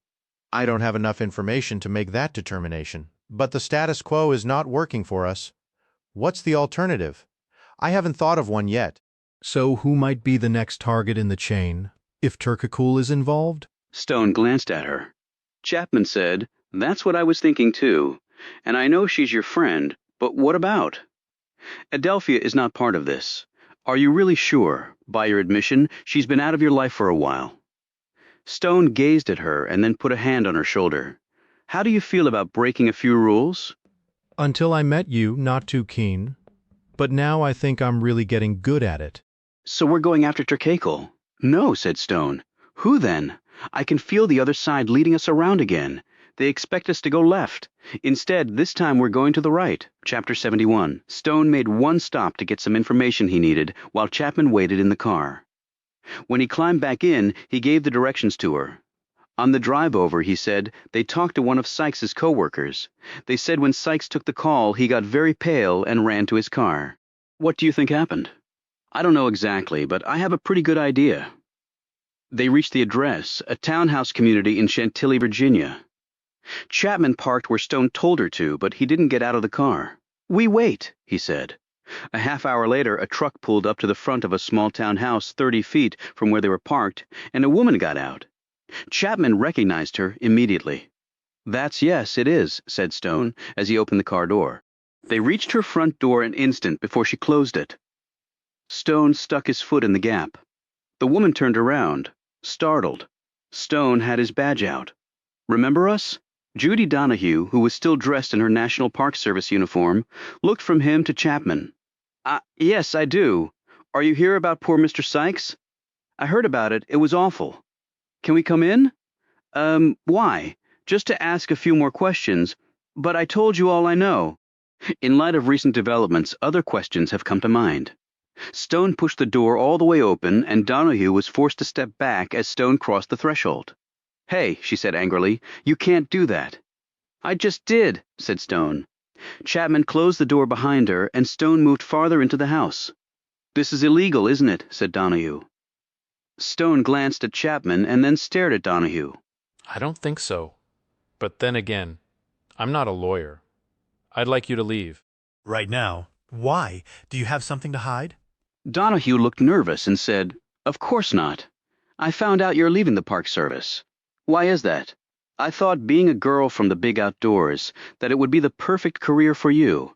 Not that it's any of your business, but I've been thinking about it for a few months now. And after everything that happened, and Mr. Sykes being shot, it was just time." Stone inched closer to her. So where's your plane ticket to? A place that doesn't have extradition with this country? What? Let's just cut to the end game. Where are you running to? And how much did they pay you? They plunked 100 thou in Sykes's account. Did they match that amount for you? I don't know what the hell you're talking about, exclaimed Donahue. So you won't mind us taking a look around for it? Yes, I do mind. Now get out. Stone ignored this and moved closer to her. The call that Sykes got. What did they tell him to make him drive off like that? That they had one of his 6 grandchildren captive? That he was to contact no one or the child would be killed? That he was to drive to a certain place along a certain route? A route that would take him right in the sniper's path? And then bang, no more George Sykes. Get out, or I'm calling the cops. Sykes had nothing to do with any of this, said Stone. The money in a secret account? Set up and planted, easy to do. The conversation you told us you overheard between Sykes and Agent Gross never happened, but with Gross and Sykes dead, there's no one left to question it. But you did miss one thing, an obvious one. He looked Donahue up and down. Would you like to hear what it is? Donahue's lips started to tremble, but she didn't say anything. I'll just go ahead and tell you. You see, we can verify things about the arborist and the reasons for the hole being left unfilled. Why do I think we'll find out that everything Sykes told the FBI was true? That the hole couldn't be filled in yet for the reasons he stated? And why do I think if we dig as deep as the hole for the tree that we're going to find even bigger holes in your story? Donahue now looked wobbly on her feet. Stone moved closer. They blew a hole right through his head with a long-range rifle round. He poked her forehead with his finger. Right there. Please stop. And with Sykes dead, the investigation had to swing back to you. The arborist would be contacted too, and your lie would come out. But you expected to be long gone by then, didn't you? Is that why you're home early? Pack your life up and use forged docs they provided you. Gone before we know it. All right, this is your last chance. Get out. Donahue held up her phone like a weapon, or I'm calling the cops. Chapman took a step forward. Keep in mind, Judy, that the people you're working with have killed everyone who's helped them. Why do you think you'll be any different? She glanced at the door. In fact, I wouldn't be surprised if they were waiting outside for us to leave before they come in here and tidy up this loose end. Donahue looked like she might start sobbing. Regaining her composure, she snapped. Last time, get out. Stone and Chapman left. What now? Asked Chapman. Part of me says we just flushed the quail. So let's see where it takes us. And your other part? Worried that she'll be dead before we can get her to tell the truth. Go ahead and pull out. Let her think we're leaving. I know she's watching us from the window. Chapman started the car and drove off. Stone had her stop at a spot far enough away, but that still allowed them to see Donahue's house. He pulled out his phone and called Ashburn.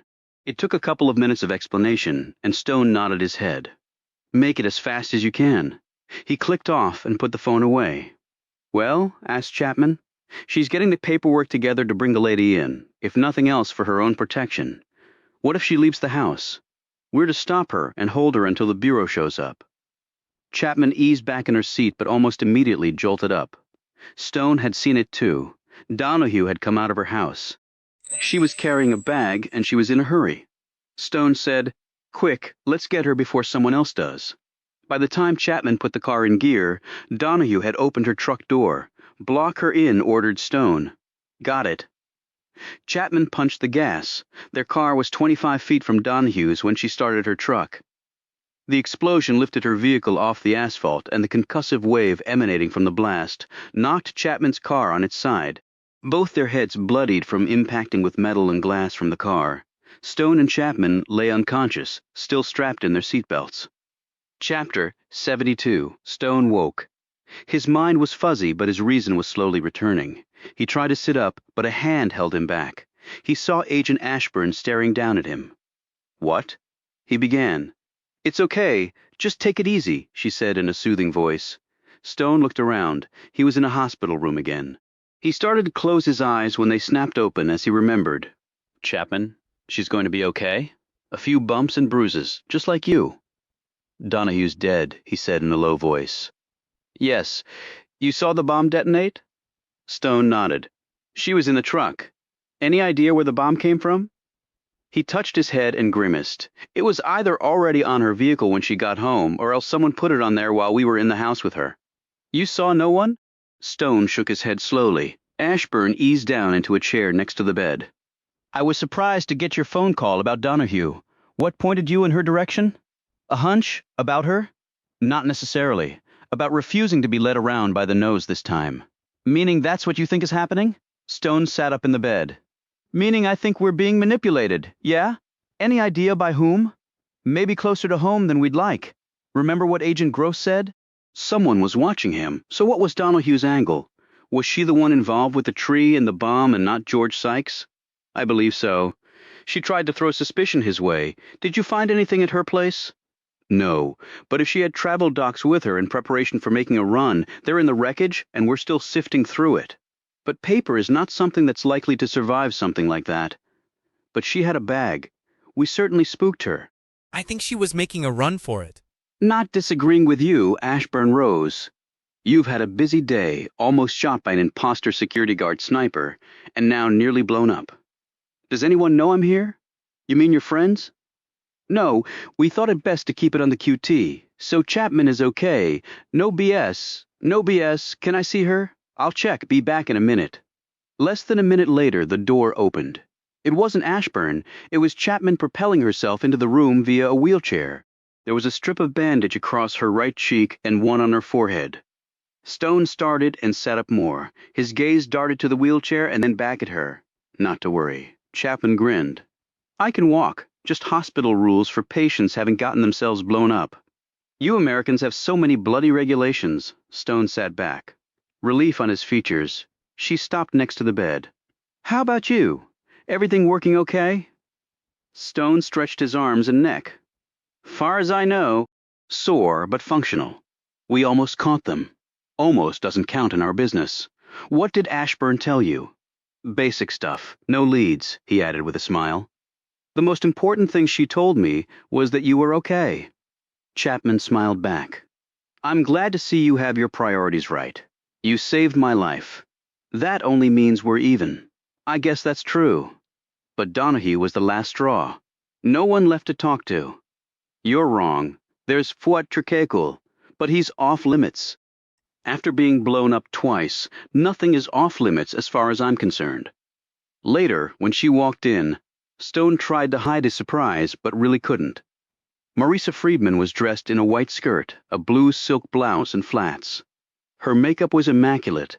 Her hair was glossy and fell loosely to her shoulders. She carried a purse in one hand and a pair of sunglasses in the other. She placed a pair of penetrating eyes on Stone and sat down in the room's one chair. I can tell you're stunned to see me, she said. The last time I got near you, I was told in no uncertain terms to back the hell off. How much do you really know about me, I mean? Weaver was blunt, but informative. In our line of work, that's good sometimes, and not so good other times. He sat up in the bed. So why are you here? I heard about what happened to you. I wanted to see that you were okay. You didn't have to come here to find that out. A phone call would have done it. She glanced at him and then quickly looked away.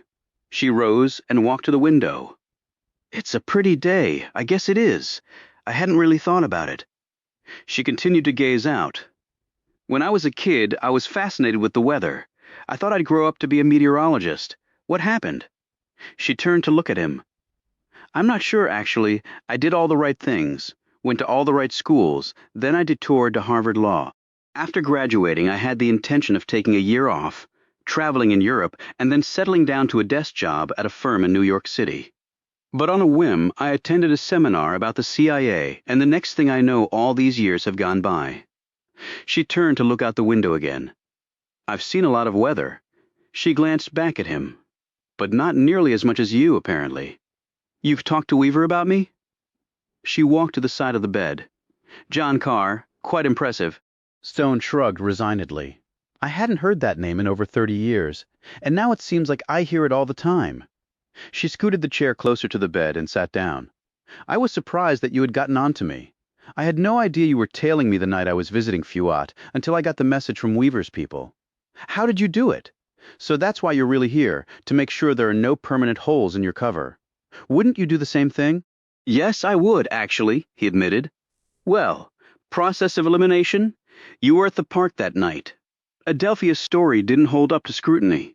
Turkokul was there to meet someone. He pointed a finger at her. You were the logical choice. It took me longer than it should have, actually, but in my defense, there was a lot of smoke and mirrors thrown at me. Friedman looked nervous. Stone easily discerned why. You're afraid if I figured it out, so could someone else. That's the story of my life, Agent Stone, trying to figure it out before they get to me. How did you figure out Turkogul? A dozen minor things that meant nothing separately, but which meant everything once you put them all together. I really couldn't believe it, though, and neither at first could Nick. But once they started digging, it turned out to be true. Fuat's Afghan connection was the nail in the coffin. We traced that history to ties to the former Soviet Union. His principal handler back then is now only 3 seats removed from the top spot in the power hierarchy over there. And the connection to the Russian drug cartels? Cartel. There's only one, really, though it has many manifestations. And the Russian government is firmly in partnership with it.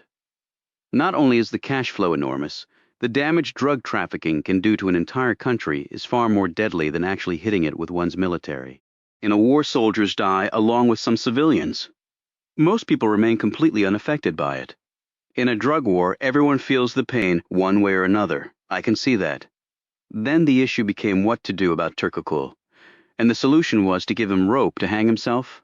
Not just that, no, we need the others, up the chain of command. Fuat being a Trojan horse was a serious setback for us. But if we can turn that to our advantage, then we can make it into a serious disadvantage for the other side. I wish you luck on that. She rose and put a hand on his shoulder. I know you're working hard to solve this case, and I know that Fuat figures into it.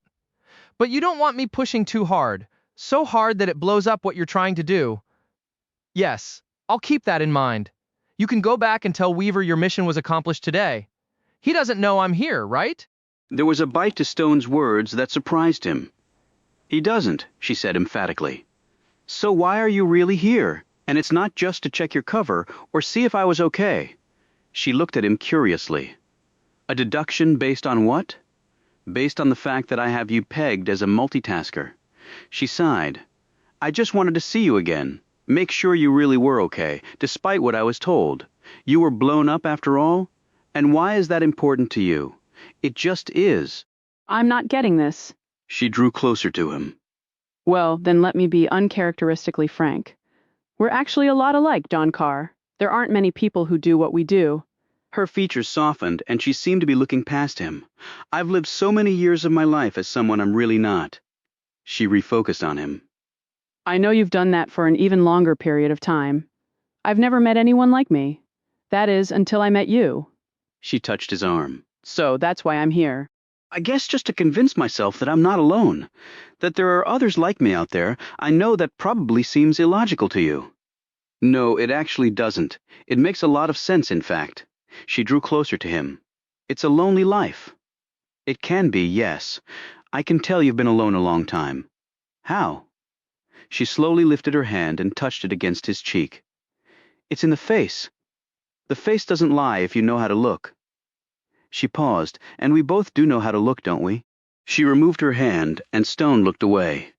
I'm sorry if I've embarrassed you, she said. I just wish. What? That we had met a long time ago. It wouldn't have worked a long time ago. Does that mean it could work now? Stone looked away again. Nothing will work with me. You're choosy? It's not that. Even if I were choosy, you would be, well, it doesn't matter now.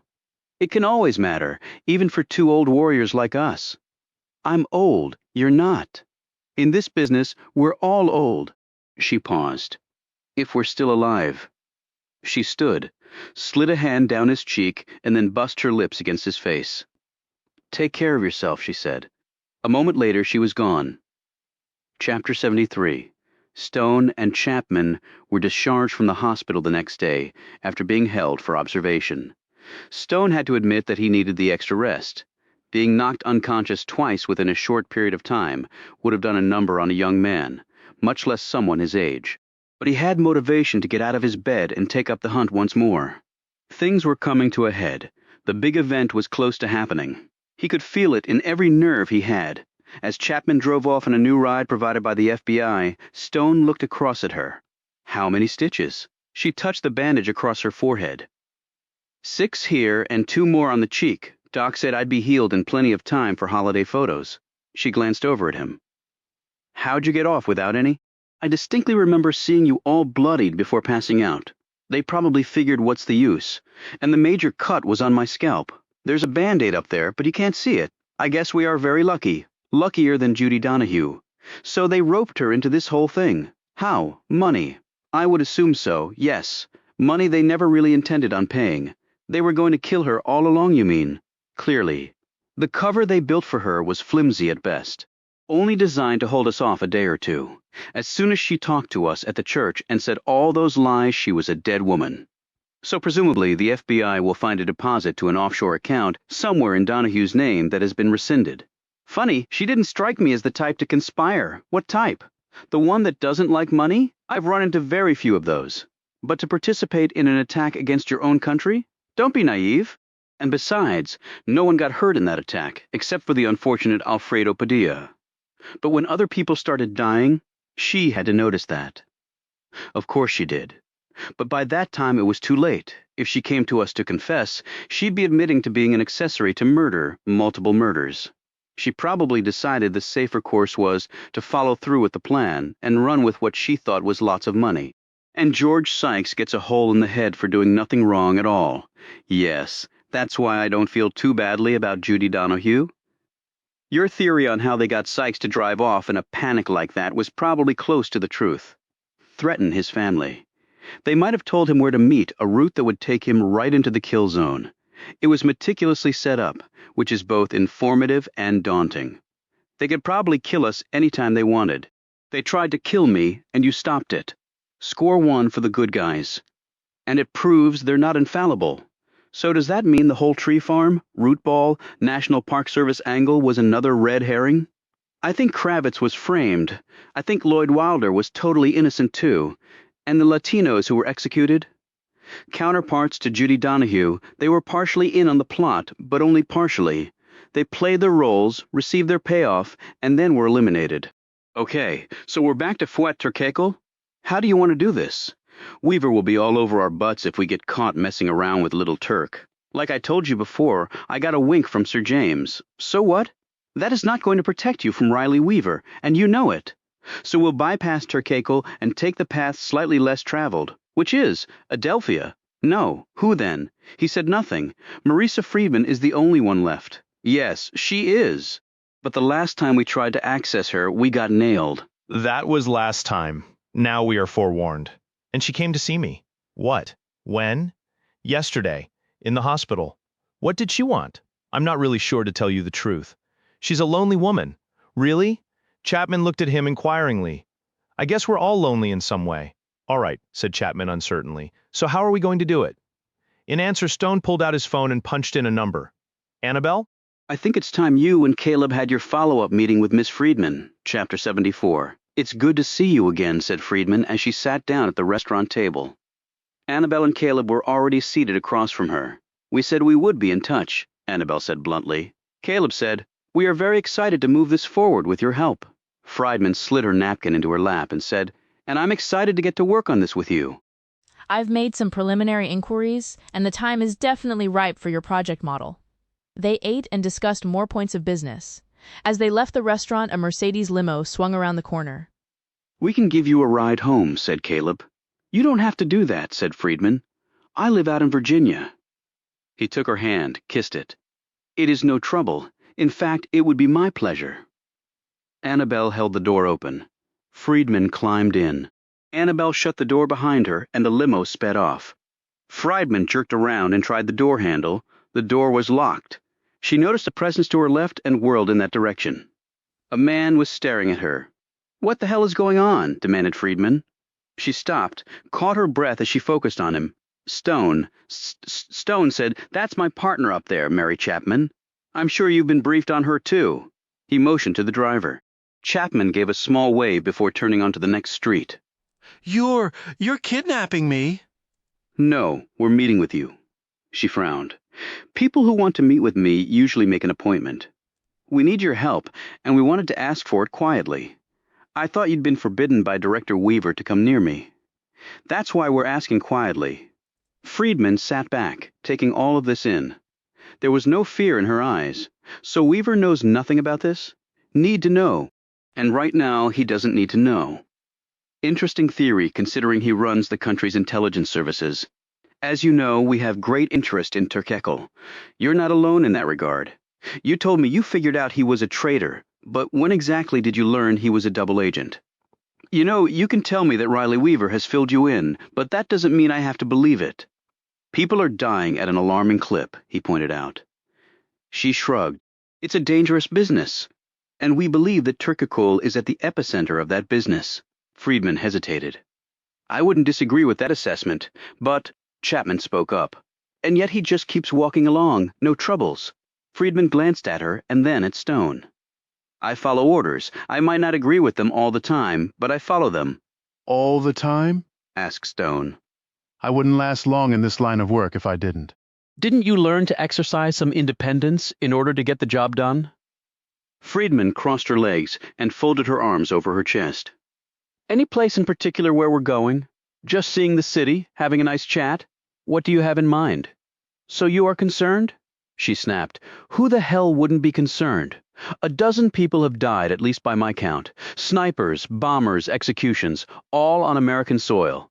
So you'll help us? I can't commit to that, she said, frankly. Until I know what your plan is. You know that. We need Turkoglu to talk to us. He'll talk to you all right about everything you don't want to know about. He's the most tight-lipped, aggravatingly secretive person I've ever met. And that's saying something. He's just trying to survive. And you do that by not trusting anyone, said Stone. Well then, pray, tell how do you propose getting him to talk, because I haven't come close with your help. I think we can. I haven't agreed to anything. By all rights, I should report this contact right away. And if Weaver finds out, but you won't report it. She looked at him with a superior expression. And how do you know that? Because I can tell you want to get this guy. I've always wanted to get this guy. But it's the people behind him that my superiors want. I explained that to you. Without them, Turkoglu isn't worth anything. If it were just Turkoglu, it wouldn't be a problem. He'd be dead. Chapman said. And you're sure if you take him out, it wouldn't help matters? Not in the least. The Russians have a dozen Fuat Turkekels spread around the globe, and if we show our hand, we blow an opportunity that will likely never come along again. That's been the rub with this whole mission. If we can follow Fuat right back to Moscow and show a clear connection between the government there and the Russian drug cartel, then I think even the citizens of Russia would sit up and take notice. The UN certainly would, as well as the rest of the free world, and Russia would have no choice but to back the hell off its grandiose plans to dominate the planet again, using cocaine and heroin as opposed to guns and tanks.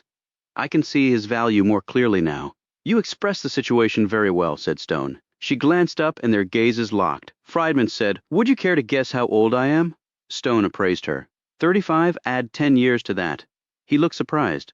For such a high-risk profession, you've aged remarkably well. Outside, perhaps, she replied. Inside, it's a different matter. She gazed at him. Why do I believe you're in the same boat? I think I look my age. Most men your age are fat and bowed. You look like you could do the Marine obstacle course at Quantico without breaking a sweat. Friedman continued to stare at Stone. Without breaking a sweat, she said again. In the rearview mirror, Chapman gazed anxiously between the pair. So, getting back to the matter at hand, she said quickly as the two continued to stare at each other. Friedman ignored her and said, Did I mention that I checked out John Carr's military and CIA career? The most unbelievable parts I found, the most believable for some reason. I did my job. Just like you are. Few people did their job like you did. You're more than a legend, John Carr. You're more like a myth. I'm actually flesh and blood. That's been very apparent to me from the start. He touched the bandage on his head, and never more apparent than right now. Your missions and methods were actually taught in the classroom at CIA, did you know that? No, I didn't. Not by name, of course, or else I would have heard of John Carr much earlier. But I did some digging, 666. Always got a kick out of that name, you never failed. Sure I did, modesty, truth. I don't believe you. Chapman blurted out. Okay, we bloody well need to get back to the matter at hand, if you two don't mind, Stone asked. Will you work with us? I need that commitment before I explain my plan. You're basically asking me to risk my career over this. If it backfires, I'm gone, with nothing left. But if we don't stop this, there'll be a lot more gone, won't there? Not just people, maybe a city or two? He paused. Nanobots? The Russians back on the global warpath. And if my plan works, then your goal may be realized too. This entire mess laid at the doorstep of Moscow, she said coolly. I'm fully aware of the situation. Then you know the stakes, and I do need your help. Turkakul spent time in Afghanistan. They like to carve their enemies up there, one slice of skin at a time, and then he'll turn me over to the Russians. And I can't believe they're any better. I'll protect your life with mine. She looked out the window again. Stone watched as the woman's expression changed continually until he could tell her mind had been made up. She turned back to him. I'll help you. Thank you. But for the record, you could have just come to me directly and not stooped to a snatch operation. I think I deserve better than that. You do, said Stone. You actually do. Chapter 75, a day later. Stone sat in a restaurant overlooking 14th Street. He was dressed in a black jacket, white shirt, and jeans. He had his gun, but not his badge. In his mind, right now the former was critical and the latter was worthless. In a far corner of the restaurant, with a clear view of the front door, sat Harry Finn sipping on a glass of ginger ale and casually studying the menu. His 9mm rode in a shoulder holster against his chest. Mary Chapman had the other end of the restaurant. Perched on a bar stool, she sipped on a Coke. Her Walther was in her handbag, 3 guns awaiting their quarry. Stone rose when they entered. Fuat Turkakul looked somewhat inconsequential next to the glamorous Friedman. The woman wore a dark pantsuit and her hair fell flawlessly around her shoulders. She was a beautiful lady, thought Stone, which in her profession was a good thing. It attracted certain men and also made such men focus on the woman's physical assets as opposed to what could really hurt them, which was her brain. Stone shook hands with Turkakul and they all sat down. The Turk's gaze roamed the room before falling back on Stone. He took a moment to slide the napkin in his lap before speaking. I was most surprised when Miss Friedman asked me to meet with you. I did not presume that you would be in the how do you say. The Loop, suggested Stone. Yes. I get around, Stone said vaguely. His gaze pinged off all corners of the restaurant, and he came away satisfied. 2 guards in suits had followed Turkakul and Friedman in, and were waiting near the coat check. Friedman had told Stone that the security detail had standing orders that when she was with the man, they were to keep a respectful distance. Riley Weaver's men looked alert, but relaxed. Stone kept out of their line of sight, just in case they recognized him. And what did you wish to meet about? Asked Turkakul. How are things going with Adelphia? We work well together. I'm getting my feet wet, so to speak, and Miss Friedman is a good partner as well. Fuat hopes to make some progress in the next several months, volunteered Friedman. She stared at Stone perhaps a beat too long before breaking off and picking up the menu the waiter had just dropped off. Turkakul put up a hand. These things take time. Americans want everything done yesterday, he chuckled. We have that reputation, yes, agreed Stone. But recent events are troubling. Turkakul broke off a piece of bread from the basket in the center of the table and bit into it. He brushed the crumbs off the cloth and onto the floor. You speak of the bomb and such? The death of an FBI agent, the second bombing, the murder of the Park Service man. We have to stop it. Yes, but what does that have to do with me? A group in Yemen with known ties to Al-Qaeda has claimed responsibility, so I think it has a lot to do with you. You are tasked with finding the head of that organization. Turkakul was already shaking his head. I told you before that the Yemeni group is unreliable. I do not believe that they are behind the bombing or any of the other criminal acts. Why? Asked Stone evenly. Turkakul held up one finger. First, they are not sophisticated enough. This sort of long-term planning and execution is not their forte. They will put a bomb in a car and blow it up, but that is all. He held up another finger. And second, they simply do not have the assets required to do such a mission here. You speak of many deaths, but all through separate incidents. No, it is not them. Okay, then, who do you think it is? Stone paused and glanced at Friedman. Your old friend Osama? He certainly has the long-term planning skills and the assets. Turkakul smiled and shook his head. I think not. And your reasons? He has other, how do you say, fish to fry? And what are those fish? I'm not prepared to say at the moment. Stone sat forward. I wanted to meet with you to make a deal of sorts. Turkakul looked surprised. He glanced at Friedman before staring back at Stone. I already have a deal with your government. I didn't say it was with my government. Turkakul looked taken aback. I do not understand. He gazed again at Friedman when he said this. We need to step things up a bit, said Friedman, and I think we now have the intel to do it. She nodded at Stone. Stone picked up this choreographed tag from the woman and said, We've discovered that there's a mole. Turkakul gazed in surprise at him. A mole? He shot Friedman another anxious look. Where exactly?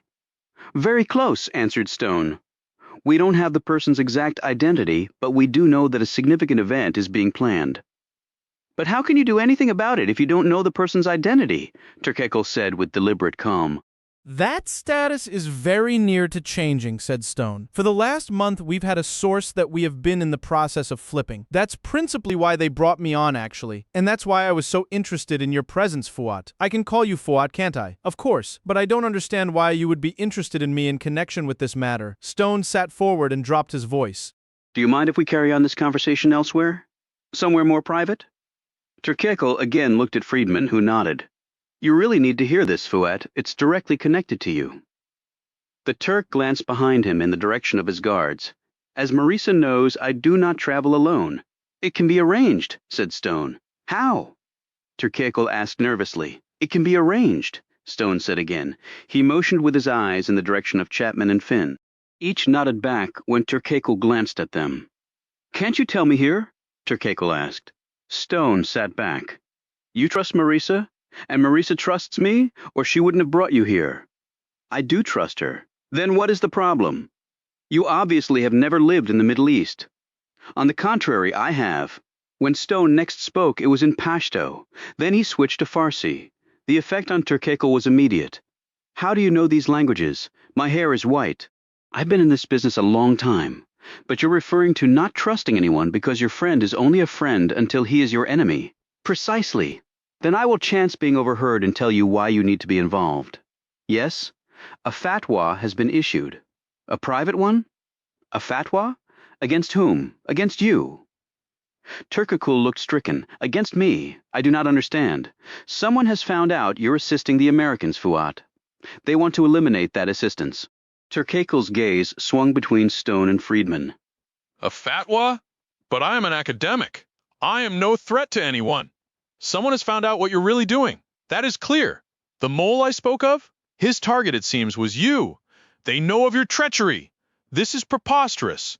No, our information is rock solid. As you know, we've vastly improved our intelligence resources in that part of the world. Who issued the fatwa? Stone said a name, and the man's face turned gray. They are, yes. And the group they have assigned to execute the fatwa have the reputation of never missing. I won't mention their name, but trust me, you would recognize it. Turkakul looked shrunken now as he fidgeted with his hands. Stone studied him. I know your faith does not allow for the imbibing of alcohol, but perhaps an exception in this case? Then we can talk about what we would like for you to do. Yes, I think. Perhaps some wine, he said quickly. Friedman motioned for a waiter. 10 minutes later, Turkakul left with Friedman. After he had gone, Stone and Chapman departed by a rear exit and climbed into a black Yukon with bulletproof windows and armor plating. Well done, Oliver, said a booming voice from the back seat. James McElroy was sitting there. The audio feed was loud and clear. I heard everything. Stone sat back against the leather seat. Well, let's see if the man takes the bait. Chapter 76. He's on the move, Agent, Ashburn said. She was sitting in the front seat of the SUV wearing a headset. She turned to look at Stone and Chapman. I hope this works. If it doesn't, we'll know soon enough, said Stone. How about his security? Asked Chapman. They were told to give him an out. He won't get suspicious? Their job is to protect him from others. Not from himself. He said he was going to bed. They're not expecting him to sneak out, which he just did. A voice came over Ashburn's headset. Okay, he just got in a cab. He must have called for one from his apartment. He's heading west. West, said Stone. Out of the city? Ashburn nodded. He just crossed the Key Bridge, okay? He's turning right onto the GW Parkway and heading into Virginia. She tapped the driver. Let's roll. The truck sped off and crossed the river and then hung a right onto the parkway. Keep back a bit, Ashburn instructed the driver. We've got assets all around. There's no way we'll lose him. Stone did not seem convinced of this. He glanced at Chapman with an uneasy expression. Ashburn looked back. Riley Weaver gets wind of what we're doing, he will throw a hissy, you know that. It won't be the first time, replied Stone. He was peering out the windows into the darkness. The GW Parkway was one of the most beautiful stretches of road in the D.C. metro area. There were thick woods on both sides of the asphalt, stone walls lining the road, steep terrain heading down to the Potomac River, and the lighted expanse of Georgetown north of the water. Stone wasn't focused on this aspect of the trip, however. He was watching the distant taillights of the cab that had just now come into view. He's pulling off, Ashburn said a minute later, onto the scenic overlook. Stone had already seen this. The lights of the cab vanished as it made the turn. Pull past and then slow down. Ashburn ordered the driver. She gave this same command into her headset. Stone didn't know how many vehicles the FBI had on the scene, but the Bureau typically brought overwhelming force to any task. However, the mission here was not to arrest Turkakul and anyone he was meeting with, but to follow the person he was meeting with and hope that trail led them up the chain of command. Perhaps all the way to the President of Russia himself. We've got infrared eyes on the entire scene, said Ashburn. He's getting out of the cab and walking over to the wall fronting the parking area. Is there another vehicle there? Asked Stone. I didn't see one when we drove past. Ashburn looked confused and spoke into her headset. Well, how is he meeting with someone then? Are they flying up here? She flinched. A light just came on in the woods near the wall. Stone said they could have hiked up from the riverbank. Quite a hike, said Ashburn. She spoke into her headset. Everyone stand by. Do not intervene. Repeat, do not intervene. This is a... The sound of the shot made them all jump. Stone grabbed the driver's shoulder. Go, go! The SUV whipped around, plowed across the median, and sped back toward the pull-off. Move in, Ashburn called into her headset. All positions move in. SUVs poured into the parking lot. Stone and Chapman were out of the truck before it even stopped. Stone ran toward the still figure sprawled on the asphalt. He knelt down next to Turkakul. Chapman stood next to him. He's dead, said Stone. Exit wound from the front. He was facing the river. That means the shot came from the other side of the road. Ashburn was already screaming instructions at her troops. A pack of agents raced toward the woods on the other side of the road where the shot had originated. 2 other agents were pulling a terrified cab driver from his ride. Chapman slipped over the wall and looked down. The light was from a battery-operated lantern with a timer switch, she said. She rejoined Stone and looked down at Turkakul. Could there really have been a fatwa on him? She asked. Stone just shook his head. We got played again, he added bitterly.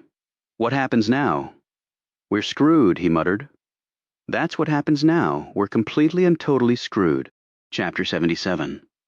There was no one left standing after the Nick chief found out about an unauthorized operation that had cost him his sole asset in the biggest counterintelligence investigation of his brief career as the nation's head spy. If Weaver could have issued a hit on Stone, Chapman, and Ashburn and gotten away with it, he would have. Even Sir James McElroy, who immediately owned up to his part in the fiasco, was not spared. When Stone and Chapman met with him later at the British Embassy, McElroy looked older and frailer than before. The spark that was usually in his eye had receded. Chapman looked crushed at having let the man down. Stone's expression was unfathomable. There were few who could discern the smoldering anger within him. No leads on the shooter? Asked McElroy quietly as he held his side tightly. Chapman answered, none. By the time the FBI got there, the sniper was long gone. There's a road near the location. Takes a minute for a car to disappear into a dozen different directions. Well, MI6 has been officially taken off the case, said McElroy. He looked at Chapman. I'm on the next flight out. Care to ride with me? Chapman glanced at Stone, who was looking at the wall, obviously lost in thought. If I could follow you a bit later, sir, just to wrap up a few things here, McElroy said. Could you excuse us for a minute, Mary? Chapman shot Stone another look and quickly left the room. When the door closed, Stone focused on the Brit. Quite a cock-up, said McElroy. Quite. I still believe it was worth the effort. The status quo was letting people die left and right. Well, we just added another to that list. Now that Turkakul is gone, the matter might be closed. Stone sat down across from him. How so? Turkakul was their point man. If so, why kill him? You flushed him out. How did they know I did? McElroy spread his hands. How have these chaps known anything? They just do. My commission has been revoked, said Stone. The president's loyalties have their limits. Not that I can blame him. How about our FBI agent? Ashburn? Couple black marks and a desk job for a while? She was smart enough to get some backing higher up before this all went down. Her landing will be relatively soft, but it's still not what she wanted to happen. Of course not. McElroy patted Stone on the shoulder. It's no use sitting around lamenting about things we can't change. Some missions go according to plan, and everyone's happy, and some unfortunately don't. Well, I'm not convinced this mission is over yet. It is for us, Oliver. I've been known to buck the system on occasion. Last night was one of those occasions. But I also know when to toss in the towel. Otherwise, I wouldn't have lasted this long. He rose, holding onto the table for support. Stone looked up at him. Maybe it's true, even though I was the one who said it. I'm not sure I really believed it. What? That I'm not what I once was. None of us are, Oliver. None of us are. After McElroy left, Chapman came back in and sat down next to Stone. I thought it was a good try, and for what it's worth I'd do it again, she said. Better than sitting on our hands looking for somebody else to do something. Thanks, Stone said curtly. So what do you have to wrap up over here that you're not flying back with your boss? I'm not sure. I thought you could tell me. Stone cocked his head. Not following. You're not going to just leave it like this, are you? What else am I supposed to do? I'm officially out of the investigation. Officially just means technically. And from what I've seen of how you operate, technicalities don't matter much. I screwed up big time. Weaver is trying to figure out a way to put me behind bars. Forget him. We still have a case to solve. Because I don't think Turkakul going down means anything. Stone now looked interested. What do you mean? Come on, I was eavesdropping at the door. I heard you tell Sir James that you didn't believe the mission was over. I don't. I just don't see how much good I can do. Because you're not what you were. You really were listening at the keyhole. Yeah, I really was. Stone hesitated for a moment and then said, I'm done, Mary. Fly back to London. Get the hell away from me. Right now, I'm professional poison. You've got a long career ahead of you. He rose to leave. She snagged his arm. John Carr would never walk away from this. No, he wouldn't, but I'm not John Carr, not anymore. The door closed behind him. Chapter 78. I just came by to say I'm sorry. Stone was standing on the threshold of Marisa Friedman's office in Jackson Place. The woman stared back at him. She was dressed in jeans, a t-shirt and sandals. Her hair was disheveled, and there was a smudge of dirt on her left cheek. Over her shoulder, Stone could see packing boxes. Okay, she said. But that wasn't necessary. OP went wrong. Heads roll. That's the nature of the beast. I anted in, and the pot went to someone else. Unauthorized OP, Stone corrected her. Because of me? She shrugged. Doesn't matter now, does it? You moving? Going out of business? Higher orders? It was never really my business to begin with. Uncle Sam was footing the bill, and keeping all the profits. If I'd really been in business for myself, I'd be retired on a cushy income by now. She fell silent, and the two stared at each other. I've got some fresh coffee brewing. You up for a cup?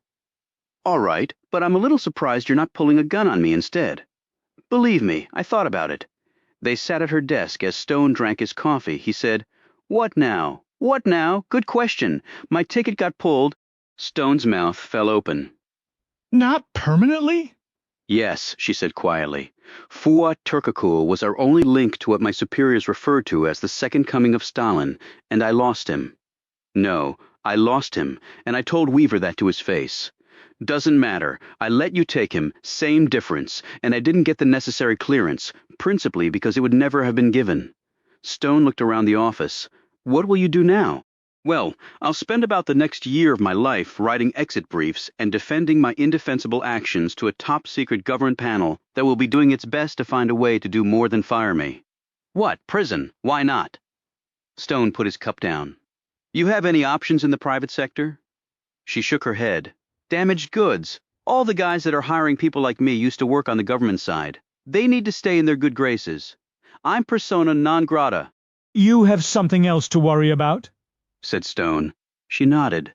I've been outed. They knew what we were trying to do with Fuat. If they know that, they know about me. The Russians will try to kill me, if for no other reason than professional satisfaction. And you have no tail coverage? None. Agency cut all ties to me as soon as our little Bay of Pigs came to light. All those years of outstanding service didn't provide me with a sliver of support when things went bad. She smiled resignedly. Why should I have expected anything more? Stone said nothing. He sipped his coffee and watched the woman. She gazed around her office. You know, as crazy as it sounds, I'm going to miss this place. Doesn't sound crazy. I was a spy, but I was also a businesswoman, and I was actually a pretty good lobbyist. I'm sure you were. She looked at him. What about you? What about me? Come on, I could hear Riley Weaver's screams all the way from Virginia. Stone shrugged. I was out of the business a long time, so I'll be out of it again, for good this time. Weaver's going to come after you. I know that. He will make your life a living hell. I know that too. I'm thinking about going to a deserted island where he and the Russians can't find me. Is there such a place? Worth finding out. That takes money. I've saved well. I haven't. She eyed him. So you want to tag along? I'm definitely baggage you don't need. You never know. Us against the world. I'd probably slow you down. Something tells me that you wouldn't. 2 old spies on the road. You're not old, Marisa. Neither are you, John. Oliver. She rose and slid over next to him. Right now, just let it be John. Why? She kissed him. Stone pulled back in surprise. I just cost you your career, he said. No, maybe you just opened my eyes to the future. She pressed her body against his, nearly pushing him off the chair. Her scent wafted into his nostrils, and it was like a welder's spark had gone off in the part of his brain that dealt with the senses. He moved away from her and shook his head. I've been all over the world, and I don't think I've ever smelled anything like that before. I actually felt a pop in my head. She smiled. It's a perfume I found in Thailand. Unavailable in the States.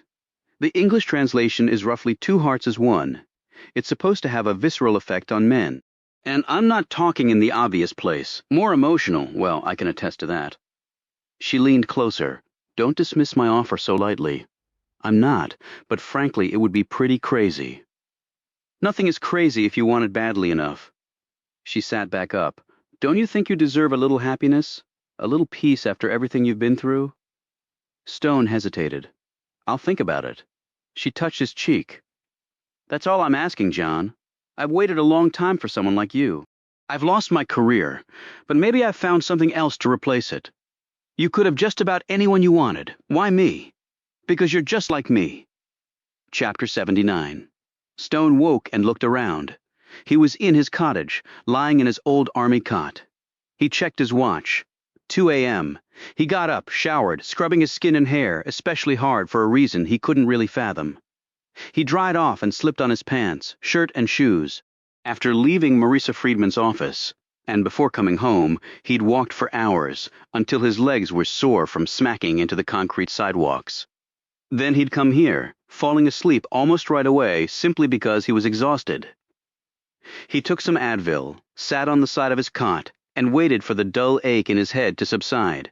2 concussions in a short period of time. At 20 he could shrug that off. Now he could not. It was all taking its toll. The next one might just do him in. Maybe I can blame all the mistakes on being blown up twice. His thoughts once more turned to Marisa Friedman. A deserted island. 2 old spies. He touched his lips where she'd kissed him. He couldn't say he hadn't felt something. In fact, she had made it clear that she would go much farther than a kiss, and her offer to leave together? A beautiful woman. An intelligent lady. A woman who had worked in the world he had. At first, Stone had thought it ridiculous. He had only told her he would think about it to appease her. Now maybe he really was thinking about it. What was left for him here? He had his friends, but right now anyone close to him would suffer too. Riley Weaver would see to that. It had all disintegrated with surprising speed. The headache finally weakened, and he put on a jacket, left the cottage, and walked around the familiar grounds of Mount Zion. Even in the dark, he knew where each tombstone was, every path, every tree. He stopped in front of a few graves of the long dead. He would sometimes talk to these folks by name. He never got an answer, but it still helped. allowed him to think through a particularly difficult problem, and I've got a few of those right now. The slight crack of a stick made him turn and stare down the path. I take it you never sleep? Chapman walked toward him. Dark slacks, white blouse, leather jacket, the Walther underneath. Can say the same about you, he said. Been looking for you. Why? You hungry? Stone hadn't realized how hungry he was until she asked. He couldn't even remember the last time he'd eaten. Yeah, I am. Me too. He held up his watch. D.C. is not a late-night town. Everything's closed. I know a place, all-night restaurant. On the Virginia side, how I'm an insomniac. So I always do a recon for late-night eateries in whatever area I'm in. Let's go. She drove across the river, taking the GW Parkway and turning off onto Route 123 heading toward Tyson's Corner. There was no traffic, and the lights were all green. So very shortly they were pulling into the Amphora restaurant parking lot in the suburb of Vienna. There were over a dozen other cars there. Stone looked around in surprise. Never knew this was here, and it looks popular. Chapman opened her door and got out. You should get out more. She smacked the door closed with her hip. They went in and both ordered breakfast. The coffee and food came fast and was delivered by a white-jacketed and black bow-tied waiter who had astonishing enthusiasm for nearly 3 o'clock in the morning. Came by to see you earlier, Chapman said. You weren't home. Stone ate some of his scrambled eggs. I was out. Out where? Does it matter? You tell me. You have something you want to say, say it. Chapman swallowed a bite of bacon. So you're really just giving up? She said. Doesn't sound like the John Carr I've heard about.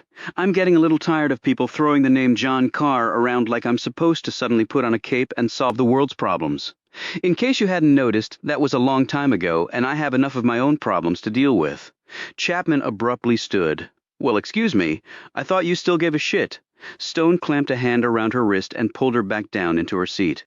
I'll give you a fight if that's what you want, she snapped. What I want is a little bit of reason and logic. Hey, buddy.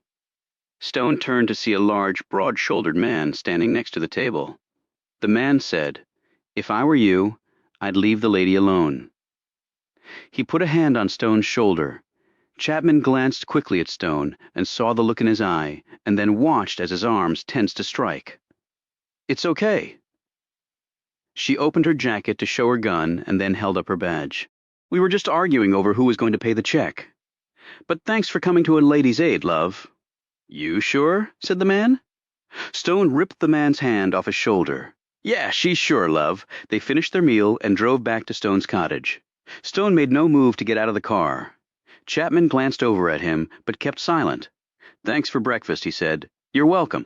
A chunk of silence passed as the darkest part of the night drifted past them, and the edge of the sky began to lighten. I don't like being beaten, Stone said. I can understand that. Neither do I. That's why when I start something, I want to finish it. I'm sure you feel that way, too. I didn't have much choice about starting this case. What do you mean? Nothing. Tell me, Oliver. It's complicated. It's always bloody complicated. Stone glanced out the window as though he expected to see someone watching. It was my penance, I guess. Penance? I take it other people suffered because of something you did. I sincerely hope so, Stone said. And now that the mission went to hell? I don't know, Mary. I really don't know what that means for me. So go out on your terms. He looked at her. How? Let's finish the bloody case. That's how. I'm not sure where to start. Usually at the beginning is a good spot. We tried that. So they expect us to go left, we go right. We did that last time and look what happened. So we just go right a little bit harder and farther, she said. Any ideas on that? Stone thought for a minute or two while Chapman continued to watch him. Not really, no. Well, I've got one, she said. Tom Gross. The dead can't talk, not what I mean. What then? Remember when we were sitting in that coffee shop and he told us about being watched? Yes, so? So he told us something. He said there was only one person he trusted. It only took Stone a couple of seconds to recall this. His wife, he said. So I wonder if he trusted her enough to tell her something that could help us. There's only one way to find out. So you're back on the hunt? He took a few moments to answer. Unofficially, which is actually right where I belong. Chapter 80. Chapman phoned the bereaved Alice Gross at 9 a.m. that morning and asked to see her. Stone and Chapman arrived at the modest two-story house in Centerville, Virginia. Early in the afternoon. Alice Gross certainly looked like a woman who'd just lost her husband. Her skin was naturally pale, but with a gray pallor lurking just below the surface. Her eyes were red, her hair in disarray.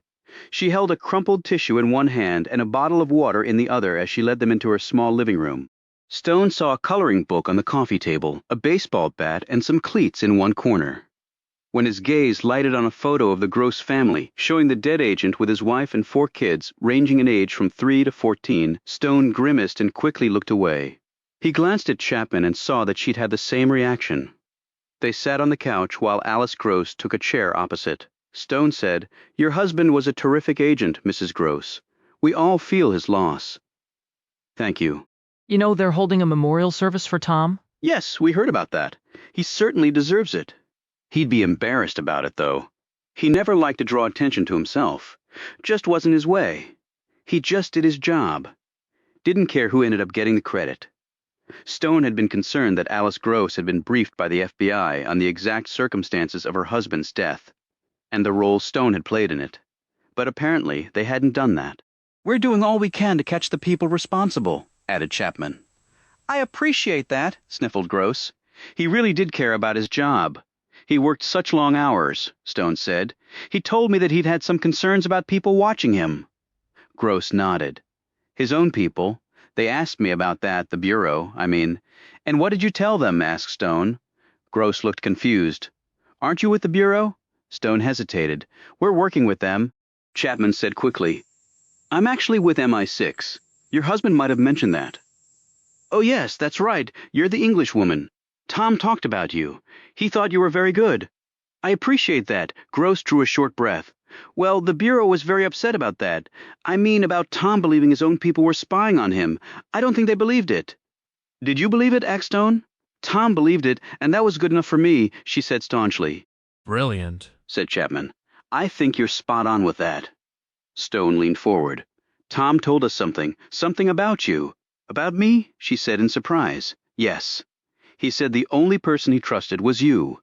Tears crept into Alice Gross's eyes. She lifted the tissue up and wiped them away. "We were always so close. He loved being an FBI agent, but he loved me more. I know he wasn't supposed to really talk to me about his cases, but he did, and I would give him my opinion. And sometimes I'd turn out to be right." "I'm sure you were a great asset to him," said Chapman. Stone said. "Since we know he trusted you, did he happen to mention anything to you about this case? Something he was concerned about? Anything you can remember?" Gross put her hands in her lap and furrowed her brow. "I can't recall anything specific other than thinking someone was watching him." "Nothing," prompted Chapman. It might have seemed insignificant at the time, but anything you can remember? No matter how seemingly trivial. Gross shook her head, but then stopped. She looked up. "He did say something one night." Stone and Chapman leaned forward. "Yes," said Stone. "That ATF agent that was working with him, Stephen Garchik?" replied Stone. "Right. What did he say about him?" asked Chapman. "Well, it was late, and we were getting ready to go to bed. He was brushing his teeth, and he came out of the bathroom and said that he needed to check on something that Garchik had told him." Did he say what it was? Gross half closed her eyes, obviously struggling to remember. Just something he had said about the bomb, what it was made of. Chapman and Stone looked at each other. Gross continued, "And he also wanted to check out something to do with that nano business." Stone looked surprised. "He told you about the nanobots?" "Well, he tried to, but I didn't really understand any of it." "Did he think there was a connection between what he wanted to talk to Garchik about and the nanobots?" asked Chapman. "He didn't say, just that he needed to check those two things out, that it might be important because of something he remembered. Only he didn't tell me what." "Something he remembered?" mused Stone. "Do you know if he followed up on it?" "I doubt it." "Why?" Her eyes filled with tears. "Because he was killed the next day." Chapter 81. "So, how do we get to Garchik?" asked Chapman as they drove away from Gross's house. "We're not official anymore. I'm supposed to be on my way to London, and you." "Right," said Stone. "Me." He pulled out his phone. "Well, I can always try calling him." "He hit the numbers," Chapman said. "If they have him stashed somewhere, he might not answer. Especially if they've told him what happened. We could be off limits." A voice came on Stone's phone. "Hello, Steve. Agent Stone here, right? I know you disappeared right off the case. We were worried about you until we got the heads up. Stone paused as Garchik said something.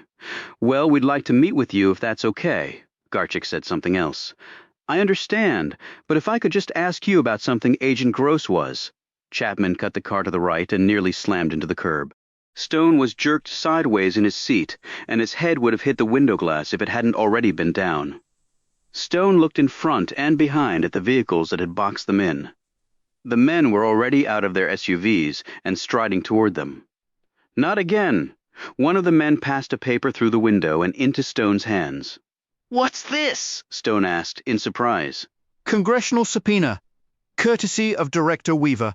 And if you're really smart, you'll never go near Tom Gross's family again. A few seconds later, the men were gone. Stone looked down at the subpoena. He heard chatter. He realized he'd dropped his phone on the car's floor and snatched it up. Steve, right? Sorry about that. Little problem on our end. Look, can you? Hello. Hello. Stone clicked off. Line went dead. Chapman put the car in gear again. Weaver's people must have gotten to him too. Must have? Now we can't find out what Garchik told Gross. What if what he told Gross is something he told us too? As far as I know, we were with him pretty much every time he spoke to Garchik. I can't remember anything critical off the top of my head. She glanced at the paper. When do you have to appear? Stone read through the document. Tomorrow, before the House Subcommittee on Intelligence? Not a lot of notice. Can they do that? Stone read over the document some more. National security apparently trumps even due process. Lucky you. Yeah, Stone said dryly. Lucky me. Do you need a solicitor? Probably, but I can't afford one. Want me to see what Sir James can do? I think Sir James is pretty much done with me. I think he's pretty much done with me too. So, is there a silver lining here somewhere? We have to start from square one. Go over everything. Well, I've got extensive notes and the video of the park on my laptop still. And before we fell out of favor, Agent Ashburn provided me with electronic files for a lot of the other video feeds. Let's go. They drove to her hotel and set up a mini command center.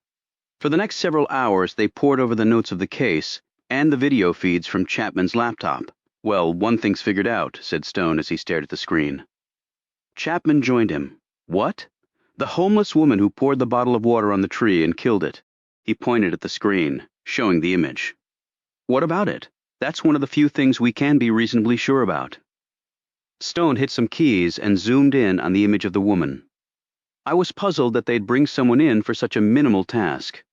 It wasn't minimal, Chapman pointed out. It was the catalyst that set everything else in motion. I wasn't talking about poisoning the tree. I meant Judy Donahue. Why bring her in just to lie about Sykes and increase our suspicion of him? They could have come at it some other way. Now I know. I'm not following. Look at the back of the woman's hand. Chapman hit some keys and zoomed into the image even more. Her hand is pretty dirty, but if you look at the bottom right... Chapman gasped. That's a bird's foot, the tattoo Donahue had on her hand. What was it? The Western Meadowlark. She was the homeless woman in disguise. They used her for that and then got her to try and implicate Sykes. I don't think her bosses cared whether she succeeded or not. Sykes was a dead man, and they always intended to kill her too. Chapman sat back down and went over some notes. You know, Garchik said that bombers like to do trial runs to make sure their equipment is working properly? But usually they'll do it in some place inconspicuous. At least to the extent you can be inconspicuous when you're setting off a bomb. And Lafayette Park is hardly inconspicuous.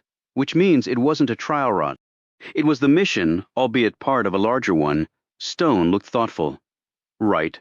The bombing at Lafayette had to take place in order for some other event to occur. We have that list of upcoming events at the park. I don't think the answer lies there.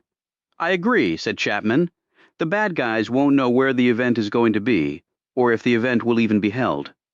Right, she said. The nanobot thing that has everyone's knickers in a knot. They occur at the molecular level, which means they can get into anything, and they apparently can be manufactured into just about any bio or chemical contagion. Synthetic plague or anthrax or ricin maybe in large quantities. But again, you load all that into a root ball in a tree across from the bloody White House with a bomb attached, and you don't put the plague or another deadly microbe on it? Makes no sense. It's never made any sense, agreed Stone. At least it doesn't the way we've been looking at it. Chapman perked up. Maybe we go back to where it all started. You mean Lafayette Park? Let's call it for what it is, Hell's Corner.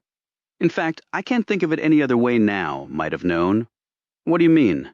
It's named after a bloody Frenchman, snapped Chapman. Chapter 82. They walked over every inch of the park for several hours. Stone and Chapman tried to look at things in a new light, but it always resulted in old conclusions. Old and wrong conclusions. Stone was actually a little surprised that no one came over and asked what they were doing here, or else simply escorted them out of the park. But apparently Riley Weaver could not be burdened with such insignificant details. Stone figured he was probably right now at Nick headquarters going over with his own legal staff, and that of the congressional committee members, how best to crucify him. Stone paced the park again and again, looking at things from every angle he could think of. Chapman was doing the same thing on the other side of the park. They had passed each other several times during this exercise. At first their expressions had been hopeful, but now there was no hope left in either of their faces. Stone looked at the government building where the shots had come from, and then at the Hay Adams Hotel from where they had been meant to believe the shots had come. Then he looked at the places where the 4 people in the park had been that night. In his mind's eye he walked, or in some instances ran them through their paces. Friedman and Turkakul sitting and standing respectively and then walking away. Padilla running for his life. The British security guard shadowing Stone and ending up losing a tooth. The explosion, Stone being blown off his feet. Now Turkakul and Padilla were dead. Friedman was disgraced and unemployed. The British agent had long since gone home. He had never even known the man's name. He probably should have questioned the fellow directly, but what could he really have added to the account? He stopped a short distance from Marisa Friedman's office, or former office, in Jackson Place. Staring at the front of the old townhouse, Stone recalled his last encounter there with her. It could have gone very differently if he'd been willing, and right now he was wondering why he hadn't been willing. Got something? He turned to see Chapman staring at him. She looked over at the building and then at him. Friedman's career in the intelligence field is over, he said. Thanks to me. She's a big girl. Nobody made her agree to go along. She actually didn't have much of a choice. Everyone has choices. You make them, and then you live with the consequences. She paused. Do you plan to see her again? Stone shot her a glance. What do you mean? The last time we were together with her, it doesn't take a genius to see. To see what? She turned away, directing her attention to the hole in the ground where the bomb had gone off, starting their collective nightmare. I don't plan on seeing her again, no, said Stone. He seemed surprised by this sudden decision. Where did that come from? Instinct? Chapman turned back around. I think that's wise. As it started to get dark, Stone and Chapman drove back to his cottage. They sat in the car by the wrought iron gates for a few minutes. I'll come with you tomorrow, she said, if just for moral support. No, Stone said decisively. That would not be good for your career.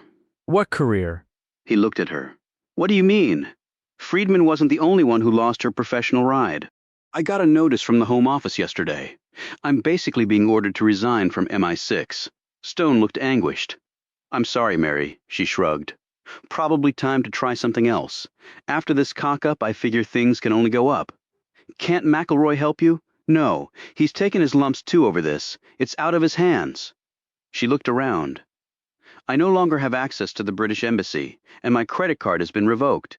I've got passage back on an American military plane leaving for London tomorrow night. I would advise you to be on it. She looked up at the cottage. Mind if I crash at your place for tonight? All right, said Stone. And shouldn't you prepare for the hearing tomorrow, she asked.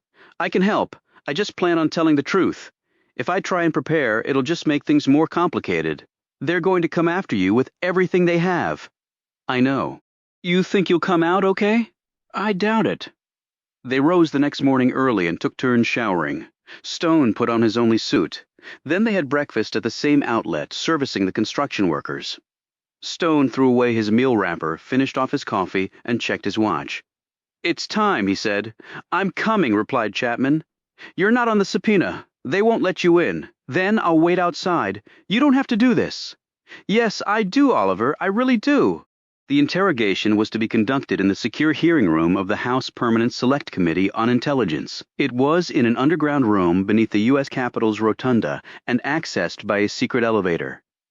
They grabbed a cab and then got out and made their way toward the main entrance. Did you get any sleep? She asked. I actually slept remarkably well. I'm getting used to my desk chair. I didn't. My cot is an acquired taste, I'm afraid. Yeah, next time I try it, I'll have to be drunk. Slept like a baby that time. Do you know what you're going to say? I told you the truth, but you need some plan, some strategy, and not just the bloody truth. Lawyers can twist that all around. What do you suggest? That you were doing your best. You took a calculated risk based on conditions on the ground. A dozen people had died. The investigation was getting nowhere. You had to try something. The FBI and MI6 signed off on it. The only one whose feelings are hurt is Riley Weaver, and he had produced exactly nothing on the case, and they asked you to come back to work for them. You were doing the best you could under difficult circumstances. And before the hearing even starts, I'd pull the government lawyer aside and mention that there are lots of things you can tell the committee that Weaver won't want them to hear, such as Nick withholding critical evidence from the FBI on an international terrorism case. Remember the video from the park? And it also wouldn't hurt to remind him that your president was, or maybe still is, on your side. So the reason you didn't get any sleep last night was because you were up thinking about all this? I didn't want you to go in there and get ambushed. You don't deserve that. Thank you. I think I'll take your advice. Chapman noted all the uniformed security. Pretty tight around here. Well, this area is on every terrorist's wish list. They were walking up the steps leading into the building when a uniformed guard strolled by with his black lab bomb detection canine. The dog sniffed around Stone's and Chapman's ankles and then proceeded on. At least that's one sure thing in an uncertain world, remarked Stone. Right. What did Garchik say? The dogs can detect 19,000 types of explosive material. And also that there's not even a machine sophisticated enough to measure how powerful a dog's nose is. Stone froze. Chapman looked at him. She was holding open the door for him. You okay? Stone didn't answer. He turned and ran in the other direction. Chapman called after him. What the hell are you doing? She let go of the door and ran after him. The police frowned on sudden movement at this location, and people running away were even more frowned on. However, Stone was across the street with Chapman right on his heels before any of the uniforms could react. She caught up to him and grabbed his arm. I didn't figure you to chicken out on your hearing. Better to just get it over with. It's not the hearing, Mary. What then? It's the dogs. What about them? Stone started to sprint. She ran after him. Where are we going? To where it all began. We already did that. It'll be different this time, trust me. Chapter 83. Stone closed his eyes and sent his mind back to that night. For the second time in 24 hours, he assembled the pieces in his head. But this time the images were even more vivid. He realized clearly this would be his last chance. First up, Friedman on the bench, dozing and then chatting with her fake lover on the phone. Then Alfredo Padilla in his jogging suit and iPod walking into the park from the northeast. Next, there was Fuat Turkekel lurking on the northwest side of the park, examining a statue and actually waiting to meet with Friedman. Finally, Stone recalled his exact steps in the park, hearing the motorcade coming, starting to walk through the park, looking at the other people there.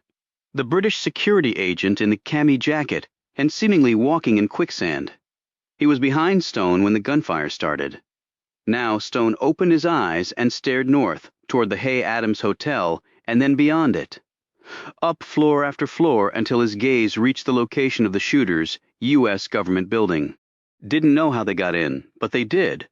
They wanted Stone to stumble on things that appeared to be the truth, yet weren't.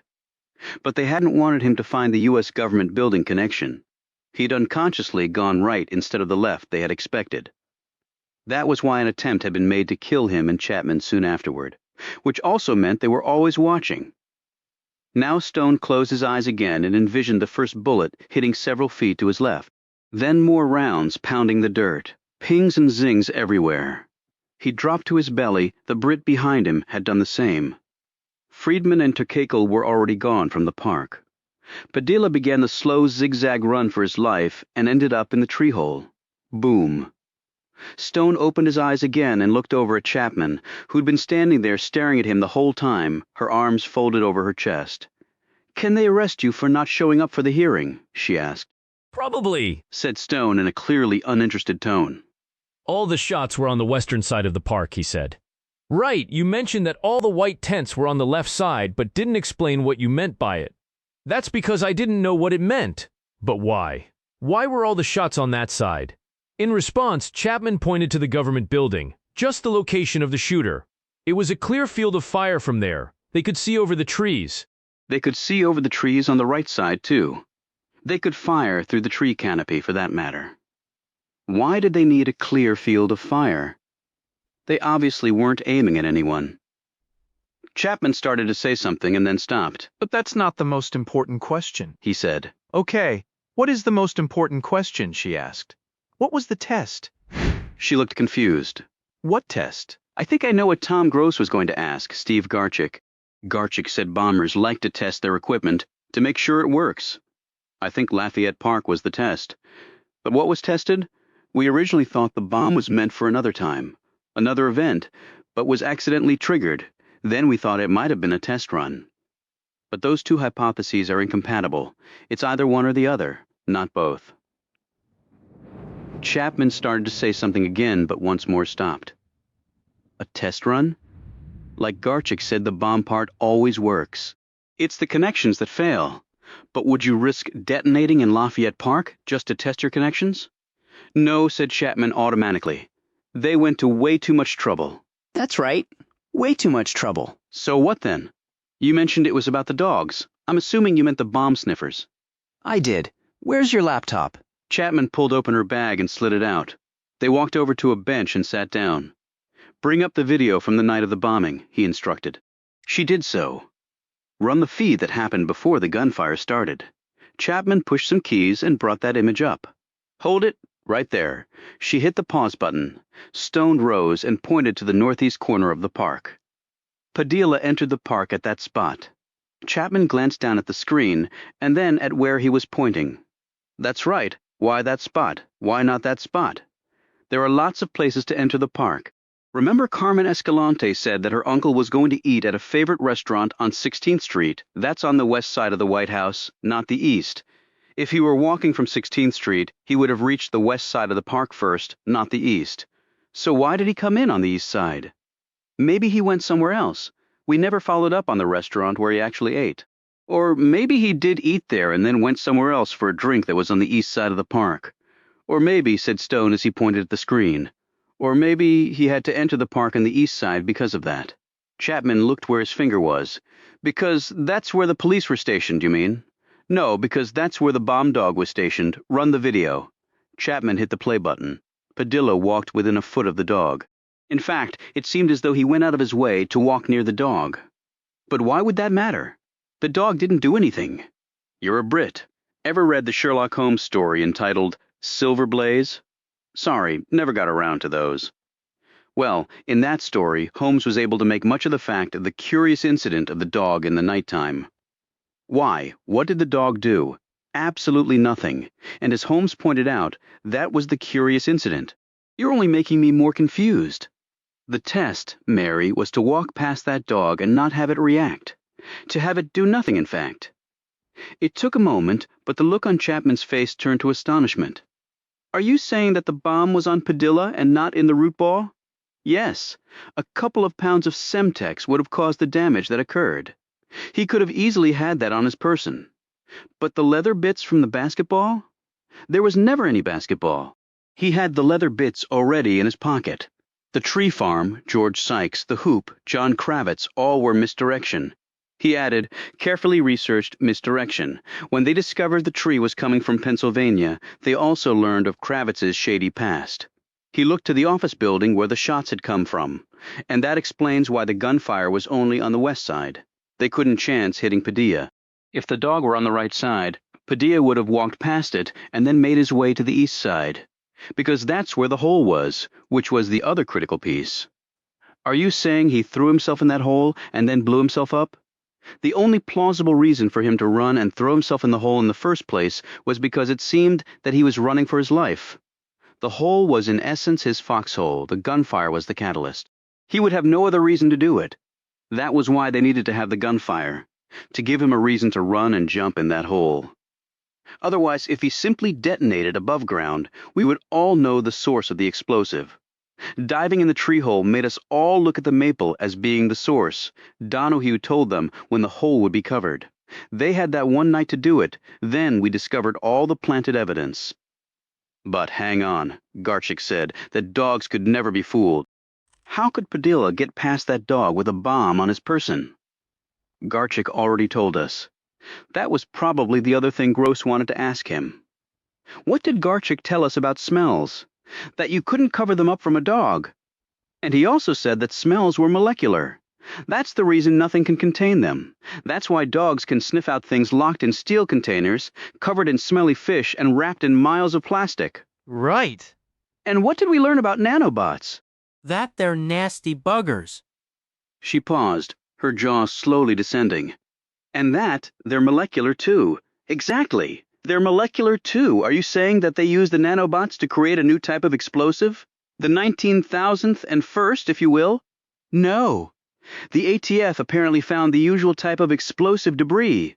Nothing revolutionary at all, which makes the whole thing even more brilliant. They use the nanobots to molecularly change the smell that traditional explosive materials give off. They would still make the thing go boom, but they wouldn't smell like anything the dogs had been trained to ferret out. That's how Padilla got past the dog. That was the test. Get past the dog's nose with a bomb strapped right on your person, and they did it.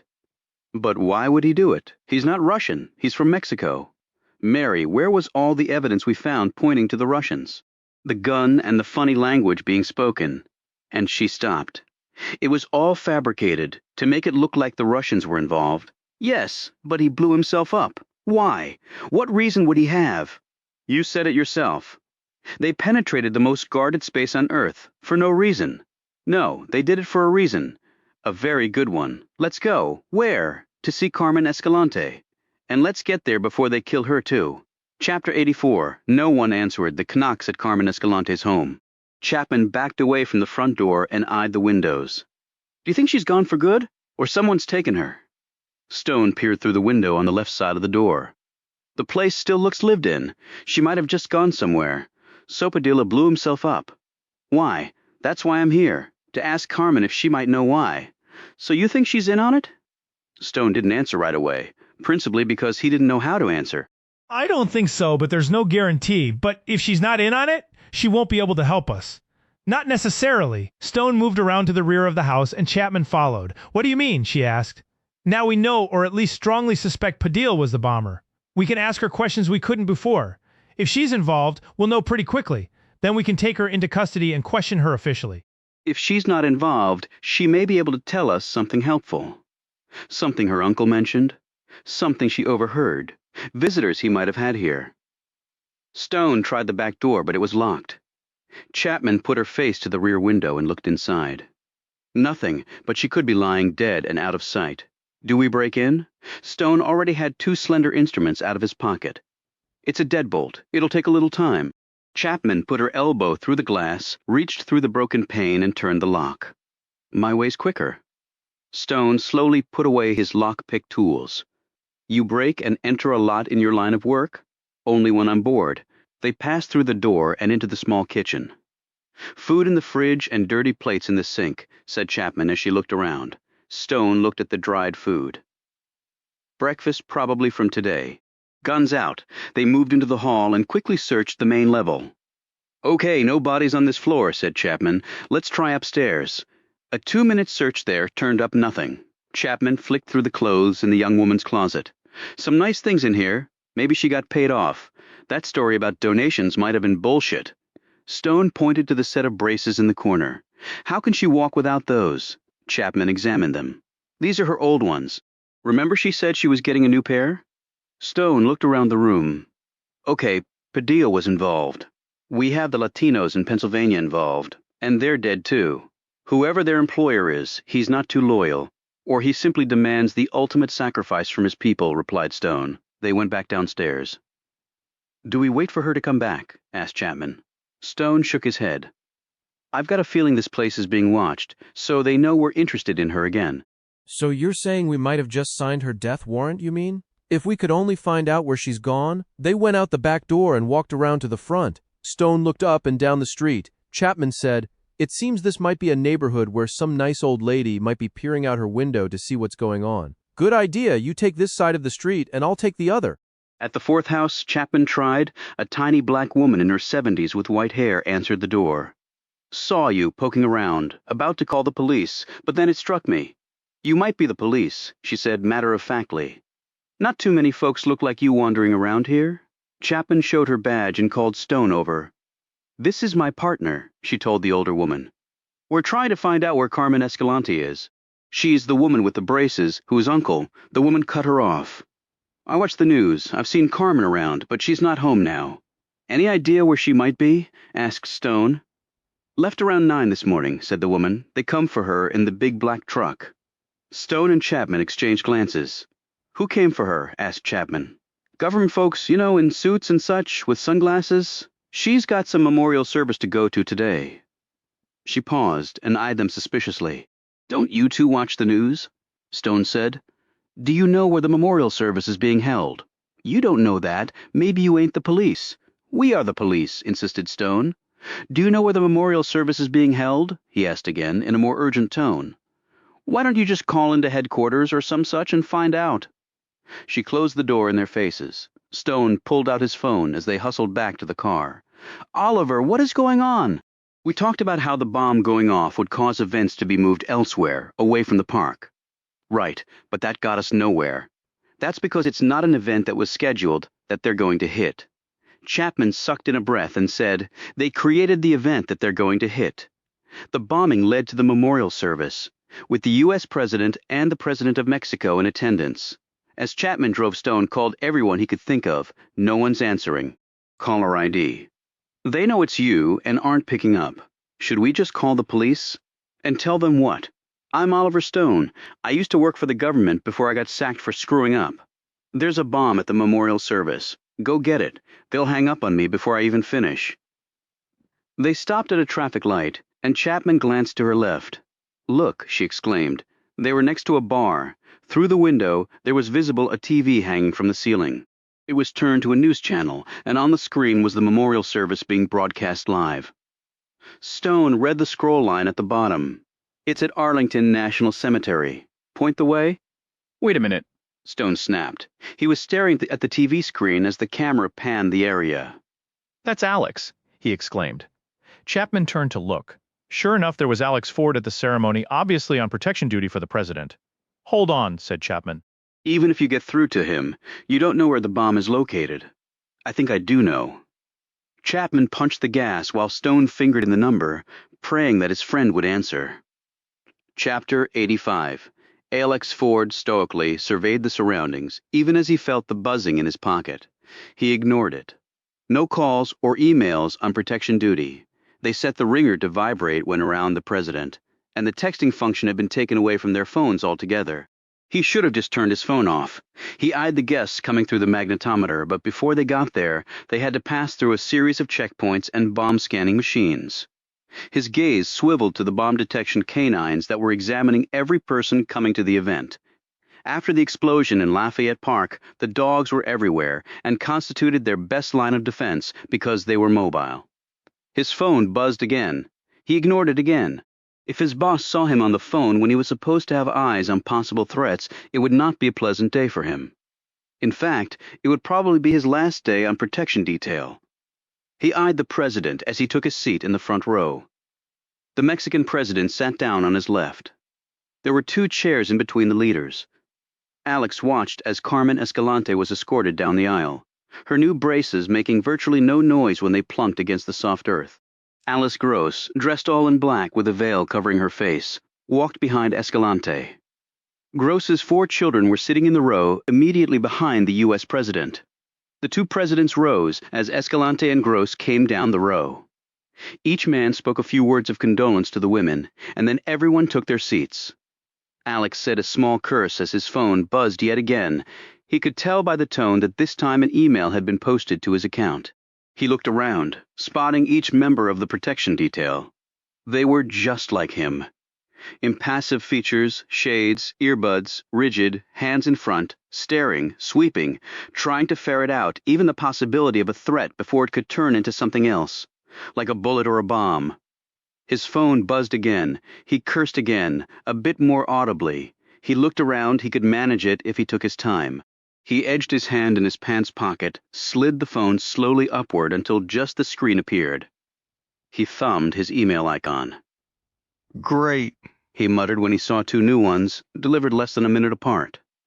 Then he saw whom the messages were from. Oliver Stone. He glanced up to make sure no one was watching him. He looked down again, pushed a couple of buttons. He edged the phone out a little more. He was able to see the screen. The messages popped up. They were each the same. By the time he finished reading one of them, the blood had drained from his face, and he felt queasy. His fingers hit two keys, O and K. He hit the send key and let the phone fall back in his pocket. He took a long breath as his gaze slid back to the president, the man he was sworn to protect. He had taken an oath, just like all Secret Service agents, that he would sacrifice his life for this man. A bead of sweat appeared on his forehead and slid down his face. If his friend was wrong, if he acted and it turned out to be a mistake, his career was probably over. Not because Alex had tried to protect the president, but because he had acted on the intelligence provided by a now-disgraced field agent. Yet sometimes, Alex concluded, you just had to trust your friends. And he did trust Oliver Stone, like he did no one else.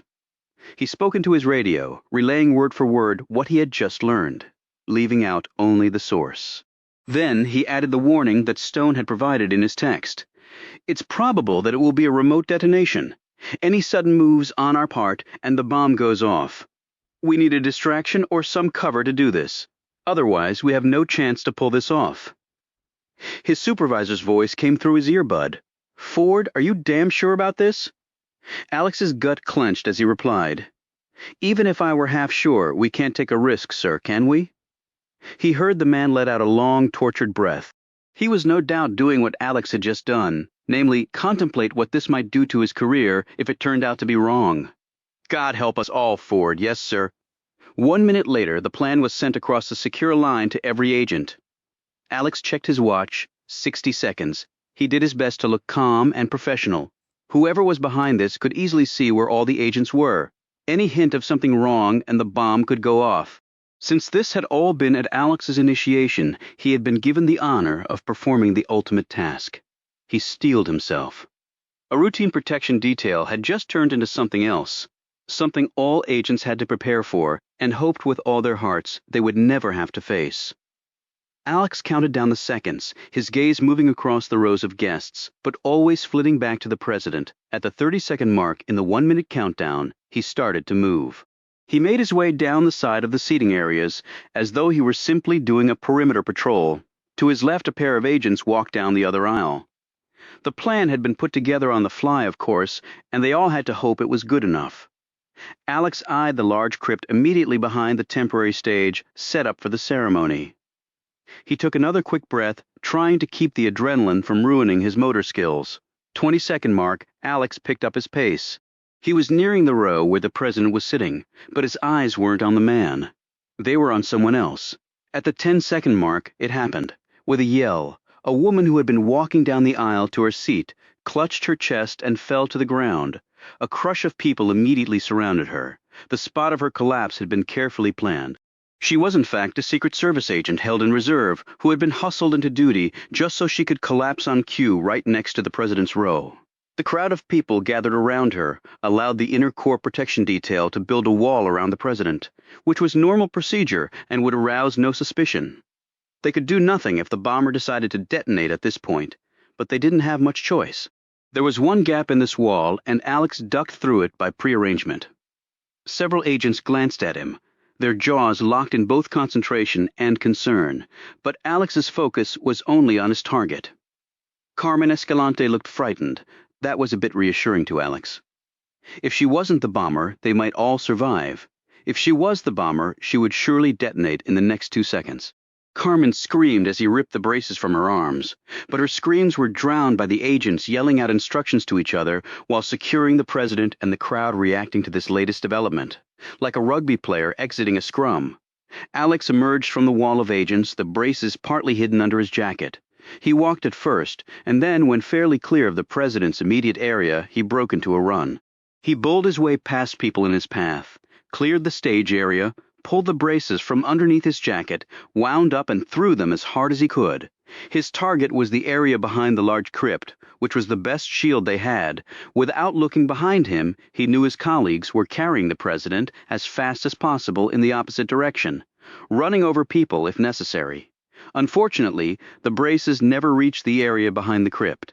The concussive force of the bomb detonating in midair was enough to collapse the stage. Smoke, dirt, and flames hurtled outward from the bomb seat, engulfing the first few rows of seats, which by that time had been emptied. People screamed and ran as debris rained down. The president was already in his limo, and the motorcade had screeched off down the asphalt road out of the cemetery. Mission accomplished. That life had not ended. Not today, not on their watch. Due to Alex's heroic actions, no one in the crowd was killed, though many were seriously injured. The agents converged on the man lying near the destroyed stage. Their focus shifted to the bloodied head, the piece of granite sticking into it. Ambulance over here now.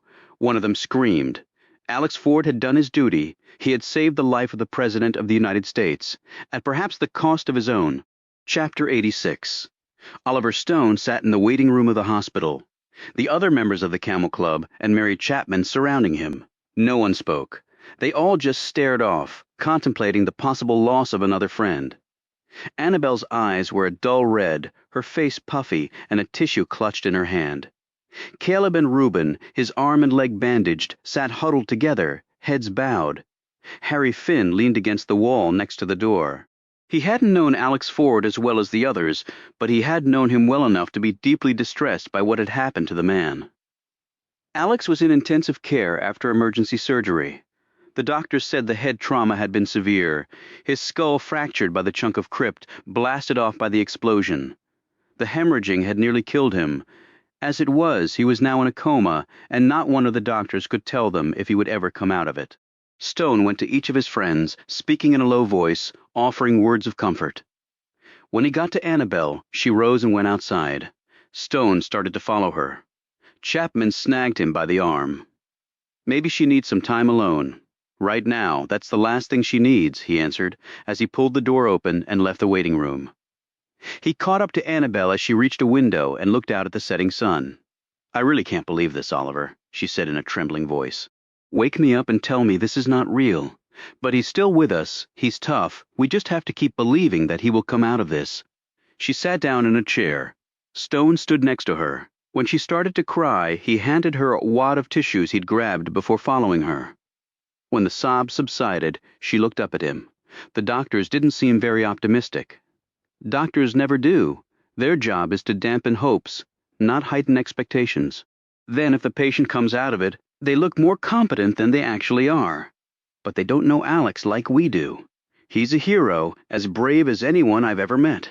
Yes, agreed Stone. So you emailed him, told him about the bomb? Stone nodded, and with each motion of his head, his guilt deepened. I emailed him. I made him confront the problem.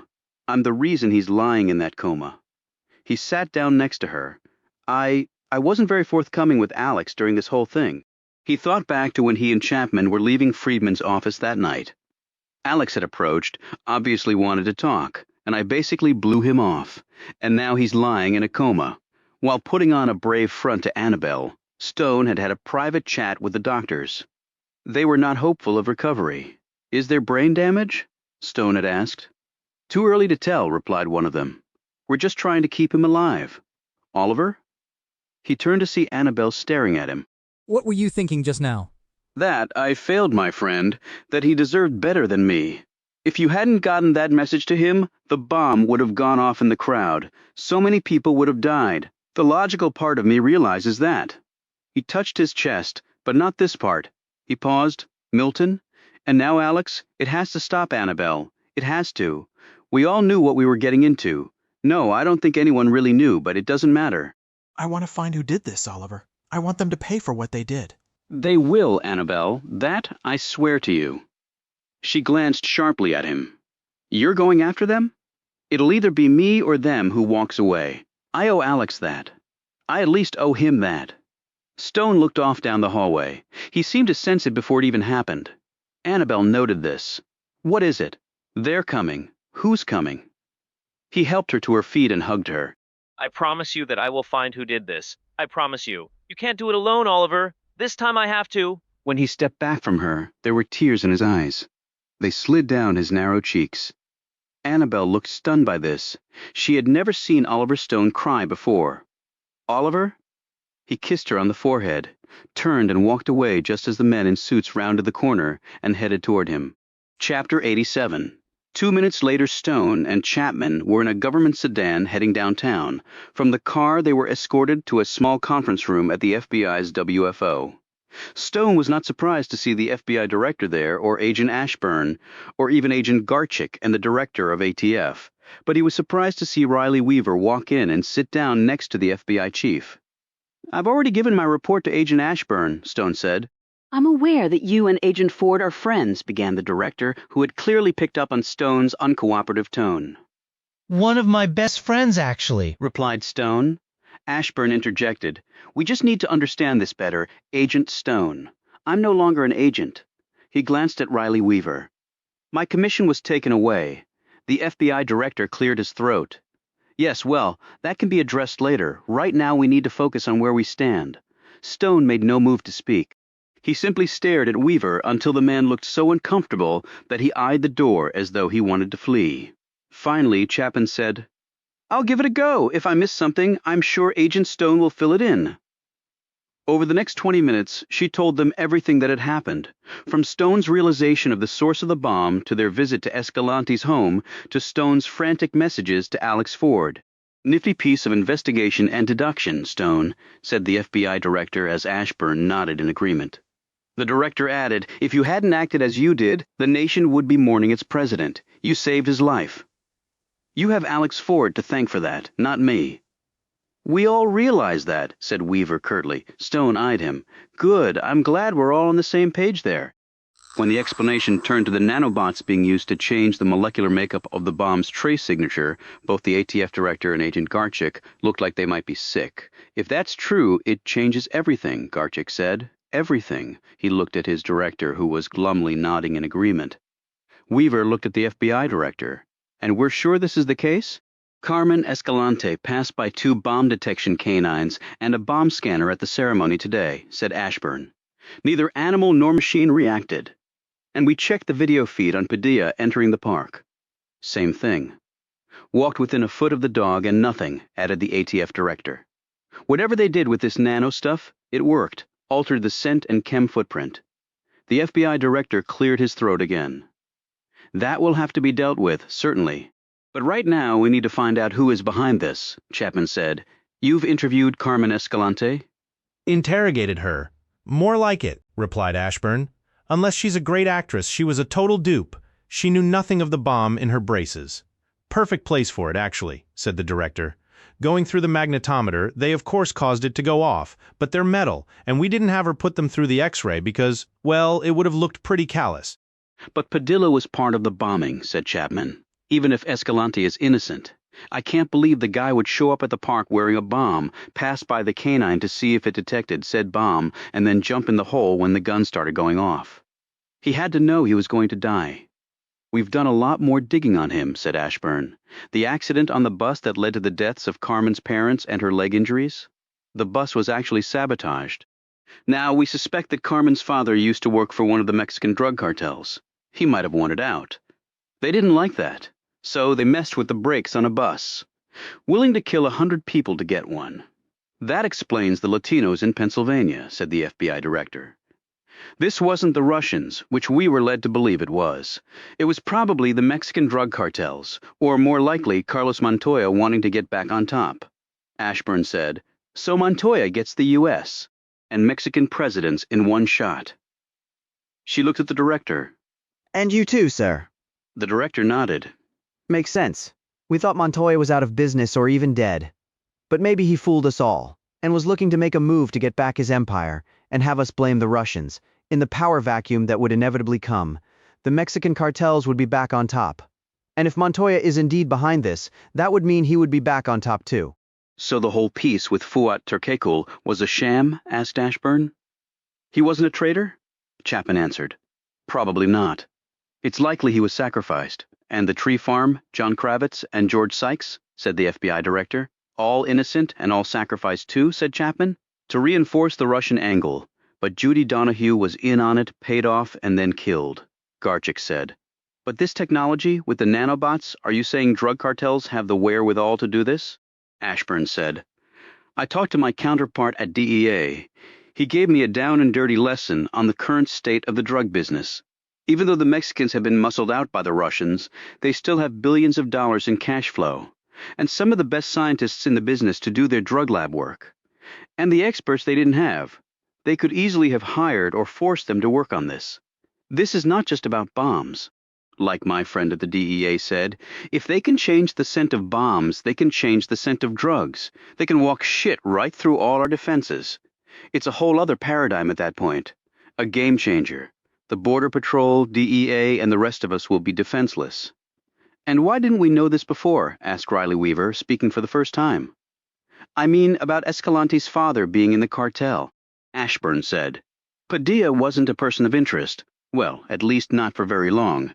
We all figured him for the victim, not the perp, so we had no reason to dig deeper, and even this latest report coming out of Mexico is speculative. No hard proof. We can't legally demonstrate. Montoya is behind this, at least not yet, Chapman said. So they killed Carmen's parents. Where does Padilla come in? Did he work for the cartel too? Ashburn responded, doubtful, at least from the little we know. That was another reason we didn't dig deep on Padilla. Our preliminary inquiries turned up nothing. The director said he might have fled here to get Carmen away from them. The cartel might have discovered them here, though. Ashburn added, and maybe blackmailed Padilla to work with them. Threatened to kill Carmen if he didn't. He might not have even known he was carrying a bomb that night. Maybe he was just told when the guns started up to run and jump in the hole. The cleverest part for me is they used the deaths of Padilla and Tom Gross to their own ends, knowing that there would be a memorial service for the victims. Right, said Chapman. They created the event they wanted to attack. She glanced at Stone. He already figured that one out too. Riley Weaver slapped his hand on the table. Okay, that's very interesting.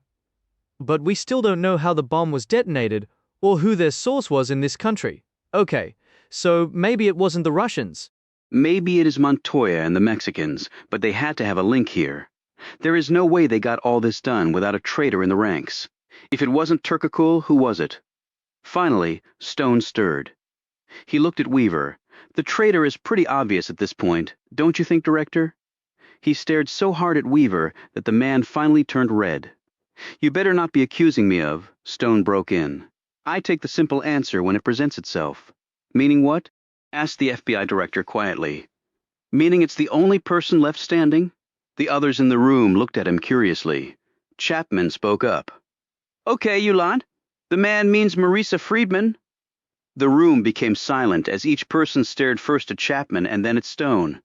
The FBI director and Ashburn looked to be in shock.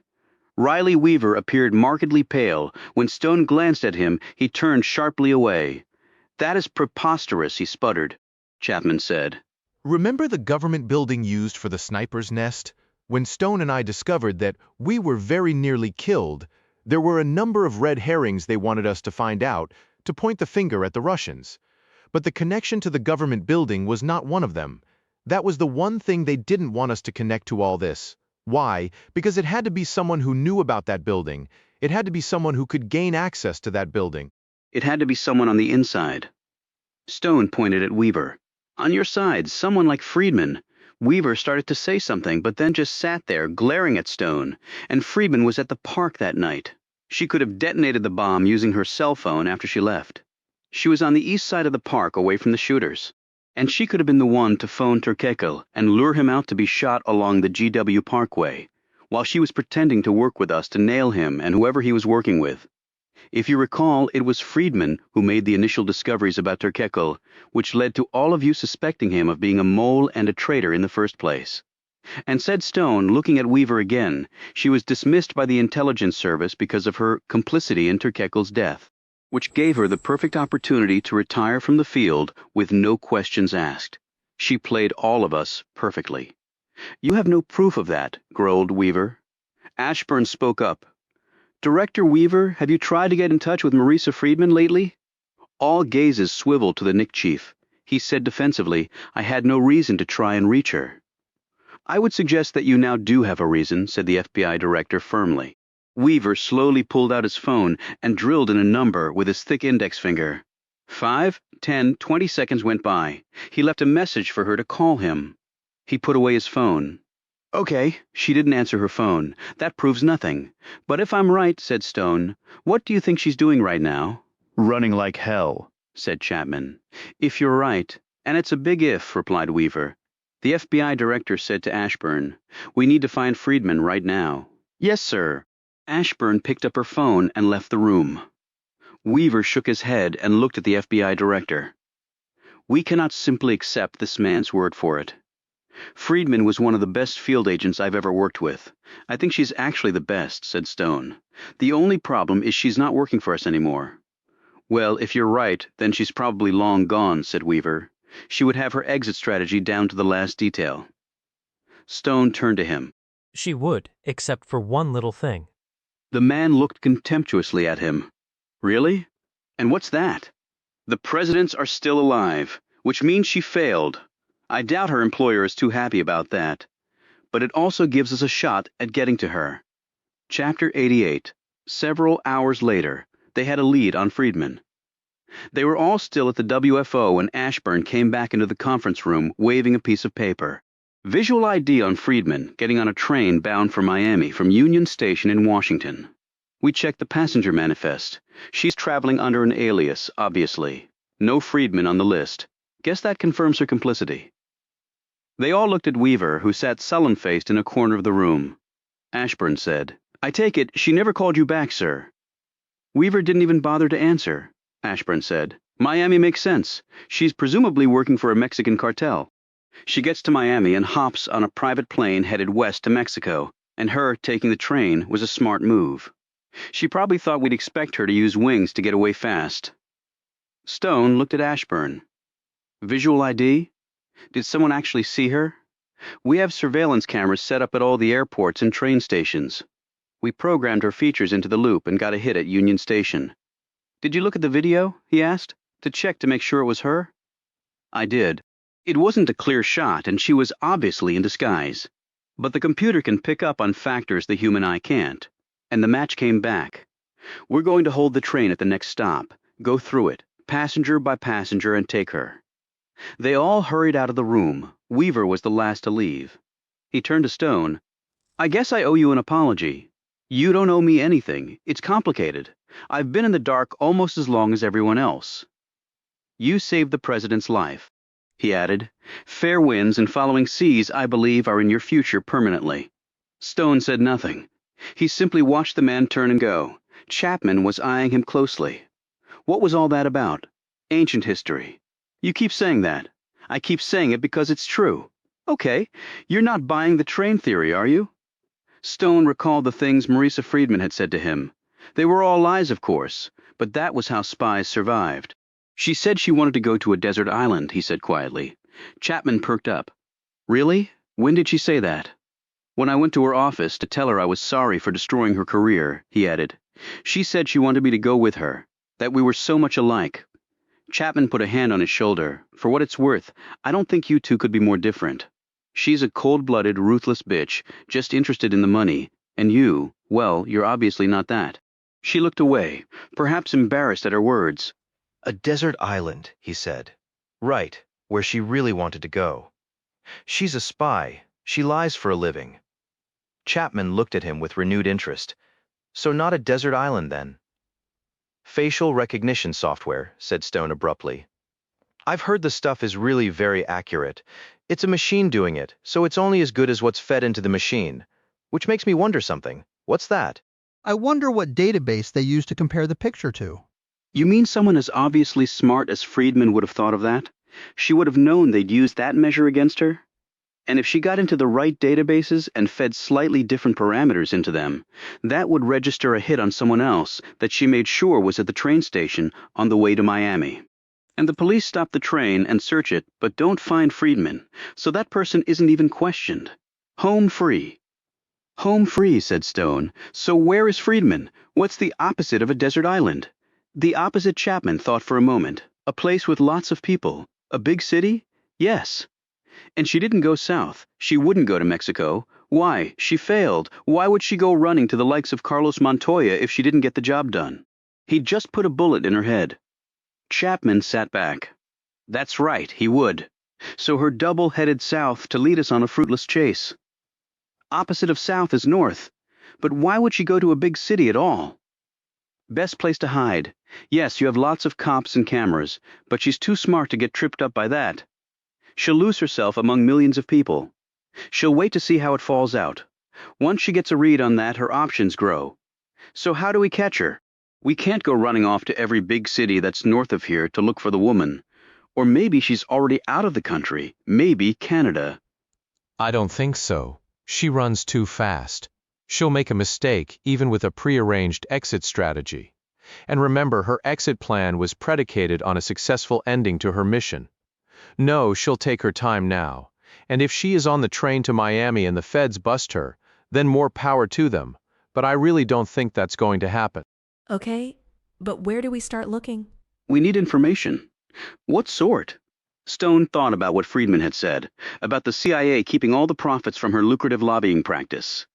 That she could have retired in style if it had truly been her business. She didn't do this for free, which means we have to follow the money, he added cryptically. And the muscle. Muscle? If she has someone like Carlos Montoya after her now, she'll have a wall of pros around her for protection. So to get to her, we have to go through them. Chapman smiled.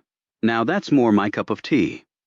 Chapter 89. Annabelle sat down across from Stone at his cottage. They let me see him, she said, her voice barely above a whisper. Alex. She nodded as she traced her forehead with one of her fingers.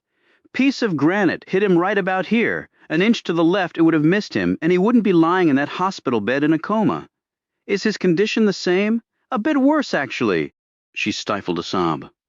His vitals aren't as good today. Stone reached across his desk and gripped her hand. All we can do is hope and pray, Annabelle. That's all. He's such a good guy, Oliver.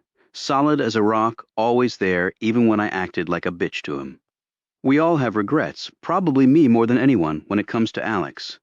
He took his hand away and sat back in his chair. We have to get her, Oliver, said Annabelle. Her eyes were no longer moist. She was staring earnestly at her friend. I know, and we will. She pulled some pieces of paper from her bag. After you called me with your questions about the money trail, I spoke with my contact in Bermuda. Was he helpful? You know the amount of illegal monies that are funneled around the Caribbean banks on a daily basis? Literally hundreds of billions. Needle in a haystack, then, said Stone doubtfully. It would have been, except for one thing. She looked at one of the papers. $500 million was wired into an account 1 month ago at a bank in the Caymans. It just sat there with a hold on it. A little over 1 week ago, it was released. 1 hour after that, another $500 million was wired to the same account. It sat there for the full week. Then it was released. But it didn't go forward into another account. It went backwards. Returned to sender? Exactly. It was rescinded. What day exactly? The day Alex nearly died. When they knew Friedman had failed? That's right. So she got half the money when certain goals were met. Probably the explosion in Lafayette, the death of Tom Gross, and cleaning up the loose ends like Sykes, Donahue, and the Latinos. What about Turkekel? Asked Annabelle. He's a special case at first. I just thought that she had seized an opportunity that had presented itself, but now I'm not so sure. I'm not getting what you mean. I'm not sure I do either. We'll just have to see how that plays out. Any way to see where the money went? She shook her head. The cops have put pressure on Swiss banks to open up their records, and they've complied. That's pushed a lot of the illegal transactions to the Caribbean. And the islanders have not been as compliant as the Swiss. We'll need some more expertise to get those answers. I think I might have a way to find some, said Stone. But Friedman has $500 million at her disposal. That will fund an excellent escape plan. Yes, it will, but she has some problems. Her employer? She tries to run now, it puts up signals they can intercept. She may think if she bides her time, they'll lose their focus on her and move on to other matters. But she may also be able to finger one or more of the cartels with the assassination attempts, replied Annabelle. They aren't going to let that hang out there. Now she's become a potential witness against them. She's a very smart woman, and she's undoubtedly thought the very same thing. All the more reason for her to take it slow, and that's only one side of the equation, meaning the cops coming after her on the other end. Yes. I'm sure by now Friedman knows we're onto her. As Annabelle gathered her things in preparation to leave, she said, "If Alex doesn't make it, how are we going to get on without him, Oliver?" She looked like she was going to start crying again. Stone put his arms around her, held her tightly. He let Annabelle Conroy, possibly the most gifted con artist of her generation, but a woman with a huge heart and a rock-solid understanding of loyalty, sob quietly into his shoulder. When she was done, Stone said, "We can never get on without him, Annabelle. All we can do is just survive each day as it comes. I think you and I have a better understanding of that than most people." She nodded dumbly and then left. Stone watched her drive off and then went back inside his cottage. Stone made a call to someone he'd only recently met, but with whom he'd formed a permanent alliance. Joe Knox said hello on the other end of the phone. "Joe, it's Oliver Stone." The man's response was classic Joe Knox. "I was wondering how long it was going to take before you called me in on this. I'll be at your place in an hour." Chapter 90. Joe K. Knox was a burly man who at age 50 still had the build of the college linebacker he had once been. He and Stone had spent time in a max security prison together without having had the benefit of a trial, much less a conviction. Knox had been assigned to hunt Stone down by what turned out to be a rogue superior at the CIA. But having survived the prison ordeal largely by trusting each other, Knox and Stone had developed a strong friendship. "I followed it all," Knox told Stone as they sat across from each other in Stone's caretaker's cottage, either in the papers or else scuttlebutt official or otherwise at the agency. Alex Ford had helped Knox's daughter find her father when he'd been kidnapped and slapped in that prison, and Knox had never forgotten that. The expression on the man's face clearly revealed his desire to bring in the people who'd put Alex near death. "Let's not waste time then," replied Stone.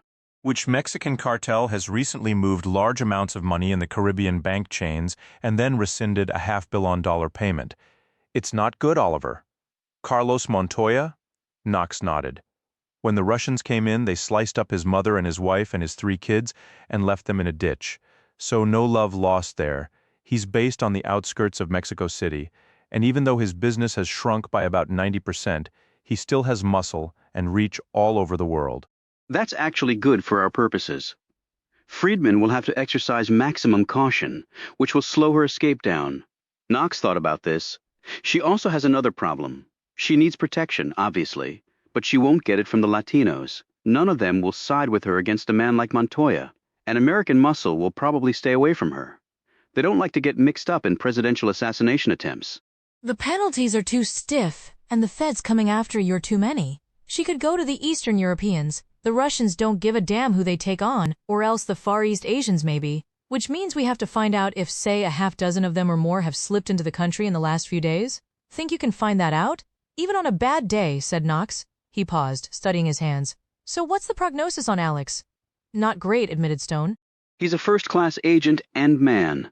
Yes, said Stone, he is. Saved our butts. Which means we have to finish this the right way for him. Knox rose. I'll have something for you within 6 hours. After his friend left, Stone walked out of his cottage and strolled along the paths between the graves. He reached a bench under a sprawling oak and sat down. He had already lost one close friend. Any moment now it could become 2. He eyed one of the old tombstones. In a cemetery not too far from here, Milton Farb lay under the earth. Soon Alex Ford might be occupying a similar position. It would either be Friedman or him. Both would not survive this. Not after what the lady had done. Either he would walk away from this, or she would. There was no other way it could be. Chapter 91. They had searched the woman's office and found nothing. That wasn't surprising, since she had officially been fired and had moved out of the space. But when they went through her home in Falls Church, they found nothing there either, and she clearly hadn't moved out from there. But it was certain she'd left in a hurry, her timetable no doubt disrupted by the fast-acting Secret Service after being tipped off by Stone.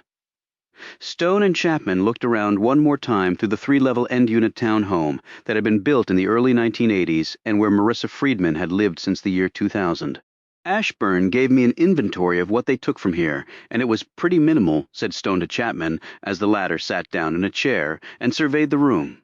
But there isn't one personal photo, no scrapbooks, Old yearbooks, nothing to show she had a family. She's scrubbed herself clean. She's a spy. It obviously comes with the territory. Even spies have lives, Stone said firmly.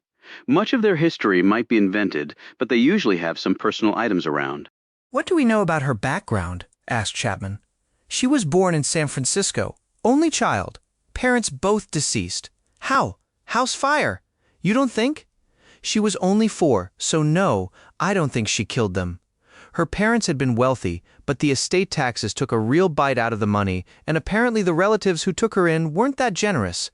They couldn't deny she had brains, though. She went to Stanford undergrad, Harvard Law School, then recruited by the CIA. She's been one of their top field agents for a long time. The lobbying firm Facade was a brilliant one.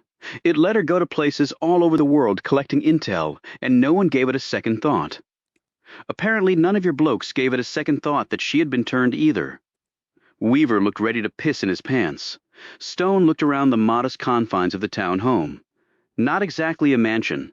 So this is all about money, isn't it? Chapman said derisively. I knew I hated the witch the minute I first saw her. This is all about a lot of money, said Stone. $1 billion can make just about anyone do just about anything and worry about rationalizing it later. I can't believe you're defending her. The only thing I'm wondering is, when I find her, can I keep myself from killing her? Do you mean that? Stone turned away from her. There's nothing here that can help us. So where do you really think she is? Every airport surveillance video has been reviewed. Every TSA agent questioned. Every piece of paper one needs to travel by air in this country examined. Which leaves car, bus, or train. She doesn't have a car registered to her. A rental car is too problematic for a number of reasons. Bus the same. Besides, I just don't see a near billionaire traveling by Greyhound. Private jet checked, nothing. There are holes in that arena, certainly, and we can't be absolutely sure she didn't take private wings, but that's the best we can do. So, a train somewhere north, to a big city? You really think that's it? But if you think she sent a lookalike by train to Miami, it seems like she'd want to stay far away from the train station. Friedman thinks 8 moves ahead. She would have run through the analysis you just laid out, figured what we might think, and done the opposite. Right. Instead of left, responded Chapman. Which means getting to her will not be easy, and bringing her in will be even harder. His phone buzzed. He answered it. Joe Knox was on the other end. Stone listened for several minutes. Thanks, Joe. Now, if you can put markers on credit cards, cell phones, what, right? I knew you'd already thought of that. And this is all between you and me, okay? Right, thanks. He looked at Chapman. She's even better than I thought. What do you mean? Chapman asked nervously. I thought she would have hired muscle from either Eastern Europe or Asia. Okay, so what did she do? She hired a team from each one. 6 and 6. Why would she hire 2 teams? 2 walls between us and her, and if one team for some reason turns on her or gets paid off by Carlos Montoya, she has another team to fall back on, and if I'm reading her right, she'll keep each team independent and perhaps ignorant of the other. Outer and inner wall. Classic defensive position, said Chapman. We pierce one with casualties. We have another line to get through. Then maybe we don't get through at all. And where are these guys right now? The big city to the north. New York? Which means that's where I'm headed. Where we're headed, corrected Chapman. Look, right. You don't have a chance in hell of not taking me with you. This isn't your fight. Look, that bitch tried to kill me too. So you're not the only one wondering whether you can keep yourself from pulling the trigger. Chapter 92. 6 hours later, a fellow named Ming, who was part of Friedman's Asian protection team, came to the surface. He was known as a highly paid mercenary who sidelined as a hired killer. No case could ever be built against him, mainly because witnesses kept disappearing, probably against orders. Ming had used his credit card to buy some lunch at a deli in the South Bronx. That was still a big area, but they'd managed to whittle it down. Some they could trace no rental cars to anyone on the watch list. Friedman might have hired cabs in the Bronx were not as plentiful as those in Manhattan, and there is no record of Ming being in New York before, which probably stopped him from trying to figure out how to use the subway. So based on all that, Joe Knox assumed he was probably on foot when he went for his meal. On the phone, he told Stone, let's figure in a 6-block radius with the deli as the center point. It's a lot of ground to cover, but not nearly as much as we had to check before. That's good work, Joe. So who do you have on your hunting team? Harry Finn, Mary Chapman from MI6, and me. And me, No, Joe, not you. Alex Ford saved my life. I owe him this. I thought you were going to retire. I will, right after this. How are we getting up there? Private wheels. For all I know, Friedman has a way to put markers in the electronic system too. So rentals are out. We can take my rover. When do you want to leave? You really sure about this? Don't ask again. But what about the rest of the Camel Club? Reuben is shot up. I don't want Annabelle going anywhere near this. And Caleb? Well, enough said. They headed out at 4 in the morning. Knox drove, Stone rode shotgun. Finn and Chapman were in the rear seats. Stone had explained the plan to them the previous night. Except for Knox, they were all disguised, just in case Friedman had scouts out doing what they were doing. Friedman might have gotten a look at Finn when he was tailing Turkekel, and Stone was not willing to take any chances.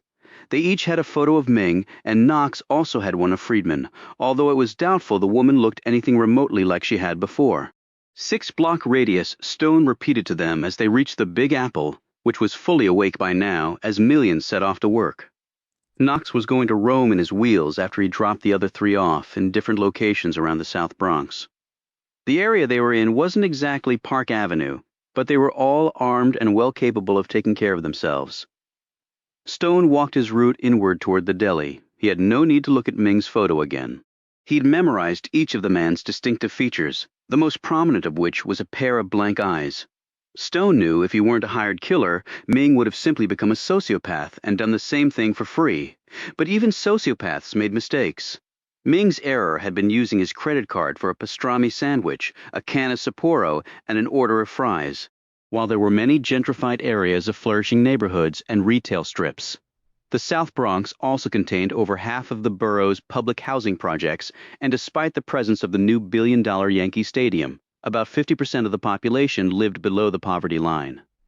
Crime was a problem, and there were parts of the area one should avoid.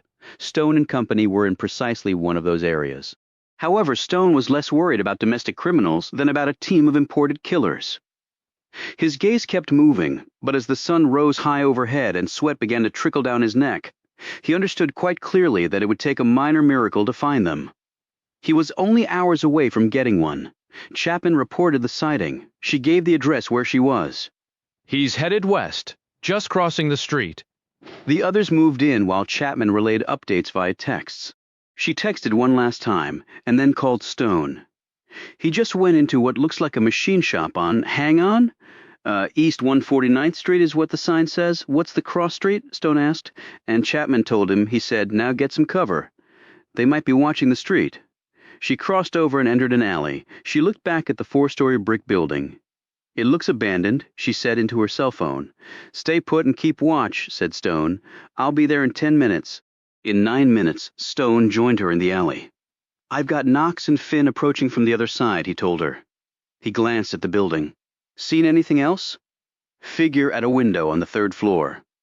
Didn't look like Ming, but I couldn't be sure. Stone studied the area and wondered why Friedman would have chosen this spot to hide. Certainly parts of the South Bronx offered lots of space that no one else was using. Still, it was an odd choice, thought Stone. But he was coming to realize that Marisa Friedman was far more complex than he had originally believed, and he had thought she was quite talented to begin with. He gazed southeast toward the East River, where more than a few bodies had been dumped over the years. To the west was the Harlem River, beyond that Upper Manhattan, and beyond that the Hudson River, where Interstate 95 connected the city with New Jersey to the south and New England to the north. What's the plan? Asked Chapman. We sit on the place and observe. How long? As long as it takes for us to figure out what they've got, who's there, and how we get to them at minimal risk to ourselves. How about we call in NYPD and or the FBI? Stone glanced back at her. When you insisted on coming, I took it for granted that you were going to follow my lead. I will, to a limit. We need to do everything possible to ensure that Friedman gets back alive to stand trial. You said you were going to have a hard time not pulling the trigger. I only said that to make you feel better. I'll have no problem with it. She's not worth screwing my life over. But the question is, can you stop yourself from pulling it? If I have to, yes. What's that supposed to mean? It means I seriously doubt the woman will walk out with her hands up so she can be tried, convicted, and executed for treason. If she tries to harm anyone of my team, I'll do my best to kill her. I'm assuming you feel the same way? How much weapons training does she have?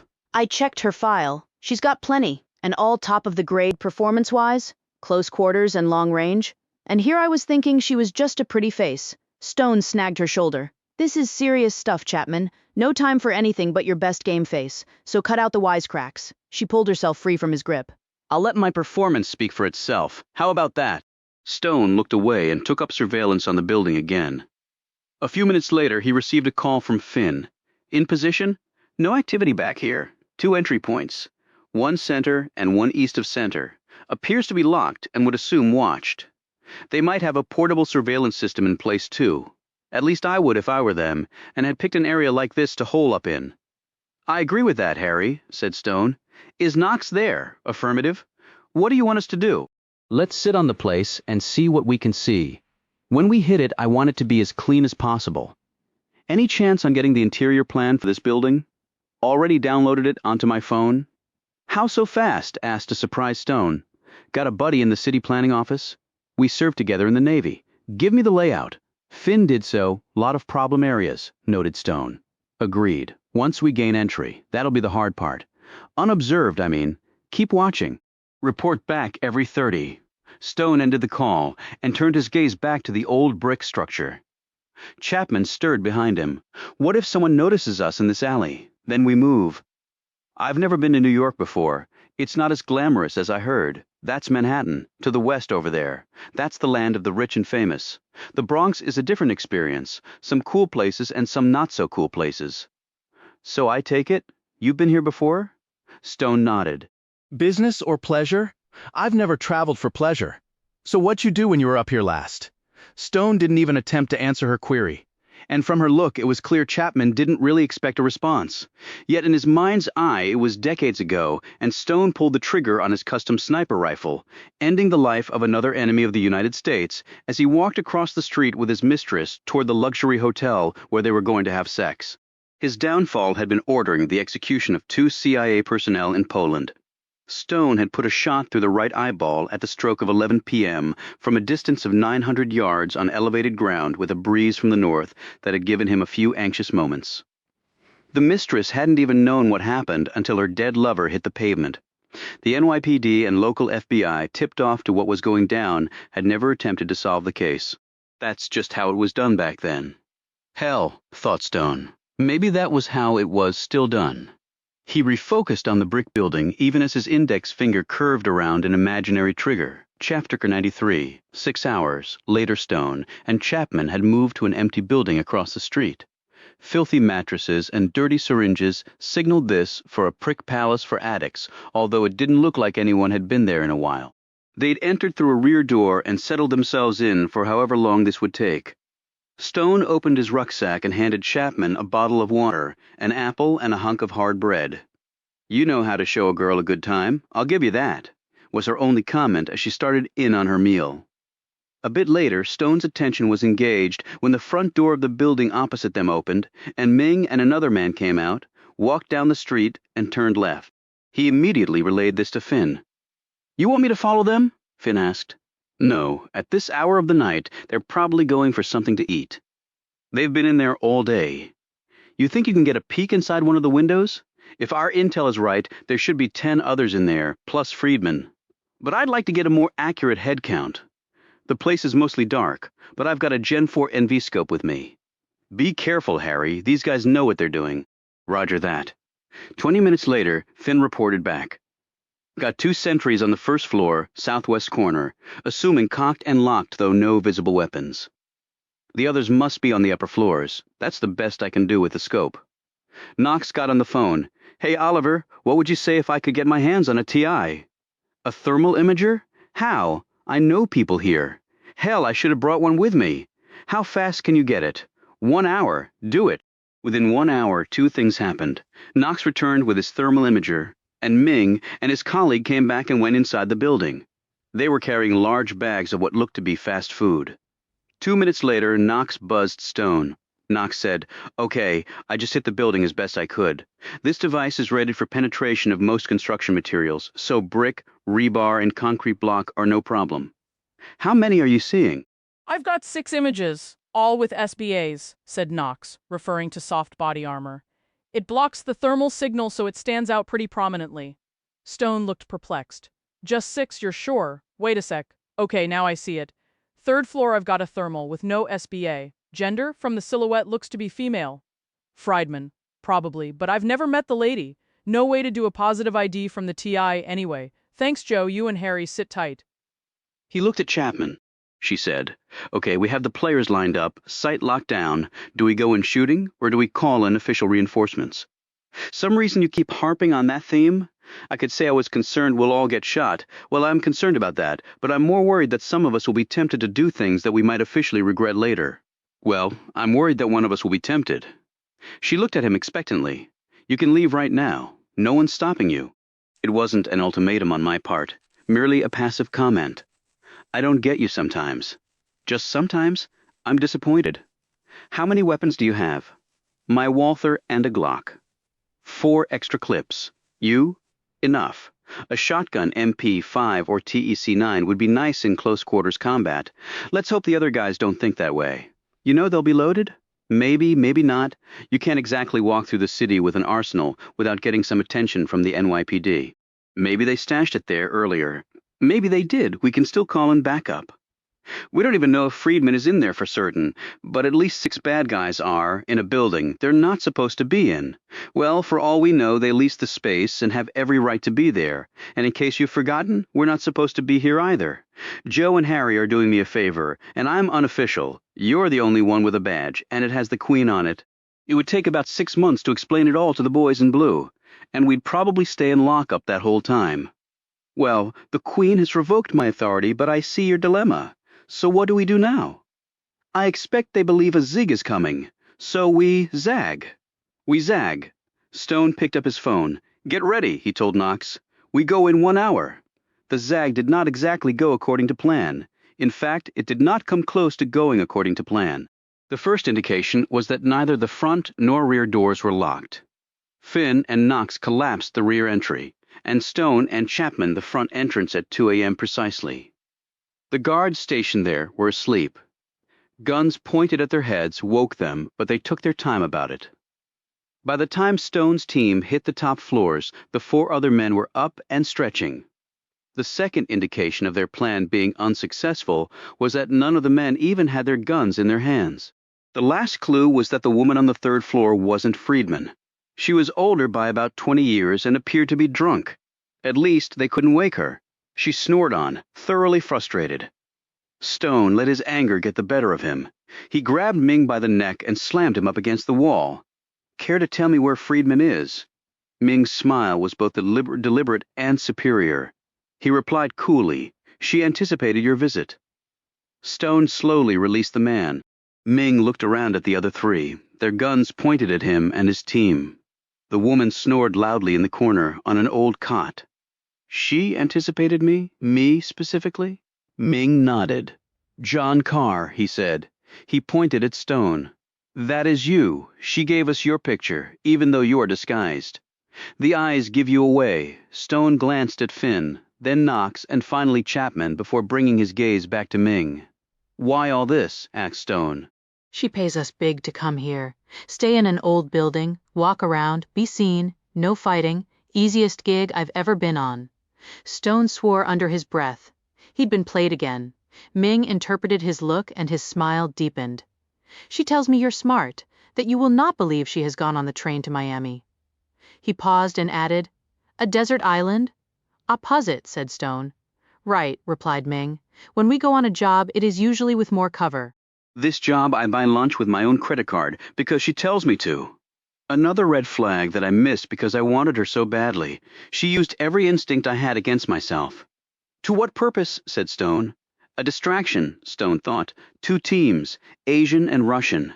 I thought they were for the inner and outer walls. The fallback contingency, but they weren't. Ming was the distraction. So during the distraction, what was the other team doing? Stone's heart began to sink. So obvious. Now so obvious. He steadied himself and asked, "Where did she take them?" Chapman blurted out, "Who?" Stone never took his eyes off Ming. "Where did she take my friends?" Ming clapped his hands together. You are good, she said. You would probably figure it out. "Where?" Stone edged closer to the man and leveled his pistol against Ming's forehead. "Tell me.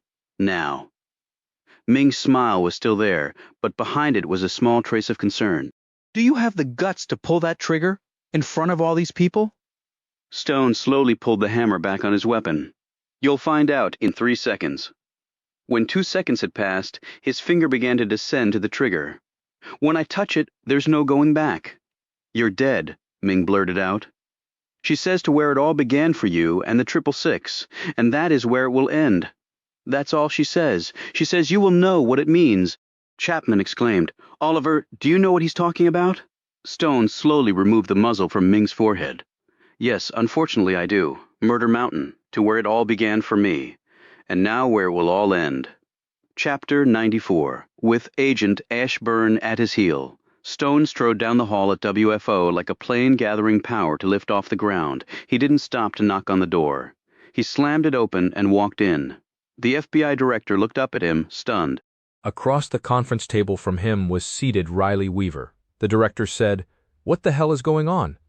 Stone didn't even look at him. His gaze went immediately to Weaver. "What did you tell her?" "What?" snapped Weaver. "We're in the middle of a meeting, in case you hadn't noticed." "Stone." Stone came around the table with such a threatening look that Weaver half rose out of his seat, his hands curled into fists, his body hunched into a defensive stance in case Stone attacked. The director barked, "Ashburn, what is going on? Why did you let him in?" Stone shouted, "What did you tell Friedman about me, Weaver? I haven't talked to the woman. I warned you before if you start accusing me of crap. I mean, before I told you she was behind it all," barked Stone. "You talked to her then, didn't you?" Weaver slowly sat back down in his chair. The FBI director stared over at him. Ashburn gazed at him from the doorway. Weaver looked at each of them before turning back to Stone. "She was one of my field agents. I had every right to talk to her." "What did you tell her about me? That I figured it out? That I was the one who warned the Secret Service? That I was the reason the plan didn't work?" "So what if I did?" blustered Weaver. "I didn't know she was a traitor then. And frankly, I still don't know that she is. For all I know, someone kidnapped her or even killed her." Chapman walked into the room. "They didn't. And she is a traitor. She set us up, diverted us while she had 2 of Stone's friends kidnapped." "What?" exclaimed the FBI director and Ashburn in unison. "How do you know that?" asked Weaver curiously. "We searched the train to Miami. She wasn't on it, but something tells me you already knew that." He glanced at the FBI director. "Holding out on us? Stone? I'm no longer working for the government, in case you didn't get the memo. That's bullshit." "What's bullshit is you talking to Friedman and not telling any of us. In fact, I bet you kept her in the loop the whole time. I wondered how they always knew what we were going to do before we even did it. Now, I know it was you, wasn't it? I don't owe you or anyone else an explanation for my actions." "I'll tell that to my friends when I find their bodies," snapped Stone. Ashburn said, "Do you have any idea where she's holding them?" Stone calmed and finally looked away from Weaver. "No," he lied. "I don't." "So why'd you come here?" asked Weaver. "You want our help?" "No, I just wanted to know who I had to thank for fingering me to Friedman." "Damn it, I didn't do it intentionally," roared Weaver, but Stone had already left the room. They could hear him marching rapidly down the hall. Ashburn looked at Chapman. "What is going on? He told you. His friends have gone missing, and Friedman has them." "You're sure?" asked the director. "Heard it from the horse's mouth." Ashburn glanced down the hall. "What is he going to do? What do you think he's going to do?" replied Chapman. "He can't do this alone," the director added. "We have resources that he doesn't. That may be all well and good, but he's John Carr, and quite frankly, he's got resources you lot don't have either. And there's no one on Earth who has more motivation to get this woman than he does." "And you're telling us he doesn't know where they are being held?" asked Ashburn. "If he does, he hasn't bothered to tell me." "Where did you find this information out?" "In the South Bronx," said Chapman. "The South Bronx?" yelled Ashburn. "How did you get a line on the South Bronx?" "You'll have to ask Sherlock Holmes that question. I'm just good old Watson." "Agent Chapman," began the director. Sir, she said, heading him off, if I knew something helpful, I would tell you. Why don't I believe that? He paused, studying her. I think I can plainly see where your loyalties lie. My loyalties, sir, lie about 3,000 miles from here to a dear old lady, an ambitious PM, and an old man with dandruff and a brilliant mind. Are you sure? Asked the director. I've always been sure of that, replied Chapman. She turned to leave. Where are you going? Demanded Weaver. Holmes needs his Watson. Agent Chapman, this is not your fight, said the director. Perhaps not, but it would be awfully bad form to stop now. I can have you detained, said the director. Yes, you can, but I don't think you will. Chapman turned and hurried after Stone. Chapter 95. So why Annabelle and Caleb, said Harry Finn, as they all drove in Knox's Range Rover west of Washington, D.C. on Route 29. The night was dark, though dawn was only a couple of hours away. The ambient light was limited, and the mood in the vehicle matched the outside. Black. Stone, who was again riding shotgun, said grimly, Because they helped me run a scam on her, and I guess she didn't like it.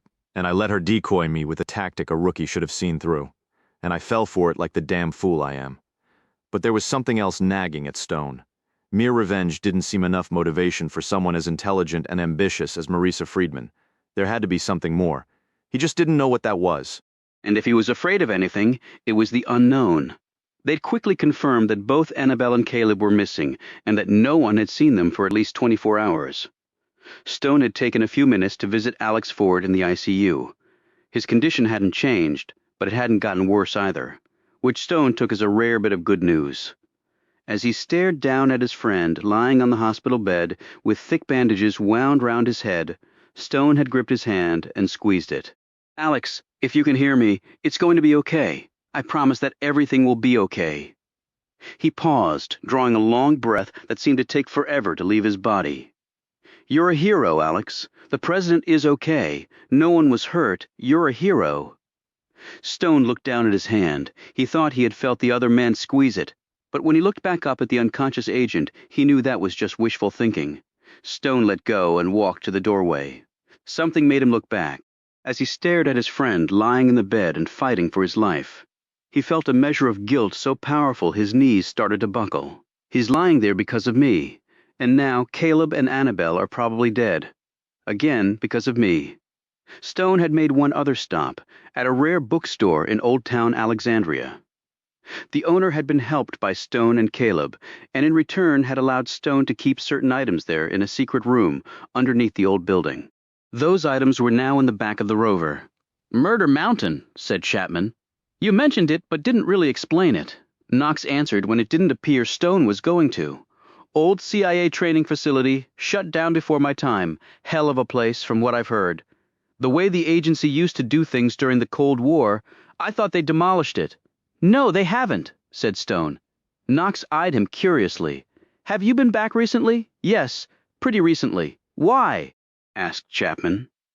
Business, Stone replied tersely. What's the layout? Asked Finn as he hunched forward in his rear seat. In answer, Stone pulled out a laminated piece of paper and handed it back to him. Finn clicked on the overhead light, and he and Chapman studied it. There were annotations on the page in Stone's handwriting. This place looks bloody awful, exclaimed Chapman. A laboratory with a torture cage. A holding tank where you square off with an opponent in the dark to see who can kill the other. Stone glanced back at her. It was not for the faint-hearted. His look was searching. She quickly got it. I'm not faint-hearted. Good to know, he replied. She eyed the cargo hold of the Rover. That's a fine set of vintage equipment you've got back there. Yes, it is. How are we going to do this? Asked Knox as he turned off Route 29 and onto Highway 211. They entered the tiny town of Washington, Virginia, the seat of Rappahannock County at the foothills of the Blue Ridge Mountains. Washington, Virginia was world famous for one reason. It was the home of the Inn at Little Washington, a prestigious restaurant that had been serving world-class cuisine for over a quarter century. As they left the town and rose higher into the mountains, Stone broke his silence. There are a couple of entry points. One is obvious, the other is not. How well do you think she knows this place? Asked Chapman. Like Knox, it was before her time. She never would have trained there. But I can't answer your question. She obviously knew of its existence. She may have explored it thoroughly. In fact, from what I know of her now, she probably has gone over every inch of it. So she'll know about the secondary entrance, said Knox. We have to assume she will. But she won't know about the third way in and out, because I'm the only one who does.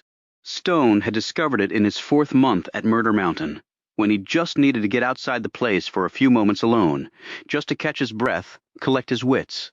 Just get out of what had become a hellhole, worse than any prison ever could have been.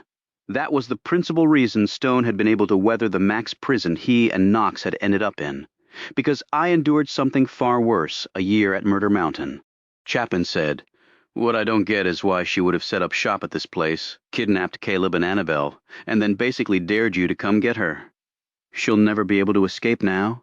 Stone looked grim. "I don't think she intends on escaping. She's conceded that she's going to go down for this, but she's choosing to exit on her own terms." "Meaning she's willing to die," said Knox. "And take us with her," replied Stone. "Dangerous opponent," said Finn. "Someone who doesn't care if she dies, like a suicide bomber." "She better be thinking the same thing about me," muttered Stone. The other three glanced at each other but said nothing. Chapman finally broke the silence. "So front or hidden entrance? We have to get in some way." "She'll have 6 guys with her, all Russian, all hard as nails. They'll kill anybody she tells them to, okay? But that doesn't answer my question. It's a big place, and they'll have to have at least 1 man guarding Caleb and Annabelle. Friedman will be back in a protected space. That leaves 5 men for perimeter duty. They can't deploy them all at the entrances. They have to hold at least 3 back for interior protection. That leaves 1 at each entrance. That's thin. What do you think they expect us to do? Hit both entrances, and whichever team gets through, so be it. If we did that, we'd split up, making it 2 against 1. If we hit 1 entrance together, it's 4 against 1. "I like those odds better," said Knox. "So do I," said Stone. "But we're not going to do it that way." Why? said Chapman.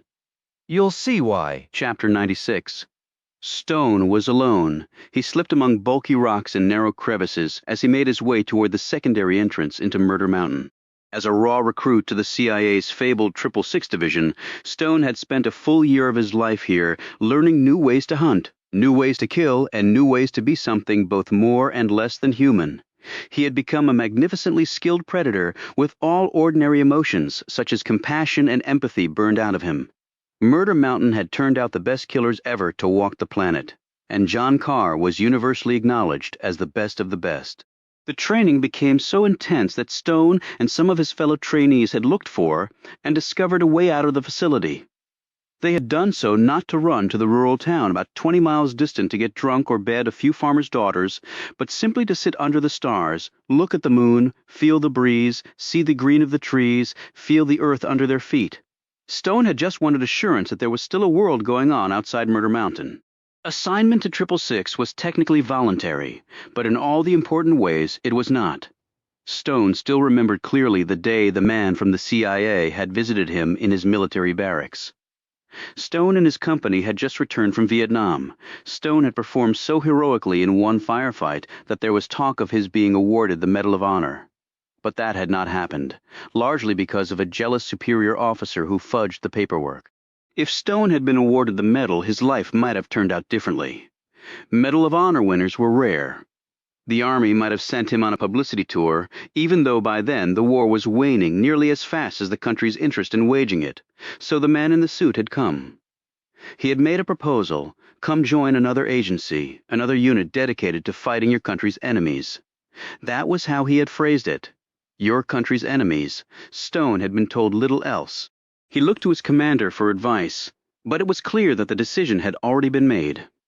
Stone, barely 20 years old and covered in medals and commendations for his exemplary service in Vietnam, was mustered out of the Army with breathtaking speed and soon found himself here at Murder Mountain.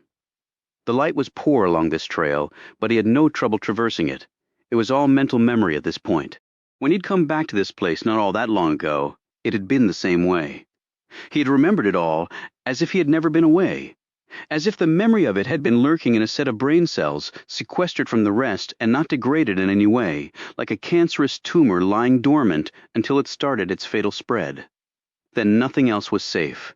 Every part of him was vulnerable. That could sum up his life in 666 quite adequately. He slipped the pair of old NVGs over his eyes when the light became too poor to make anything out. The crevices grew smaller. It was a good thing he had remained lean all these years, or he never would have fit, although, he recalled, Big Reuben Rhodes had managed to squeeze himself through the rocks when he came here with Stone to save a man's life. To save President Brennan's life, all the men in 666 had been lean, nothing but gristle and muscle. They could run all day, shoot all night without missing. They could change plans on the fly, ferret out targets, no matter how deeply they had dug in. Stone could not deny that it had been exhilarating, challenging, and even memorable. But I never wanted to come back here, he said to himself. He paused, looked ahead. The entrance he was searching for was up ahead. It was built into the back of a kitchen cabinet on a swivel pin. Stone had always assumed that another group of trainees before his time had done that. Stone and his teammates had merely discovered it one night and followed it out. They weren't the only class of 666 recruits who wanted a bit of freedom, it seemed. Or maybe the people who ran Murder Mountain had done it, sensing that the recruits needed to believe they had a bit of control over their lives, that they could take a few moments' rest from a hellish experience. Maybe they were afraid we'd all go mad and kill them. He slipped his gun from its holster and another object from his belt. The entrance was straight ahead. He assumed Friedman had given strict orders. Do not kill, at least him. Bring him to me. Then she would kill him, probably after making him watch the deaths of Caleb and Annabelle. He reached the outside of the entrance. Readying his gun, he held out the other object, a telescoping rod. He flipped it out to its full 6-foot length. He nudged the wall in front of him that represented the back of the cabinet on the pin swivel. It had been painted to resemble black rock, but it was only wood. Rotted wood now. He pushed harder with the rod. The wood gave way. The pin swivel did its job, and the wall swung inward. Something shot out of the opening and hit the rock Stone was standing next to. This he'd expected, a dart. Paralyze, not kill. He pulled the pin on the lump of metal he'd taken from a compartment on his vest and tossed it into the opening. At the same time, he slid behind a large outcrop of rock. There was a small pulse of energy, followed by a dense cloud of smoke. Stone slid on his gas mask and counted. He stopped counting when he heard the man behind the wall hit the floor. He moved through the opening and looked down. The Russian was large, with a shaved head, a small goatee, and a dart pistol in his hand. It was probably not in the man's nature to seek to stun instead of kill. He'd not been very good with the dart gun. Stone used 2 pairs of plasticuffs to immobilize the man's hands and feet. Clear of the gas, he removed his mask and moved forward into Murder Mountain. At the front entrance to the facility, Finn, Chapman, and Knox stood facing a metal door revealed in the rock face of the mountain, where they'd pulled aside a curtain of kudzu that covered it. Stone had told them where the door was located and had given them a key that he said would open the portal, but there wasn't even a keyhole to try the key in. He'd also told them that he was the only one who could make it through the hidden entrance, because there was no way for someone to follow him closely enough not to get lost. He told them he would rendezvous with them at the front door. He snookered us, moaned Knox, who was holding the useless key. I can't believe I fell for it. Like he'd have a damn key to this place after all these years. He's going it alone, said Finn. The hell he is, snapped Chapman. She reached inside her jacket and pulled out a slender metal object with a magnetized edge. What is that? Asked Knox. Well, love at MI6, we call this a doorbell. She attached it to the metal door where it met the door jamb. She motioned them to step back. She drew a remote from her pocket, slid open the protective hard plastic covering, and pressed a button. Don't look at the laser, she instructed. They all looked away as a burst of red light erupted from the device she'd placed on the door. It cut neatly through the locking bar, and the door swung free on its hinges. Pretty cool technology, said Knox. One-time power pack, good for most secure doors, metal or otherwise, she explained. I see Mr. Q is still alive and well in British intelligence. Actually, it was a woman who invented this little toy, but you can just call her Ms. Q. Guns out, they approached the door. With Chapman and Knox covering him, Finn slowly pulled the door all the way open. He aimed his gun into the darkness and then nodded at the others. They pulled on protective goggles, as did Finn. A second later, Finn hit the opening with a pulse of blinding white light. There was a shout of pain from inside, and then the light vanished. Before the men could move, Chapman was through the opening. They hustled after her in time to see her nimbly disarm the man, and then smash her foot into his face, sending him rocketing backward against an interior wall.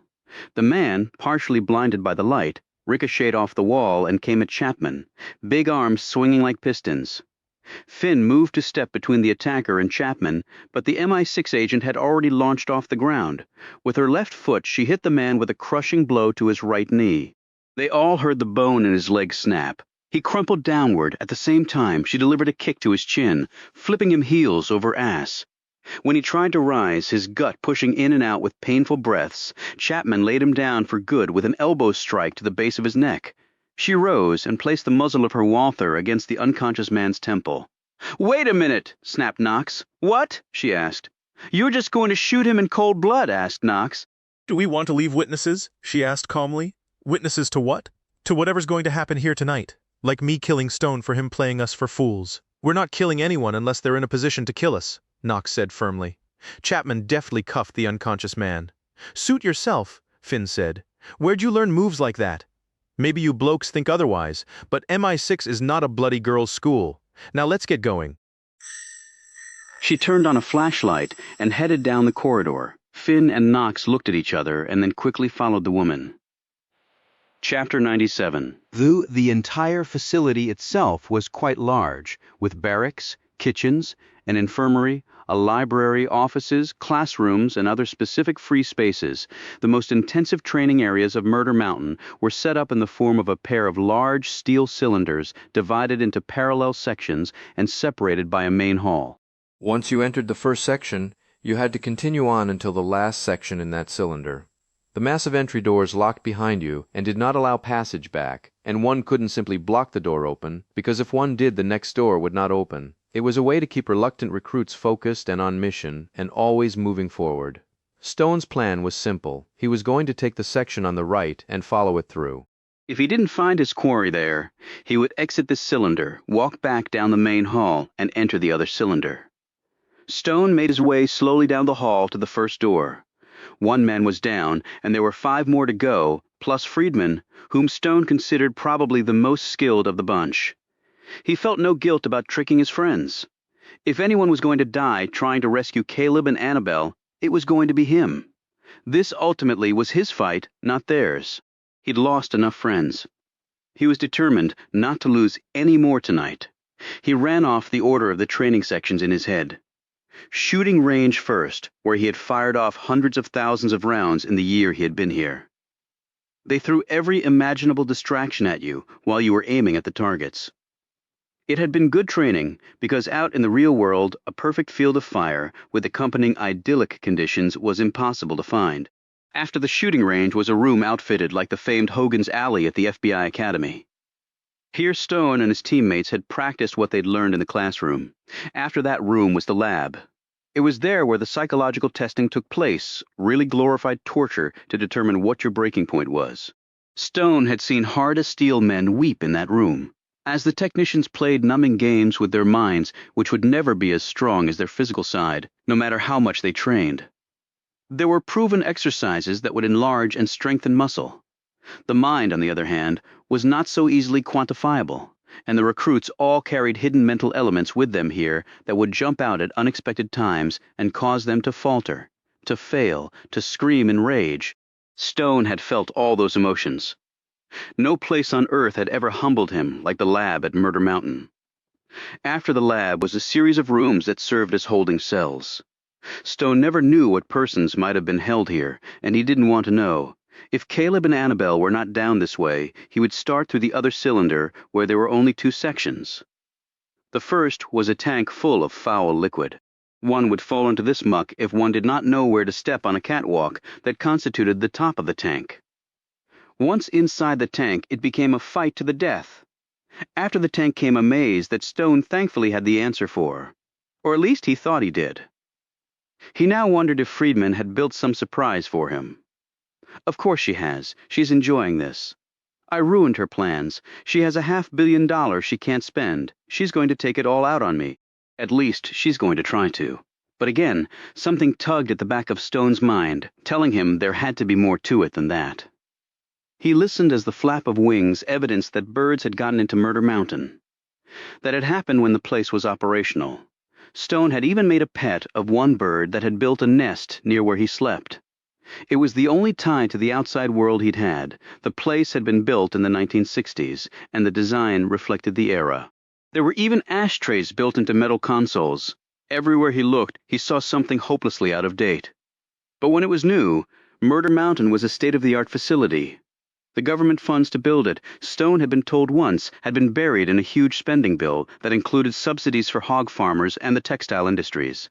What was a little governmental assassination with your ham and polyester? He cautiously entered the firing range. It was here that he had killed the first man he'd shot in 30 years. He had done it to save himself and Reuben Rhodes. His gaze traveled to the very spot where the man had fallen and died. The fluorescent overhead lights were too weak to allow Stone to see if the man's blood was still there. At least his body wasn't. The place had been cleaned up after his last visit here. He wondered why they hadn't just imploded Murder Mountain, burying it under tons of steel and rock. Maybe they were holding on to it in case they needed to use it again. That was a chilling thought.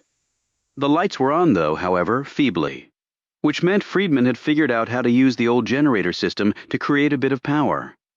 He crept forward, past the tattered targets, ducking under the sagging wires on pulleys that allowed the paper targets to be moved back and forth. He stopped thinking about anything other than what would be waiting for him. The bare scrape of a shoe on the dusty floor caused him to drop low behind a wooden counter where he had once stood daily to fire his allotted rounds. The sound had come from his left, 10 yards at most. He wondered if they were all using darts until the moment of truth came. It didn't really matter. If he allowed himself to be knocked unconscious by a tranquilizer round, he was as good as dead anyway.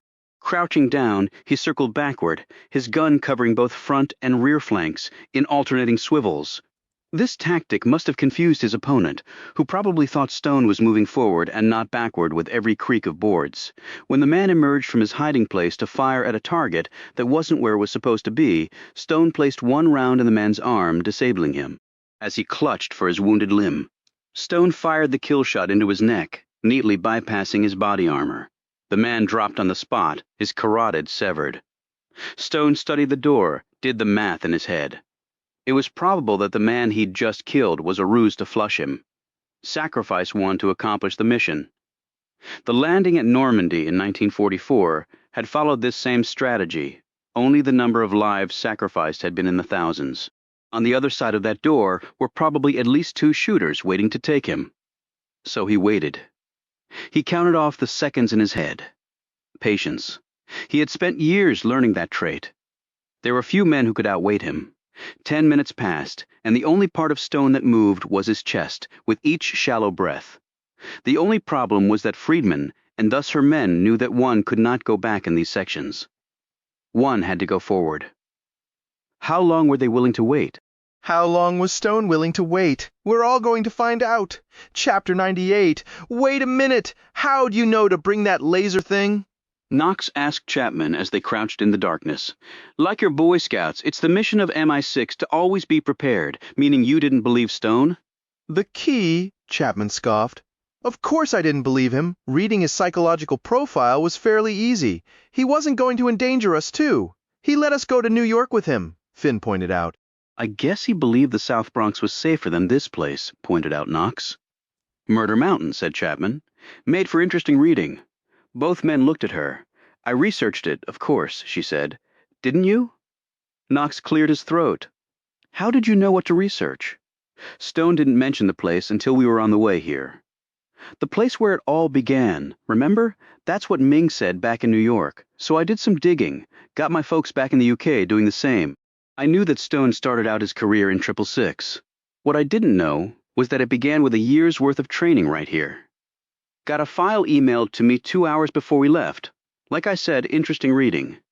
Finn looked down at the laminated plan of the place Stone had given him. Looks like multiple spots to be ambushed. That cuts both ways, said Knox, and Chapman nodded in agreement. She pointed at the plan and said, We have 2 choices. Go through each side together or split up. Finn said, I vote for getting out of the open. If we need to go through these section things, let's split up. I'll go to the left and you 2 to the right. Chapman shook her head. No, you 2 go right, I'll go left. The men looked at her again. "What?" she said. "A woman can't go it alone. She needs a precious man to hold her poor, fragile hand." "It's not that," said Knox uncomfortably. "Good to hear it," she said. "I'll take the one on the left. Now here's some little tidbits you need to know about the section on the right to traverse it safely." She filled them in on particulars she'd gained from her research. "Got it?"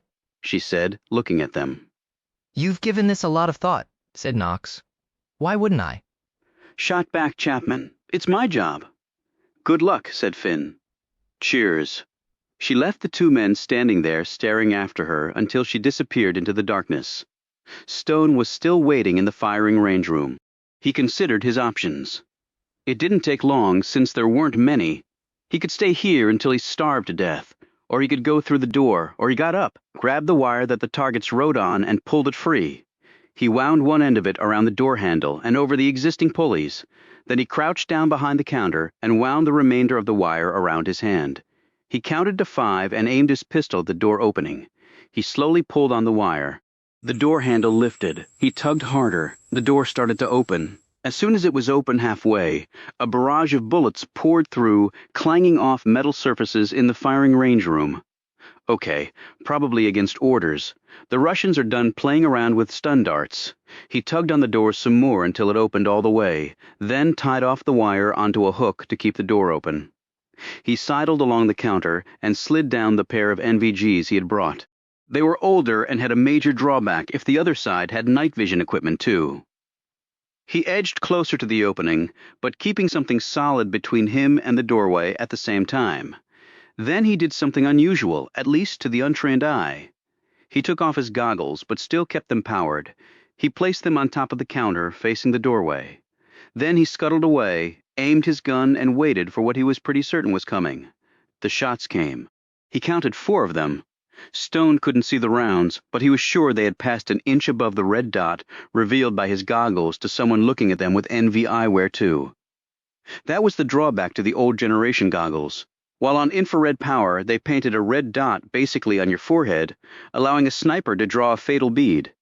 But by firing, the Russian had revealed his position to Stone by the muzzle flashes through the open doorway. He fired rapidly, once, twice, and then a third and fourth time, aiming at a spot 2 inches above the flashes. Stone could tell by the weapon discharge that it was a pistol. If the Russian was firing from a classic shooting position, Stone's target selection would coincide with his head, bypassing the body armor. He heard a thump as the body hit the floor. He got up, snared his NVGs, and kept moving. 3 Russians down, 3 to go. Plus Friedman. Chapter 99. Finn and Knox made their way carefully across the catwalk that was suspended over a tank of foul-smelling liquid. They knew this for 2 reasons. 1, because they could smell it, even if they couldn't see it. And 2, it was on the plan Stone had given them. But it was Chapman who'd told them the secret of passing safely over it. Stone hadn't done so, because he had never intended for them to get inside this place. They had to keep their weight in the center of the metal walkway. If they made a misstep and touched the sides, only bad things would happen. They had nearly reached the end of the catwalk when they heard it. A groan. Both men looked around, guns pointed at obvious threat points. Another groan. Finn whispered to Knox, "Sounds like it's underneath us."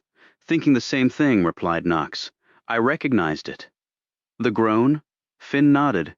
"Keep a lookout." He dropped to his knees and put his face against the floor of the catwalk that was only inches from the top of the tank.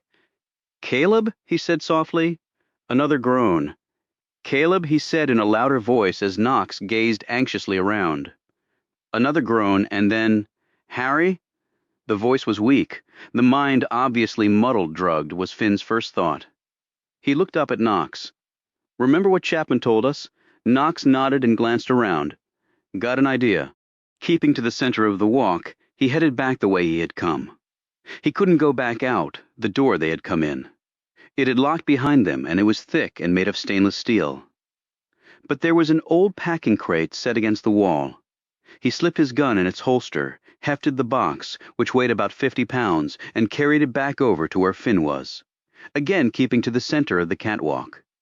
Each man climbed up on the railing of the catwalk. This was difficult for Knox with the weight of the crate, but he managed it. He looked at Finn and told him his plan. "You ready?" Finn nodded. Knox counted to 3 and then dropped the box on the side of the catwalk. The floor immediately tilted down on that side while the other side tilted up, revealing a blackened strip of empty space on each side. The crate fell through the opening on the right side, and they heard a splash. The foul smell got even fouler. Finn, still holding onto the railing, dropped down until his foot was squarely in the empty space.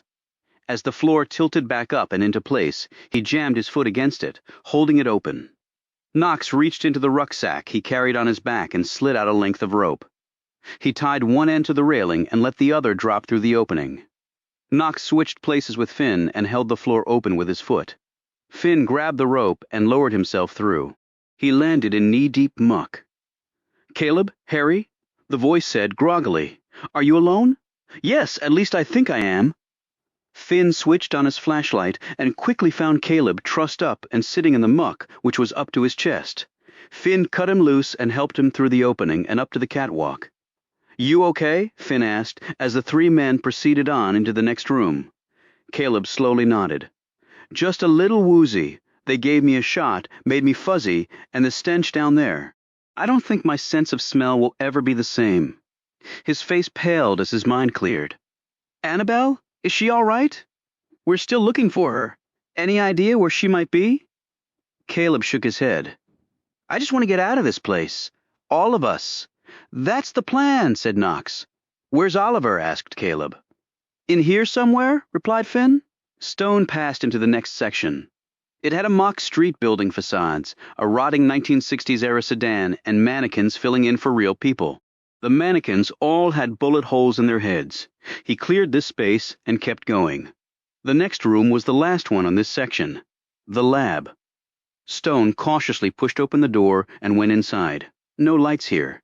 Using his NV goggles, he checked the room methodically. He kept one hand on his goggles, ready to rip them off if he saw any hint of others using similar equipment, since the red dot would give away his position and probably his life as well. As he looked around, he noticed something odd. There were long tables set up against one wall of the lab. These tables were new.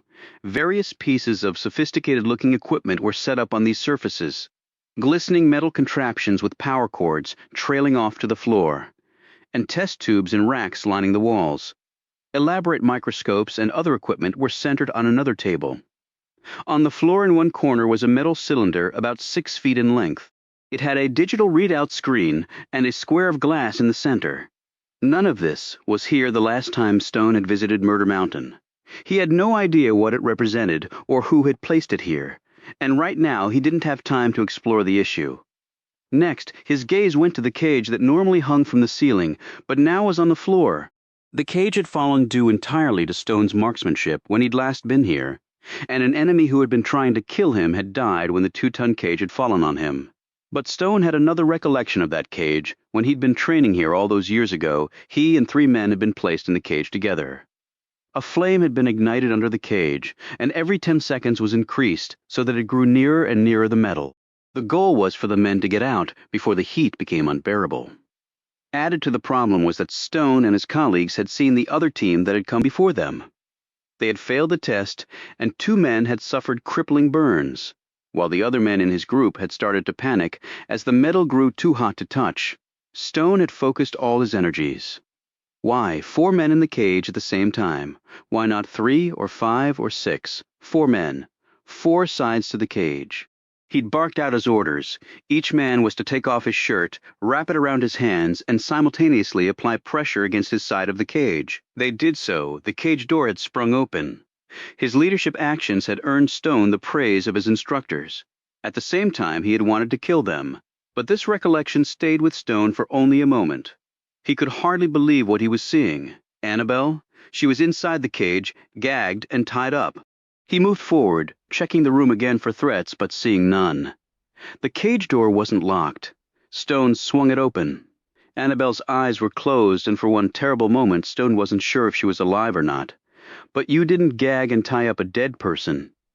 Annabelle had a pulse, and with Stone's touch against her neck, she slowly came around.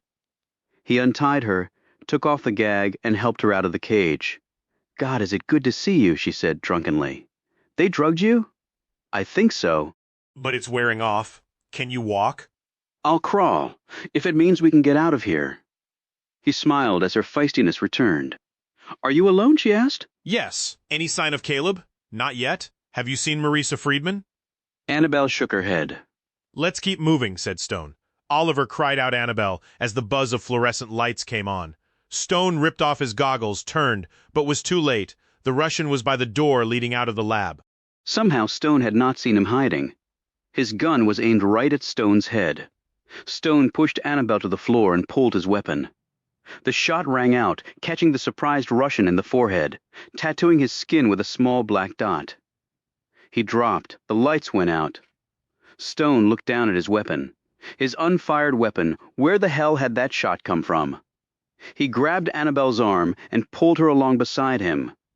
They hopped over the dead man and through the door. 4 dead Russians. 2 to go, plus Friedman, Chapter 100. Stone and Annabelle reached the end of the cylinder. The holding cells. If Caleb wasn't in one of them, Stone would have to start over from the other side, and he would have to bring Annabelle with him.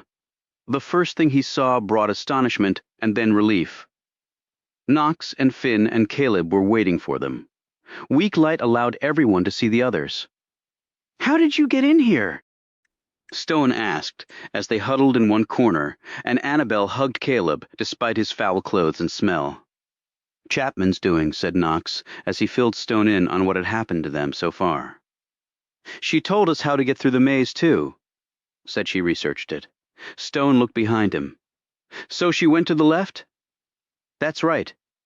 Any idea where she is? Somewhere behind me. And she just saved my life. We got one Russian at the front entrance. At least Chapman got him. So there's only one left. And now there are none, said a voice. Chapman stepped into the light. Guy tried to jump me as I came through to start my first section, she explained. He either wasn't very good, or I'm better than I think I am. When she finished speaking, Stone looked around, a curious expression on his features. Finn said to Chapman, Any sign of Friedman? No, I say we get the hell out of here as fast as we can, said Knox. We've got what we came for. Friedman can keep. He looked at Stone, who seemed frozen to the spot. Oliver, are you okay? Russians. What? Said Finn. Russians? Stone said again. Right, and we killed them all.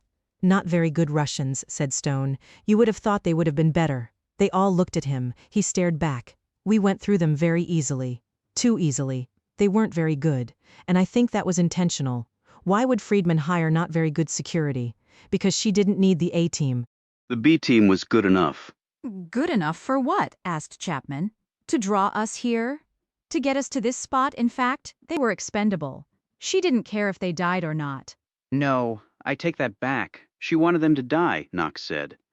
But if we killed them, that means they didn't kill us. How does that get her anywhere? She's trying to redeem herself to Carlos Montoya. She failed the first time around, but now she's going again with her backup plan. Backup plan? Exclaimed Knox. Stone nodded. You always have a backup plan, and I walked right into it. Into what exactly? Asked Chapman nervously. They're going to find us all here with a pack of Russians. Stone paused, and there's a laboratory back there loaded with new equipment, and I think I know what that new equipment is supposed to represent. Chapman was the first to see what he was getting at. Not nanobots. He nodded. Yes, nanobots. But the Russians aren't behind it. I think we clearly established that. But when they find us here with all these dead Russians in a lab full of nanobot research that was probably shipped in from Montoya's facilities, what do you think the world will think? Caleb said nervously, What exactly do you mean by, when they find us here? Finn answered, We were set up. We were meant to get in here, plow through the Russians and get to this point. Why? Asked Annabelle. The explosion sounded above them. It was so powerful it shook the floor. Bits of concrete and a plate of steel fell nearby, making them all jump. What the hell was that? Yelled Chapman. That, said Stone, was the front door being sealed off. He grabbed Annabelle's hand. Come on! They all followed his lead as he guided them back to the main hall, and then toward the way he had come in. Should we at least see if we can get out the front way? Called out Knox. His answer came in the form of another explosion that dropped part of the mountain 20 feet behind them, effectively cutting off any access to the front entrance. They all ran harder. The mountain was trembling now as one precision explosion after another detonated. The whole mountain is going to come down on us, screamed Annabelle. No, it won't, said Stone as they raced along. Just enough to kill us. But she has to allow them to be able to get in and find the pieces of evidence she wants to be found. That bitch, screamed Chapman as another bomb detonated in front of them, causing Stone to veer off to the left with the others right behind. Oliver, what about the way you came in? Called out Finn. She might not know about that.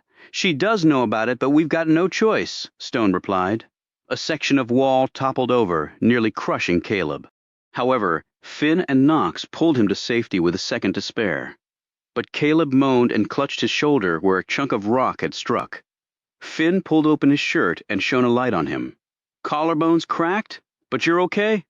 Collarbone's the fail-safe, it breaks. So another more important part doesn't. Makes me feel so much better, groaned Caleb.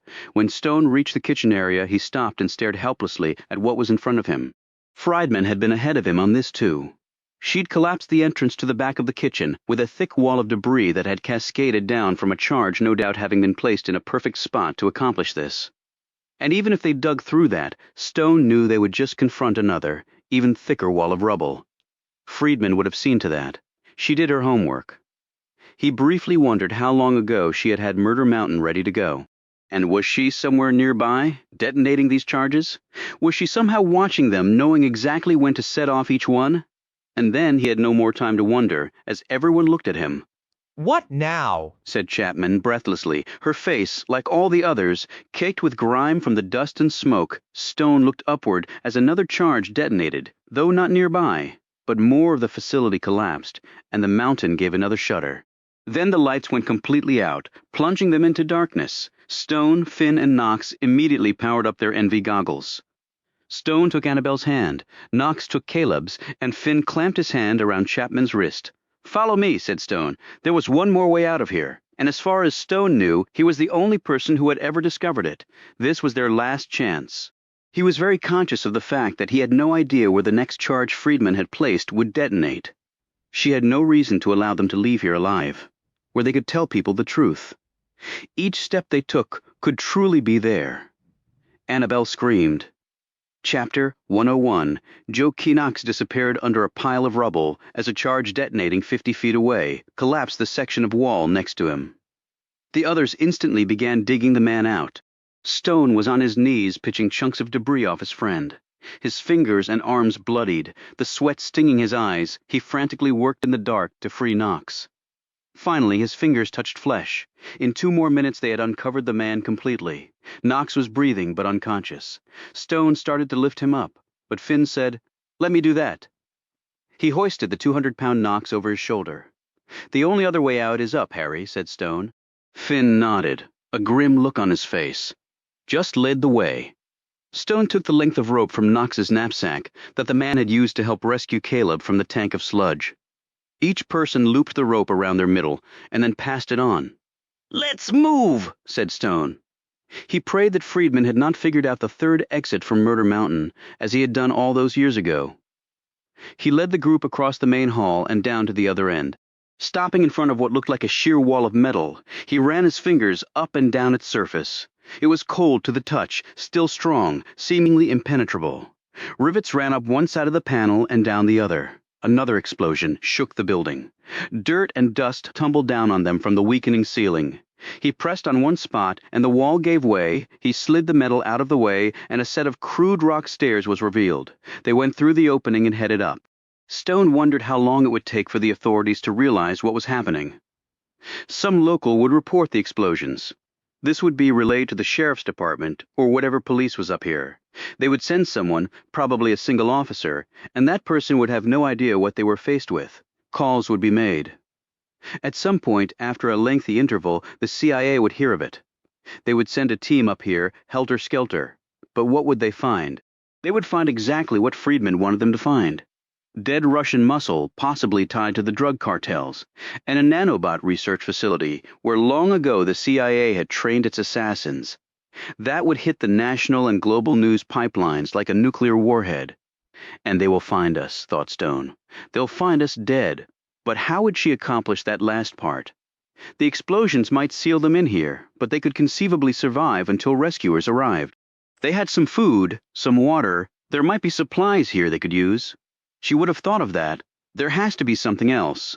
They kept moving. When Finn grew tired, Stone hefted Knox over his shoulder and carried him for as long as he could. Then Finn swapped back. But as the route took them upward, it became harder and harder to manage, yet they kept going. Chunks of rock now dropped from above with each detonation, since they were in parts of the facility that had never been built out, where the mountain had been left untouched. Annabelle gasped. "Where are we headed?" Stone pointed up. "Not much farther. Is it on top of the mountain? Close to it. Is there a way down?" Stone didn't answer right away. Actually, he didn't have an answer. He had used this exit before, finding it mostly by accident one night when he couldn't sleep, but he'd never gone down the mountain. He just looked at the stars, had a few moments of peace before heading back and taking up his training once more. So he didn't know if there was a way down the mountain. But there had to be. He would find one. He glanced back at Finn, who was carrying Knox. He looked at Caleb clutching his injured shoulder. He looked at exhausted Annabelle. He felt his own legs tremble from extreme exertion. "We'll find one, Annabelle," he said. "And being outside the mountain is better than being inside it." They traveled upward another 100 feet. Every time they came to a cross-tunnel, Stone had to stop and think about which one was the right one. Twice he made the wrong decision. On the third time he went on ahead alone until he was sure of the way, and then came back and got the others. Finn said in a low voice to him, "Knox is not doing well." Stone knelt down beside the injured man and shone his light on his face. It was gray, sweaty, but cool to the touch. Stone gently lifted one of the man's eyelids and hit the eye with the light. He let the eyelid fall back into place and rose. Knox didn't have much time left to live. "Let's go," Chapman said. "Is it my imagination, or is it getting harder to breathe? I didn't think the mountains in Virginia were that high." "They're not," said Stone. He took a long breath, and it caught halfway in his chest as the amount of oxygen drawn in petered out. Now Stone had his answer. Friedman was going to suffocate them. Down below he heard machinery operating. "Fans," he said, "taking the air out." He took another whiff, and his features involuntarily seized up. Finn looked at him, "And she's adding something to the air that's still left in here. Something we don't need in our lungs, besides all the smoke and shit from the detonations." "Hurry," said Stone. "This way another 50 feet of rocky paths like large steps made of stone." They were uneven, overly wide in some places, problematically narrow in others. Stone looked at Finn. He knew his friend had uncommon strength and the nearly infinite endurance of the Navy SEAL he had once been. But he was operating on about half the level of oxygen one needed, and the situation was getting worse. Annabelle had her arm around Caleb, helping him up the path. But Caleb was growing tired quickly. He didn't have near the strength or stamina of the others. Finally he stopped and sat down, his breaths coming in desperate wheezes. "Just go. Leave me, can't." Stone turned, put his arm under Caleb's good shoulder, and hauled him to his feet. Caleb winced in pain. "No one gets left behind," he said. "We either all stay here, or we all keep going." They struggled on. Annabelle was the first to see it. "Light!" she exclaimed. They rushed forward, encouraged by perhaps the end to their journey. It was a natural cleft in the mountaintop that decades ago Stone had enlarged and then covered with materials he had smuggled up from the facility below. The cracks of light did not lie. The dawn had broken outside. It was hard for Stone to believe that hours had passed while they had been inside the mountain. They reached the seam of light. Stone pushed through plywood and dislodged metal plates that he had placed there years ago. The seam became a foot-wide opening. Finn put Knox down and helped. 12 inches became a yard. Far below they heard a single explosion, but they were now free of the mountain. But Stone cautioned, "Be ready, I'll go first." They all tensed. Finn picked Knox up and pulled his weapon. Chapman had her Walther in one hand and what looked like a throwing knife in the other. Annabelle held on to Caleb, who was nearly dead on his feet after the long ascent. Stone took a step forward and then stumbled, nearly toppling to his knees. He looked down. Shit! He hadn't tripped over the uneven terrain. A wire had been stretched between the rock sides of the opening. He looked to his right. Wedged into a crevice was the last explosive. It had a counter. It was at 5 seconds. "Get back!" screamed Stone as he lunged forward toward the bomb. Right at the same instant, Chapman darted forward too. Annabelle yelled. Caleb moaned. Finn staggered backward under the weight of Joe Knox. Stone glanced at the MI6 agent. She wasn't looking at him. She was staring dead at the bomb, her jaw tensed, her arms raised above her. She gained purchase with the rock floor and launched herself past him. Stone shouted, "No, Mary." The counter hit 1 Chapter Tank 30, another memorial service at Arlington Cemetery. A trio of caskets was lined up side by side representing 3 veterans of America's military. Harry Finn, Joseph Knox, and John Carr. Security was doubly heavy considering what had happened last time. There were 4 circles of perimeter patrols. Bomb detection canines were everywhere because of what they now knew about nanobots. Every bag was hand-searched, every person patted down, every cell phone, iPhone, and electronic device of any kind confiscated. The rules had definitely changed. Nothing would ever be the same again. The president was there to give the remarks. Important members of Congress and the military were also in attendance. The FBI director, Riley Weaver, and agents Ashburn and Garchick were all there. Sir James McElroy was also in attendance because his PM was also present. Not being in the American military or satisfying other specific criteria, Mary Chapman did not have a casket here, but the PM was scheduled to say a few heartfelt words about her sacrifice to help Britain's greatest ally. Annabelle Conroy and Caleb Shaw were not here either for the same reason as Chapman. They didn't satisfy the criteria for burial at the Exalted Cemetery, but the president would mention what they had done as well. The PM spoke first, then came a stream of important dignitaries to the podium, including Riley Weaver. He didn't explain what Murder Mountain was, because he didn't have to. The press had been kept completely out of the loop on that. Officially, the deaths of Knox, Finn, and Carr had come about by a confrontation with a team of Russian drug dealers who had fashioned a laboratory at an abandoned government facility with the aid of an American intelligence officer turned traitor. The bombing and gunfire in Lafayette Park and the subsequent murders in Pennsylvania, Virginia, and D.C. had been carried out by the same group. Speaking last, the president swore that he would do everything in his power to see that justice was done and the perpetrators of these vile acts held accountable. Tension between the Americans and Russians was understandably at an all-time high. From nearly a half a mile away, atop a knoll at Arlington Cemetery, the woman watched these proceedings while she pretended to be gazing at the faded tombstone of a long-dead general. By virtue of a PA system that broadcast across the cemetery, she could hear every word of the speeches. Most held no interest for her, but the one by the president did capture her attention. When he mentioned the American intelligence operative turned traitor, she had to smile.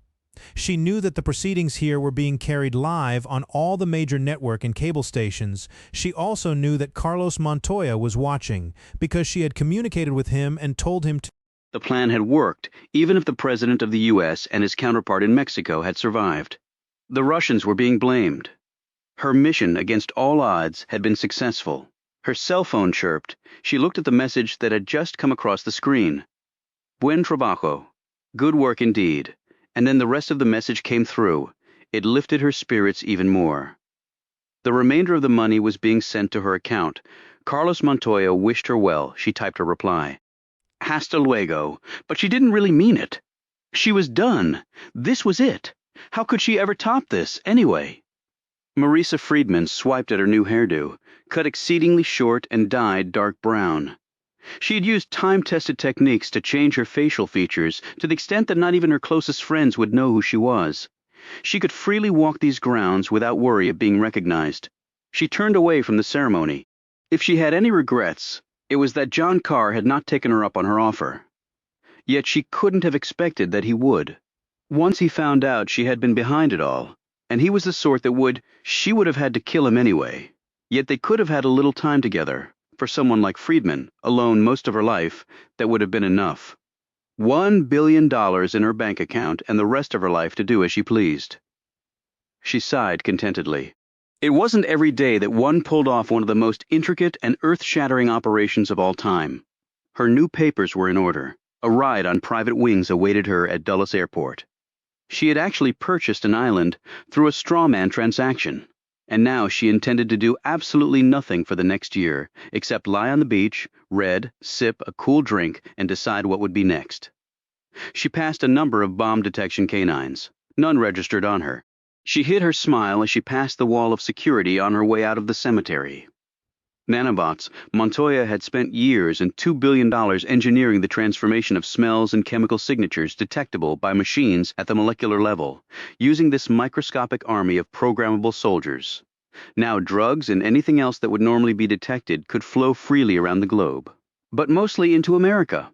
Drugs, guns, bombs, nuclear material. This really did change everything. The possibilities for the criminal element were limitless. That was one reason Friedman had purchased her island so far away. She didn't want to hear the screams from her homeland. Screw them. She reached her car, a rental. She surveyed the landscape once more. She looked down as the dog came up to her. No leash, not even a collar, a stray. She bent down to pet it, but it backed away from her. It's okay, sweetie. I'm not going to hurt you.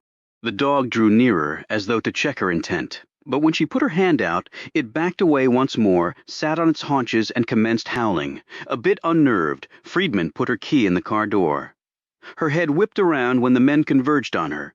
There were 10 of them, half in suits, half in military uniform. All had weapons out. All were pointed at her.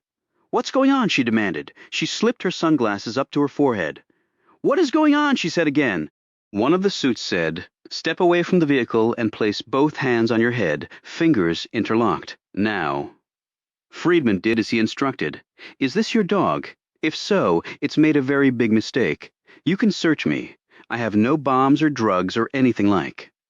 Marisa Friedman stopped speaking when she saw him come around the back of the SUV parked next to her car.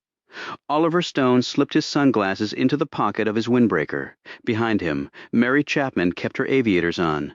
Something made Friedman look to her left. There was Finn, and next to him was Joe Knox in a wheelchair. A bandage wrapped around his head and his right arm in a sling. When Friedman looked back at Stone, she flinched yet again. Caleb Shaw, also wearing a shoulder harness, and Annabelle Conroy, looking perfectly fine, stood just behind their friend. Friedman took her gaze off Stone long enough to look at the dog that sat just feet from her. She smiled. "What a cute dog." "That dog was your undoing," said Stone. "How?" she asked. Stone made a show of sniffing his wrist. "It's always a mistake to reveal anything true about yourself that can later be used against you." "I don't understand. The Thai perfume with the visceral impact on men. 2 hearts beating as one, very rare, but not impossible to get if you have the United States government behind you."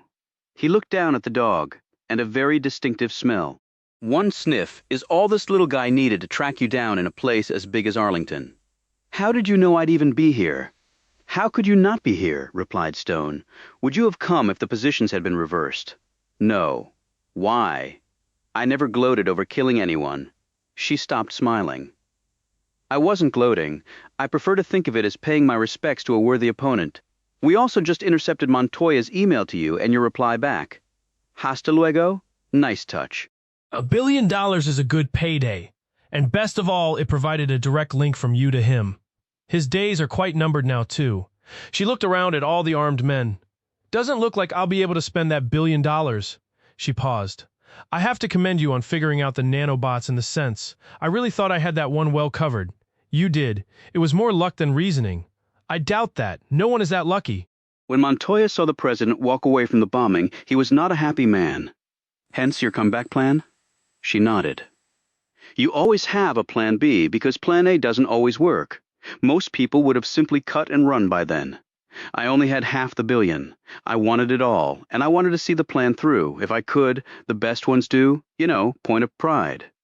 You almost did. Doesn't really matter now. Can I ask how you managed it? I really thought I had all bases covered at Murder Mountain." "You did," said Stone. "Particularly with the 3rd exit. Can I ask how you managed that? Like I said, I studied you in the classroom."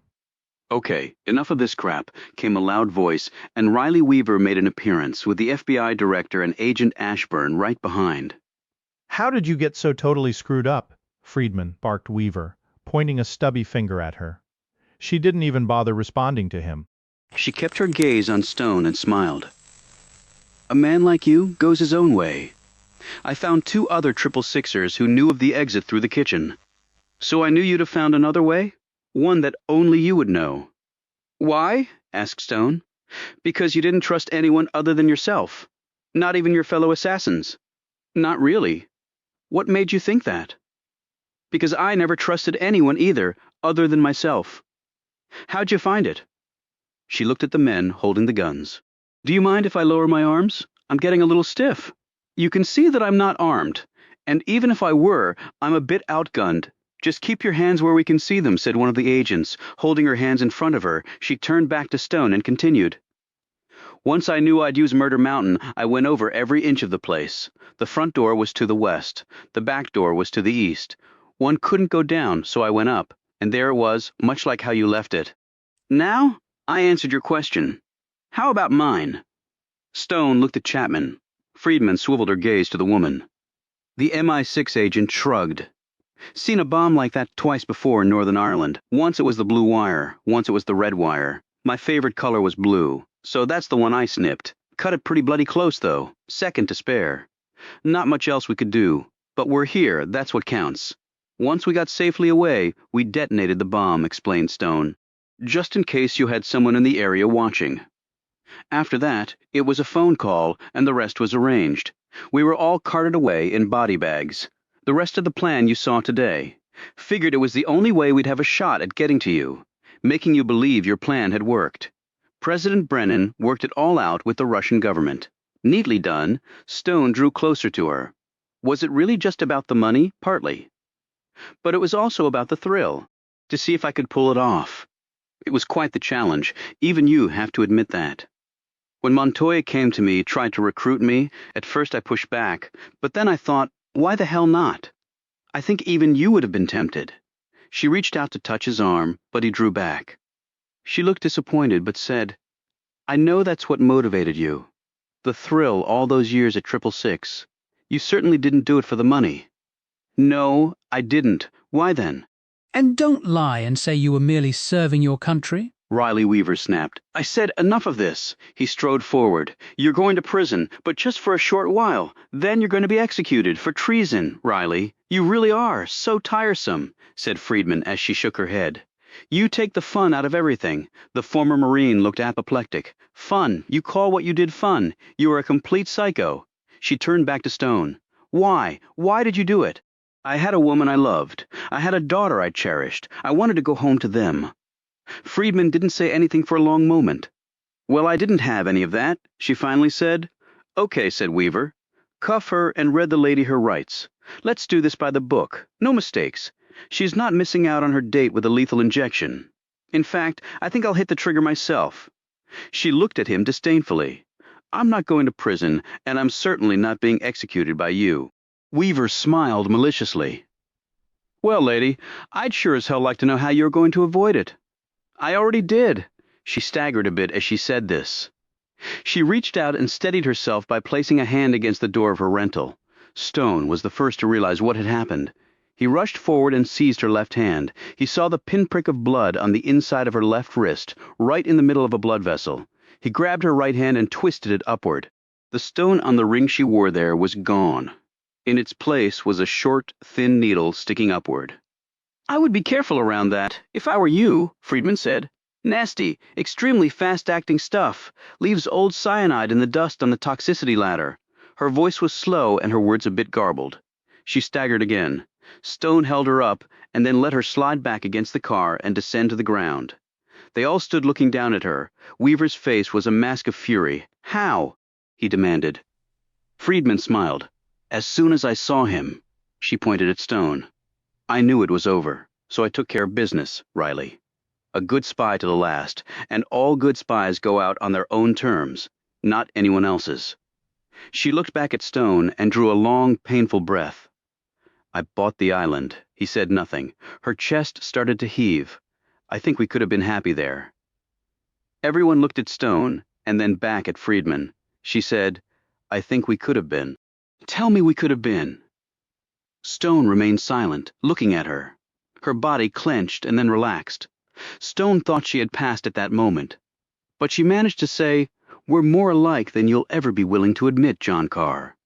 Now her eyes grew still, and then glazed, and Marisa Friedman slid sideways, her lovely pale cheek coming to rest against plain gravel. Stone didn't see this. He had already turned and walked away. Chapter 103. The Camel Club crowded around Alex Ford's bed to see the agent staring back at them. Annabelle was gripping his hand, tears easing down her face.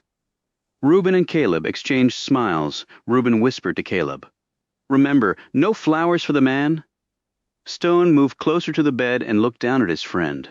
Alex still couldn't speak, and the doctors had warned that the extent of his injuries was as yet unknown because part of his brain had been impacted. He may fully recover. He may only partially recover, the surgeon had told them. But he'll live, said Annabelle. Yes, said the doctor. He's going to live. Stone put a hand gently on Alex's shoulder. It's good to have you back, Alex, he said in a faltering tone. Alex blinked back at him, his mouth remaining a thin, unmoving line. Annabelle bent her face closer to his. We'll be with you every step of the way, Alex, every step. He squeezed her hand. Late that night, Stone sat at his desk at his cottage. He had a lot to think about, but really didn't want to dwell on any of it. He had a standing offer to return to work for the government in any capacity he wanted. He'd told the FBI director he'd get back to him on that, without saying when. Carmen Escalante had been put into WITSEC just in case Carlos Montoya decided to take out his anger on her. Stone doubted she had much to worry about. The world now knew the truth about Montoya being behind Lafayette Park and all the rest. Stone assumed the man would not be alive that much longer. Either someone in his organization would seize the opportunity and take over his cartel, the Russians would murder him for trying to pin all these crimes on them, or else the Americans would take him out. In the end, Stone didn't care who killed him, and the nanobots that could change the trace footprints of bombs and drugs, well, it would give the ATF and the rest of the crime-fighting world many a sleepless night.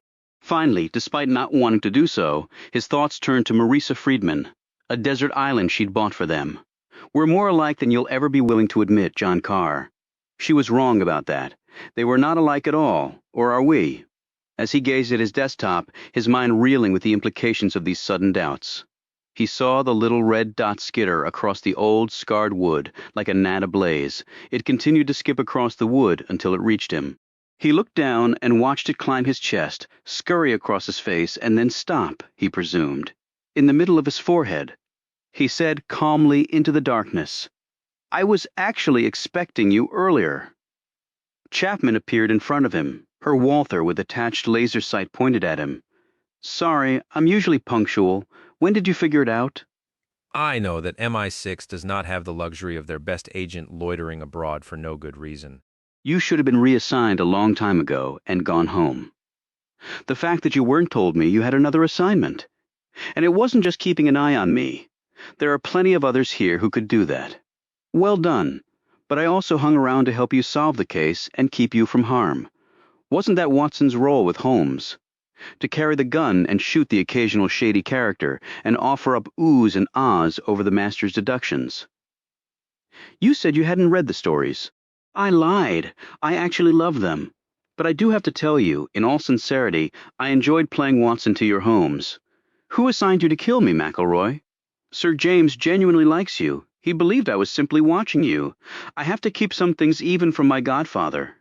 No, I'd try closer to home if you're looking for those responsible. We and the Yanks do play well together. You know that? So Weaver, then. What do you Americans say? That's neither a confirm nor deny, but I won't deny it all that hard. So the Nick Chief contracted with British intelligence to kill an American citizen? Don't you love how the bloody world works these days? How about the president? Does he know about this? Did the man lie to my face at Camp David, and after I saved his life again? That I truly don't know. But if Weaver is doing it without his knowledge or consent, it's pretty ballsy. You must have been a really bad boy. I give as good as I get. I don't blame you in the least. So you're an official assassin on the other side of the pond? Sort of like you were. I do the occasional investigation or saving the world for the Queen sort of thing from time to time, but mostly I do the bang-bang on a troublesome opponent. I'm sure you're good at it. So were you. Maybe the best there ever was. She cocked her head and smiled at him. She said, Tell me something you ever disobey a direct order. Stone didn't hesitate. Only once in my career, when I was in the Army. Are you glad you did? Yes. Ever disobey an order when you were at 666? No. Are you glad you didn't? No, it's one of the biggest regrets of my life. She lowered her gun and then holstered it. Well, this is my one time. Stone looked surprised. Why? For a lot of reasons I don't care to discuss right now. But won't you suffer for not carrying out the mission? I'm a lady who likes to take her chances in the face of adversity. You'll have to watch your back now. I've been doing that ever since I joined up. Will I see you again? The future is promised to no one. She turned and walked to the door but then looked back. Take care of yourself, Oliver Stone. Oh, one more thing. You can put your gun away. You won't need it now, at least not with me, but don't turn your back on Riley Weaver. That would be a mistake. Cheers. A moment later, Mary Chapman was gone. Stone slowly put his gun back in the desk drawer and closed it.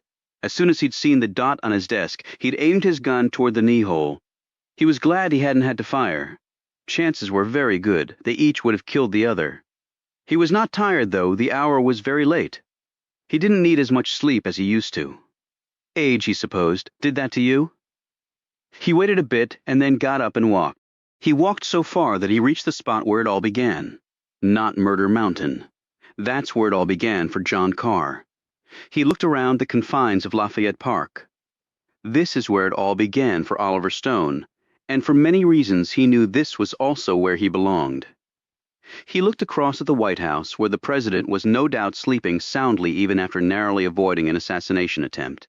Stone paced the grounds of the park, nodding to security personnel who knew him well.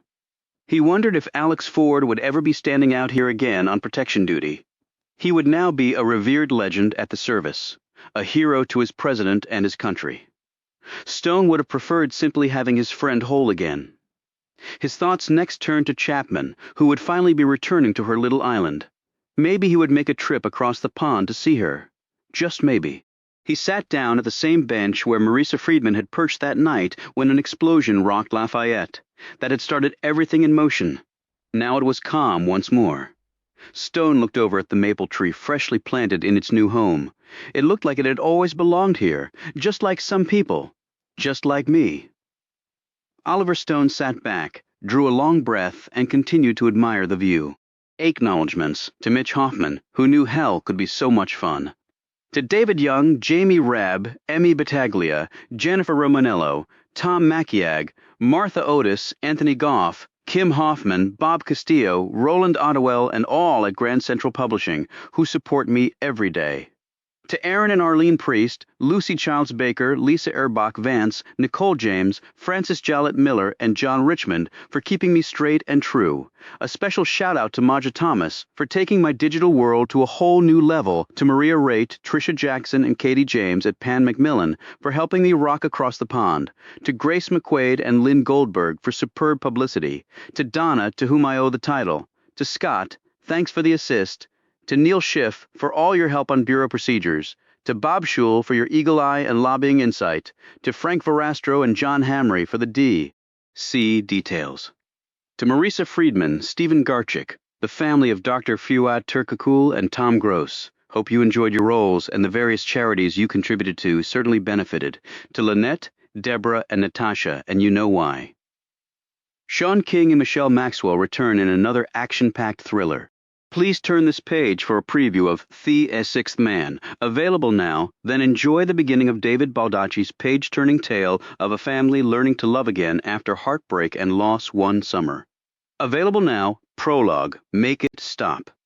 The man hunched over the cold metal table, his body curled tight, eyes screwed shut, his voice cracking. He sucked in each breath and let it out like it would be his last. Through headphones, a fast blast of words filled his ear canals, and then flooded his brain. An array of sensors was strapped into a heavy cloth harness that was buckled over his torso. He also wore a cap with electrodes attached that measured his brain waves. The room was brightly lit. With each bite of audio and broadside of video, his body clenched as though staggered by a shot delivered by the heavyweight champ. He started weeping. In an adjacent and darkened room, a small group of stunned men watched this scene through a one-way mirror. On the wall inside the room with the sobbing man, the screen was 8 feet wide and 6 feet tall. It seemed perfectly designed for watching NFL football. However, the digital images racing across its face were not huge men in uniform knocking brain cells out of each other. This was top secret data to which very few people would be privy. Collectively, and to the experienced eye, they were stunning in revealing the clandestine activities going on around the globe. There were crystal-clear pictures of suspicious troop movements in Korea along the 38th parallel, satellite images of construction projects in Iran, showing underground missile silos that looked like huge pencil holders carved in the dirt, along with boiling thermal silhouettes of a working nuclear reactor. In Pakistan, high-altitude surveillance photos of the aftermath of a terrorist explosion at a market where vegetables and body parts held equal parts of the ground. In Russia, there was real-time video of a caravan of military trucks on a mission that might push the world into another global war. From India flowed data on a terrorist cell planning simultaneous hits on sensitive targets in an effort to promote regional unrest. In New York City, incriminating photos of a major political leader with someone who was not his wife. From Paris, reams of numbers and names representing financial intelligence on criminal enterprises. They moved so fast, they seemed like a million columns of Sudoku delivered at hyperspeed. From China, there was clandestine intelligence on a possible coup against the country's leadership. From thousands of federally funded intelligence fusion centers spread across the United States flowed information on suspicious activities being carried out, either by Americans or by foreigners operating domestically. From the Five Eye Allies, United States, Britain, Canada, Australia, and New Zealand, a compilation of top-secret communications, all of colossal importance. And on it poured from all corners of the globe, delivered en masse in high definition. If it were an Xbox or PS3 game, it would be the most exciting and difficult one ever created. But there was nothing made up about it. Here, real people lived and real people died every second of every day. This exercise was known in the topmost echelon of the intelligence community as the Wall. The man hunched over the metal table was small and lean. His skin was light brown, his hair short and black and plastered to his small skull. His eyes were large and red from the tears.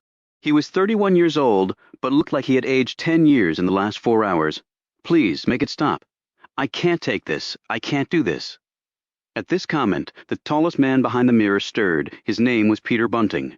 He was 47 years old, and this was, plain and simple, his operation, his ambition, his life. He lived and breathed it. At no time did at least part of his brain think of anything else. His hair had grayed considerably over the last 6 months for reasons tied directly to the wall, or more specifically, problems with the wall. He wore a custom-fitted jacket, shirt, and slacks. Though he had an athlete's body, he had never played competitive sports and wasn't particularly coordinated. What he did have was an abundance of brains and an inexhaustible desire to succeed. He'd graduated from college at age 19, held a postgraduate degree from Stanford, and had been a Rhodes Scholar. He had the perfect blend of strategic vision and street smarts. He was wealthy and well-connected, though he was unknown to the public. He had many reasons to be happy, and merely one to be frustrated, angry even. And he was staring at it right now, or rather at him. Bunting looked down at the electronic tablet he was holding. He had asked the man numerous questions, the answers for which could be found in the data flow. He hadn't gotten a single response. Please tell me this is someone's screwed-up idea of a joke, he finally said. Only he knew it wasn't. People here did not kid about anything. An older, shorter man in a wrinkled dress shirt spread his hands in a gesture of helplessness. The problem is, he's classified as an E5, Mr. Bunting. Well, this 5 ain't cutting it, obviously shot back Bunting. They turned to look through the glass once more, as the man in the room ripped off the headphones and screamed, I want out, now. No one said it would be like this. Bunting dropped his tablet on a table and slumped against the wall. The man in the room was Sohan Sharma. He had been their last, best hope to fill the position of the analyst. Analyst with a capital A. There was only one, sir, said the youngest man in the group. He was barely 30, but his long and unruly hair and his boyish features made him appear far younger.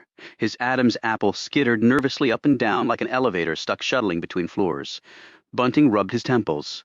I'm listening, Avery. He paused to crunch some Tums. Just make it important. I'm a little stressed, as I'm sure you can tell. Sharma is a true 5 by every acceptable measure. It was only when he got to the wall that he fell apart. He glanced at the bank of computer screens that were monitoring Sharma's vitals and brain functions. His theta activity has spiked through the roof. Classic extreme information overload. It began 1 minute after we cranked the wall's throughput to max. Yeah, that part I figured out for myself. Bunting motioned to Sharma, who was now on the floor weeping. But a legit 5, and this is the result we get? How is that possible? Avery said. The chief problem is There's exponentially more data being thrown at the analyst, 10,000 hours of video, 100,000 reports, 4 million incident registers. The daily satellite imagery collection is in the multiple terabytes, and that's after it's been filtered. Captured signals intelligence requiring attention are in the thousands of hours. Combat field chatter alone could fill 1,000 phone books. It pours in every second of every day in ever-increasing amounts from a million different sources. Compared to the data available only 20 years ago, it's like taking a thimble of water and transforming it into a million Pacific Oceans. With the last analyst, we'd been ratcheting down the data flow considerably, simply out of necessity. "So what exactly are you telling me, Avery?" Bunting asked. The young man drew a rapid breath. The expression on his face was like a man in the water who just realized he might be drowning. "We may have bumped up against the limits of the human mind." Bunting looked around at the others. None of them would meet his eye. Electrical currents seemed to pop in the damp air thrown off from the sweat on their faces. "There is nothing more powerful than a fully utilized, fully deployable human brain," said Bunting in a deliberately calm tone. I wouldn't last 10 seconds against the wall because I'm using maybe 11% of my gray cells. That's all I can manage. But an E5 makes Einstein's brain look like a fetus's. Not even a Cray supercomputer comes close. It's quantum computing with flesh and bone. It can operate linearly, spatially, geometrically in every dimension we need it to. It is the perfect analytical mechanism. I understand that, sir, but Bunting's voice grew more strident. That's been proven in every study we've ever done. That is the gospel upon which rests everything we do here. And more importantly, that is what our $2.5 billion contract says we have to provide, and that every last son of a bitch in the intelligence community depends on. I've told the President of the United States and every person down the power chain from him this, and now you're telling me it's not true? Avery stood his ground. "The universe may be constantly expanding, but there are limits to everything else." He gestured to the room beyond the glass where Sharma was still weeping. "And that may be what we're looking at right now. The absolute limit." Bunting said grimly, "If what you're saying is true, then we are screwed beyond belief. The whole civilized world is screwed. We're toast. History. Done. The bad guys win. Let's all go home and wait for Armageddon. Hail to the Taliban and Al-Qaeda, the bastards. Game, set, match. They win." "I understand your frustration, sir, but ignoring the obvious is never a good plan." "Then get me a 6. The young man looked stunned. "There is no such thing as a 6. Bullshit. That's what we thought about 2 through 5. But still, find me a damn 6. No arguments, no excuses. Just do it, Avery." The Adam's apple cratered. "Yes, sir," the older man said. "What about Sharma?" Bunting turned to look at the sobbing, failed analyst. "Do the exit process, have him sign all the usual documents, and make clear to him that if he says one word about this to anyone, he will be charged with treason and he'll spend the rest of his life in a federal prison." Bunting left. The cascade of images finally stopped, and the room grew dark. Sohan Sharma was walked out to a waiting van. Inside were 3 men. After Sharma climbed in, one of the men slid an arm around Sharma's neck and another around his head. He jerked his thick arms in different directions, and Sharma slumped over with a broken neck. The van drove off with the body of the pure E5, whose brain simply wasn't good enough anymore. Chapter 1. 9 months later. The small jet bumped it down hard on the runway in Portland, Maine. It rose up in the air and banged down again harder. Even the pilot was probably wondering if he could keep the 25-ton jet on the tarmac. Because he was trying to beat a storm in, the young aviator had made his approach at a steeper trajectory and a faster speed than the airline's manual recommended. The wind shear culled off the leading edge of the cold front had caused the jet's wings to pendulum back and forth. The co-pilot had warned the passengers that the landing would be bumpy and a bit more than uncomfortable. He'd been right. The rear carriage wheels caught and held the second time around, and the lead aircraft-grade rubber bit down a few moments later. The rapid and steep flight path in had caused more than a few of the 4 dozen passengers on the single-aisle jet to white-knuckle their armrests, mouth a few prayers, and even reach for the barf bags in the seatbacks. When the wheel brakes and reverse thrusters engaged and the aircraft slowed perceptibly, most of the riders exhaled in relief. One man, however, merely woke when the plane transitioned off the runway and onto the taxiway to the small terminal.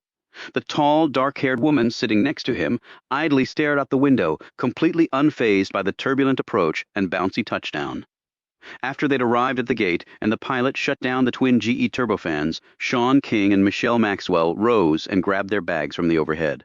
As they threaded out through the narrow aisle, along with the other deplaning passengers, a queasy-looking woman behind them said, "Boy, that sure was a rough landing." Sean looked at her, yawned, and massaged his neck. "Was it?" The woman looked surprised and eyed Michelle. "Is he kidding?" she said, when you've ridden on jump seats in the belly of a C-17 at low altitudes in the middle of a thunderstorm and doing 1,000-foot vertical drops every 10 seconds with 4 max armored vehicles chained next to you and wondering if one was going to break loose and crash through the side of the fuselage and carry you with it. This landing was pretty uneventful. Why in the world did you do that? Said the wide-eyed woman. I ask myself that every day, replied Sean sardonically. He and Michelle both had their clothes, toiletries, and other essentials in their carry-on bags. But they had to stop by baggage claim to pick up an 18-inch long, hard-sided, locked case. It belonged to Michelle. She picked up the case and slid it into her carry-on. Sean eyed her with an amused expression. You're the queen of the smallest checked bag of all time. Until they let responsible people on planes with loaded guns, it'll have to do the trick. Get the rental. I'll be back in a minute. You licensed to carry that up here? Let's hope we don't have to find out, he blanched. You're kidding, right? Maine has an open carry law. So long as it's visible, I can carry it without a permit. But you're putting it in a holster. That's concealed. In fact, it's concealed right now. She flipped open her wallet and showed him a card, which is why I have a valid non-residence concealed weapons permit for the great state of Maine. How'd you score that? We only found out about this case a few days ago. You couldn't have gotten a permit that fast. I checked into it. It's a mountain of paperwork and a 60-day response period. My dad is good friends with the governor. I made a call to him. He made a call to the governor. Nice. She went to the lady's room, entered a stall, opened the locked case, and quickly loaded her pistol. She holstered her weapon and walked to the covered parking garage adjacent to the terminal where the rental car companies were clustered. There she found Sean filling out the paperwork for the wheels they needed for the next phase of their trip. Michelle showed her operator's license as well, since she would be doing most of the driving. It wasn't that Sean minded driving, but Michelle was too much of a control freak to let him. Coffee, she said. There's a place back in the terminal. You had that giant cup you brought on the flight. That was a while ago, and where we're going is a long drive from here. I need the caffeine pop. I slept. I can drive. She snagged the keys from his hand. Don't think so. Hey, I drove the beast. Okay, he said, referring to the presidential limo. She eyed the rental car tag. Then the Ford Hybrid you reserved will be no challenge. It'll probably take me a day just to get it up to 60. I'll spare you the pain and humiliation. She got an extra-large black coffee. Sean bought a donut with sprinkles and sat in the passenger seat eating it. He dusted off his hands and moved the seat back as far as possible in the compact car, and still his 6-foot 2-inch frame was bent uncomfortably. He finally ended up putting his feet on the dash. Noting this, Michelle said, airbag pops out of there. It'll smash your feet right through the glass and amputate them when they hit the metal roof. He glanced at her, a frown eclipsing his normally calm features. Then don't do anything to make it pop. I can't control other drivers. Well, you insisted on being the wheelman. Excuse me, wheelperson, so do the best you can to keep me safe and comfortable. All right, master, she snapped. After a mile of silence, Michelle said, We sound like an old married couple. He looked at her again. We're not old and we're not married, unless you really slipped something by me. She hesitated and then just said it, but we have slept together. Sean started to reply, but then seemed to think better of it. What came out instead seemed to be a grunt. It changes things, she said. Why does it change things? It's not just business anymore, it's personal. The line has been crossed. He sat up straight, removing his feet from the perilous reach of the airbag. And now you regret that. You made the first move, if I recall. You got naked on me. I didn't say that I regretted anything, because I don't.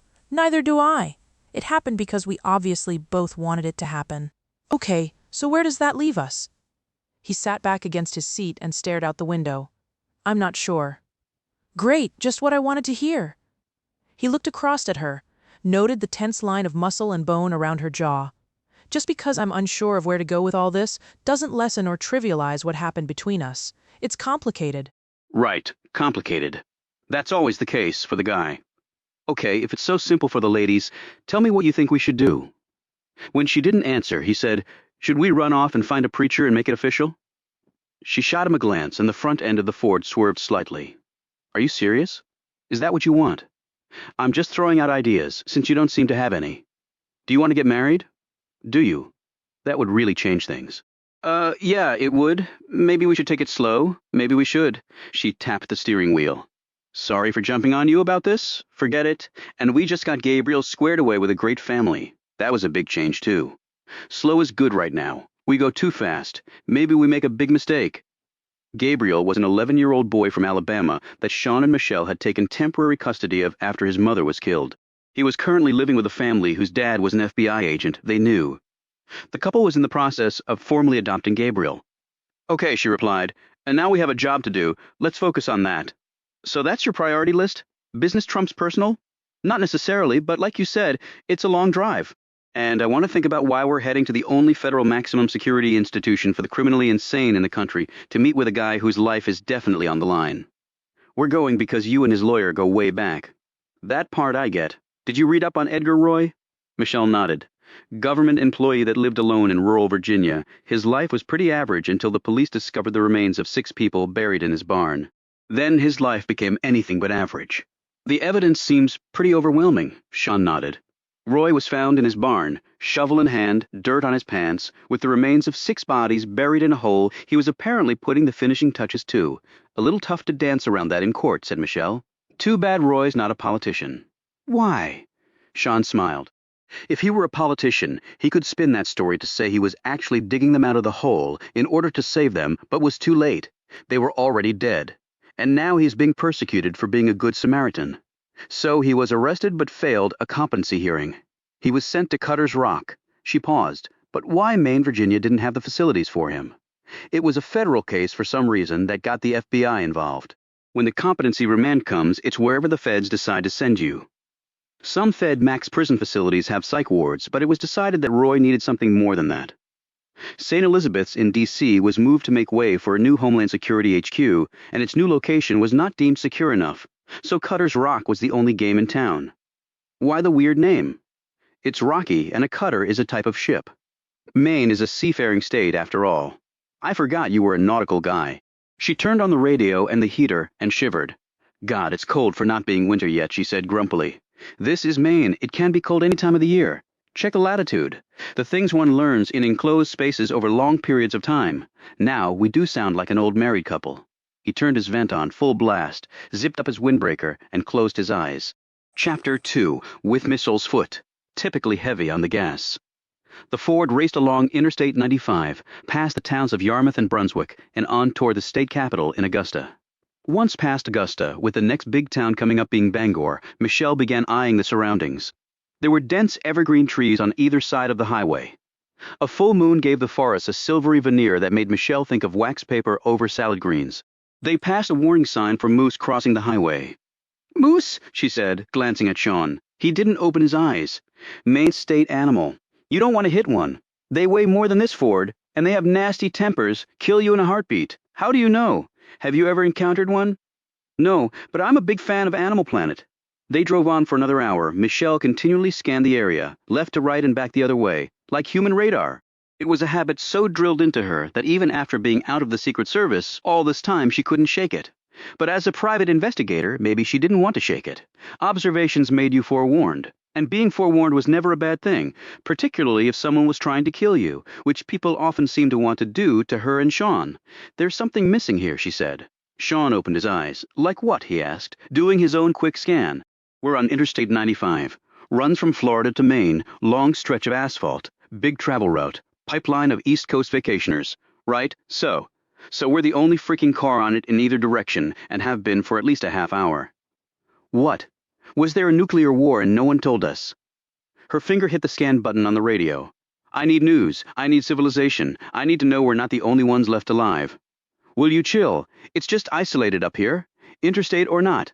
Lots of space, not lots of people. Most of the population lives near the coast. Portland, back where we came from. The rest of the state is big on land and pretty low on human beings. Hell, Aroostook County is bigger than Rhode Island and Connecticut combined. In fact, Maine is as large as all the other New England states put together. And once we get past Bangor and keep heading north, it gets even more isolated. The interstate stops near the town of Holton. Then you take Route 1 the rest of the way up towards the northern tip of the Canadian border. What's up there? Places like Presque Isle, Fort Kent, and Madawaska. And Moose, I suppose? Couldn't we have flown into Bangor? They have an airport, right? Or Augusta? No direct flights. Most of the available flights had 2 or 3 stops.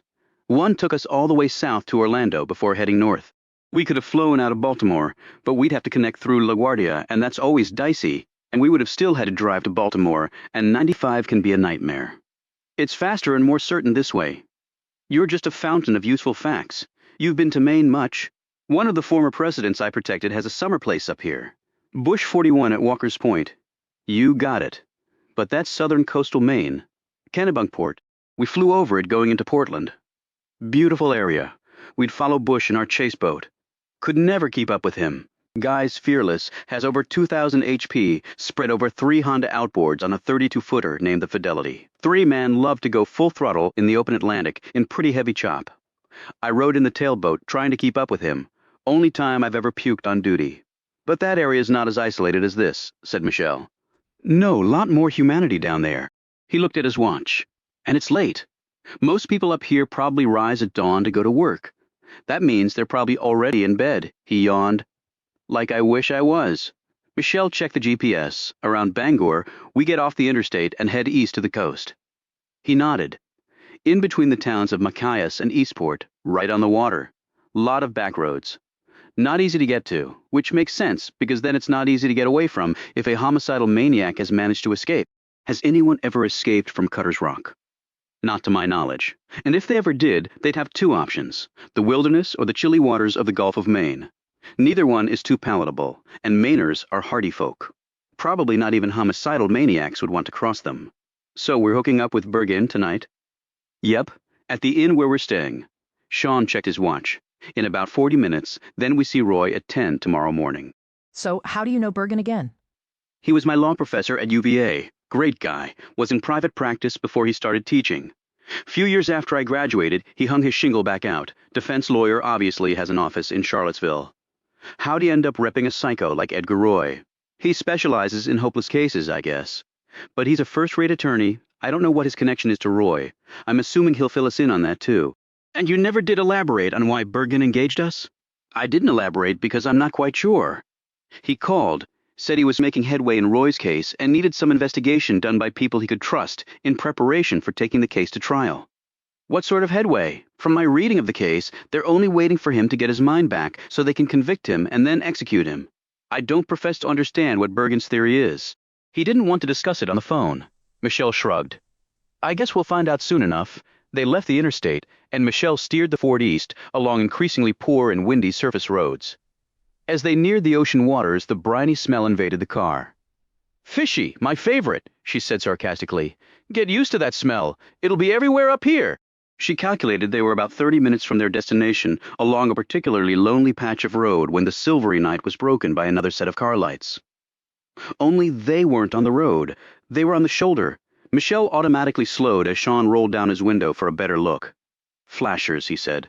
Somebody's broken down. Should we pull over? He debated this, I suppose. They might not even be able to get cell reception up here.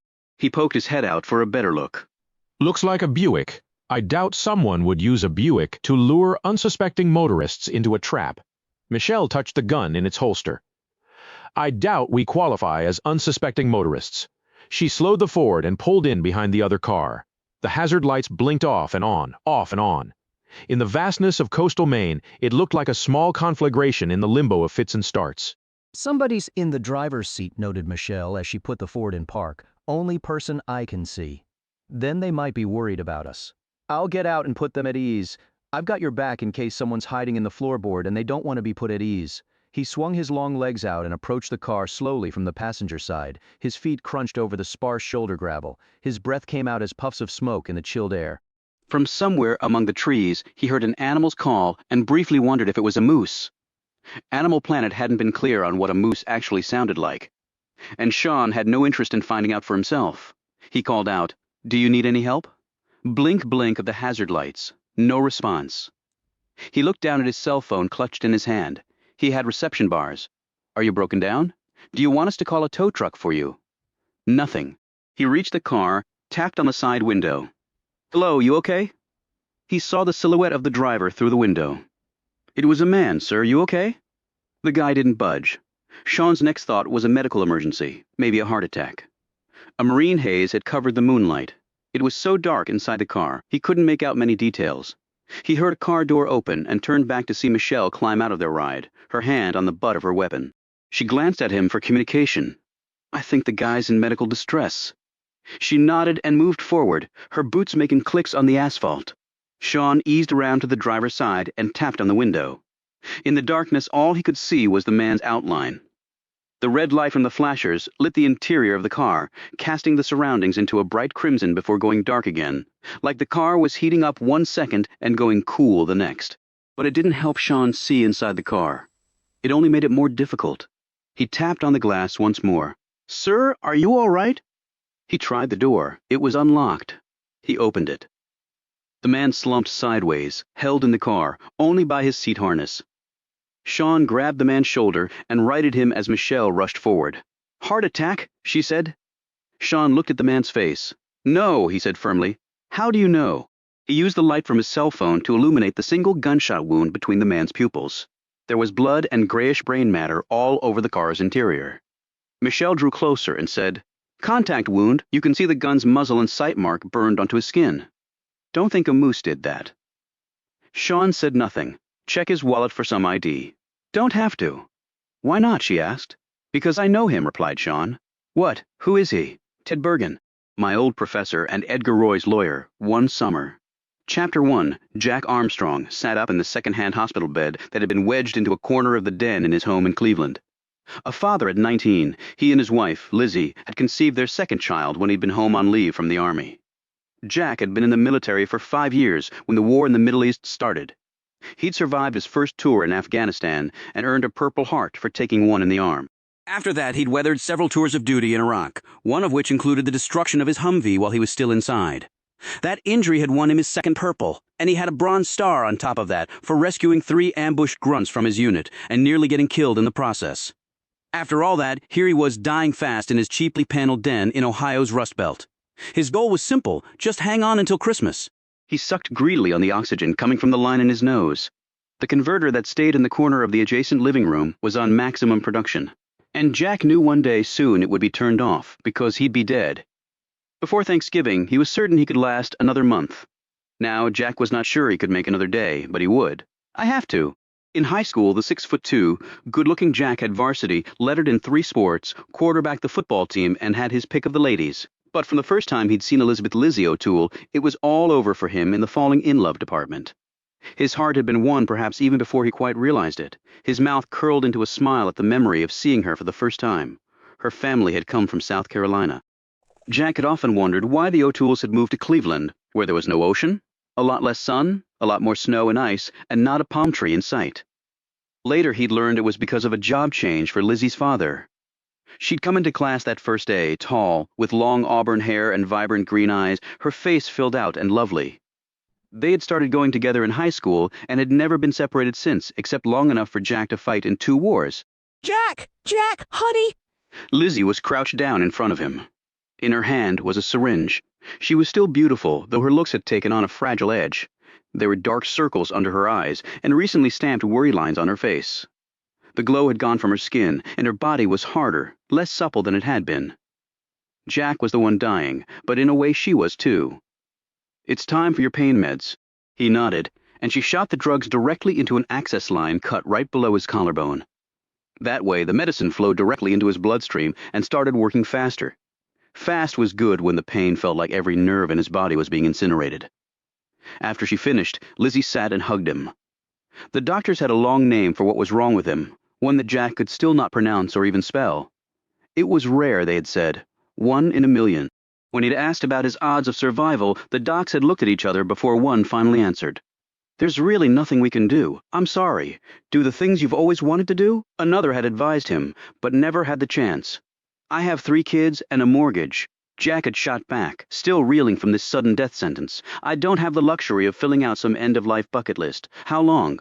He'd finally asked, though part of him didn't really want to know. "You're young and strong," said one, "and the disease is in its early stages." Jack had survived the Taliban and Al-Qaeda. He could maybe hold on and see his oldest child graduate from college. "So how long?" he'd asked again. The doctor said, 6 months, maybe 8 if you're lucky. Jack did not feel very lucky. He vividly remembered the morning he started feeling not quite right. It was an ache in his forearm and a stab of pain in his right leg. He was a building contractor by trade, so aches and pains were to be expected. But things soon carried to a new level. His limbs would grow tired from 3 hours of physical labor as opposed to 10. The stabs of pain became more frequent, and his balance began to deteriorate. His back finally couldn't make it up a ladder with the stacks of shingles. Then it hurt to carry his youngest son around after 10 minutes. Then the fire in his nerves started, and his legs felt like an old man's.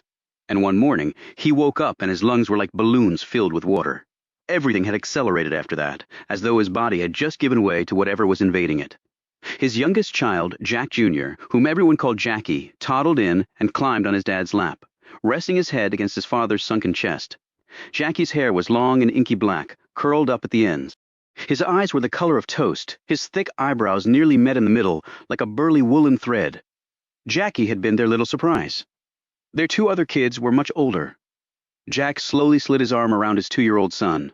Chubby fingers gripped his forearm, and warm breath touched his skin.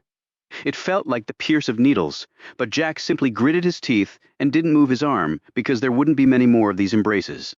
He slowly turned his head and looked out the window, where the snow was gently falling. South Carolina and palm trees had nothing on Cleveland when it came to the holidays. It was truly beautiful. He took his wife's hand. Christmas, Jack said in a wheezy voice. I'll be there. Promise? Said Lizzie, her voice beginning to crack. Promise. Chapter 2. Jack woke, looked around, and didn't know where he was. He could feel nothing. Wasn't even sure if he was still breathing. Am I dead? Was this it? Pop, pop, said Jackie as he slid next to his father on the bed. Jack turned and saw the chubby cheeks and light brown eyes. Jack stroked his son's hair. Good thick strands, like he used to have before the disease had stolen that too. Curious, Jackie tried to pull out the oxygen line from his father's nose, but he redirected his son's hand and cupped it with his own. Lizzie walked in with his meds and shot them into the access line. An IV drip took care of Jack's nutrition and hydration needs. Solid foods were beyond him now. I just dropped the kids off at school, she told him. Mickey, said Jack. Lizzie made a face. Their daughter, Michelle, would be turning 16 next summer, and her rebellious streak had been going strong since she'd become a teenager. She was into playing her guitar and working on her music, wearing junky clothes, sneaking out at night, and ignoring the books. At least she showed up for the math test. I suppose actually passing it would have been asking too much. On the bright side, she received an A in music theory. Jackie got down and ran into the other room, probably for a toy. Jack watched him go with an unwieldy mixture of pride and sorrow. He would never see his son as a man. He would never even see him start kindergarten. That cut against the natural order of things. But it was what it was. Jack had experienced an exceptionally long phase of denial after being told he had little time left. That was partially because he had always been a survivor.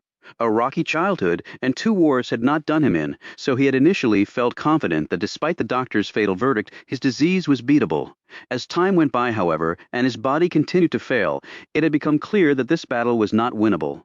It had reached a point where making the most of his time left was more important to him than trying to beat his head against an impenetrable wall. Most significantly, he wanted his kids' memories of his final days to be as positive as possible. Jack had concluded that if one had to die prematurely, that was about as good of a way to do so as there was. It beat being depressed and making everyone else around him miserable waiting for him to die.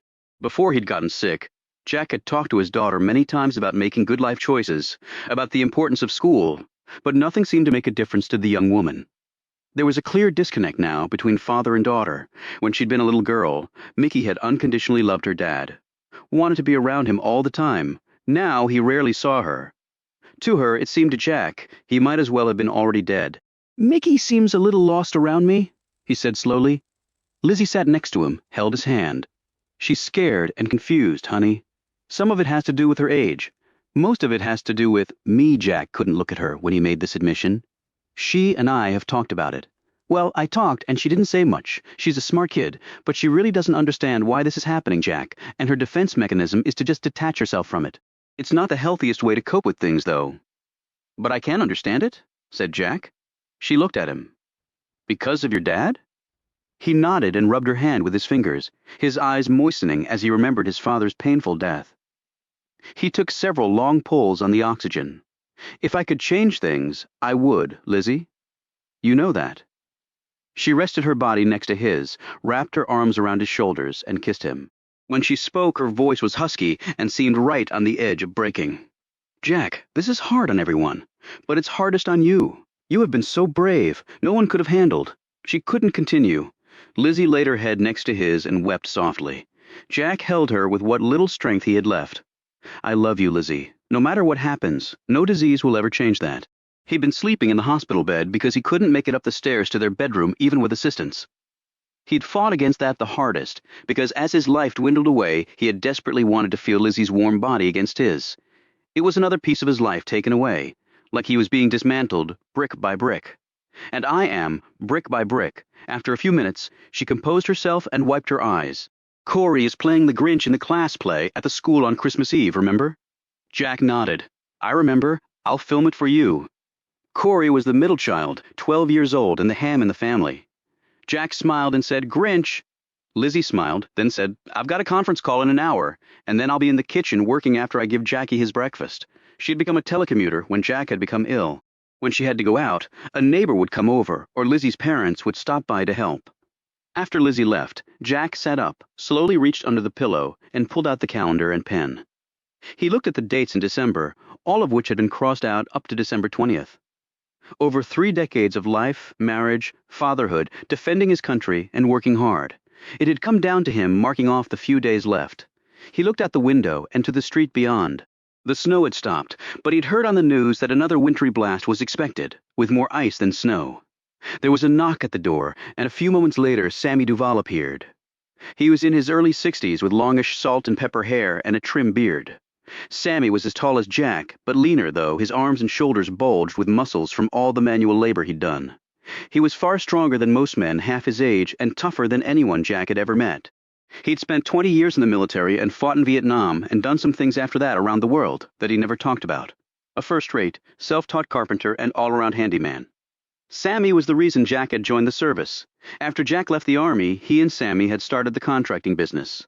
Lacking a family of his own, Sammy had adopted the Armstrongs. The military vets shared a glance, and then Sammy looked over all the equipment helping to keep his friend alive. He shook his head slightly and his mouth twitched. This was as close as stoic Sammy ever came to showing emotion. How's work? Jack asked, and then he took a long pull of oxygen. No worries, stuff's getting done and the money's coming in. Jack knew that Sammy had been completing all the jobs pretty much on his own and then bringing all the payments to Lizzie. At least half of that money is yours, Sammy. You're doing all the work. You have to eat too.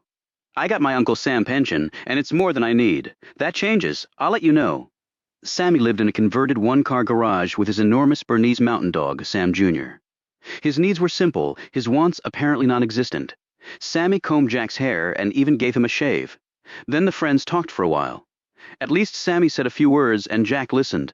The rest of the time they sat in silence. Jack didn't mind. Just being with Sammy made him feel better. After Sammy left, Jack lifted the pen and crossed out December 21st. That was being optimistic, Jack knew, since the day had really just begun. He put the calendar and pen away, and then it happened. He couldn't breathe. He sat up, convulsing, but that just made it worse. He could feel his heart pounding, his lungs squeezing, his face first growing red and then pale as the oxygen left his body and nothing replenished it. December 21st, he thought. My last day.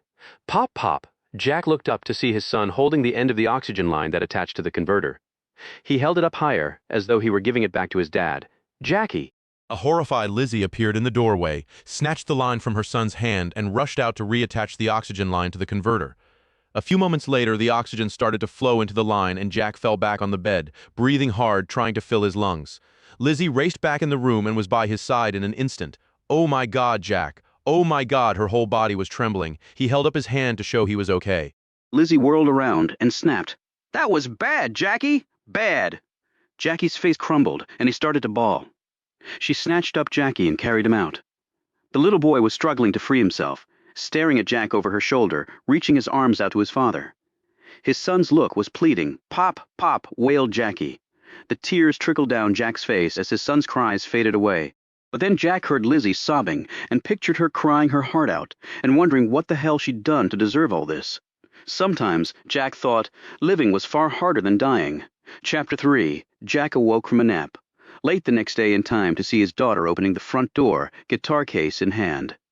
He lifted a hand and motioned to her to come see him. She closed the door and dutifully trudged to his room. Mickey had auburn hair, like her mother's. However, she had dyed it several different colors, and Jack had no idea what it would be called now. She was shooting up in height, her legs long and slender, and her hips and bosom filling out. Though she acted like she was totally grown up now, her face was caught in that time thread that was firmly past the little girl stage, but not yet a woman. She would be a junior in high school next year. Where had the time gone? Yeah, Dad, she said, not looking at him. He thought about what to say.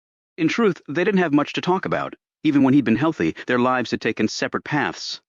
That was my fault, he thought, not hers. Your A. He took a long breath, tried to smile. She smirked. Right? Music theory? My only one. I'm sure Mom told you that too. Right? Still an A. Thanks for mentioning it. She looked at the floor, an awkward expression on her features. Look, Dad, I gotta go. People are waiting. We're rehearsing. She was in a band. Jack knew, though he couldn't recall the name of it just now. Okay, be careful. She turned to leave, and then hesitated.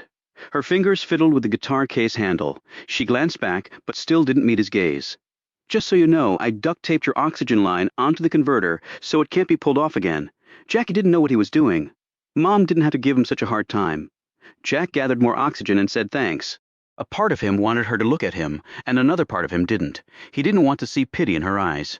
Her big, strong father reduced to this. He wondered whom she would marry. Where they would live. Would it be far from Cleveland? Will she visit my grave? Mickey, Dad? I really got to go. I'm already late. I hope you have a great day, sweetie. He thought he saw her lips quiver for a moment, but then she turned and left.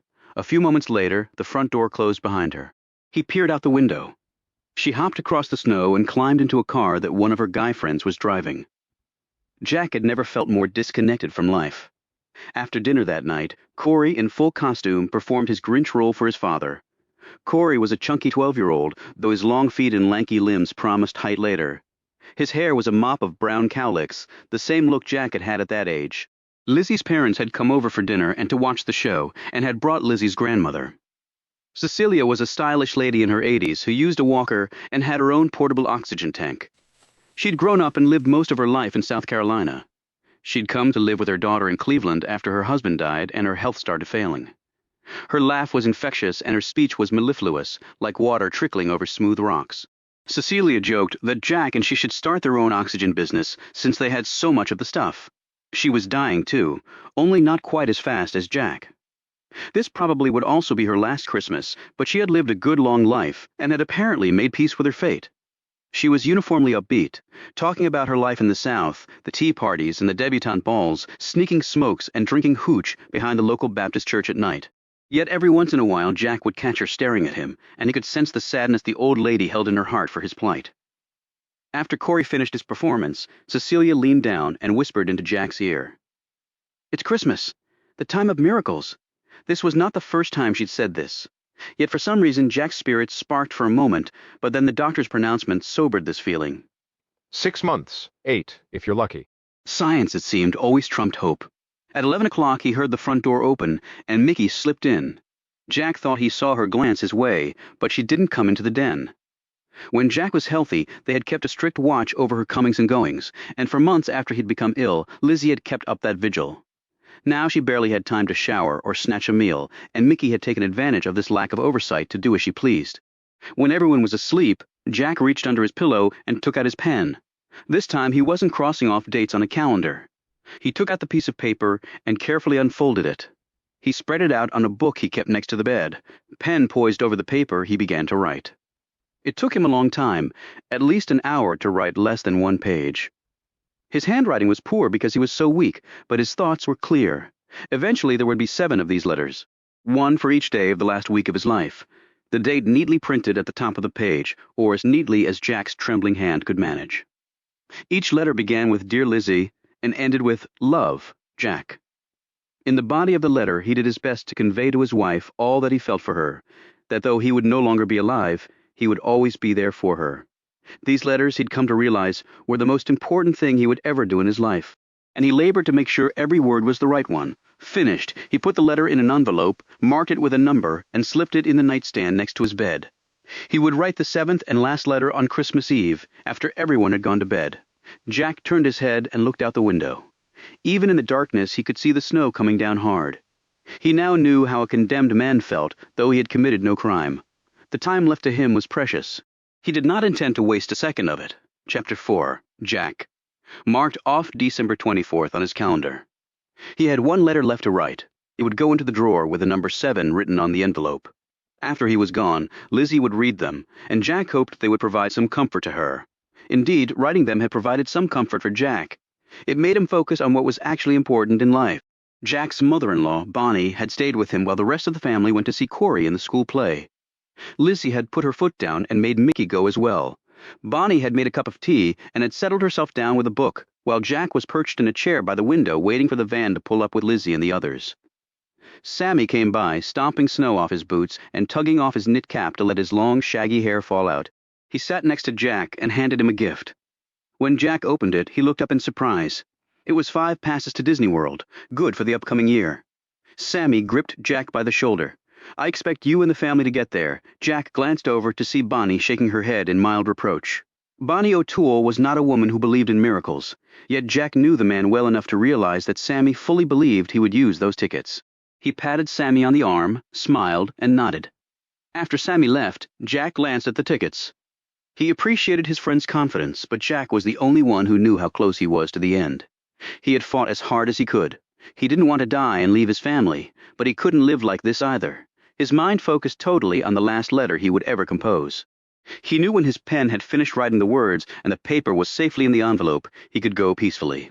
It was a small but obviously important benchmark, but he would wait until Christmas was over, when presents were opened and a new day had dawned. It was some comfort to know that he had a little control left over his fate, even if it was simply the specific timing of his passing. He saw the headlights of the oncoming van flick across the window. Bonnie went to open the front door, and Jack watched anxiously from the window as the kids piled out of the vehicle. Lizzie's dad led them up the driveway, carrying Jackie because it was so slick out. The snow was still coming down, although the latest weather report had said that with the temperatures well below freezing, it was more ice than snow at this point, making driving treacherous. His gaze held on Lizzie as she closed up the van and then turned, not toward the house, but away from it. Jack hadn't noticed the person approach her because his attention had been on his wife. The man came into focus. It was Bill Miller. They'd all gone to school together. Bill had blocked on the line for Jack the quarterback. He'd attended Jack and Lizzie's wedding. Bill was single in the plumbing business and doing well. Jack pressed his face to the glass when he saw Bill draw close to his wife.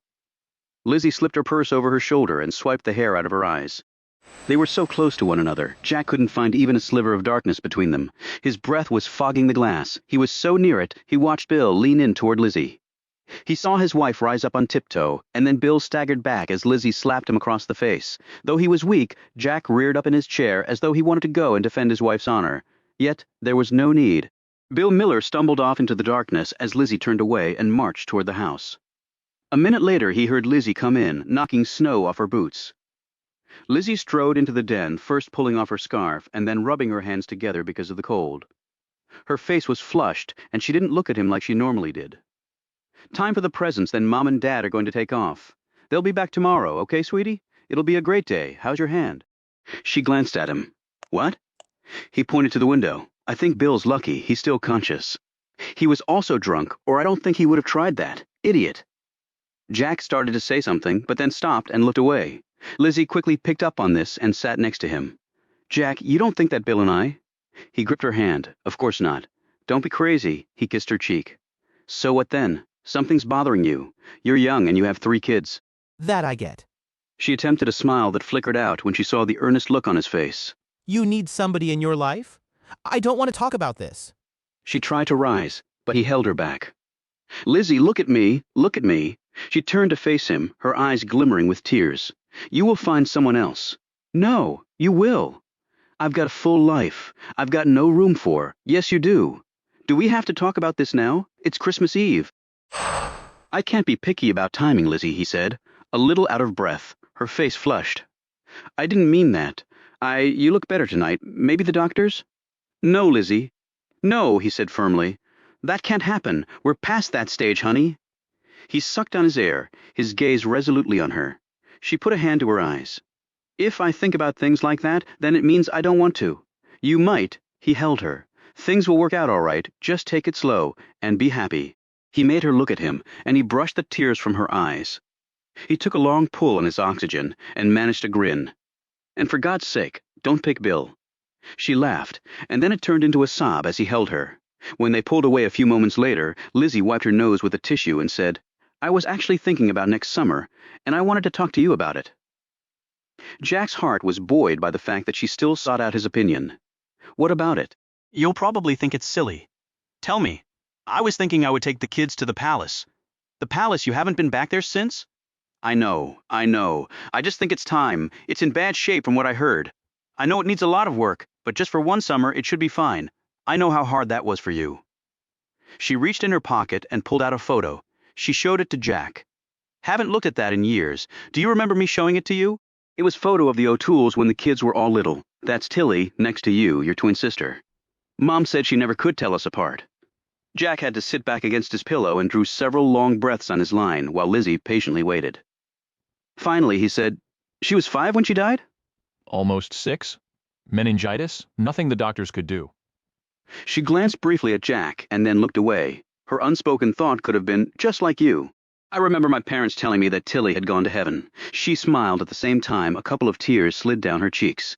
There's an old lighthouse on the property down there. It was so beautiful. I remember you telling me about it. Your grandmother still owns the palace, right? Yes. I was going to ask her if it would be all right if we went down there this summer.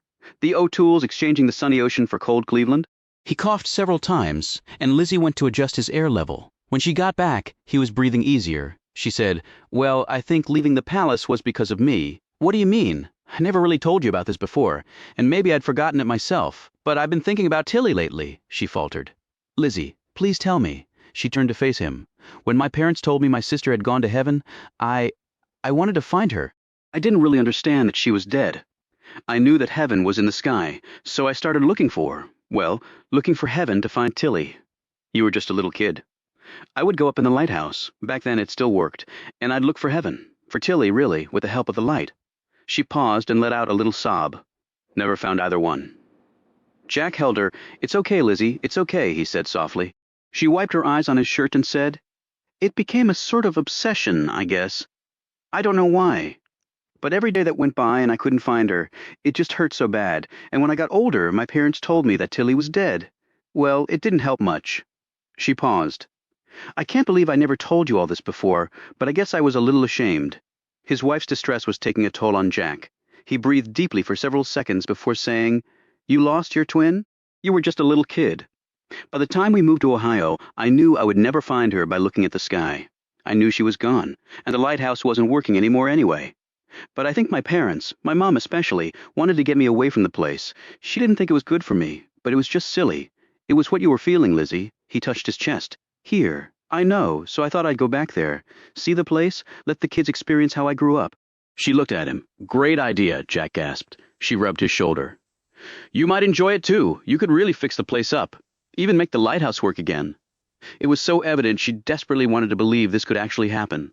He attempted a smile. "Yeah." The looks on both their faces were clear despite the hopeful words. Jack would never see the palace. Chapter 5. Later that night. His father-in-law helped Jack into a wheelchair and rolled him into the living room where their little tree stood. It was silver tinsel with blue and red ornaments. Jack usually got a real tree for Christmas, but not this year, of course. The kids had hot chocolate and some snacks. Mickey even played a few carols on her guitar, though she looked totally embarrassed doing so. Corey told his dad about the play, and Lizzie bustled around making sure everyone had everything they needed. Then she played the DVD for Jack so he could see the performance for himself. Finally, his in-laws prepared to leave. The ice was getting worse, and they wanted to get home, they said. Lizzie's father helped Jack into bed. At the front door, Lizzie gave them each a hug. Jack heard Bonnie tell her daughter to just hang in there. It was always darkest before the dawn. "The kids are the most important thing," said her dad. "Afterward, we'll be right here for you." "Next," Jack heard Lizzie say, "I was thinking about talking to C, referring to her grandmother, Cecilia." "About what?" Bonnie said quickly, in a wary tone. "Next summer, I was thinking of taking the kids to the palace. Maybe for the entire summer break.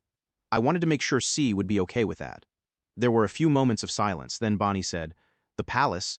"Lizzie, you know?" "Mom, don't. This is not something you need. Certainly not right now. It's too painful. That was a long time ago," Lizzie said quietly. "It's different now. It's okay. I'm okay. I have been for a long time, actually, if you'd ever taken the time to notice." "It's never long enough," her mother shot back. "Let's not discuss it tonight." "Not tonight," said Lizzie, after her parents left. Jack listened as his wife's footsteps came his way. Lizzie appeared in the doorway. "That was a nice Christmas Eve." He nodded his head dumbly, his gaze never leaving her face. The tick of the clock next to his bed pounded fiercely in Jack's head. I heard what your mom said. Don't let her talk you out of going to the palace, Lizzie. Stick to your guns. My mother can be a little. I know, but go to the palace. Promise me you will? She nodded, smiled. Okay, I promise. Do you need anything else? She asked. Jack looked at the clock and motioned to the access line below his collarbone where his pain meds were administered. Oh my gosh, your meds, okay. She started to the small cabinet in the corner where she kept his medications, but then Lizzie stopped, looking slightly panicked. I forgot to pick up your prescription today. The play and I forgot to get them. She checked her watch. They're still open. I'll go get them now. Don't go out again. I'm okay without the meds. It'll just take a few minutes. I'll be back in no time, and then it'll just be you and me. I want to talk to you some more about next summer. Lizzie, you don't have to. But she was already gone. The front door slammed. The van started up and raced down the street. Later, Jack woke, confused. He turned slowly to find Mickey dozing in the chair next to his bed. She must have come downstairs while he was asleep. He looked out the window. There were streams of light whizzing past his house. For a moment, he had the absurd notion that Santa Claus had just arrived. Then he tried to sit up, because he heard it. Sounds on the roof. Reindeer? What the hell was going on? The sounds came again. Only now he realized they weren't on the roof. Someone was pounding on the front door. Mom? Dad? It was Corey. His voice grew closer, his head poked in the den. He was dressed in boxer shorts and a t-shirt and looked nervous. There's someone at the door. By now Mickey had woken. She stretched and saw Corey standing there. Someone's at the front door, her brother said again. Mickey looked at her dad. He was staring out at the swirl of lights. It was like a spaceship was landing on their front lawn. In Cleveland, Jack thought he was hallucinating. Yet when he looked at Mickey, it was clear that she saw the lights too. Jack raised a hand and pointed at the front door. He nodded to his daughter. Looking scared, she hurried to the door and opened it. The man was big, dressed in a uniform, and had a gun on his belt. He looked cold, tired, and uncomfortable. Mostly uncomfortable. Is your dad home? He asked Mickey. She backed away and pointed toward the den. The police officer stamped off his boots and stepped in. The squeak of his gun belt sounded like a scream in miniature. He walked where Mickey was pointing, saw Jack in the bed with the lines hooked to him, and muttered something under his breath. He looked at Mickey and Corey. Can he understand? I mean, is he real sick? Mickey said. He's sick, but he can understand. The cop drew next to the bed. Jack lifted himself up on his elbows. He was gasping.